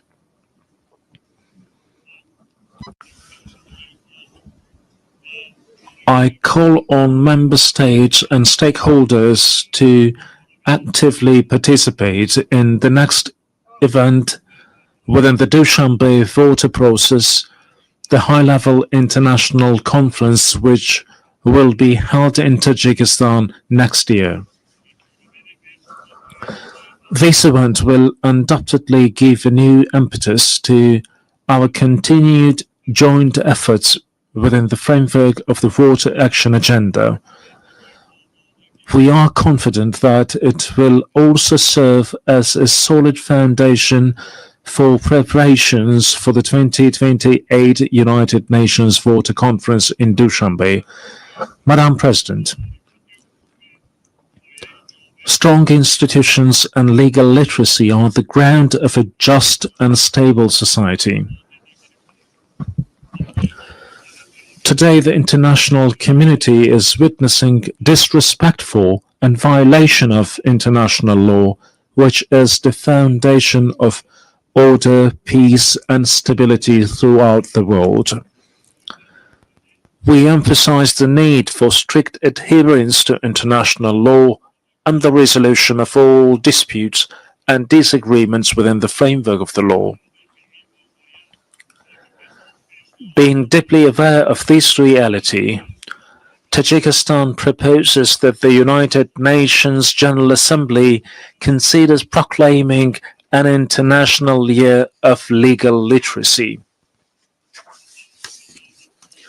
We call on all member states to join this initiative and strengthen the global culture of transparency and justice. Ladies and gentlemen, the rapid adoption of digital technologies and the effective use of artificial intelligence can noticeably contribute to the achievement of the Sustainable Development Goals. I would like to extend my profound gratitude to all member states for their unwavering support of Tajikistan's proposal to adopt a special resolution entitled "The Role of Artificial Intelligence in Creating New Opportunities for Sustainable Development in Central Asia." I'm confident that the resolution adopted by the General Assembly on July 25th of this year will serve as a key instrument for the safe and equitable use of artificial intelligence in our region. We, in this context, consider the establishment of a regional center for artificial intelligence in Dushanbe to be favorable. This center would undoubtedly facilitate an implementation of joint initiatives and projects among Central Asian countries in the field of artificial intelligence. It is worth noting that, along with the improvement of digital technologies, the number of new security threats, particularly cybercrime, is also growing. We therefore emphasize that cybersecurity must be an important component of collective security. It is evident that, along with cybercrime, terrorism, extremism, illegal weapons smuggling, drug trafficking, and other forms of transnational organized crime continue to pose a serious threat to the global security. Tajikistan supports the further expansion of international cooperation on global security within the framework of the Dushanbe counter-terrorism process. We are determined and willing to establish constructive interaction within this process with international organizations and the UN member states to even more enhance efforts to counter the aforementioned threats and security risks. We believe that relevant UN agencies, in particular the Office of Counterterrorism, can make an effective contribution to the comprehensive implementation of global counterterrorism strategies and programs and strengthen their support to all member states in this area. Distinguished participants, Tajikistan gives full support of the resolution of all disputes and conflicts through political and diplomatic means. We must redouble our efforts to enduring, lasting, and comprehensive peace based on international law. A year ago, from this podium, I proposed considering a special United Nations resolution proclaiming a decade of promotion of peace for future generations. A year later, the adoption of such a resolution has become even more pressing. In today's complex and volatile world, this initiative will create conditions for international cooperation to achieve lasting peace. I call on all UN member states to support this proposal for the sake of our current stability and a better and prosperous life for the generations to come. Ladies and gentlemen, we emphasize our principled, invariable position on the Palestinian issue. We believe that lasting peace in the Middle East is possible only through the implementation of the United Nations resolutions and the principle of the two-state solution. In this regard, we recall the need to resolve this issue exclusively through negotiations and diplomatic means in accordance with the international law, particularly the Charter of the United Nations. We call for a lasting ceasefire in Gaza and access to humanitarian aid. Tajikistan also supports peace and stability, overall security, and socio-economic development in neighboring Afghanistan. We are ready to render our full assistance in these places, and in this regard, call on the international community to provide humanitarian assistance, especially to regions affected by drought and recent severe earthquakes. Distinguished participants, Tajikistan supports the comprehensive reform of the United Nations system within the framework of the UN80 initiative, UN 2.0, and the UN Secretary General's vision for a modernized United Nations. At the same time, we welcome the Pact for the Future as an important collective initiative to promote peace and sustainable development. These initiatives embody the shared aspirations and will of the international community to respond to modern threats and challenges and build a solid foundation for future generations. We reiterate the need to strengthen the key and coordinating role of the United Nations and ensuring inclusive peace and security. Only with trust, cooperation, and unwavering determination we can build a just, peaceful, and sustainable future for all humanity. Tajikistan stands ready to cooperate with partner countries and all United Nations member states in achieving these noble goals and addressing other pressing issues on the global agenda. I thank you for your attention.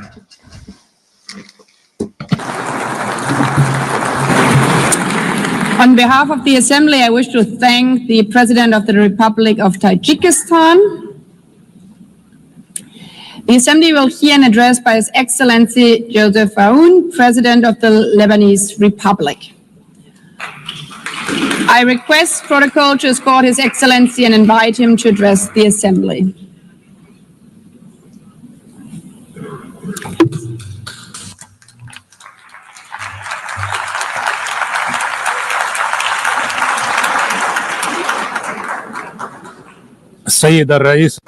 Madam President, Mr. Secretary General, fellow colleagues, heads of state and delegation, I stand before you today to talk about peace, development, and human rights. At a time when some of my fellow citizens are facing death, parts of my country are under occupation, and while my homeland and my people live in uncertainty. This situation takes me back some 77 years ago to the drafting committee of the Universal Declaration of Human Rights in 1948. During one of the debates, the late, great Eleanor Roosevelt stepped in to support one member's opinion so that he is not left alone, as she said to those in attendance.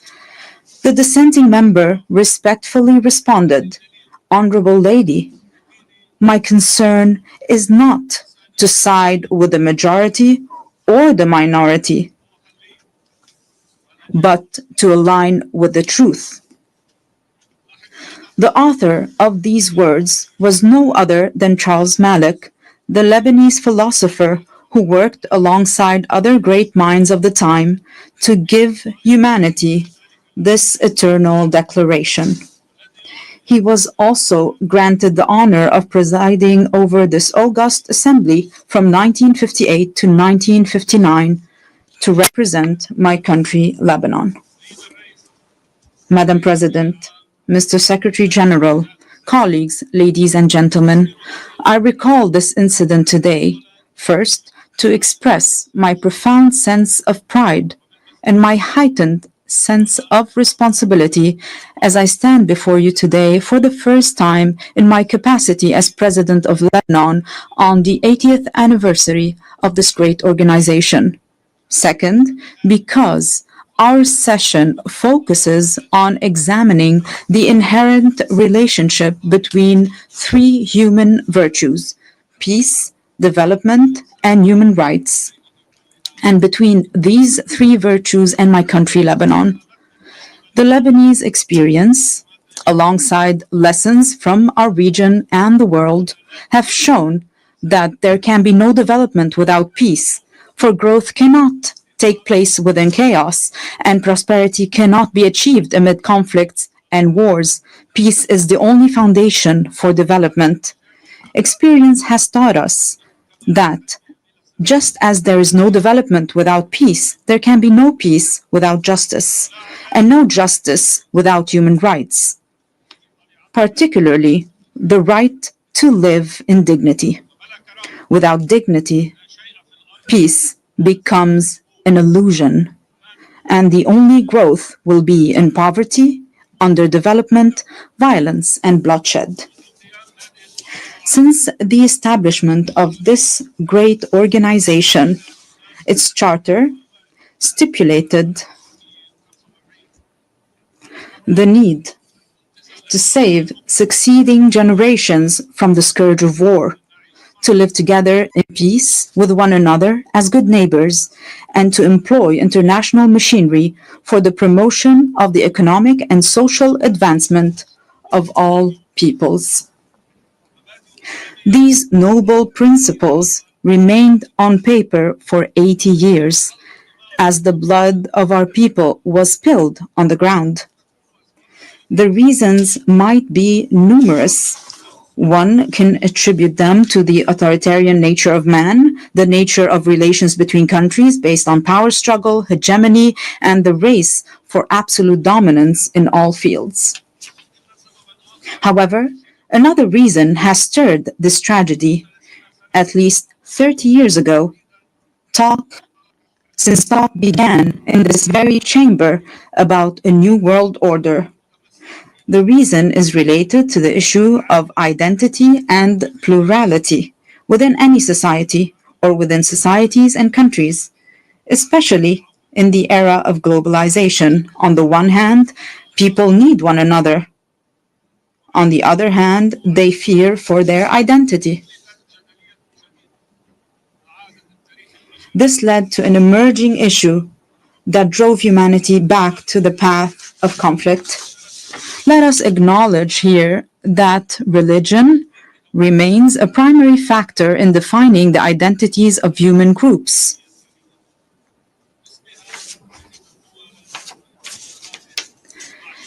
In the name of religion, countries are at war with one another. In the name of religion, many countries have imploded from within. Furthermore, religion continues to shape the world in profound ways. While Islamophobia and xenophobia grow in the West, the East is still haunted by the memory of colonialism and the remnants of old religious wars. Despite remarkable scientific progress, the world finds itself trapped in a bygone era. Madam President, Mr. Secretary General, colleagues, at the heart of this dilemma, Lebanon plays a unique role. This is its raison d'etre. This is the significance of Lebanon and its message to the world. Amid the global clash over religious identities, Lebanon stands out as a nation where Christians and Muslims coexist as equals under a constitution that guarantees equitable representation to both communities in the Parliament and the Council of Ministers, with full citizenship for all individuals. This model is open for progress. This model was criticized by some. However, it offers a unique, evolving approach, as the late Pope John Paul II observed. Lebanon is more than a country. It is a message of freedom and plurality for the East and the West. End of the quote. I reiterate and emphasize a message of freedom and plurality. In a region where people are killed or kill over their religious belief, or even for displaying a symbol of faith. In a weary world torn between those who want to impose religious attire and others intent on banning it, Lebanon offers a unique, unmatched, and irreplaceable model. A model that deserves to live, that must exist for the region and for the world.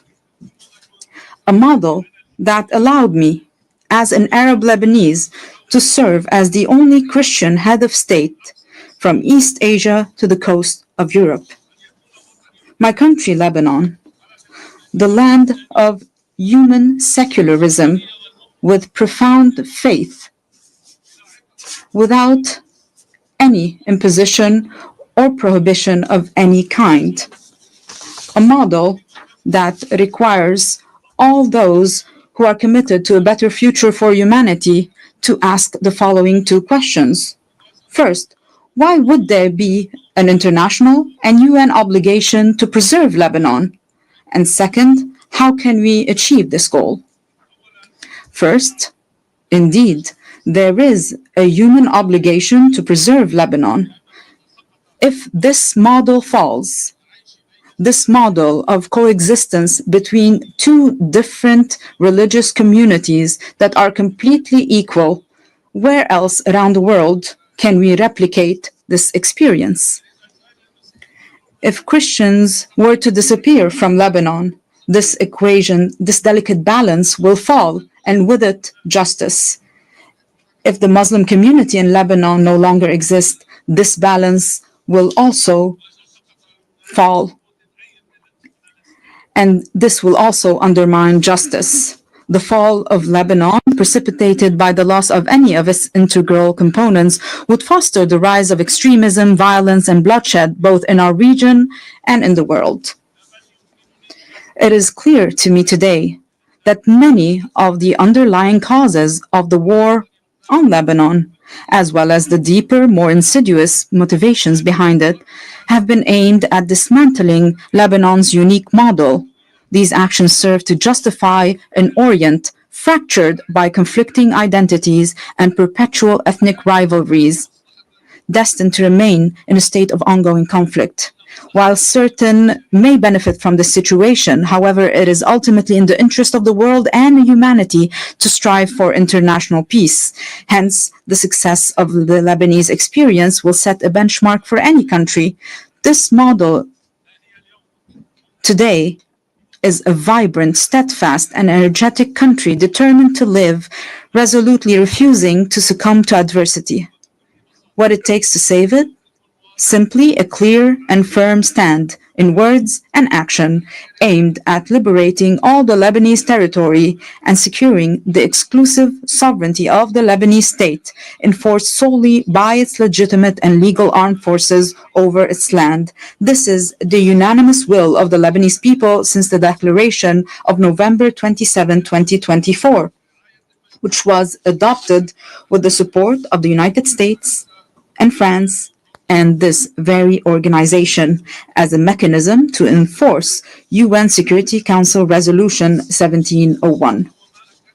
I reaffirmed this commitment in my inaugural address following my election as president in January 2024, and it was also approved by the government in its ministerial statement of February 2024. Throughout our negotiations with President Trump's envoy, Ambassador Tom Barak, we worked on drafting a paper to guarantee full stability on our land, to which we are still bound and still await the same commitment by other concerned parties on our borders as well. This is what Lebanon seeks. Let me be more frank. Allow me to feel some pride for my country and my people, for they do deserve it. Ladies and gentlemen, we are truly an exceptional country by all measures. We are a country that each year receives people from the Lebanese diaspora, the equivalent of a third of the country's residents. This underlines the unwavering connection between the Lebanese people and their homeland. There is hardly a major project in our region that does not bear the signature of a Lebanese person, nor a cultural or artistic event that lacks a Lebanese imprint. In fact, it is almost certain that Lebanese contributions can be found in every significant endeavor. Among the member states of this distinguished organization, one could scarcely find a nation that does not have within its borders a member of the Lebanese diaspora who is engaged, productive, and creative. These individuals integrate harmoniously with their host societies. We, ladies and gentlemen, are a country capable of embracing modernization, and we have started already implementing a gradual program of financial and economic recovery. Together with an independent financial audit, a fair restructuring of the banking sector, and the modernization of the administration, we have also taken on the fight against corruption and organized crime to rebuild the trust of the Lebanese people in their state and the world's confidence in Lebanon. Simultaneously, we have launched legislative and institutional reforms consecrating the independence of the regulatory bodies of the state's productive sectors and enhanced the independence of the judiciary aligned with international standards in the fight against money laundering and the financing of terrorism. Our government has also recently joined the United Nations Convention on Biological Diversity, in line with our history of commitment to the principles of international legitimacy. We are also set on advancing public freedom, combating hate speech, and empowering young men and women in the decision-making process. We can only be prosperous if our citizens, all our citizens, live in dignity. Ladies and gentlemen, Our country is dedicated to investing in quality education, and we are expanding today this investment to encompass a knowledge economy. Lebanon is also an essential crossroad for global trade corridors.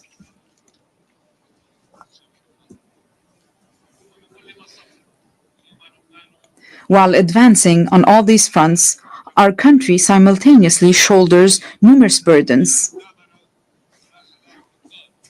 And we shoulder these burdens with responsibility and seriousness.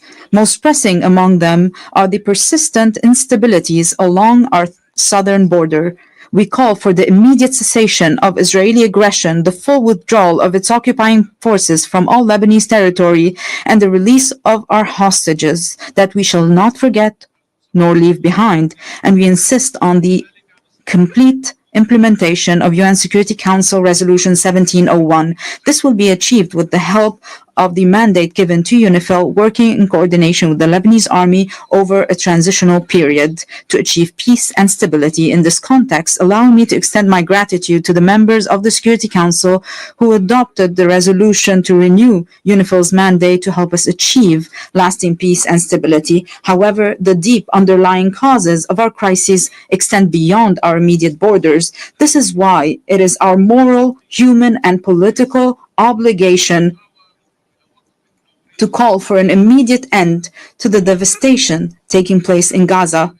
We urge the revival of a new political track aimed at finding a just and permanent solution to the Palestinian question based on the resolutions of international legitimacy, the principle of the two-state solution, ensuring the right of both states to a secure and dignified existence, as ratified by your General Assembly, with a majority of 142 states out of 164 states in the New York Declaration.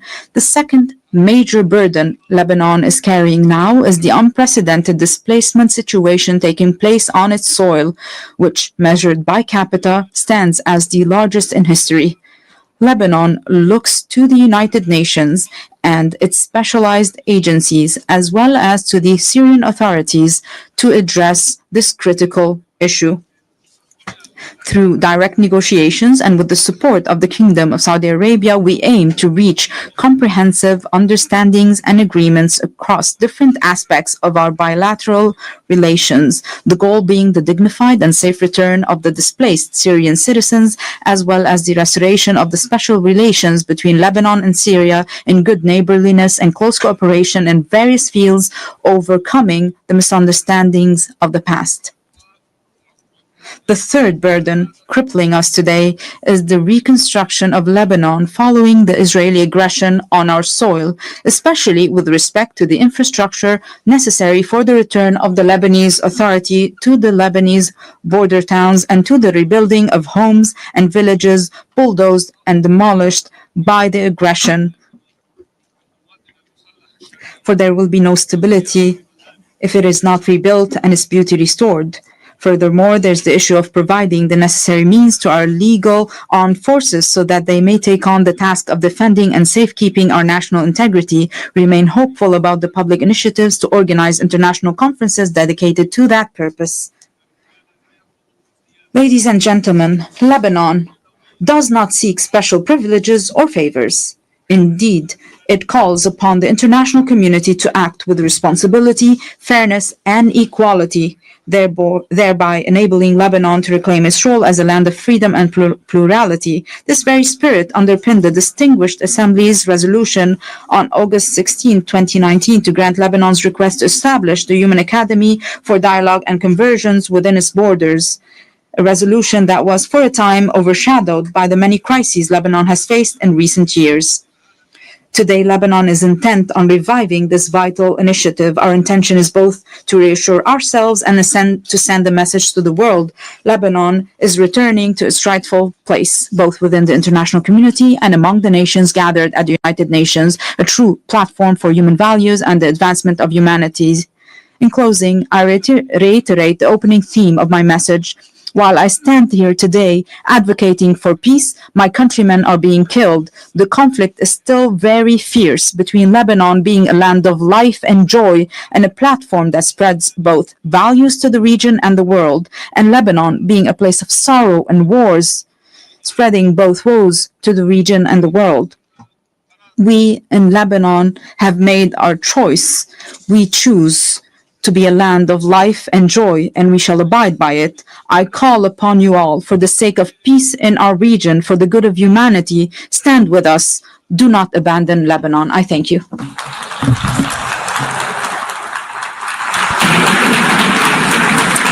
On behalf of the Assembly, I wish to thank the President of the Lebanese Republic.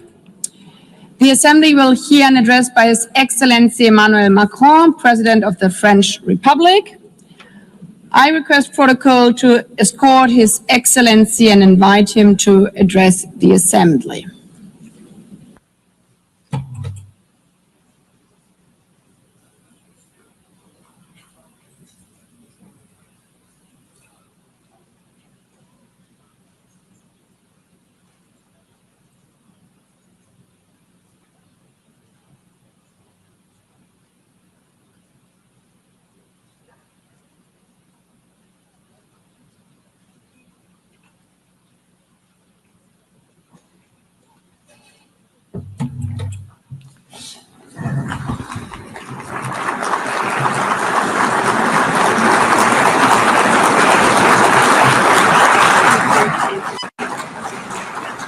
Madame la Présidente de l'Assemblée.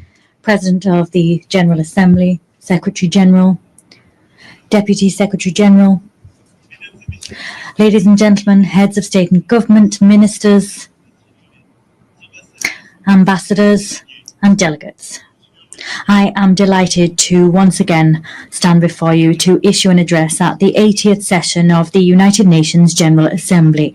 8 decades ago, we wanted to serve peace, development, human rights, and we've been doing that for 80 years. After that 80 years, we now have to take stock of our progress and ensure that we keep pace with today's world. In 1945, March, we adopted the Charter of the United Nations following 2 world wars. At that time, war was still raging in Asia. Decolonization had scarcely begun. The Soviet Union was extending its empire, and we counted deaths in the millions, and we unveiled the horror of the Shoah.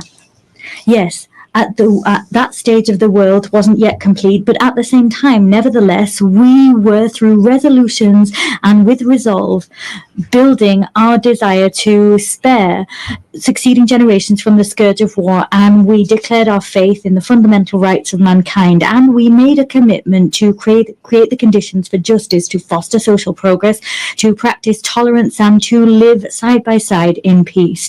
We were not dreaming, and we invoked our past to help us.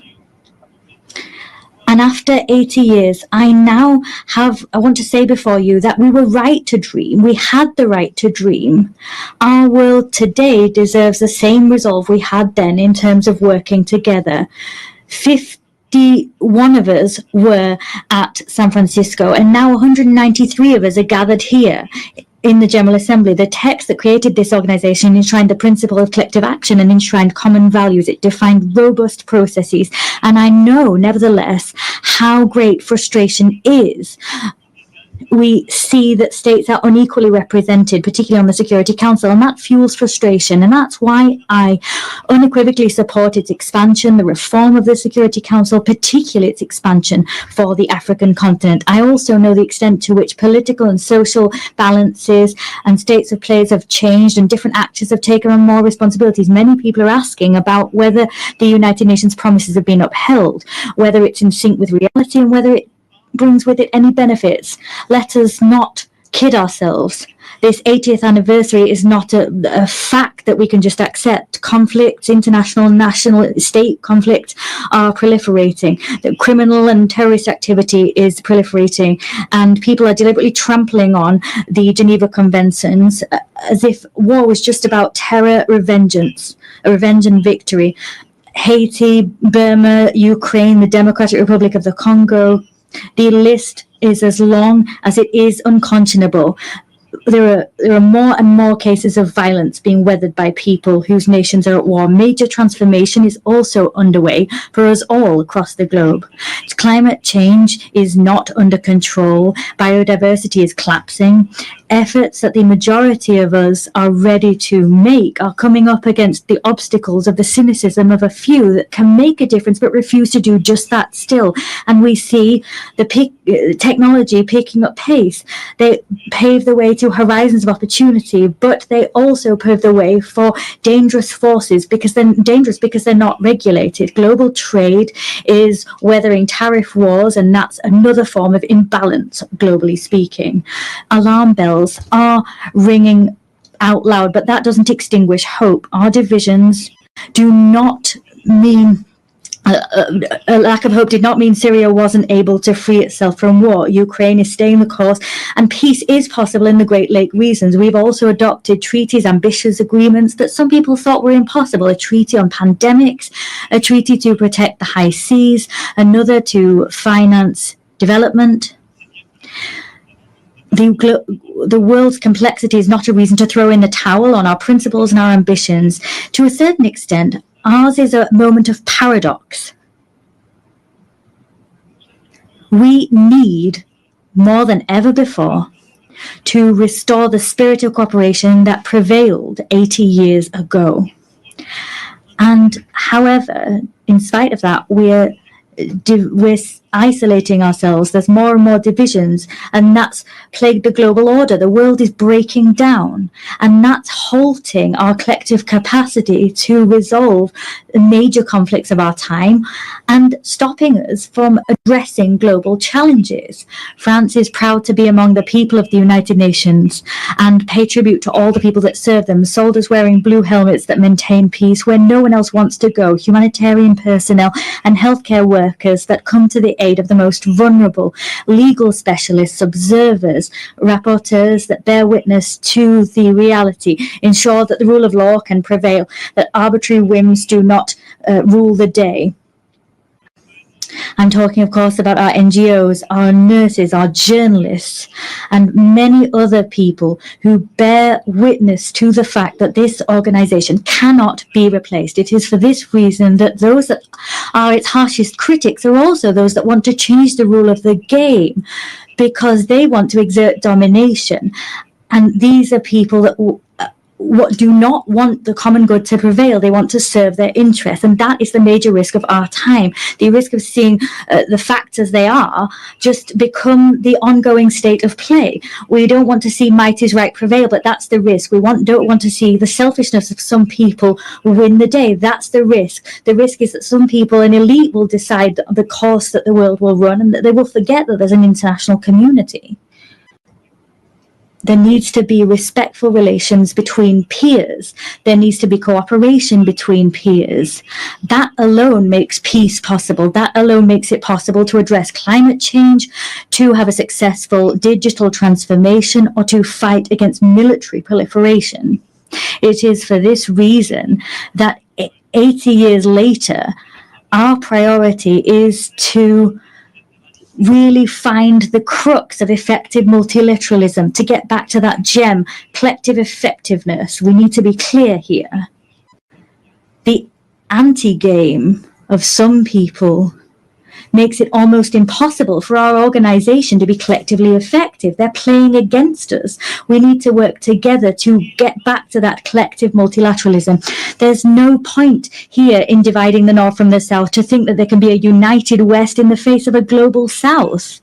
That's a pipe dream. That's a vestige of an era where we wanted to isolate ourselves in blocks, pitting ourselves against each other. Here at this forum, there are only men and women that don't share the same religion. They have different visions. Their civilizations sometimes differ, but they have decided one fine day that building peace, rising up to challenges, particularly the challenge of inequality or the major transitions of the world, they forgot their differences to cooperate together.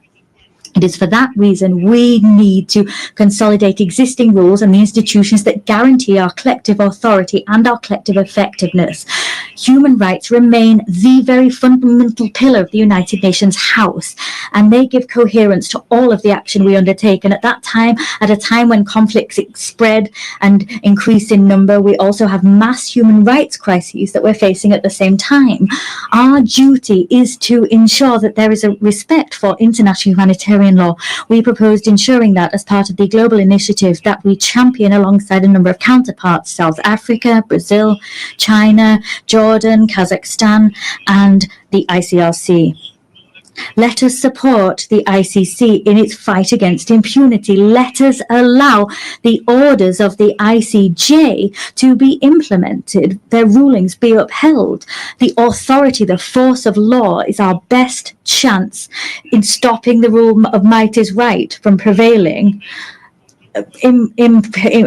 Upholding our values is the only way of throwing out a double standards principle. We've always called out that principle since we came together as a global parliament. Peace and security are everything. For that reason, it's so important for Ukraine to resist Russia and have peace. They need to get their territory, their children, their wealth, and their future back. The Russian aggression is not a problem of Europe, but rather a problem which plagues us all. It's our problem. It poses the eternal question of the force of law against might is right, freedom against imperialism. Ukraine didn't want war. Ukraine wants peace. France too wants peace. The Europeans want peace. The United States of America want peace. As such, Ukraine has a fundamental right, that is to live in security and to no longer fear that Russia will attack once more. It is for this reason France, with the United Kingdom, built a coalition of the willing, bringing together 35 nations to give Ukraine crucial security guarantees for the long term. As such, we're creating the conditions for a robust, just peace which will allow the Ukrainian people to really be masters of their own fate. And what happened in recent weeks in Poland's airspace, Mr. President, Romania, the provocations that we saw in Estonia and elsewhere are the proof that all European people are also challenged by threats of Russian destabilization. And unity can thwart those. Ukraine has often said it's ready for a ceasefire and can agree to negotiations. It accepts them. It's now up to Russia to prove that it can choose peace, even at a time it's stepping up attacks against Ukrainian civilians and the provocations to which I've just referred. France is ready as we wait to stand shoulder to shoulder with Ukraine alongside our European partners and all those that understand that we need to hold Russia back to preserve the global order. And I welcome the proposal we saw a few hours ago from the President of the United States, recalling the gradual weakening of the Russian economy. I welcome what he said, the on-the-ground failures of Russia. In more than 1,000 days, Russia's hardly gained 1% of Ukrainian territory. There have been so much loss, so many civilian victims, and few territorial gains. I welcome the fact that the President of the USA believes in Ukraine's ability not only to hold the course, but to uphold and ensure its rights prevail with us. It's because there is this refusal of double standards that France will stand side by side with Ukraine as we do for peace in the Middle East. Yesterday, we adopted a credible plan to put an end to the war in Gaza, to preserve a two-state solution, Israel and Palestine, to allow the release of all hostages and to save so many lives. We've charted a course towards peace, which requires first and foremost that hostages still in Hamas's hands are released, that strikes on Gaza cease. And I am delighted that Saudi Arabia and France have convinced a large number of the members of this assembly to sign the New York Declaration. 142 members of this assembly have signed that declaration. We've held out our hands to forge the path towards peace, immediate peace, release of hostages, ceasefire, stabilization of Gaza, the demilitarization and the dismantling of Hamas. and a reciprocal recognition of two states and a Palestinian state which is demilitarized, which recognizes Israel, and an Israeli state which recognizes the state of Palestine, and all the states of the region that have not yet done so, we hope will recognize the state of Israel. Through this mutual recognition, that is in fact a path towards peace. It's also the stability of the region as a whole that we seek to build. There cannot be any security or stability for Israel if we have a permanent war being waged with its neighbors. Peace with Palestine in the West Bank and in Gaza and throughout Jerusalem. Peace in Lebanon. There, the struggle against terrorism cannot be waged to the detriment of sovereignty of the Lebanese people. And it's for that reason I am delighted at the work that we have undertaken hand in hand with the United States of America, with the United Nations and UNIFIL to build this path that will make it possible to restore Lebanese sovereignty, to make the Lebanese armed forces once again able with UNIFIL to really anchor their sovereignty and to build this monopoly over weapons, a monopoly that can only be held by the Lebanese armed forces. The Lebanon breathes easier when Hezbollah is weaker, and the rest of Lebanon will breathe even better when all of armed caches, when all of the arms held by Hezbollah are back in the hands of the Lebanese armed forces. There's no other choice. We'll soon hold a support conference for the reconstruction of Lebanon, and we'll also support the conference that our Saudi friends will hold supporting the Lebanese armed forces. In the same vein, Syria must recover its unity and its sovereignty. Syria is freer since Assad's regime fell. I received the transitional president in Paris. I welcomed him there. I'll see him again tomorrow. And with several states of the region, we are striving so that Syria can respect all components of its civil society, because that's where its strength lies. At the same time, it's in finding that unity once more, they will be able to also fully recover their sovereignty.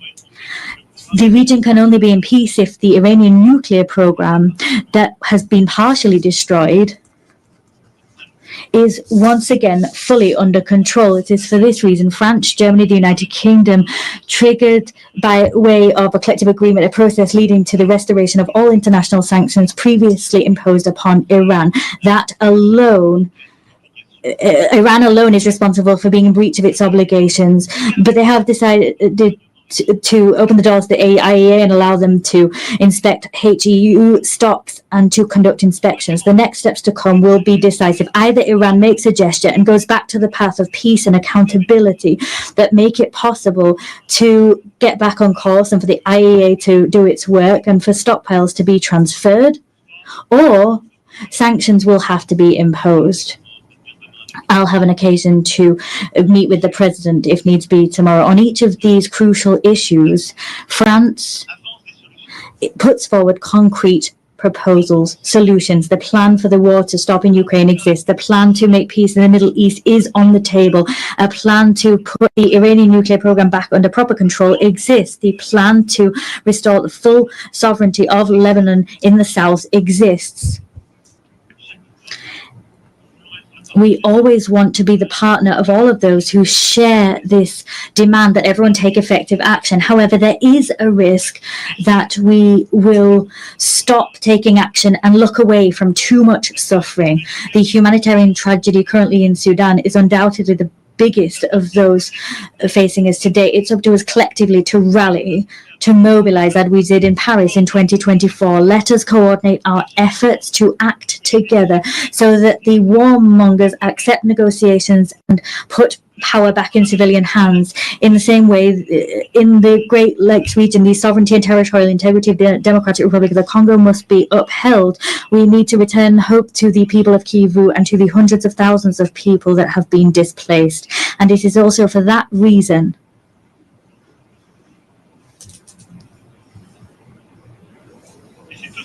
And it's also for that reason that we will meet next month in Paris, all of those able to respond to the humanitarian urgency and bring together initiatives of peace. And I'm delighted at what's been done by the African Union, by so many neighbors, Qatar, USA, but the humanitarian emergency needs to be addressed. We cannot forget any of these conflicts. We have no right at any time to lose heart. This capacity to take a leap of action is our source of strength. That's what brought us together 80 years ago. We have no right to get tired, to show fatigue. Well, there are so many crises, one after the other. I'm quite clear-sighted alongside you when I look at today's world. Everywhere we see the risks of proliferation once again return, and new threats emerge. There is an urgent need to rebuild a credible framework, a verifiable framework to combat any nuclear proliferation, to rebuild a credible framework to once again contain these threats, ballistic proliferation. I'm not forgetting bacteriological, chemical threats, or the new risks that posed by AI, cyber technology, space technology, quantum technology. We have common frameworks, but they've been weakened in all of these domains in recent years, sometimes because some people sort of said they were outdated, and sometimes because the rules for verification weren't properly observed, sometimes because the pace of technological development meant that these frameworks, their capacity to innovate, was not enough. Technological change was going too quick. However, we've got no right to give up. Ours is, we have to build that crucial framework for peace. The same demand for effectiveness, effective multilateralism is one that we need to uphold for our global challenges. The Secretary General attaches great importance to our organization, and he has ambition for it, and that's shown through his initiative UN 80, and I share his concerns about our organization. Yes, we need, at this time of disarray that I talked about as a result of these major issues of war and conflict, we can't forget there are so many global challenges that mean that we must all come together. Let us stare straight in the face global imbalances. All economies affected. All economies, and I'm speaking as one of the richest among them, but also middle-income countries, developing countries, and of course the poorest nations among us. All of us, if we can't have organized international debate on major global imbalances, if our response is a fragmented one and we don't work together, we exacerbate these problems. Today, our challenge is to look at how we can help China to develop the internal demand that it really needs. How can we ensure that productive capacities that China's been able to develop in recent years, these technological capacity, sometimes there's technological transfer, and that's good, but they need to be conducted hand in hand with harmonious development and respectfully the environment. How can we correct US trade imbalances? How can we do that through corrective measures, not through tariffs that takes the rug out from under international trade? There's Europe that needs to respond to collective needs for collective investment, and we need to shoulder that responsibility. These challenges mean that we need to cooperate. There needs to be cooperation between major economies, but we can't pit the G7 against the BRICS. And that's the very rationale behind our agenda for the French G7 of 2026. Of course, we'll work with the Canadian presidency of G7 and the coming presidents of G20. We need to return to that spirit of cooperation that is vital, because that's what will allow us also to have a common agenda to finance our global challenges. Let's take a look at things today. Everywhere, we're eroding our common ambitions to finance major global challenges. Collective financing for healthcare is plummeting, as is financing for food security, as is financing for education. These challenges are, however, our challenges, even more than they were before the pandemic. the COVID-19 pandemic. And so it is absolutely pivotal that together we prove ourselves able to develop concrete solutions and find new financing to address our challenges. The European Union decided to mobilize. The Commission's President's speech was great in this connection. We are mobilizing financing as Europeans to meet these challenges, but we must do so within a renewed framework. That's what we tried to do together during the pandemic itself with our African partners during the financing summit, which we held in 2021. The work we did there was work we continued at the 4P summit, where we developed this pact for the prosperity of peoples and the planet. Ultimately, the agendas were the same. Together, we need to work together better to address global economic imbalances. We must develop an agenda of growth everywhere, but we must do that to also help countries to finance education, healthcare, stabilization and food security, and help them to address challenges of biodiversity and the climate. Let us come off the horns of a dilemma. We don't need to choose between growth, climate change, and biodiversity. We can do everything if we mobilize private and public financing within a framework that brings together, reconciles east, west, north, and south. That's the framework we've built. And now what we need to do is expedite the transition that's already underway. And I thank you all. The heads of the World Bank, the IMF, have commented on these efforts, but we need to go faster. The frameworks we developed have already become obsolete. We need to mobilize more private financing to accompany transitions in middle-income countries, developing countries, and the poorest nations. We must develop guarantee mechanisms that losses will be covered, and we need to mobilize more private financing to help those countries and help them to grow. That is vital if we want to avoid crises, destabilization tomorrow. This agenda is an agenda which brings us together and in some way forces some people to cast aside selfishness and avoid a situation whereby others are alone facing their challenges. It is for that reason we must also continue. Whatever the ill winds that blow, continue to mobilize to stop biodiversity loss and help the climate. As I was saying, together we were able to notch up victories recently. The Nice Treaty that entered into force through collective rallying. We finally have a regulation framework for our oceans. That was something we've been waiting for decades. The same collective mobilization is what we must see on plastic. We need to develop an international treaty that aims to put an end to plastic pollution. The same mobilization is what we need to have to mobilize biodiversity credits and give more consistency to our carbon credits. This same rallying needs to be seen as we move towards the Berlin COP. France and Europe will be at that meeting, and we will be in step with the 2030 goals.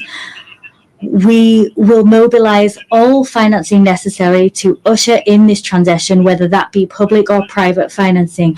We have no right to turn away, stray from the course towards the goals we set ourselves. We have no right to simply crumble and become isolated. As you've seen, all of these global challenges, education, healthcare, agriculture, food security, biodiversity, climate, the fight ultimately against all inequalities that destabilize our global order require the same spirit of cooperation, the same spirit that I talked about, the spirit we showed in the face of war and destabilization. Our challenge is the fact that crises, there's a plethora of them, they're growing in number.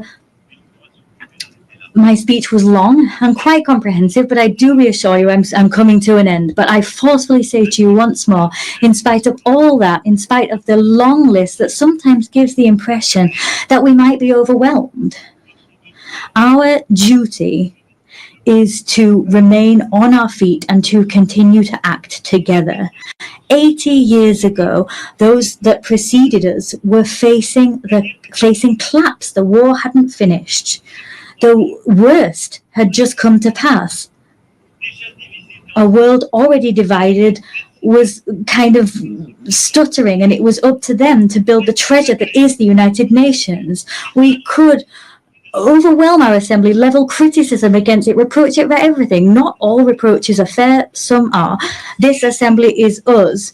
If it's ineffective, it's because some people are blocking it. Sometimes it's the most powerful. If it's not going fast enough, it's because people don't have enough resolve to make things move forward. The United Nations is all of us. There's one thing. It's that we don't have a right to be cynical. We don't have the right to get fatigued. We can't have this defeated heart, because our world is here before us, and our risk, the risk that we face, is that of fragmentation, that the law might is right will prevail, the status quo prevailing, cynicism, and to some extent that we will lose control. Yes, the loss of control. That's what all of our peoples are experiencing. Fear in the face of a future they no longer control. The fear in the face of migrations that they're weathering, a climate that we can no longer control. Fear of inequalities that we can't bring under control. A fear in the face of a war we can't stop.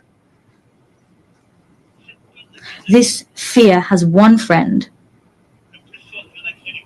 The strongest friend, the mightiest person that was able to prevail, the cynic that was allowed to prevail.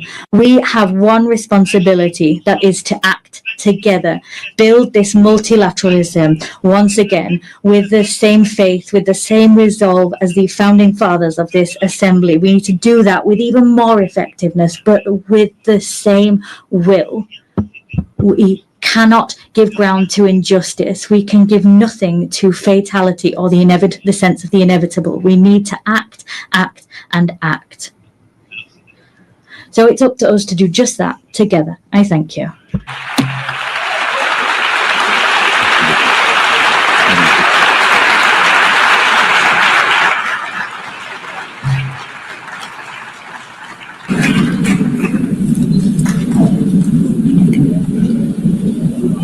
On behalf of the Assembly, I wish to thank the President of the French Republic.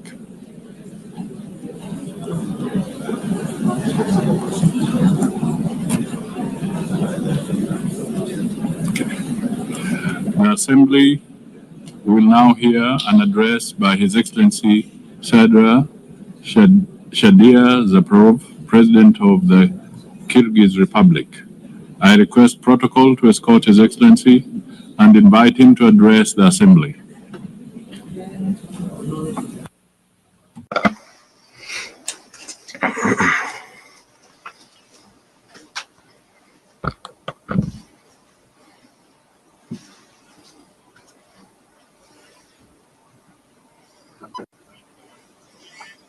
Madam President, Mr. Secretary General, distinguished heads of delegations, ladies and gentlemen, allow me to sincerely congratulate Ms. Annalena Baerbock on her election as the President of the 80th session of the United Nations General Assembly, and to wish her every success in her work. This year, we mark the 80th anniversary of the UN, a unique institution that has stood guard over peace, security, and development for nearly a century. Over these 80 years, despite numerous conflicts, the world has fortunately been spared the outbreak of a third world war. The United Nations has undoubtedly played a key role in this achievement. The organization has become not only an international platform for dialogue, but also played a special role in preventing global conflicts. Today, the trend of regionalism in world politics is strengthening. We are witnessing continued price hikes, a shortage of liquidity, and a war of sanctions in the global economy. The threat of terrorism and extremism has spread across all countries. Despite criticism, the UN remains the only truly universal organization endowed with both moral authority and institutional capacity. Today, Kyrgyzstan takes pride in the political stability it has achieved and in the ongoing social and economic transformation. These achievements did not come easily to us. For us, the price of attaining freedom and independence was very high. But I can state one thing with confidence. We have been able to establish Kyrgyzstan as a state. This achievement allows us to set ambitious goals for the future. International organizations, including the UN, recognize Kyrgyzstan as one of the freest and most stable states on the Eurasian continent with a strong civil society. A large-scale and irreversible fight against corruption and crime is considered a priority area of state policy in Kyrgyzstan. Today, our task is to pursue political modernization and economic development in line with the demands of tomorrow. We are committed to improving the investment climate, building an information society, and establishing fair and transparent public governance. Ladies and gentlemen, every year in New York, leaders of all world's nations gather to once again remind themselves and each other of the great mission for which UN was created. I too have come to New York with this mission. Today, my diplomatic staff have prepared a polite text that takes into account the international diplomatic situation. However, this year, standing at this high podium, I decided not to speak as a diplomat. This year, from this podium, I wish to speak not only as the head of state, but as an ordinary person and a citizen of my country, openly expressing my true thoughts and reflections on the international events happening in the world. This year marks the 4th time I am delivering a speech at the UN General Assembly. For 3 consecutive years, I came here and delivered pleasant, beautiful words. But today, I have decided to speak openly and directly about the problems that trouble the hearts of millions of people. In different parts of the world, in Europe, the Middle East, Africa, and Asia, new armed conflicts and wars are erupting.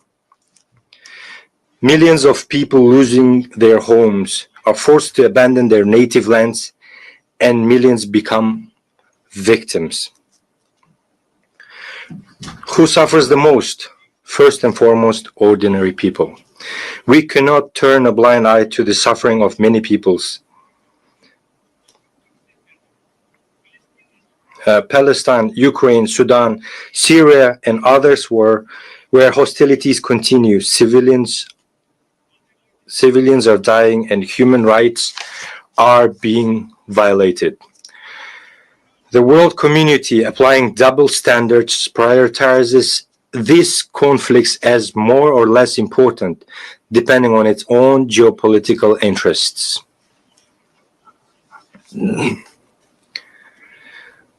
The conflict in Ukraine has lasted nearly 4 years, with people continuing to die and flee their country.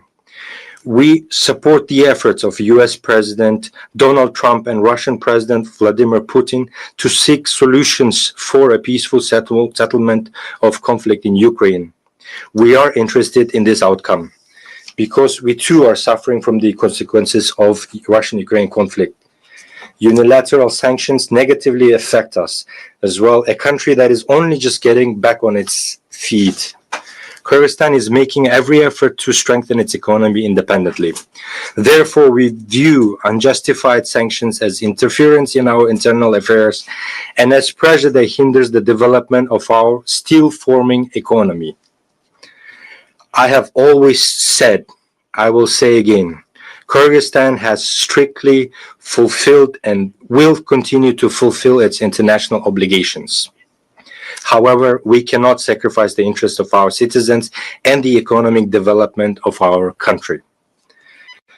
The sanctions imposed on Kyrgyzstan are based on false information spread by certain non-governmental organizations and dishonest people.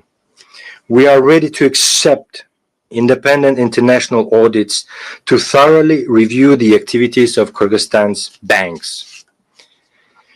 In 2024, EU countries traded with Russia to the amount of $141 billion, of which $36 billion was Russian imports. And the UK, which imposed sanctions on 2 of our banks, the same year traded with Russia for $2.2 billion. Frankly speaking, some keep the option of cooperating with Russia in defense of their own interest, but forbid others from doing the same. How should this phenomenon be called? Before demanding something from others, be an example to them, to yourself. You demand from us not to cooperate with Russia, yet you yourselves are cooperating extensively. We, in fact, have far deeper economic relations with Russia than you do. And therefore, economically speaking, we cannot refuse cooperation with Russia. We do not seek confrontation with others. We cooperate with virtually the entire world, pursuing a multi-vector foreign policy. For example, every year we sell gold worth of $1 billion to the UK alone. My foremost duty as the president of the country is to ensure the security of my citizens and my nation, and to improve their economic well-being. We oppose the politicization of economic cooperation and trade. Therefore, we demand the lifting of sanctions against 2 of our banks. Distinguished ladies and gentlemen, the UN Secretary General has already described the Gaza Strip as a graveyard of thousands of children. More is needed to stop the war and the horrific events in Gaza. We must empathize with Palestinian people who have suffered enormous losses as a result of inhuman conflict in the Gaza Strip. We must not remain indifferent to the human tragedy unfolding before the whole world. We demand an end to genocide against the Palestinians and the commencement of international judicial investigation by the UN International Court of Justice. My country has always firmly condemned violence and terrorism in all their forms, including the terrorist attacks on Israel on the 7th of October, 2023. Such terrorists must be punished harshly. However, the fight against terrorism and the methods used to eliminate terrorists have their own rules and procedures.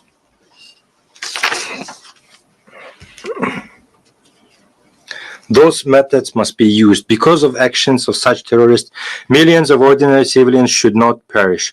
Why do we allow the mass deaths of ordinary people and innocent children by the hundreds of thousands? The only way to establish a lasting peace is to implement the principle of 2 states for 2 people. Palestine must gain independence based on 1967 borders. We also condemn the recent rocket strikes on the territories of Qatar and Iran, since such attacks infringe on the sovereignty of independent states, create threats to regional stability and security, and run counter to the norms of international law. The fight against terrorism and modern threats in Gaza, Iran, Lebanon, and other regions must be proportionate to their scale and nature. Civilians, women, and children must not suffer and be sacrificed. Distinguished ladies and gentlemen, as a neighboring country, Kyrgyzstan considers it important, especially in these difficult times, to provide comprehensive support to the Afghan people by integrating Afghanistan's economy into the regional and global economic processes. To isolate Afghanistan at the international level and deprive it of foreign assistance is wrong. It is unjust. We believe that the use of financial instruments for geopolitical and ideological gain, thereby deepening the humanitarian crisis, is an act of injustice and inhumanity. Therefore, we are convinced that the assets of Afghanistan frozen by Western countries in the amount of $9 billion must be returned to the Afghan people as soon as possible. These funds could contribute to the restoration of infrastructure, expansion of access to credit through local banks, the development of agriculture, and the creation of new opportunities for millions of people living in poverty.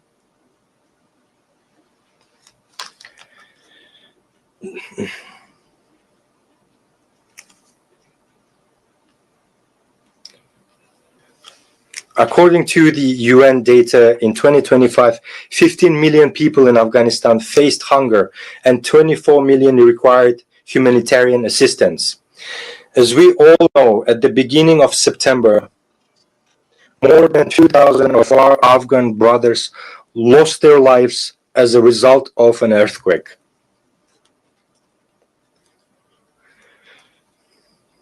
Tragically, due to lack of financial resources and weak infrastructure, timely assistance could not be provided to those affected. We call upon the leaders of Western countries to immediately return these assets for the sake of future of the Afghan people. If you truly want the Afghan people to overcome poverty, hunger, as soon as possible, return them without delay. Only then will your words about human rights and interstate obligations correspond to your actions. Distinguished participants, today's challenges in African countries, from conflicts to food insecurity, require not sympathy in words, but solidarity in action. Africa is 54 countries with a population of more than 1.5 billion people. It is the second largest continent after Eurasia. Africa possesses enormous reserves of resources, and we are confident that in the near future, Africa's role in the global economy and international politics will multiply several times. Therefore, the continent's colossal natural wealth must serve the accelerated development of Africa itself and the fulfillment of its own interests. The peacekeeping work of the UN must be strengthened. My country began sending its peacekeepers on UN missions at the dawn of its independence in the early 1990s. This once again proves that we are sincerely wish to contribute to the cause of strengthening peace and security in the world. The contribution of a state should not be determined by its size, but by the depth of its commitment and sincere desire for peace and solidarity. We support the strengthening of international treaties, including the Treaty on Non-Proliferation of Nuclear Weapons. It is important to educate the younger generation to perceive a world without nuclear weapons. It is essential to raise awareness among young people about the devastating consequences of weapons of mass destruction. The International Day for Disarmament and Non-Proliferation Awareness, initiated by Kyrgyzstan and supported by the UN member states, is an excellent platform for implementing this concept. Kyrgyzstan is one of the initiators and the depository of Treaty on Nuclear Weapon-Free Zones in Central Asia. We have set it to all fundamental international instruments on disarmament and non-proliferation, including the Treaty on Non-Proliferation of Nuclear Weapons and the Comprehensive Nuclear Test Ban Treaty. In line with the principles of consistency, this year the Kyrgyz Republic made the political decision to sign the Treaty on Prohibition of Nuclear Weapons. We firmly believe that our planet must exist without nuclear weapons. This human invention must be used solely for peaceful purposes. Ladies and gentlemen, for sustainable development and regional integration, the countries of Central Asia require equal dialogue and active cooperation. Despite complex historical and geographic factors, Kyrgyzstan has peacefully resolved its border issues with neighboring countries, in particular Tajikistan and Uzbekistan. This process involved lengthy negotiations and at high political levels, expert levels, and was resolved with due respect for the interests of all sides. I can state with confidence that today the borders between Kyrgyzstan, Tajikistan, and Uzbekistan are borders of friendship, trade, and cooperation. This experience confirms that peace is possible where there is political will, respect, and dialogue, which enabled us to resolve existing contradictions and embark on a path of creation and development. Kyrgyzstan is ready to share this experience of resolving complex issues with the international community. Let us use the more than $3 trillion that are spent annually on armaments worldwide to improve people's lives, eradicate hunger, protect our environment, and clean the air. After all, there are no borders when it comes to breathing air. We all breathe the same air. Therefore, I call on us to live not in a race for who has the most powerful weapons, but in a competition for whose country has the cleanest nature and air. Dear friends, climate change is a reality we are witnessing today. We face threats of drought, melting glaciers, changes in ecosystems, and loss of biodiversity. Kyrgyzstan, as a mountainous country, is particularly vulnerable to these changes. We are already experiencing the threat of declining water resources and risks to agriculture and biodiversity. Although Kyrgyzstan is landlocked, it actively participates in international environmental initiatives and can play a significant role in supporting agreements aimed at protecting global ecosystems. The Kyrgyz Republic consistently advocates for recognition of the interconnection of natural systems from mountains to oceans, which are two poles of a single system. The future of the oceans begin on the mountaintops. In this context, we ratified the agreement on conservation and sustainable use of marine biological diversity and became among the first 60+ countries to join the agreement. Rivers that sustain marine and coastal ecosystems originate in mountains. Thus, the protection of mountain ecosystems and the sustainable management of the oceans are interconnected. At present, the country is preparing the second Bishkek Plus 25 summit, scheduled for 2027, as a central platform for states, international organizations, and experts on sustainable development of mountain regions. We invite all of you to take an active part in this event. Dear friends, as former UN General Secretary Dag Hammarskjöld once aptly said, the UN was not created to lead humanity to heaven, but to save humanity from hell. Today, these words are more relevant than ever. The organization was born from the horrors of war, but lives and on thanks to faith in cooperation, dialogue, and respect. Now more than ever, it is important to preserve and strengthen the system of multilateralism as a shield against anarchy and unilateral decisions. There is an urgent need to develop fundamentally new international mechanisms that adequately respond to contemporary challenges and threats. Our organization needs to change. This is no longer a choice, but a requirement of time and today's realities. In this context, we support the effort of the Secretary General to reform the UN under the initiative UN 80. It is also time to improve the reform work of the UN Security Council. At present, 50 members of the Security Council effectively decide the fate of all world's states. Questions of war and peace, security and stability depend on whether they can reach a consolidated position. Moreover, the 5 permanent members of the Security Council can always block any decision. Kyrgyzstan advocates for a necessary measure to improve the UN Security Council in a way that takes into account the interest of majority of states. In this regard, it is important to achieve a compromise on all aspects of Security Council reform as soon as possible. This reform must be based on principles of universality, broad geographical representation, and wide support among UN member states.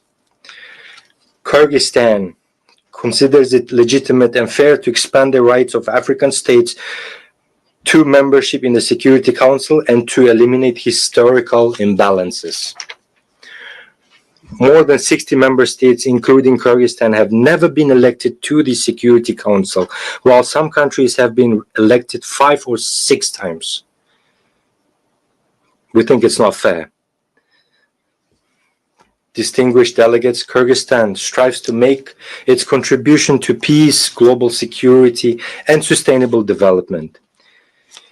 In order to draw the attention of the UN and the world to the challenges faced by small states, Kyrgyzstan has put forward its candidacy for non-permanent membership in the UN Security Council for the period 2027-2028.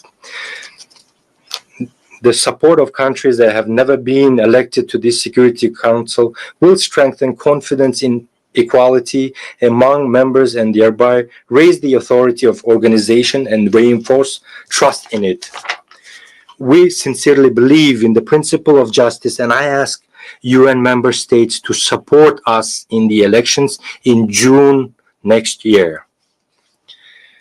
Every country should have the opportunity to serve as a member of the Council and contribute to the cause of maintaining peace and security.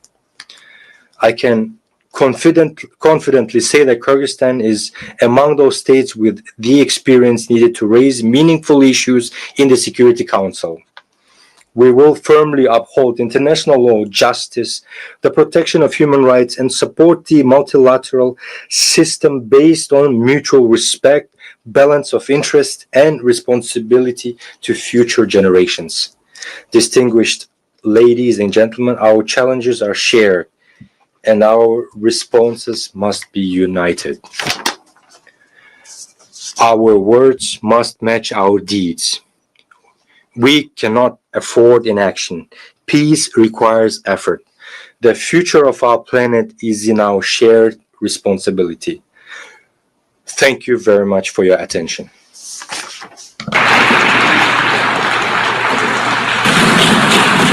On behalf of the Assembly, I wish to thank the President of the Kyrgyz Republic.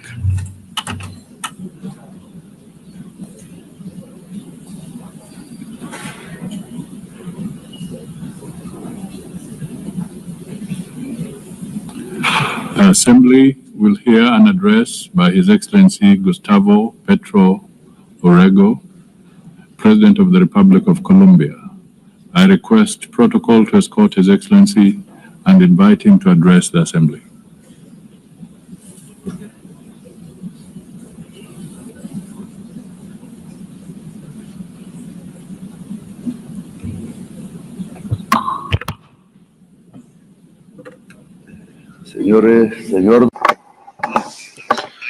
President of the General Assembly, this is my last statement as president here. It's the 4th time. In my first speech, I announced that it was very likely that there would be conflicts in Ukraine and Gaza and in Palestine, and that I suggested that there be a peace conference, but those who don't have bombs or large budgets are not heated here. Well, 4 years later, the horrific situation in Palestine did not lead me to think that almost the same thing could happen in the Colombian Caribbean area, where unarmed young people are being shot at with missiles in the open seas. And now we are in a different situation. Perhaps it's more global, a kind of Stone Age that has descended on all of humankind. Missiles against 17 unarmed young people in the Caribbean Sea, some of them Colombians. The persecution, imprisonment, and expulsion of millions of migrants, missiles that have killed some 70,000 people in Gaza, the lack of action on the climate crisis. All this is linked, and all this has the same cause. Migration is simply an excuse so that a rich society, rich, white, and racist, believes itself to be the superior race and is not realizing that its leaders are leading it to the abyss, to its own distinction, together with the rest of humanity. They said that the missiles in the Caribbean were used to stop drug trafficking. That is a lie. Stated here in this very rostrum. In 2023 and 2024 were years when the largest amount of cocaine was seized, and over 700 drug traffickers were extradited to the United States in Europe. I extradited them, and my government confiscated the cocaine, and we didn't shoot a single missile, nor did we kill any youths. The years where I was able to prove that it's more effective to substitute coca crops than eradicate them, than forced eradication using poison, and forcing peasants to use it. The violent war against drugs was a failure, and I replaced it with an effective anti-trafficking policy, not based on a mix-up between an inert substance, that is drugs, with people who actually use it and practice it. But what was necessary is to destroy dialogue and to shoot missiles. Was it really necessary on unarmed, poor young people in the Caribbean? The anti-drug policy is not meant to stop cocaine that is coming to the United States. The anti-drug policy is to dominate the peoples of the South as a whole.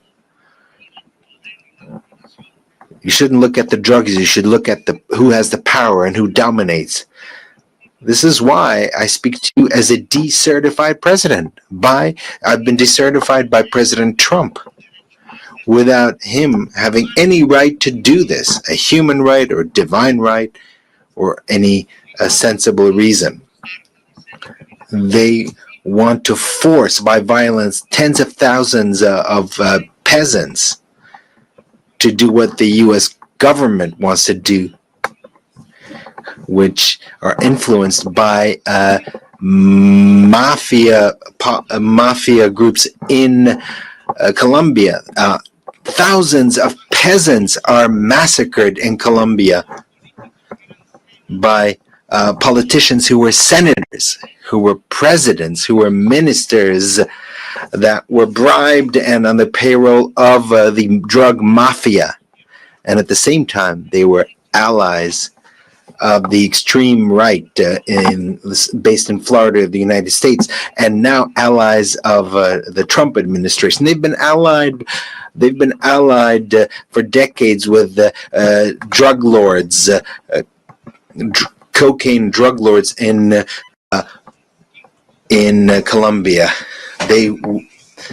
They were allies, and so they led this anti-drug policy from Washington. I don't know if Trump even knows that his foreign policy towards Colombia, Venezuela, and towards the Caribbean is based on advice from Colombians who are allies of the cocaine mafia. I myself denounced these politicians, including the paramilitaries, drug traffickers, and naming them by their names in the Congress of Colombia when I was senator. And many times they wanted to kill me because of that. And they did not want me to become president. They wanted me to shut up. And now they don't want another progressive government to be reelected. That is why I've been personally decertified, and they have spread calumny against Colombia. Colombia has confiscated the highest amount of cocaine in the history of the country under my government, and I've been decertified. In Colombia, we have managed to stop the increase in the rate of expansion of coca crops that was 43% under the government of Duque, and has dropped to 3%. And Duque was not decertified. He was who had someone who financed his campaign, who was a drug trafficker, and instead they decertified me.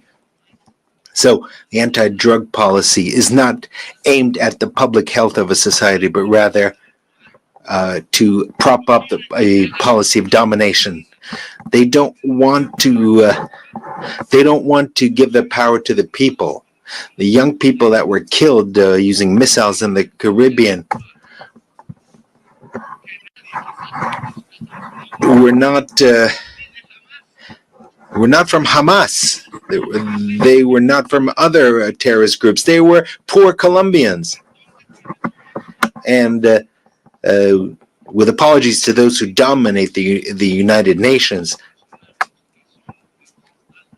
there should be criminal cases against those officials of the United States for doing this, including the utmost official, President Trump, that allowed the shooting of missiles against these young people who were simply trying to escape poverty.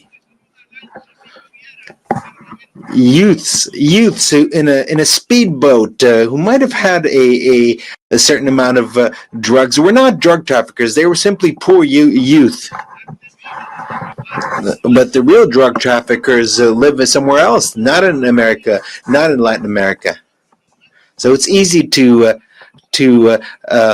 shoot missiles against the speedboats with migrants and accusing them of terrorism and drug trafficking when they don't have a single weapon to defend themselves. When the real drug traffickers live in New York, here, just a few blocks from here, in Miami.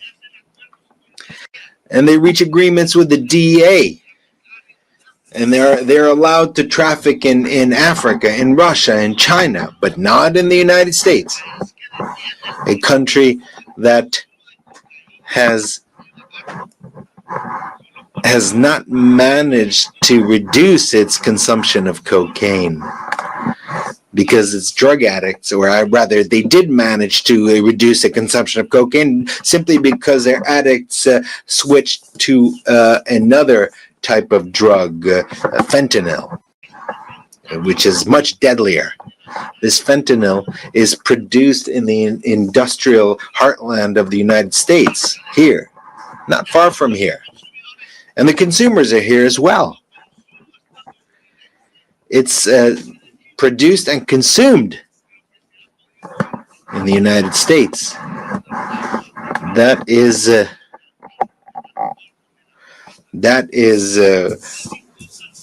the worst. They're addicted to fentanyl and to gasoline, the two main poisons of life in the world.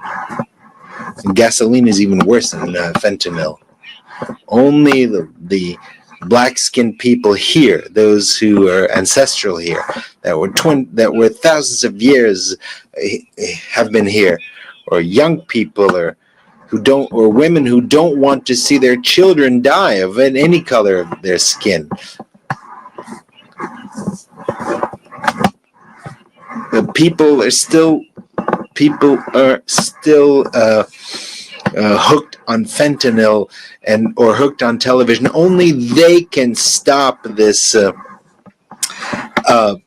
domination by the United States. The people who have taken to the streets in California, in New York, in Philadelphia, where the Liberty Bell stands, in spite of the National Guard that Trump sends out against its own people to shut them up, to the states that are free. These states are no longer uniting their efforts in the face of tyranny. The President of the United States does not know that 1 million Latin Americans have died. The largest share of them from Colombia. And another 1 million will die in North America in 10 years because of fentanyl. Cocaine killed 3,000 people a year today. Fentanyl kills 130 per year, 30 times more. That is the outcome of 30 years by the United States of a policy that is absurd and that is leading its society to the horrific death due to drugs that kill the brain. And in this situation, Trump not only allows missiles to be fired at young people in the Caribbean, does not only imprison migrants, but also allows missiles to be killed against children, women, and old people in Gaza. He is an accomplice to genocide. It is a genocide, and we need to prevent it. This forum is a mute witness to a genocide. In a world where we thought that this was something only a legacy of Hitler. Here, they don't speak of life, of the climate crisis. What is happening is the death of thousands of children. Meanwhile, we in Colombia have not increased the rate of killings. We have the lowest unemployment rate in the country this century. We have the lowest unemployment rates. We have developed our agriculture by 10% and our industry by 5%. We have more tourists than ever who have come to see the beauties of our country, our cultural and natural beauties. And we are seeking peace by negotiating with drug traffickers and with rebels. I will always be ready to discuss, to negotiate, to save lives, and to eradicate coca crops, but based on their own voluntary decision by Colombian peasants. Let us not be bribed by the drug traffickers, as was the case in previous governments in Colombia. And 25,000 hectares have already been eradicated voluntarily. We have been successful in this new policy. It's not an anti-drug policy, but an anti-drug traffickers policy. That is something different. And we're grateful to the countries that have helped us, such as Qatar, Cuba, Mexico, Vatican, Norway, Brazil, and Venezuela. We don't want to thank those who want to sow war between us. People of the world, listen. Latin America does not only mean drug trafficking or coke or cocaine. Latin America has a massive potential for clean electrical energy, renewable alternate energy based on wind, water. The United States has a huge demand for energy, and 70% of it is filled by fossil fuels, in other words, based on carbon, or coal, gas. Latin America is developing its clean energy potential, and we can satisfy the entire demand of the United States for energy. What is necessary is investment, and we would make the biggest contribution to fighting climate change. Given the huge potential for clean energy and the capacity to absorb by the Amazon, Latin America can make a tremendous contribution to save the life in this planet. All that is necessary is $600 billion to develop this potential. Africa and Europe can do the same. It is this decarbonization would provide us with over $1.3 trillion. This is money that is already in the treasuries of the United States, Europe, and China, but not a dollar is spent because it's not profitable. Or rather, it might be profitable in terms of human life, including life in the United States, in Europe, and China. However, they don't want to depend on Latin America and Africa. They know that to bring together the clean energy of Africa and Latin America would not only decarbonize the planet, save it from the climate collapse, but it would also change the global power of which is discussed here. But that power is spoken in terms of bombs.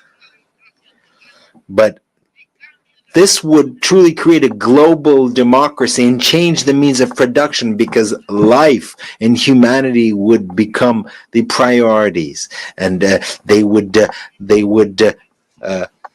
edge out greed. Greed is the poison of life, and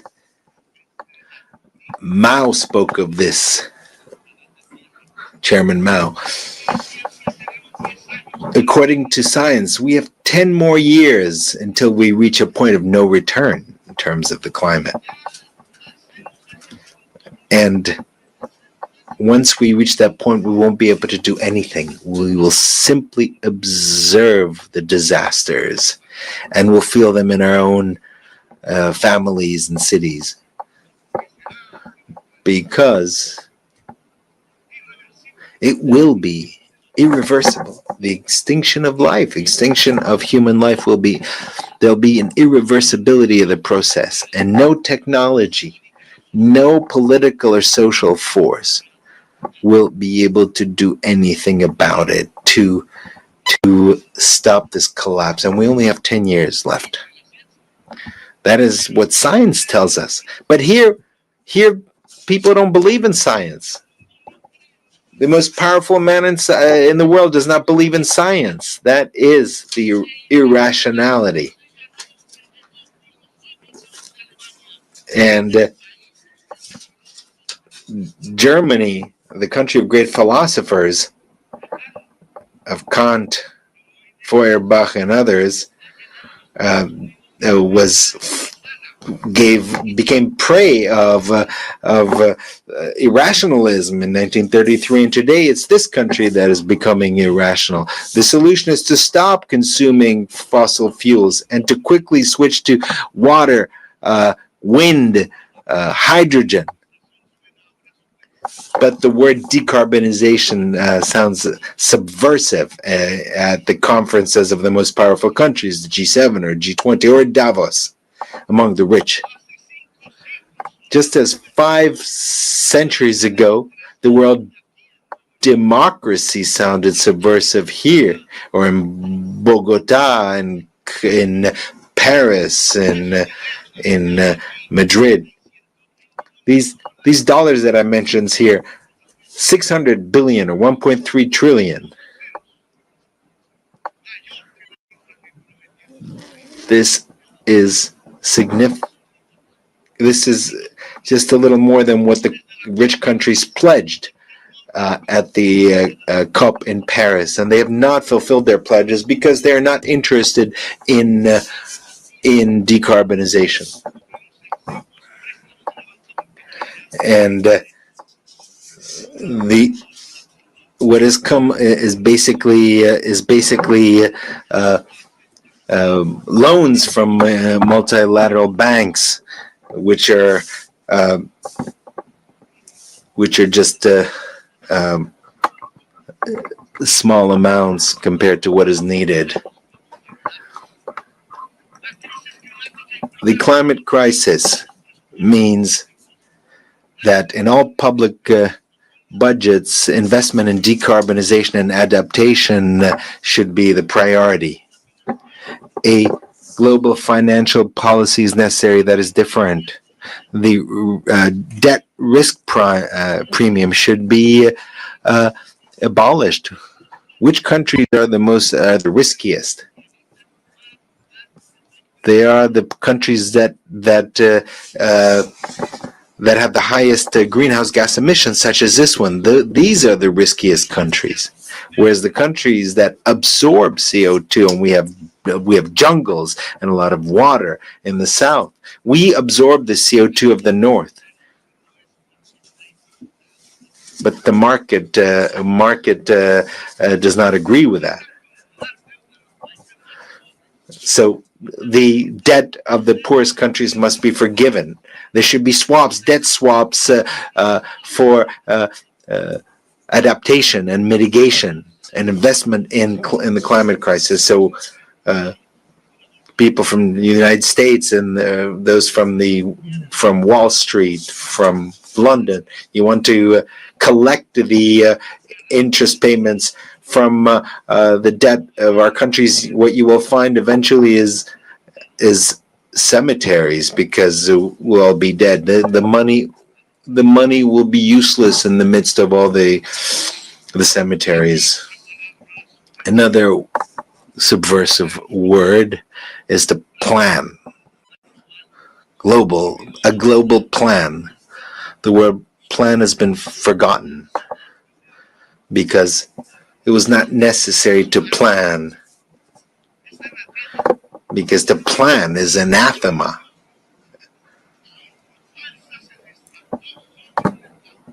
And there was a fundamentalist belief in the markets, thinking that markets would bring happiness.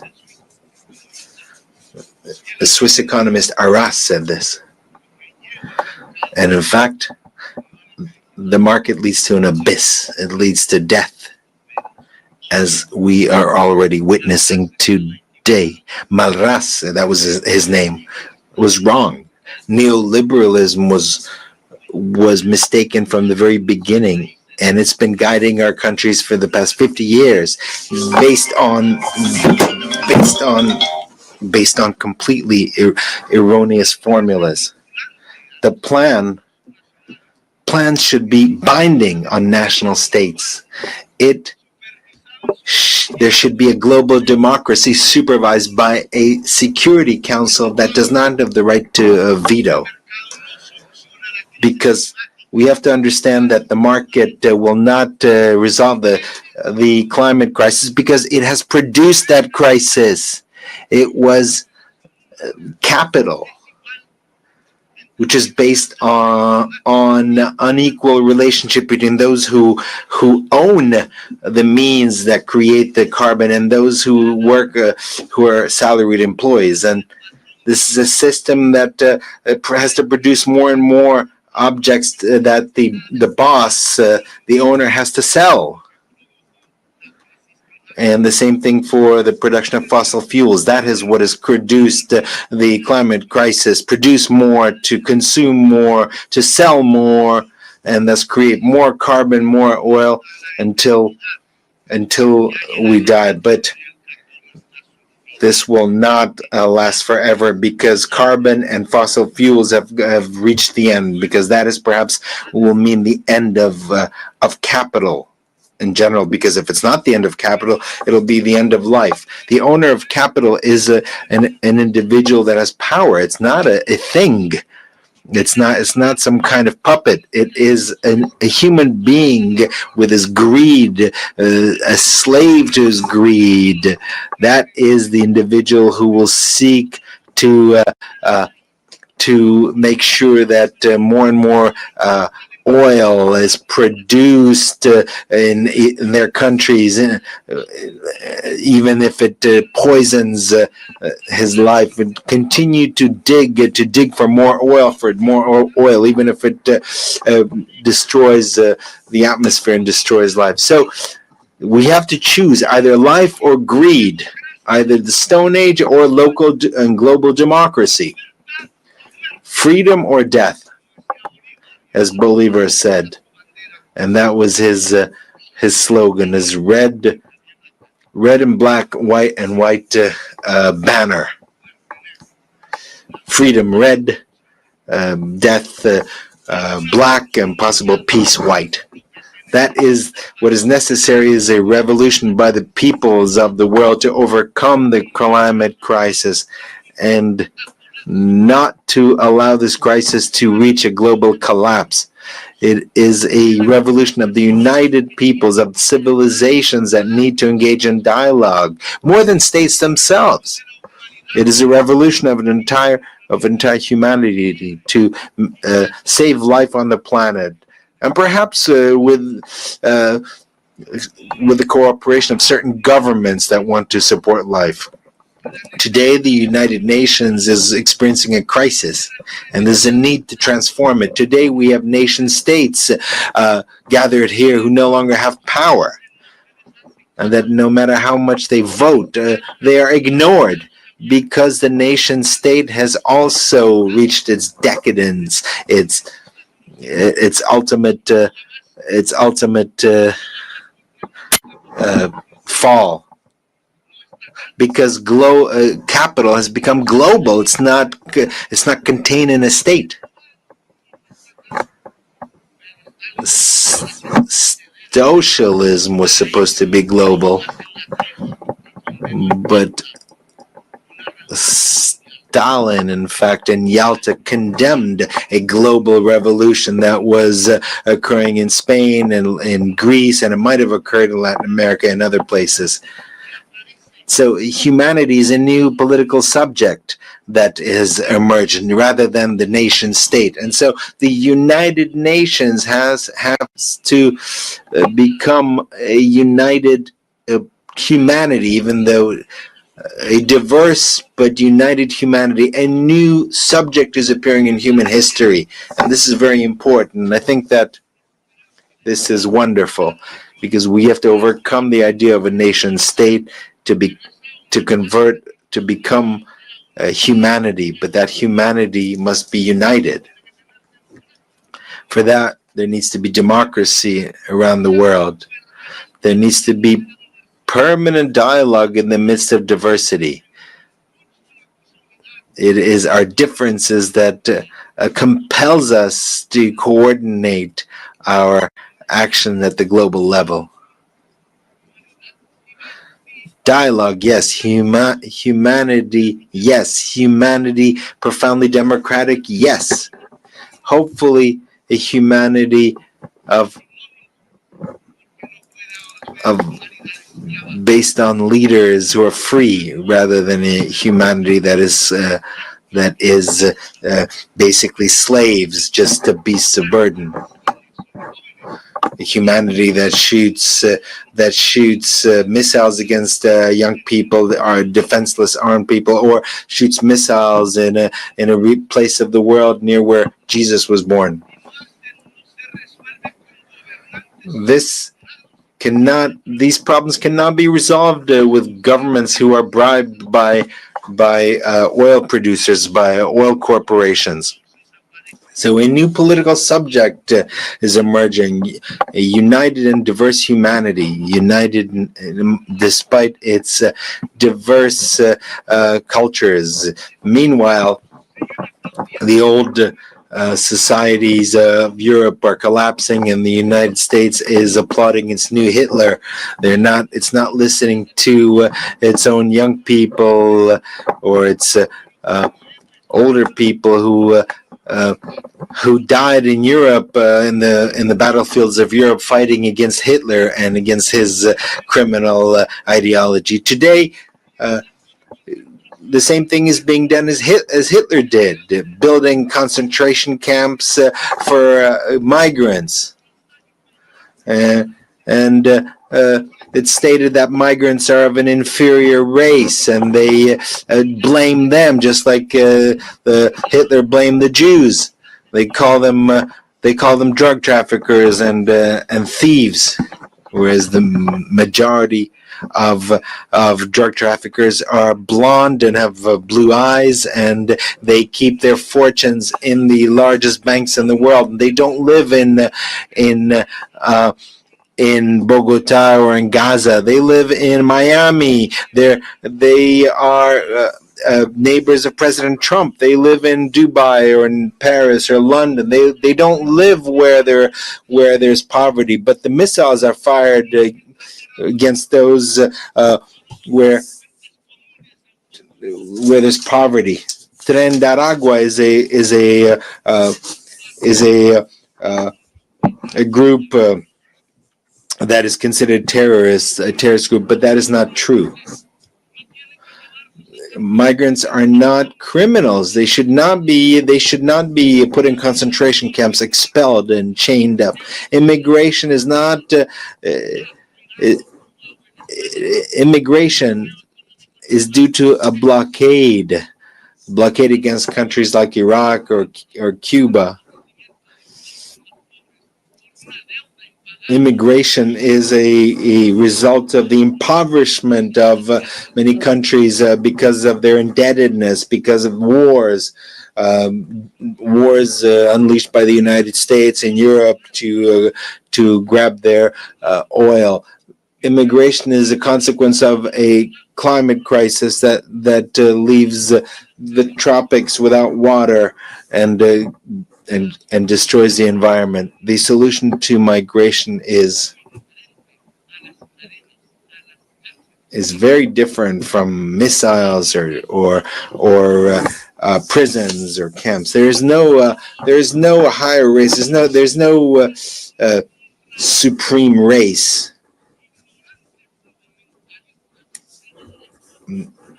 Only ignorant extremists think like that. All of humanity is made in God's image. They use immigration as a scapegoat to do nothing against the climate crisis, which will put an end to life. They use immigration to get the votes of the whites, but what is necessary is to put an end to the consumption of CO2 and oil, and stop drilling for oil. We need a different world, a humane world. And first and foremost, we need to stop the genocide in Gaza. Humanity cannot allow a single day more of this genocide, or for the genocidal Netanyahu and his allies in Europe and the United States to continue. The United Nations must uphold the decisions of the International Court of Justice. International law is the basis of civilization and of its wisdom as distilled in history, and it must make sure that the decisions of international justice are implemented, are applied. Diplomacy has been tried in Gaza. It could not resolve the situation. I'm sorry, and I'm sorry, President Macron. We can keep insisting in when every single day, every single minute, a missile is fired and destroys the bodies of babies and children in the Arab state of Palestine. Every day, there are decisions, resolutions that are vetoed in the Security Council. Every day, more and more children die. More and more bombs, more and more dead.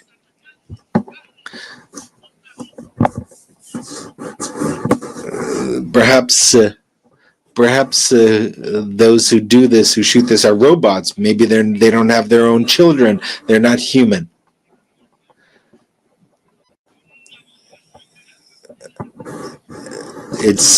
Can we stop the genocide with a vote, the General Assembly? Yes, that's what we should do rather than a vote in the Security Council, because that is vetoed.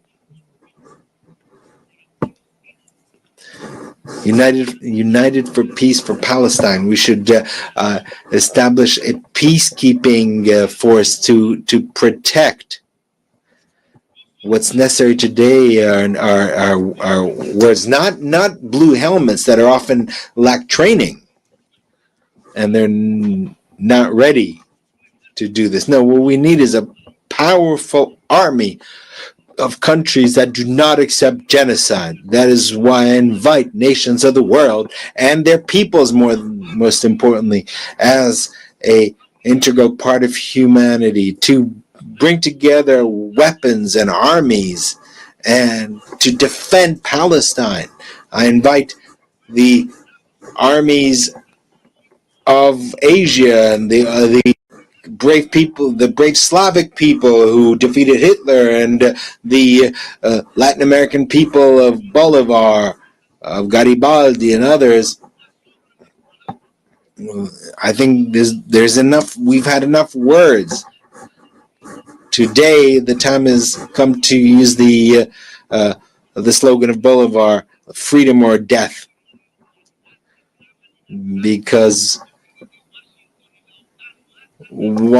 Washington and NATO are killing democracy, and they are spreading totalitarianism at the global level. We need to raise the red and black banner flag.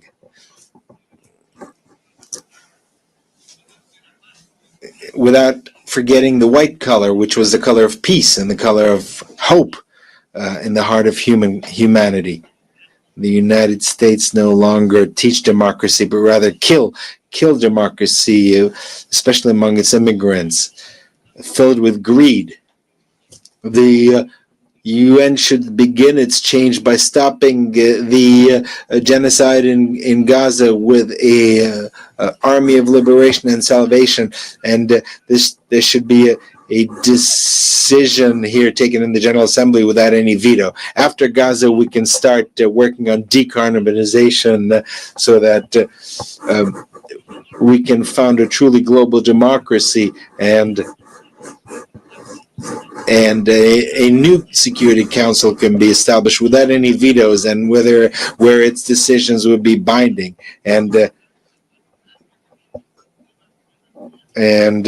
the global and national financial system should be based on decentralized capital. That is the way that humankind can regulate capital, to subordinate capital to life, to regulate it to people. That is the path by which the United Nations will move from an alliance of states to an alliance of cultures and peoples. If we overcome the climate crisis and if we unite as humanity, we will manage to make the United Nations an assembly of peoples which seeks to make sure that every individual is free, making sure that every human being achieves their potential, and because the intelligence of human beings, illuminated by science, will make it possible to not only save life, but to fulfill the mission of humanity by expanding life into the stars. A humanity that is united and free can look at the stars and reach the stars, as the Romans, the legionnaires, thought of Judea when they used the word Astra, or star. It's the time of freedom or death. A real death from missiles, but freedom is also real in the heart of human beings and its capacity to rebel and to resist. Thank you very much.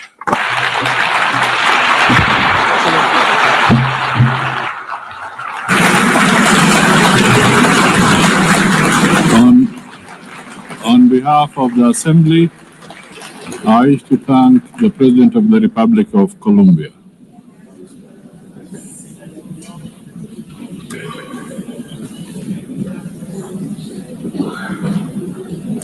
The Assembly will now hear an address by His Excellency Karol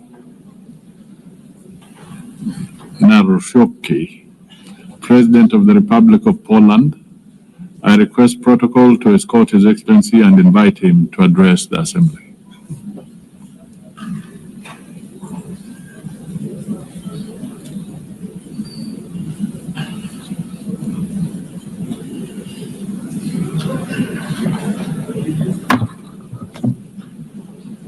Ladies and gentlemen, excellencies, I like and appreciate a lot English language, but I love Polish language, which epitomizes more than 1,000 years of Polish heritage, Polish culture, and Polish history. So I would like to share with you Polish language. Szanowny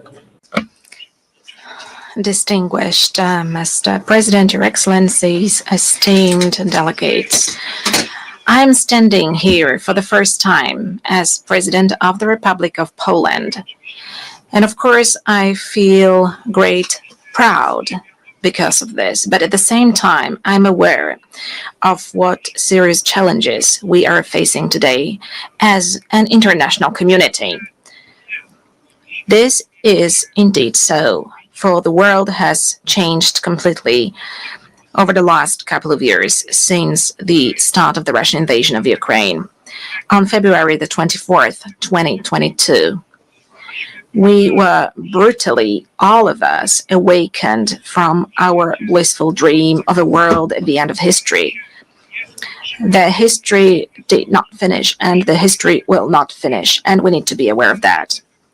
So we were awakened from our blissful dream in which we strive for universal peace and respect for the principles of international law.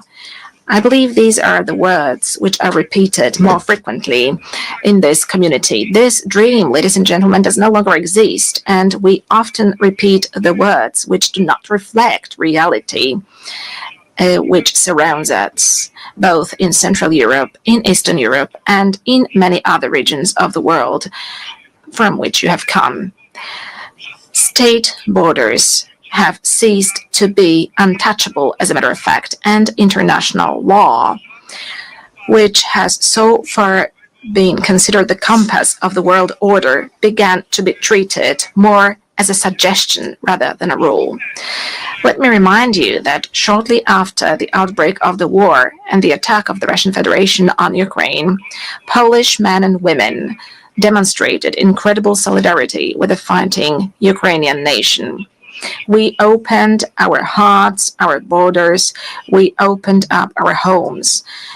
We provided material, financial, and military assistance, as well as diplomatic one. Today, ladies and gentlemen, 1 million Ukrainian refugees live in Poland. Ladies and gentlemen, the Russian invasion of Ukraine is not only the most serious conflict in Europe since World War II, but it is also a turning point. The existing international order is crumbling before our eyes. The world has entered a new and dangerous era of rivalry between great powers, breaking rules and testing how far one can go before someone says a clear enough stop. The principle of sovereignty, you can ask this question. It is increasingly trampled upon, the prohibition of aggression reduced to a dead letter. Instead of law, an attempt to use naked and brutal force. We are at a turning point in history, a time when the decisions made today will have consequences for decades to come. And all of us need to be aware of this, and all of us are taking responsibility for this. That is why now, as a community of democratic states, or those aspiring to be democratic states, we must view the current situation as a battlefield for principles whose observance may determine the future of our civilization. Ladies and gentlemen, I think this is the last moment to take concrete action. Ladies and gentlemen, Russia's aggression against Ukraine is not just a regional conflict.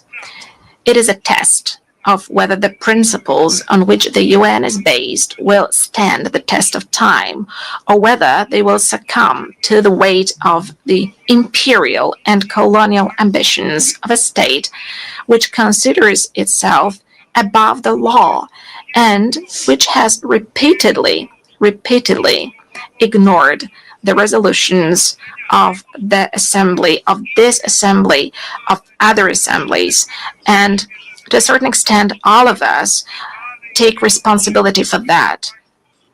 Further repeating the words about peace and security, which have to be spoken out loud, but which should be followed by concrete action. Moscow speaks of the need to address, and I quote, the root causes of the conflict.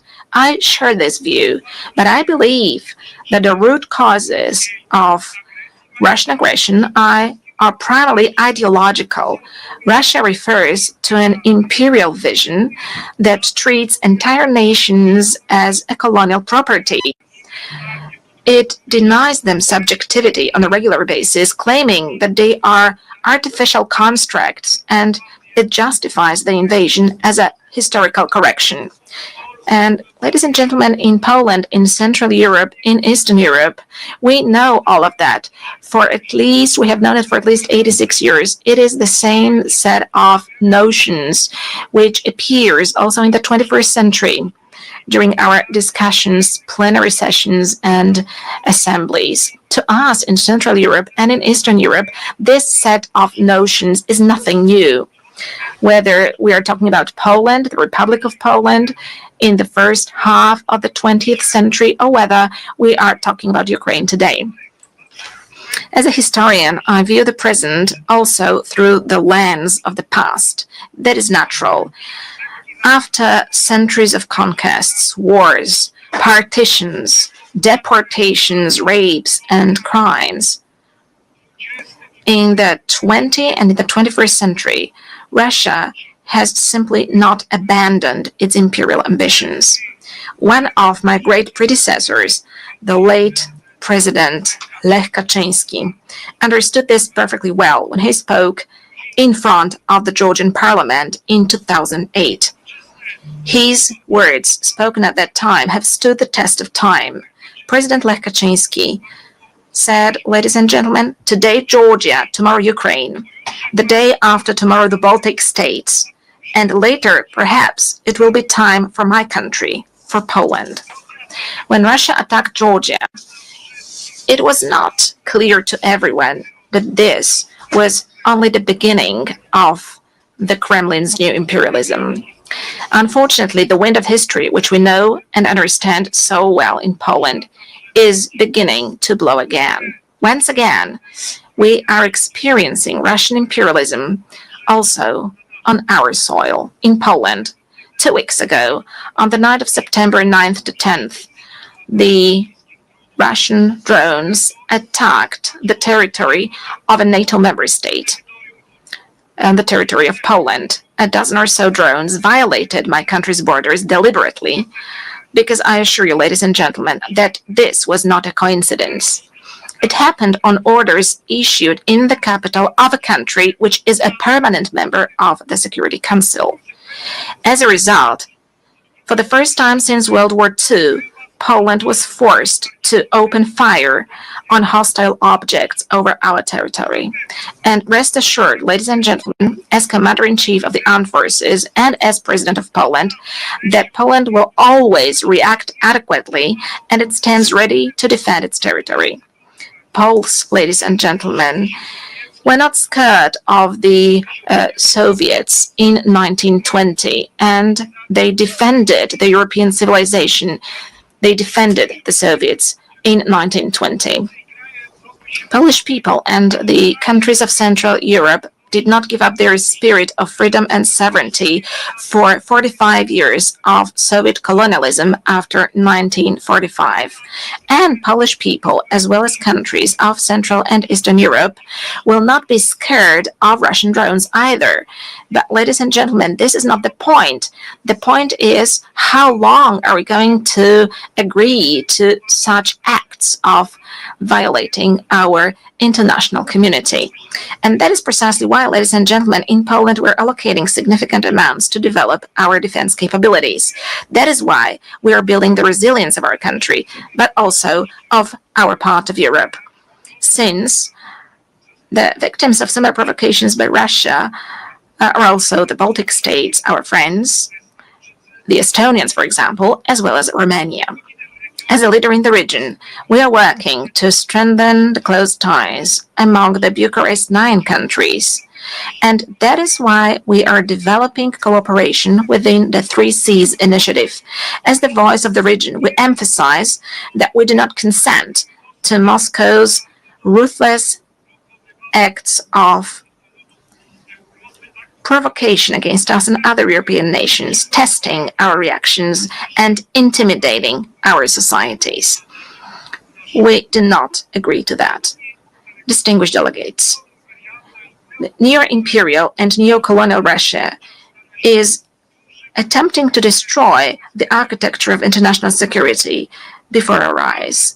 It violates international law, reinforces divisions, and strives to revive the concert of powers. Many countries present in this hall today are well aware of the tragedy of borders drawn by force and decisions taken over the heads of nations. Historical experiences, often so difficult for my country, shows that lasting peace cannot be built on rewarding aggression. We cannot agree to territorial integrity and sovereignty being violated.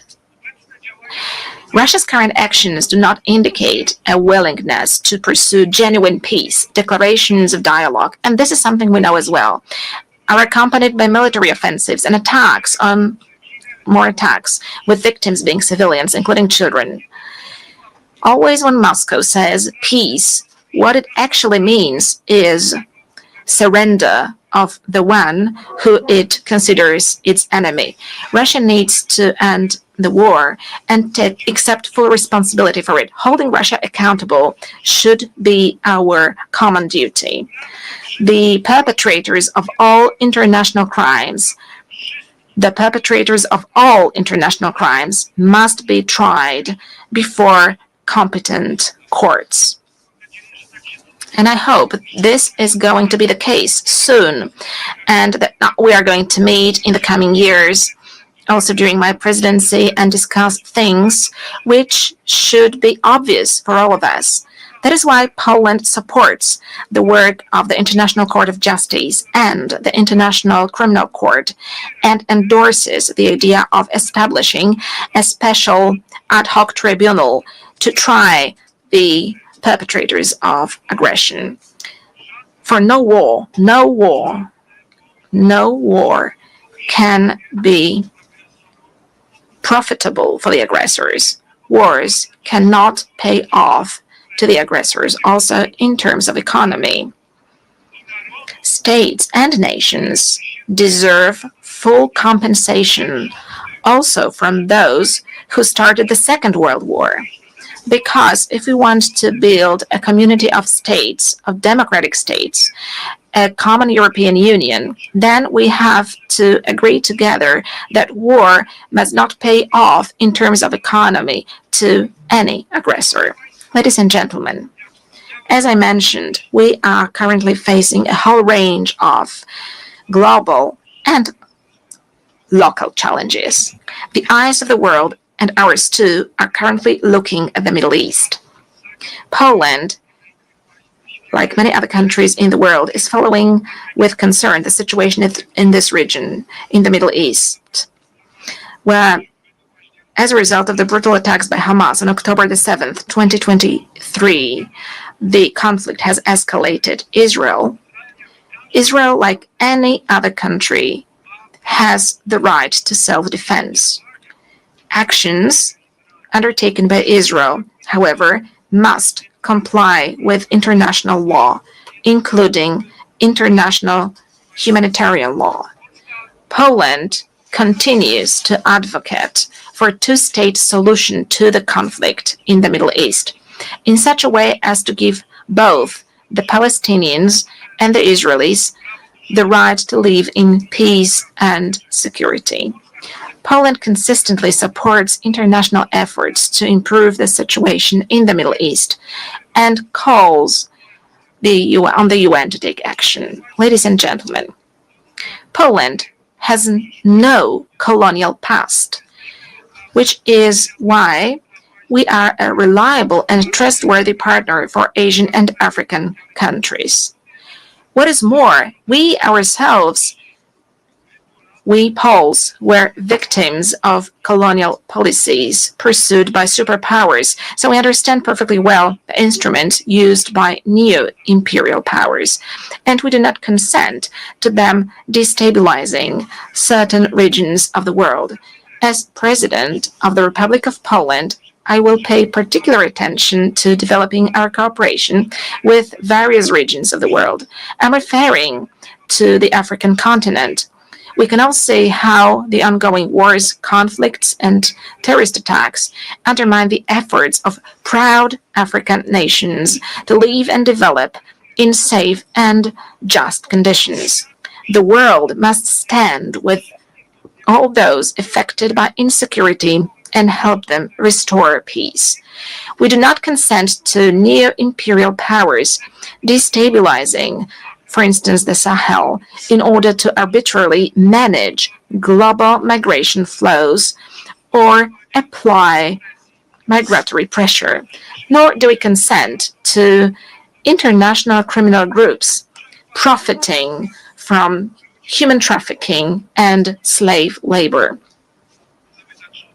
We also want, and it is obvious as Poland, to develop relations with the countries of Asia and the Pacific. The role of this region in shaping the international order in the 21st century has significantly grown. This dynamic economic development is, however, accompanied by growing geopolitical tensions, which affects stability, prosperity, and security also in other regions of the world. Ladies and gentlemen, as Polish people, we are concerned about the negative impact of global crises. But as President of Poland, I want to say openly here in front of this international community that we are also deeply concerned and we are aware of the mistakes made by our Western partners, friends, and neighbors. Yes, I agree with President Donald Trump that in recent years, and that is something that we were warning against as Poles, and this was the signal sent also by Central European countries, Eastern European countries. Europe is deep in ideological madness. This led to bad decisions on migration. This led to green craziness, green madness, the Green Deal, which is destroying economic markets and also agricultural markets. Yes, the very same Europe, our friends and our partners with whom we want to build a common European Union. For many years, we're subsidizing the Russian Federation buying Russian cheap gas. Ladies and gentlemen, in Poland as well as in Central Europe, we know all of that, and we are glad whenever the leaders of the European countries, Western European countries, draw conclusions and when they listen to our voice. Ladies and gentlemen, development and humanitarian aid are an integral part of our country's foreign policy in terms of building global peace, security, and development. We see it as a joint investment in our future, security, stability, and prosperity. We are present with our support in many areas in Africa, in Eastern Europe, and in the Middle East. Distinguished delegates. Poland, a co-founder of the United Nations, is the world's 20th largest economy, and a country which has successfully transformed itself over the past 30 years from a developing country into a developed country and from a centrally planned economy into a market economy. This unique experience allows us to make a significant contribution to UN discussions on development, combining the perspectives of the global East and the global West, as well as North and South. Given our potential and experience, we consistently seek to participate in the works of the G20, a format that serves as a bridge in these turbulent times. We also hope that the invitation to cooperate and to participate in the next summit of the group issued by the United States of America for which I'm grateful to President Donald Trump, will translate into Poland's permanent presence in this community. Ladies and gentlemen, human rights are one of the three main pillars on which the United Nations system is based. We cannot talk about true peace if we do not protect human rights of everyone, of every person without exception. Peace is not only an absence of armed conflicts, it is also justice, equality, and respect for human dignity. Therefore, the protection of human rights must be a priority in any process of building peace and security. We can clearly see dramatic consequences of the Russian aggression, also in terms of human rights and humanitarian issues. Our priority, the priority of Poland, of Polish people, is also the situation of human rights in Belarus. We must firmly defend human rights also in the most fundamental dimension. I'm speaking about the right to life of the defenseless, from conception to natural death. We are protecting our families as the place of happiness, love, and bringing up children. We are speaking up as Poland in a loud voice for one of the most persecuted groups in the world, Christians. We consider the Human Rights Council to be the main human rights body within the United Nations system, playing a key role in ensuring compliance with human rights standards. That is why Poland has submitted its candidacy for membership of the Human Rights Council for the period 2029-2031. Our candidacy reflects our commitment to promoting and protecting human rights around the world.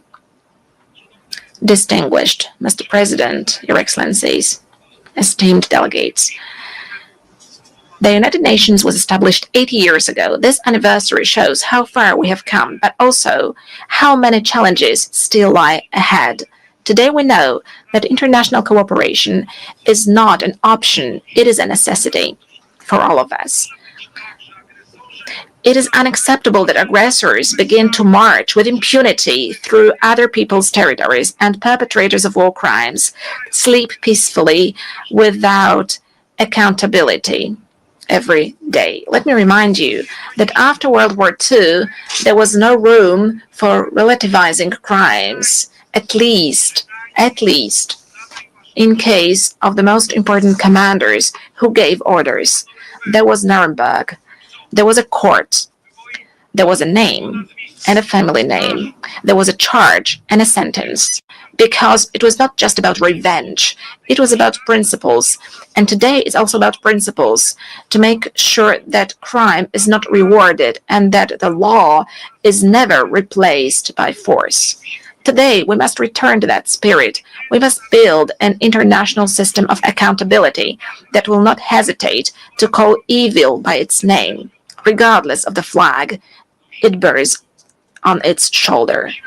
We must make it clear there are borders, there are human rights, there is international law, and anyone who violates it should face severe consequences. But it is not going to happen by itself, ladies and gentlemen, for the world order is not given once and for all. It depends precisely on us, on the governments, institutions, but most importantly, on societies. As one of the Nobel Peace Prize laureates once said, neutrality helps the oppressor always, never the victim. Silence encourages the tormentor, never the tormented. Let these words be not just a warning, but also a call to action here and now. Thank you for your attention.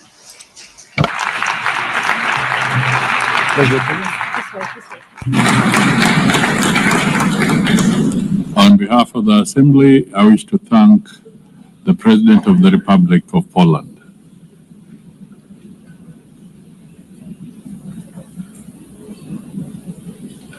The Assembly will now hear an address by His Excellency Daniel Francisco Chapo, President of the Republic of Mozambique. I request protocol to escort His Excellency and invite him to address the Assembly.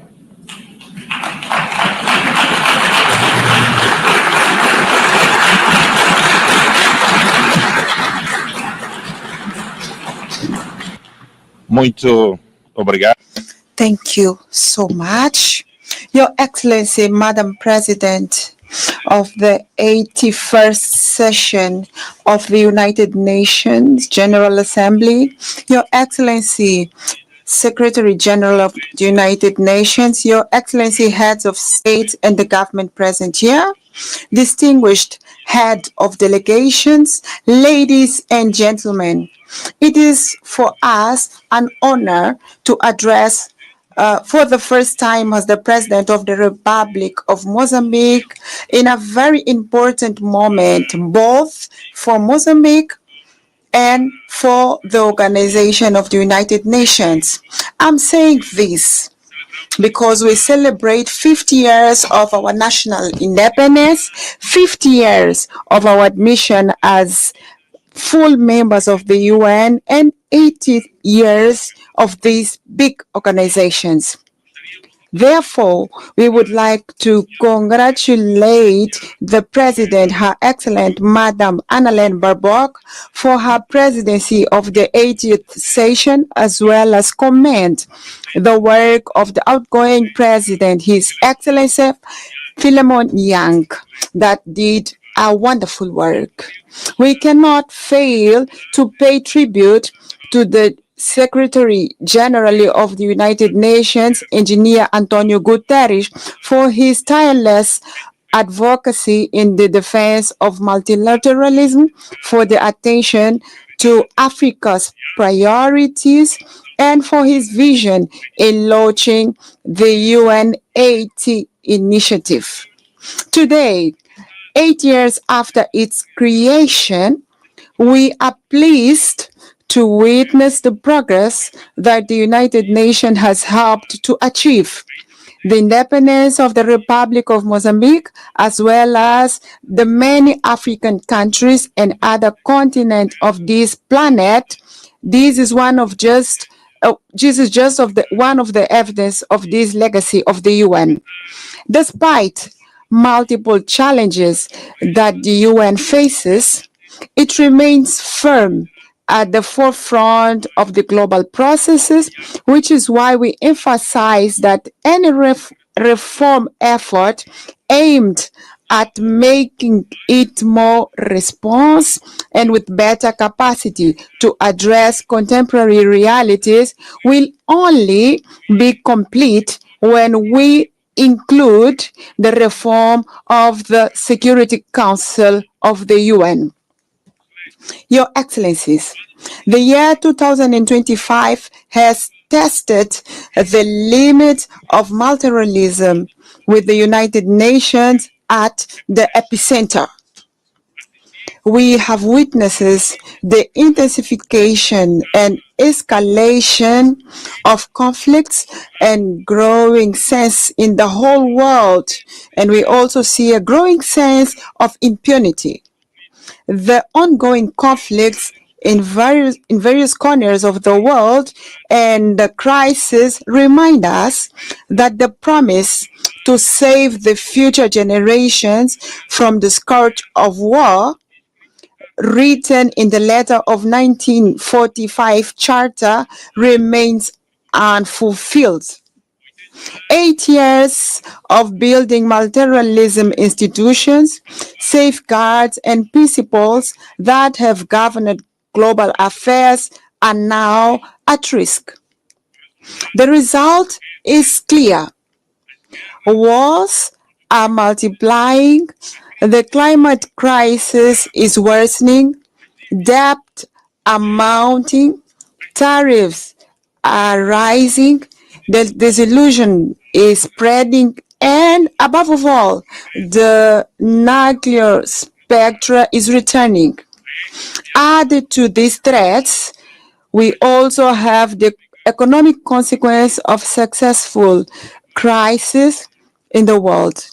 We are talking about the pandemic of COVID-19, the war in Europe, in the Middle East, and the wars in Africa, from the rising of commodity prices to financial volatility globally.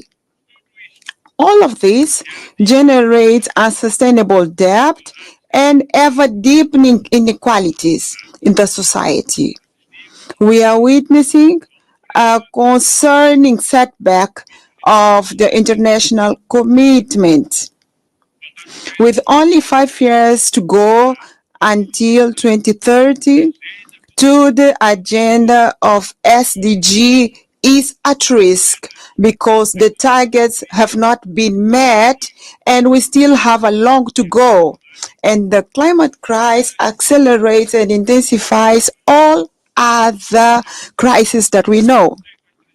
Droughts are turning the population with famine, cyclones into humanitarian disasters, displaces into despair, which is exploited by unscrupulous stakeholders.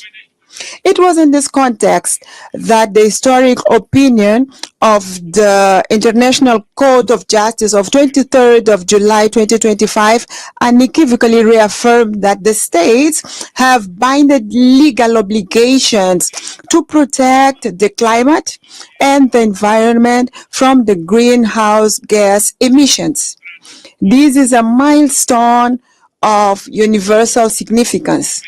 For countries such as Mozambique, which bears no historical responsibility for the climate crisis, but are amongst those that are the hardest hit by its consequences. Droughts, cyclones, floods, inundations. This decision is very important. It's a legal principle for us. It's a call to climate justice. It's a call to global solidarity and immediate actions from the side of all of us. The environmental crisis is compounded by the technological challenge. Artificial intelligence and other emerging technologies offer extraordinary opportunities, but also serious risks of exclusion, manipulation of the society, and even militarization throughout autonomous weapons. These advances pose new challenges to the defense and human dignity, justice, and labor. As long as we do not fully understand how these models work, we cannot entrust them critical tasks without robust safeguards in place. Otherwise, we are going to destroy the world. For that reason, Mozambique advocates a technological and climate diplomacy capable of regulating risk and democratizing benefits through genuine transfer and sharing of knowledge, of technology, so that the science and technology are not factors of exclusion, but rather instruments of climate justice and inclusive development in the world. Faced with these interconnected challenges, our continent, Africa, can and must play an active role in defining international rules and standards, formulating principles and scientific ethics, and determining research priorities, ensuring that technology innovation is always at the service of the humanity and not at the service of destruction of the humanity. In face of this crisis, the isolation is not the answer. Constructive dialogue and strengthening of multilateralism are. The Pact for the Future, adopted in 2024, offers concrete and innovative responses for a launching of multilateralism adapted to challenges to the 21st century. Mozambique, as an African country with vast natural resources and unparalleled culture wealth, has distinguished itself in the promotion and strengthening of democracy in the African continent. Since we moved forward with political pluralism, we've been working tirelessly to consolidate the foundation of a robust democratic system, holding regular and transparent elections that reflect the will of people and ensure that every Mozambican citizen has the voice and a say in the decisions that shape the future of our nation in Mozambique. Indeed, our presence in this podium is a result of a free and a transparent process of the Mozambican people from Rovuma to Maputo, from Zumbo to Indico, and in the diaspora. We have historically had an ongoing commitment to dialogue and building bridges between different political and social actors. This commitment to the dialogue was crucial for the lasting peace achieved after decades of conflicts and for the political stability that we enjoy today in Mozambique. Currently, Mozambique stands out for its ongoing efforts to promote an inclusive national dialogue, which the public consultation phase was launched on the 10th September.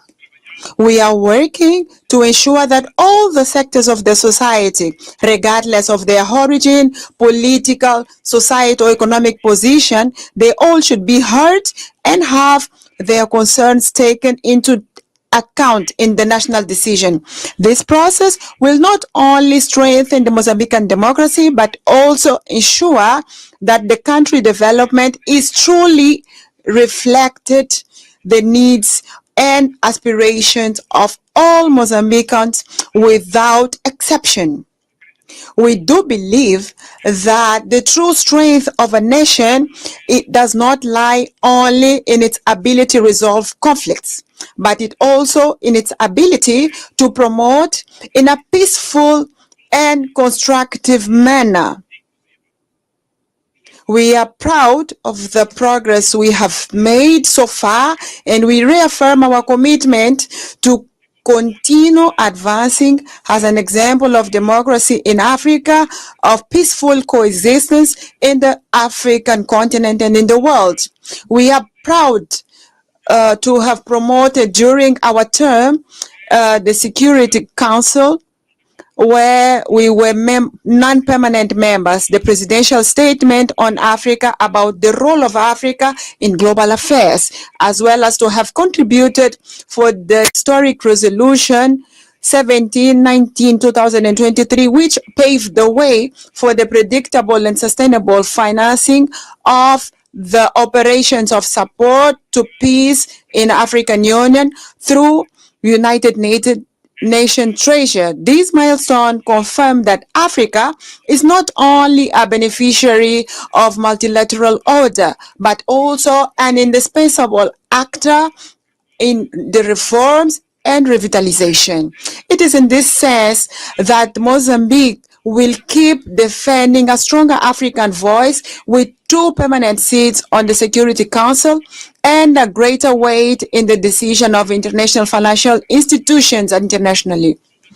A new global financial architecture capable of alleviating debt, mobilizing financial resources for the sustainable development and climate action, as well as correcting historical asymmetries.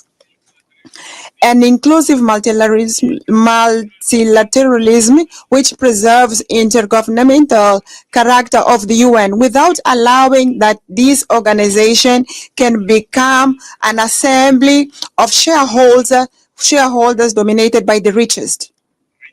We want to reiterate equally the fact that we want to have 2 states like Palestine living side by side with peace with Israel as the only fair way, legitimate and long-lasting, so that we can have the aspiration of both people. I would like to congratulate the countries that have recently decided to recognize Palestine, the same right that was given to Israel, contributing to reinforce legitimacy and the fact that we are going to have the solution for both states.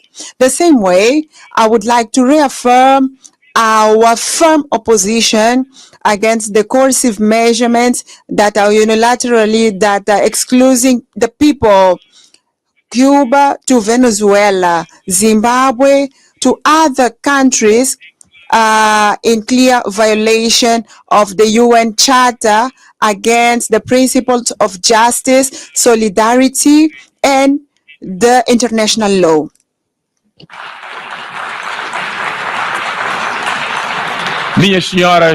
Ladies and gentlemen, the topic chosen for this session is like, it's better to be together. 8 years and counting for peace, development of human rights could not be more timely. It is intrinsically linked to the events of this week, where we are having this high level in the UN, the celebration of Beijing Conference on Women, the Climate Summit, the first biennial summit for sustainable and inclusive and resilient global economy mandated by the Pact for the Future, the celebration of youth, the elimination of nuclear weapons, and the meeting on global health and well-being. All these meetings reaffirm the vitality and the centrality of the UN and conveys the same truth. What unites us as a humanity is much greater than what divides us. We are different people, but we share the same earth. We profess different creeds, but we all aspire to the same dignity. We speak different languages, but we share a single destiny. In fact, today, where we are today, we all know the date of birth, but no one knows the day they are going to die. And this is a clear sign that we all are equal like human beings. Today, the creed that we need is not one exclusion. We all need to be included, not excluded. Not isolation, but cooperation. Not unilateralism, but multilateralism based on solidarity. We need today, all of us, to have a renewed faith in the humanity's collective ability to face the common challenges of Gaia, our common home. The world is at a real turning point. We all feel this. Either we deliver the 23rd agenda that we've written it ourselves, or we will have to accept seeing a relegated and failed promise. And for this, goodwill is not enough. Honoring the principle of common responsibility and this differentiality is important. We need resources on a scale. We need to work in a smarter way to align mandate with national priorities for each of us, to invest in data, technology, institutional capacity, and most of all, ensure that Africa has a full seat at the table where decisions are taken for its future. The message of Mozambique is very clear. We want partnerships based on mutual respect and shared value.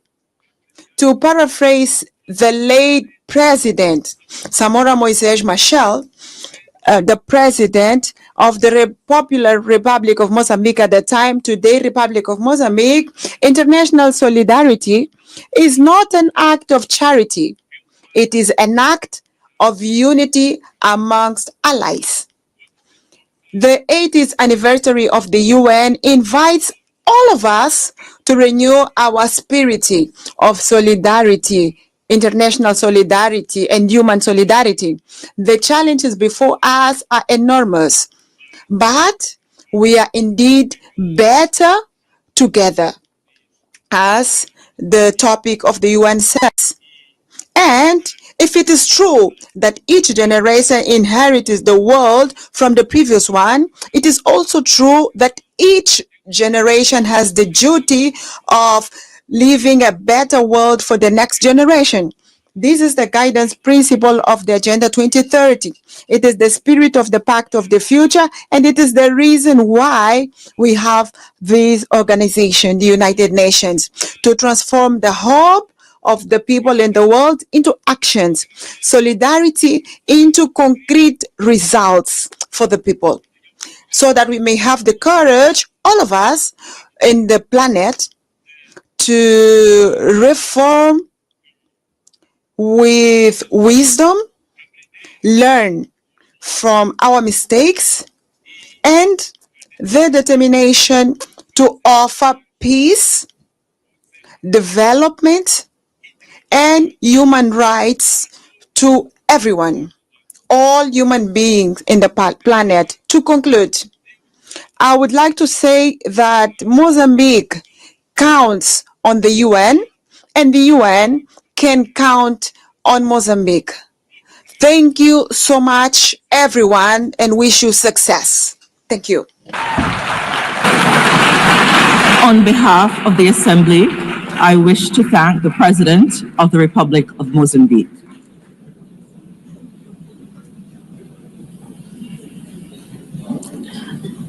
The Assembly will hear an address by His Excellency Luong Kong, State President of the Socialist Republic of Vietnam. I request protocol to escort His Excellency and invite him to address the Assembly.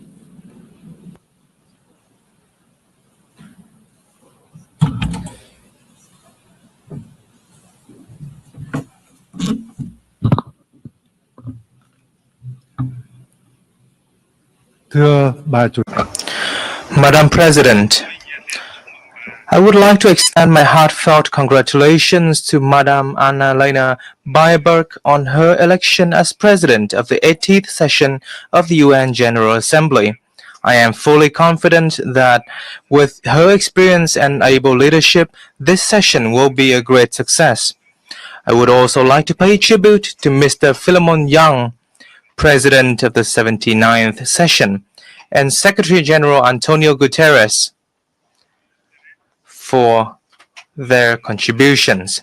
Madam President, over the past 80 years, in spite of a multitude of challenges, the UN has stood as the embodiment of humanity's aspiration and collective commitment to peace, cooperation, and development, grounded in the universal values of human rights, national independence, equality, democracy, and social progress. Multilateral cooperation has brought forth remarkable achievements, especially in preventing wars, fostering peace and cooperation, building friendships, reducing poverty and curbing diseases, improving living standards, and advancing science and technology at an unprecedented pace. Yet today, we find ourselves in a profoundly changing world facing unprecedented acute challenges. Local wars, conflicts, arms races, and the use or threat of force in the international relations are escalating at an alarming rate. Non-traditional security challenges are exerting heavy tolls on all countries and communities. The global governance, trading, and economic systems are becoming fragmented and volatile. Multilateralism itself is under strain from strategic rivalry among major powers, unilateralism, and a sharp decline in political will and necessary resources. This is precisely the time to stand united and together promote the irreplaceable role of multilateralism and a rules-based international order, with the UN at its heart. Madam President, as a nation that has endured immense pain and losses from wars, Vietnam treasures more than most the priceless values of peace. The spirit of peace, amity, compassion, and altruism is deeply woven into our national identity.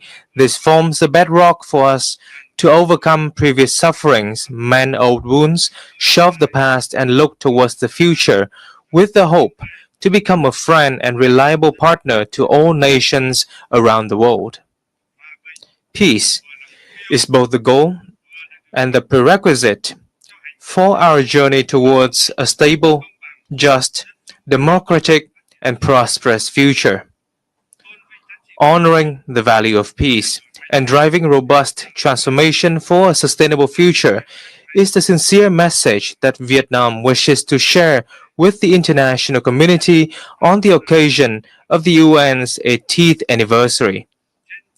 In this spirit, allow me to share my reflections as follows. First, honoring the value of peace requires concrete actions rather than just words. We must reaffirm the role and primacy of international law as the cornerstone for peace and equal relations among nations.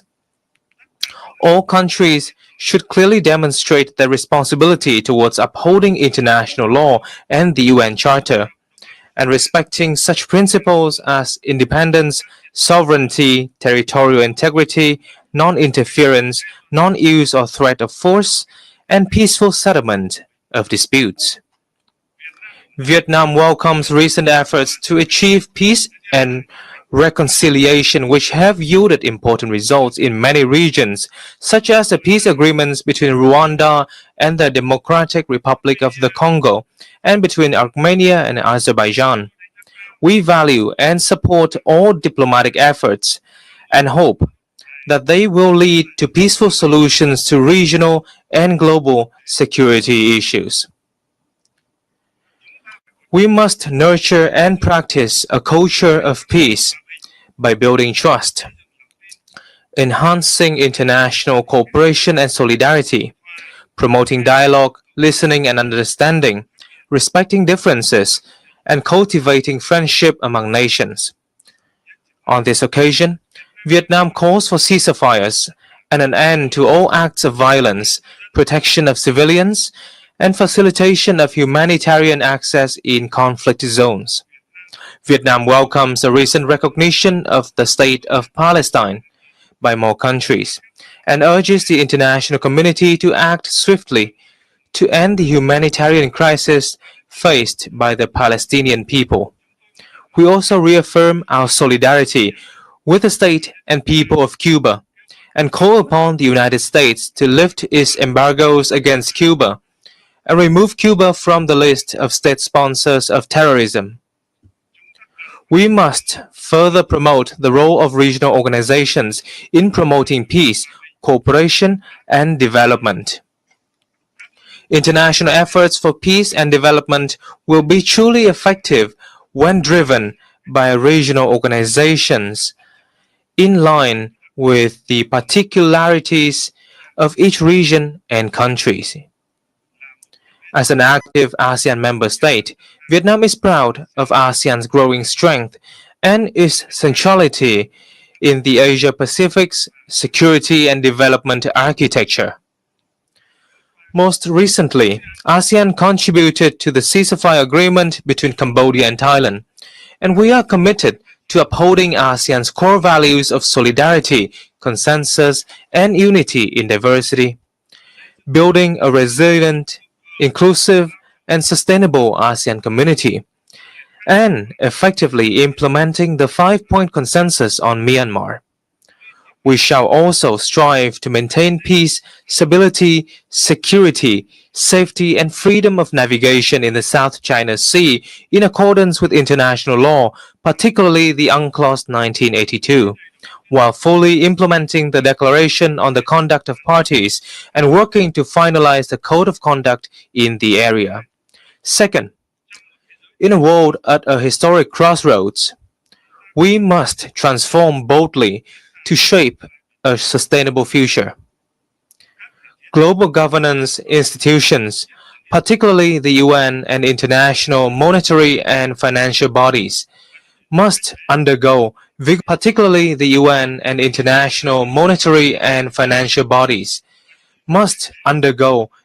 reforms to become more adaptive, ensure equitability, transparency, coherence, and efficiency in their operations, and better respond to the needs of all countries and peoples. Vietnam welcomes and supports efforts to reform the UN, including the UNAT initiative, to build an UN 2.0 that is leaner, more coherent, effective, and efficient. This initiative must follow a holistic and integrated approach, being driven by member states. Vietnam stands ready to share its experience in successfully implementing the Delivering as One initiative of UN organizations in the country. We must build sustainable development models based on digital transformation and green transition, two mutually reinforcing drivers that can spark a sweeping revolution. As they stand for convergence of scientific and technological advancements and environmental sustainability. To optimize this dual transformation, countries must formulate relevant master plans, invest strongly in R&D, train high-quality human resources, and develop green technology infrastructure. Furthermore, it is of great importance to advance international cooperation on technology transfer and mobilization of green finance to ensure that no one is left behind. Developed countries must take responsibility in sharing and transferring technology to developing and underdeveloped countries. In this digital era, societies are undergoing transformation of an unprecedented pace, scope, and depth, accompanied by rising challenges such as poverty, inequality, unemployment, and a crisis of information and trust. We must ensure that social transformation remains a human-centered process, with focus on such priorities as comprehensively eradicating poverty, providing full and decent employment, and ensuring social justice and inclusion. Vietnam hopes that the Second World Summit for Social Development this November will deliver important outcomes and add momentum to the implementation of the 2030 Agenda for Sustainable Development. Madam President, from the ruins of wars, once poor, outdated, and isolated,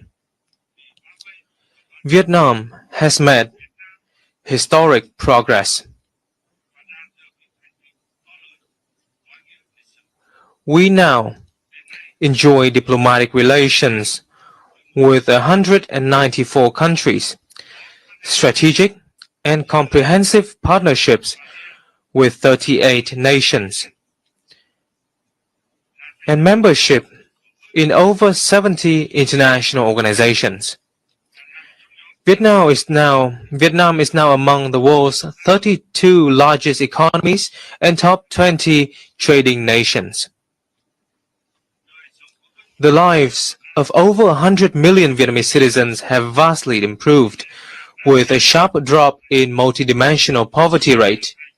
We have met the Millennium Development Goals ahead of schedule and are striving to fulfill international commitments and are on course toward two strategic centennial goals: becoming a modern, industrialized, upper-middle-income developing country by 2030, and a developed high-income nation by 2045.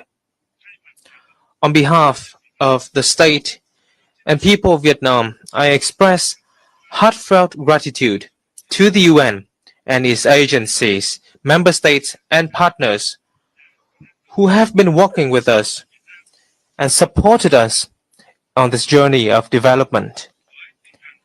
Guided by the spirit of self-reliance, resilience, and solidarity for the common cause, Vietnam pursues an independent, self-reliant foreign policy for peace, cooperation, and development, while diversifying and multilateralizing our external relations, and strive to further expand and deepen our international integration in a more proactive manner, with a strong commitment to being a friend, a reliable partner, and a responsible member of the international community.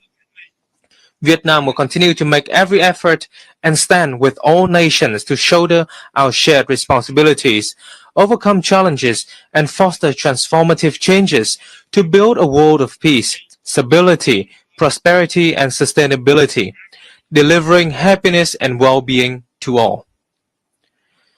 Vietnam is actively preparing to assume the presidency of the 11th Review Conference of the Treaty on the Non-Proliferation of Nuclear Weapons in 2026, and we look forward to the valuable support of member states for our candidacies to the UN Human Rights Council for the 2026-2028 term, and to the International Tribunal for the Law of the Sea for the 2026-2035 term.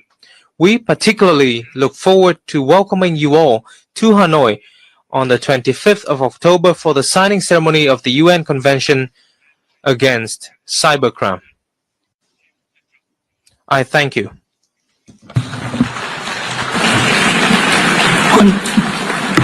On behalf of the Assembly, I wish to thank the State President of the Socialist Republic of Vietnam,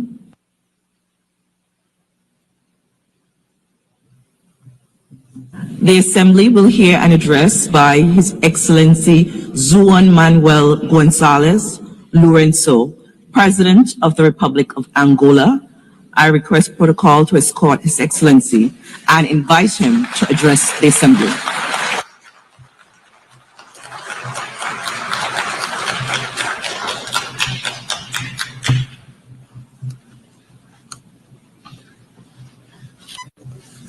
So, Excellency, Your Excellency,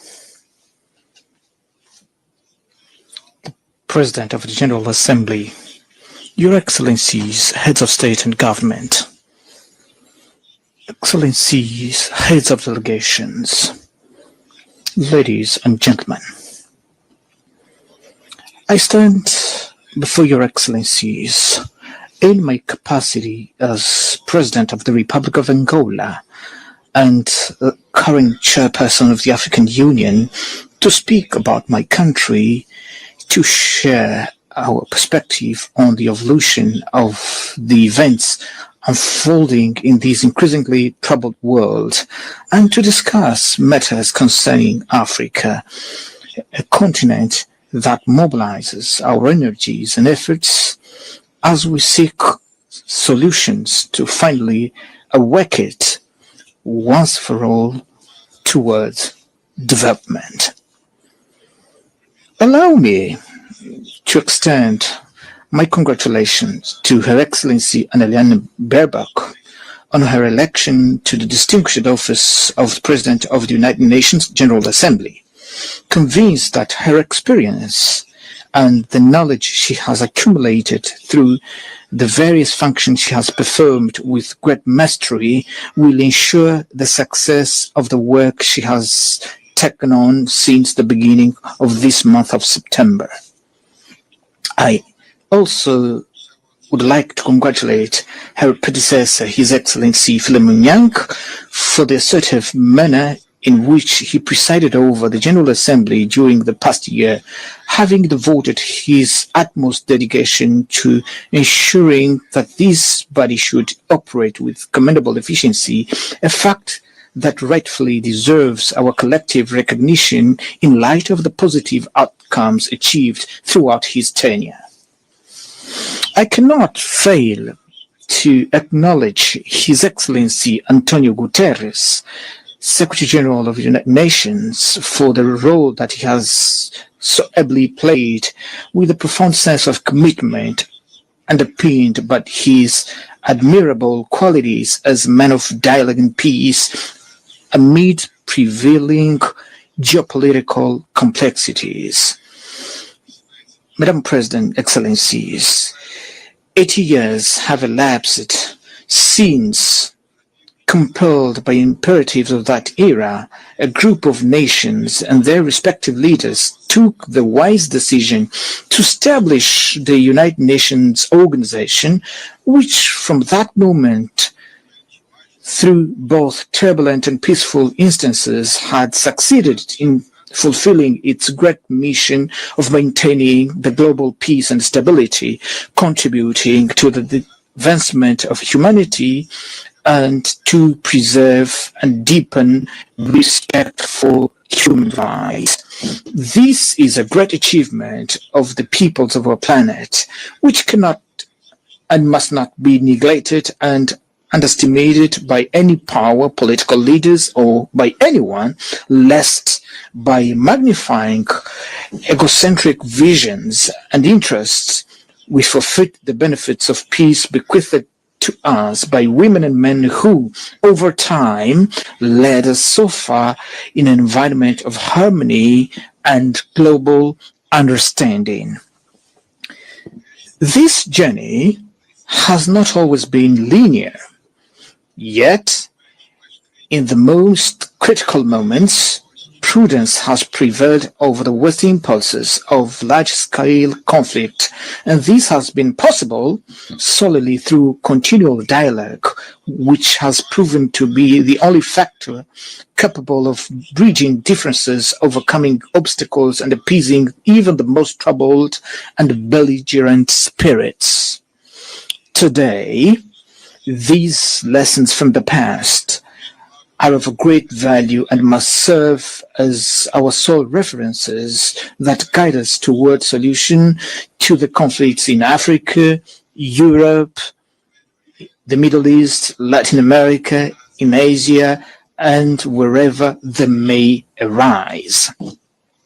Under the context of uncertainty in which we celebrate the 80th anniversary of the United Nations, the theme, Better Together, 80 years and beyond for peace, development, and human rights, holds a significance that compels us to reflect upon the profound meaning of the appeal by Her Excellency the President of the General Assembly for the renewal of multilateralism and solidarity in action within a framework of collective and complementary undertakings by a more agile, effective, and responsible UN, as envisaged in the roadmap of the Secretary General's Initiative 80.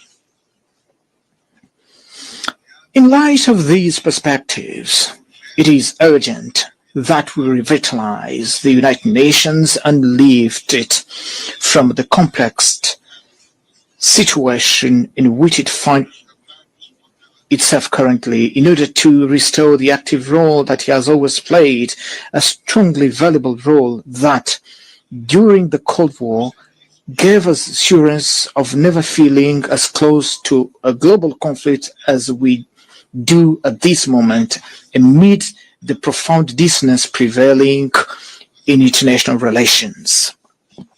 The main world powers appear to be turning their backs on one another, distancing themselves from even the most basic points of convergence that would allow them to remain committed to, above all, to the dialogue and concerted action.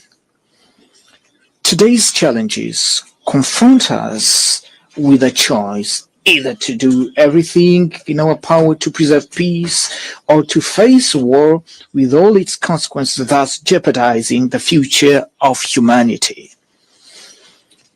Those world powers that in the past played a crucial role in the liberation of Europe and its people from the clutches of Nazism and fascism, as well as in the liberation of Africa and its people from the apartheid regime in South Africa, cannot today act differently by aggressing other countries, invading and annexing foreign territories, nor by financing or organizing upheavals that could cause the overthrow of legitimate governments as we currently witness in our own continent. With this dangerous precedent, no regional, continental, or global institution will henceforth have the moral authority to call any state to reason when it breaches the principles that govern the UN Charter and international law. We Africans from countries that endured centuries of colonization perhaps understand better than anyone else the importance of peace, for we have had to face daily struggles to provide our people with food, clean water, healthcare, education, and other fundamental necessities. This experience engenders heightened sensitivity to the harmful impact that insecurity and instability have on the attainment of our goals and developmental projects. This reality is further exacerbated by numerous conflicts and wars afflicting countries and regions across the globe, from which we had hoped to find cooperation and fruitful exchanges, so that together we might overcome our difficulties and contribute with our immense resources and capabilities to global prosperity. It is upon this foundation that the Republic of Angola has sought to make an earnest and genuine contribution to resolving the conflict in the Sahel region, in Sudan, and in Eastern Democratic Republic of the Congo, regarding which our efforts established a negotiation framework with peace solution that regrettably did not come to fruition in December 2024 as anticipated, but nonetheless remains a valid platform for further efforts being undertaken with the aim of bringing a definitive end to that conflict. Madam President, Excellencies, that conflict and so many others that we recall are to a large extent the result of passivity of the United Nations member states, who have often revealed themselves to be ineffective in the face of invasion of third-party territories and interference in internal affairs of sovereign countries that occurred over the recent years and have not provoked a firm, resolute, and assertive reaction, therefore have become fait accompli that lie at the very center of the major tensions that the world is currently experiencing. The consequences of these are very evident before our eyes in the Middle East, where the systematic failure to comply with the relevant UN Security Council resolution regarding the creation of the State of Palestine has perpetuated a conflict that worsens with each day passing and appears to have no end in sight in face of disproportionate and violent response and retaliation by Israel, which, while having a right to exist as a state and to demand the release of those still held hostage from the tragic events of October 7th, must not, however, be allowed to pursue in Palestine, and particularly in the Gaza Strip, a policy of extermination of a whole people. The Palestinian people, who must not be conflated with Hamas, for there is no peoples and certainly no children who are terrorists, has precisely the same right to an independent sovereign state where they may assert their culture, safeguard for the future, and provide predictable and secure prospects for their youth.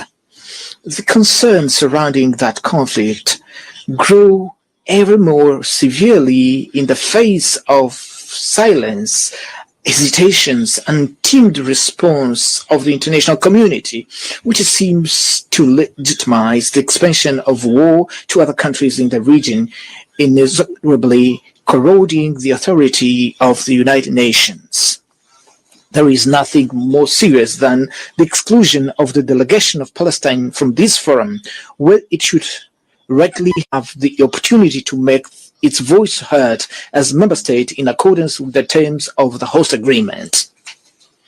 The failure to guarantee the presence of the President of the Palestinian Authority at this General Assembly sends a profoundly negative signal, as it encourages the continuation of genocide we all are witnessing helplessly and with impunity, which delays the resolution of the issue and complicates the efforts that have been made to bring an end to that intricate conflict. We strongly condemn this unilateral position, which is contrary to the principles that govern the United Nations, even as we urge unconditional lifting of the unjust and prolonged embargo against Cuba, which has dire consequences for the economy and the living conditions of the Cuban people who struggle daily to withstand a punishment rejected by the international community as a whole.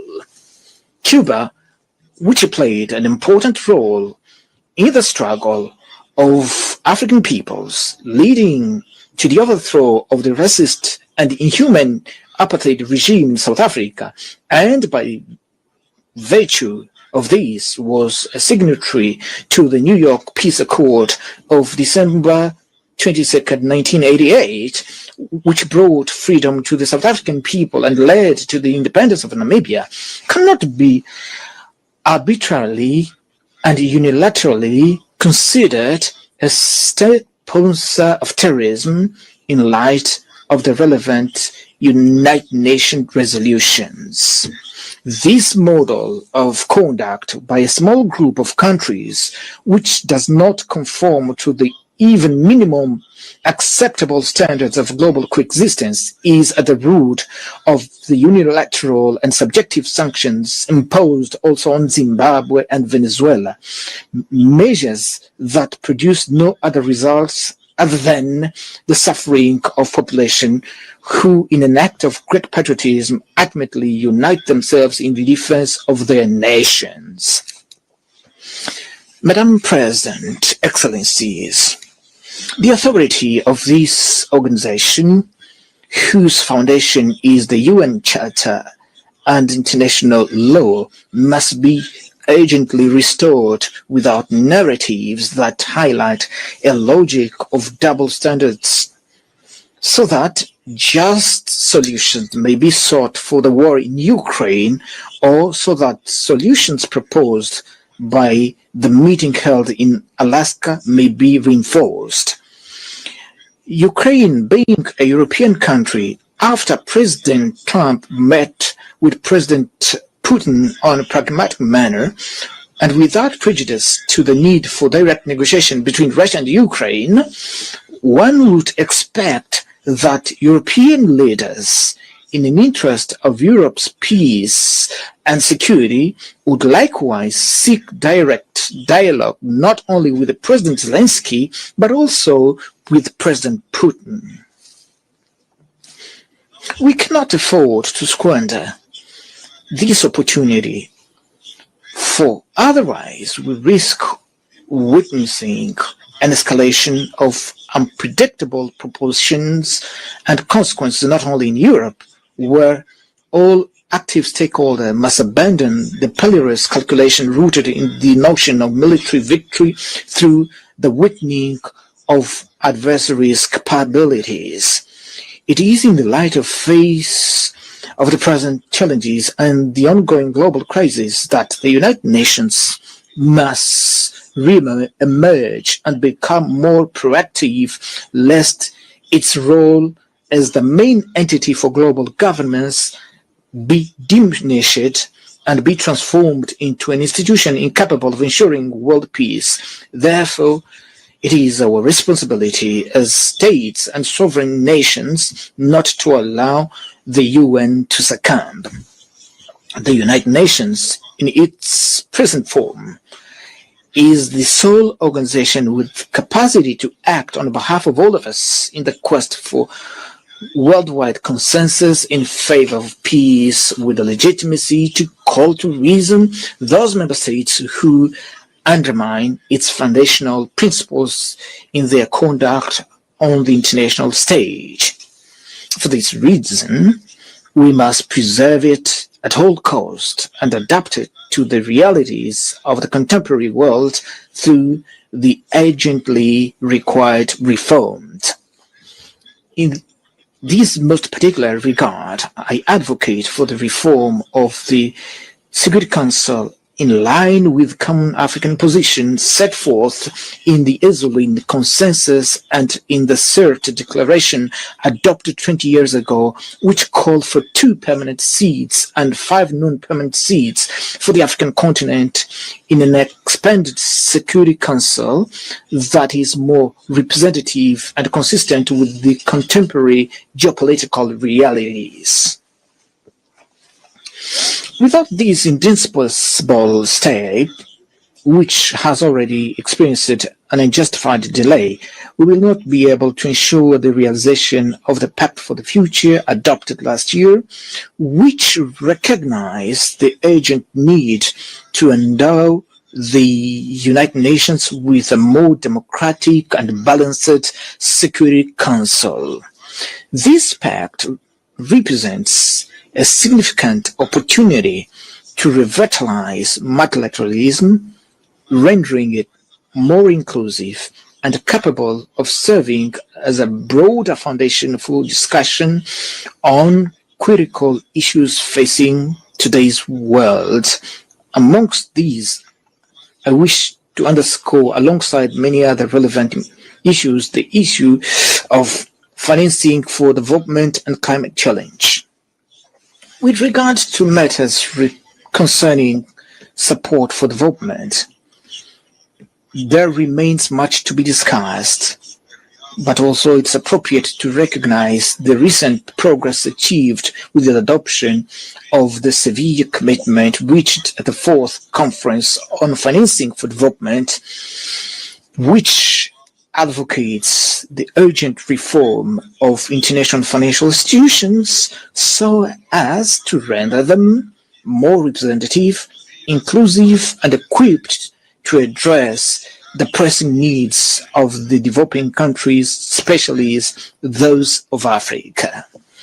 I am convinced that this instrument, combined with the Pact for the Future, the United Nations Fiscal Convention, and the United Nations Debt Convention, still under discussion, will together serve as a political, financial, and normative platform that will provide significant momentum to the achievement of the Sustainable Development Goals. Madam President, Excellencies, it is essential that we confront the climate crisis as the greatest existential threat of our time, which can only be overcome through joint, coordinated, and united action.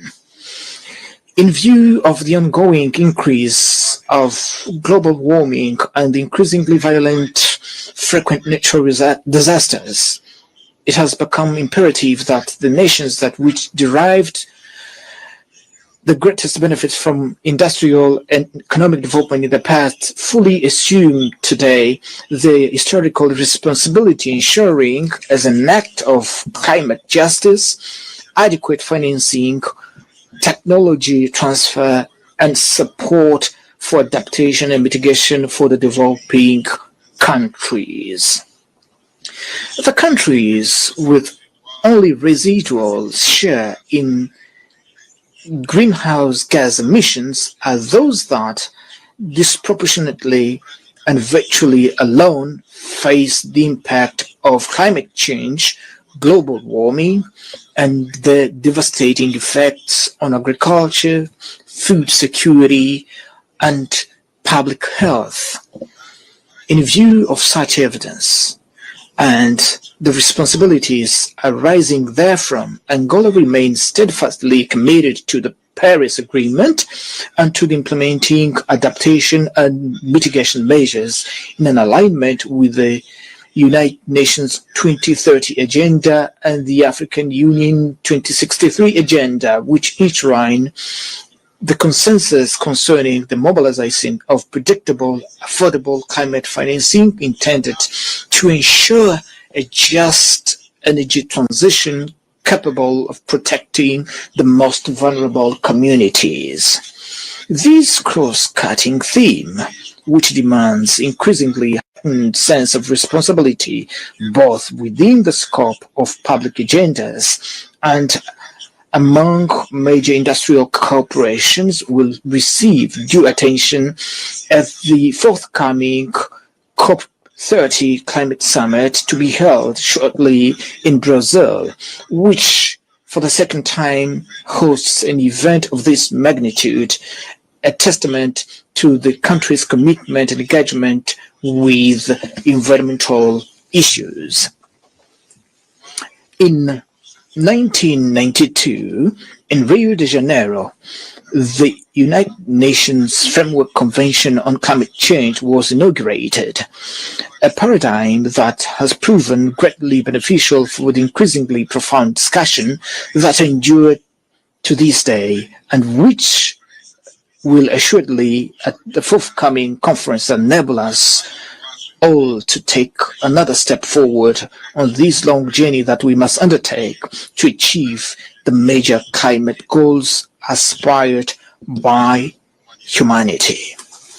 Excellencies, 80 years after the founding of the United Nations and following the end of the Cold War, our expectation was that we would be living in a world without present uncertainties, not as perilous as that which we now witness. Until 1991, we lived in a context marked by sharp division between two ideologically opposed blocs, which nevertheless offered a more predictable framework and was less susceptible to drifting into large-scale confrontation. This flashback should not lead us to the conclusion that the global stability is only possible within a framework of rigid divisions of any kind. Rather, it should inspire us to build a system based on balanced interest and shared concern on matters pertaining to global security that fosters complementarity and all forms of convergence within an environment of multilateralism, which remains the sole pathway capable of preserving us from a true catastrophe. With these few words, I thank you for your kind attention. On behalf of the Assembly, I wish to thank the President of the Republic of Angola. The Assembly will hear an address by His Excellency Joseph Neuma Boakai, President of the Republic of Liberia. I request protocol to escort His Excellency and invite him to address the Assembly.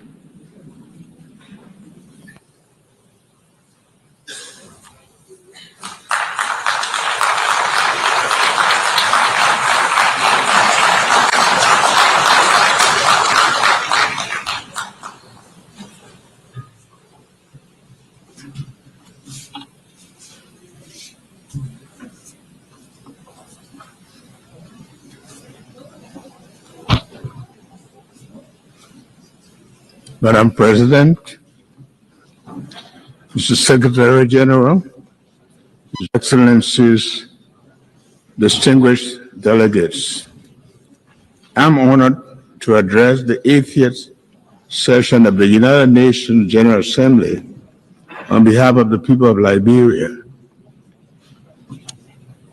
8 decades after its founding, in which Liberia was involved, our country is proud that the United Nations remains the most critical multilateral platform for international cooperation and collective action. The UN continues to employ the best framework of humanity for peace, justice, security, dignity, and shared prosperity. Madam President, please accept the congratulations from the delegation to Liberia on your assumption of the esteemed office of President of the 80th session of the General Assembly. We trust in your leadership to guide the affairs of this august body. We also extend our commendation to your predecessor for his stewardship on the 79th session, and are grateful to the Secretary General for his leadership. Excellencies, distinguished delegates, please accept the gratitude of the Liberian government and the people for the overwhelming trust demonstrated by the General Assembly members in electing Liberia to serve on the non-permanent seat of the United Nations Security Council for the 2026-2027 term. This marks Liberia's first full term on the UN Security Council, 80 years after the country signed the charter in Herbst Theater Auditorium in San Francisco. While the nameplate during this 2-year term will read Liberia, the seat, however, belongs to Africa. We are committed to ensuring that Liberia's contribution to the Security Council's discussions and the decisions are shaped by hard-earned experiences in conflict resolution, as well as our successes in peace-building, democratic reform, political transition, and governance. Additionally, the collective experience of the continent will be taken into consideration. Liberia looks forward to advocating for Africa's fair representation on the UN Security Council, which can only be achieved through permanent representation as a key part of the UN Security Council reform agenda. Excellencies, when the UN was founded in 1945, nations came together in the belief that peace could only be secured through cooperation. After 2 world wars, it became a widely held conviction that nations are stronger when united than when divided. 80 years later, that conviction is being tested like never before. From wars and displacement to terrorism, threats to technological advances, climate change, and widening inequalities, today our world faces challenges that no country can solve alone. At the same time, and paradoxically, when the world needs to strengthen multilateralism, its credibility and efficacy are being questioned. As one of the 4 African countries to sign the Charter of the United Nations, Liberia feels morally obligated to call for renewal rather than reversal of multilateralism. Reversal of multilateralism is not an option for a just and peaceful world. We call for greater inclusion, effectiveness, and respect for international law, recognizing that the credibility of the United Nations depends on our ability to act together in the service of humanity, rather than apart in the pursuit of narrow interests. Madam President, wars in Europe, Middle East, and Africa remind us that peace is often fragile and must be constantly defended. Therefore, as in 1945, Liberia once again reaffirms its commitment to the dialogue, diplomacy, and the peaceful resolution of disputes.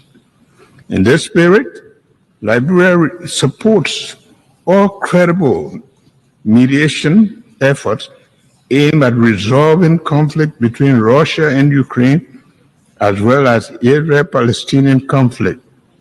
Liberia stands on a common African position for the realization of the 2-state solution, where Israel and Palestinians can live side by side in peace and security in accordance with international law and the relevant UN resolutions.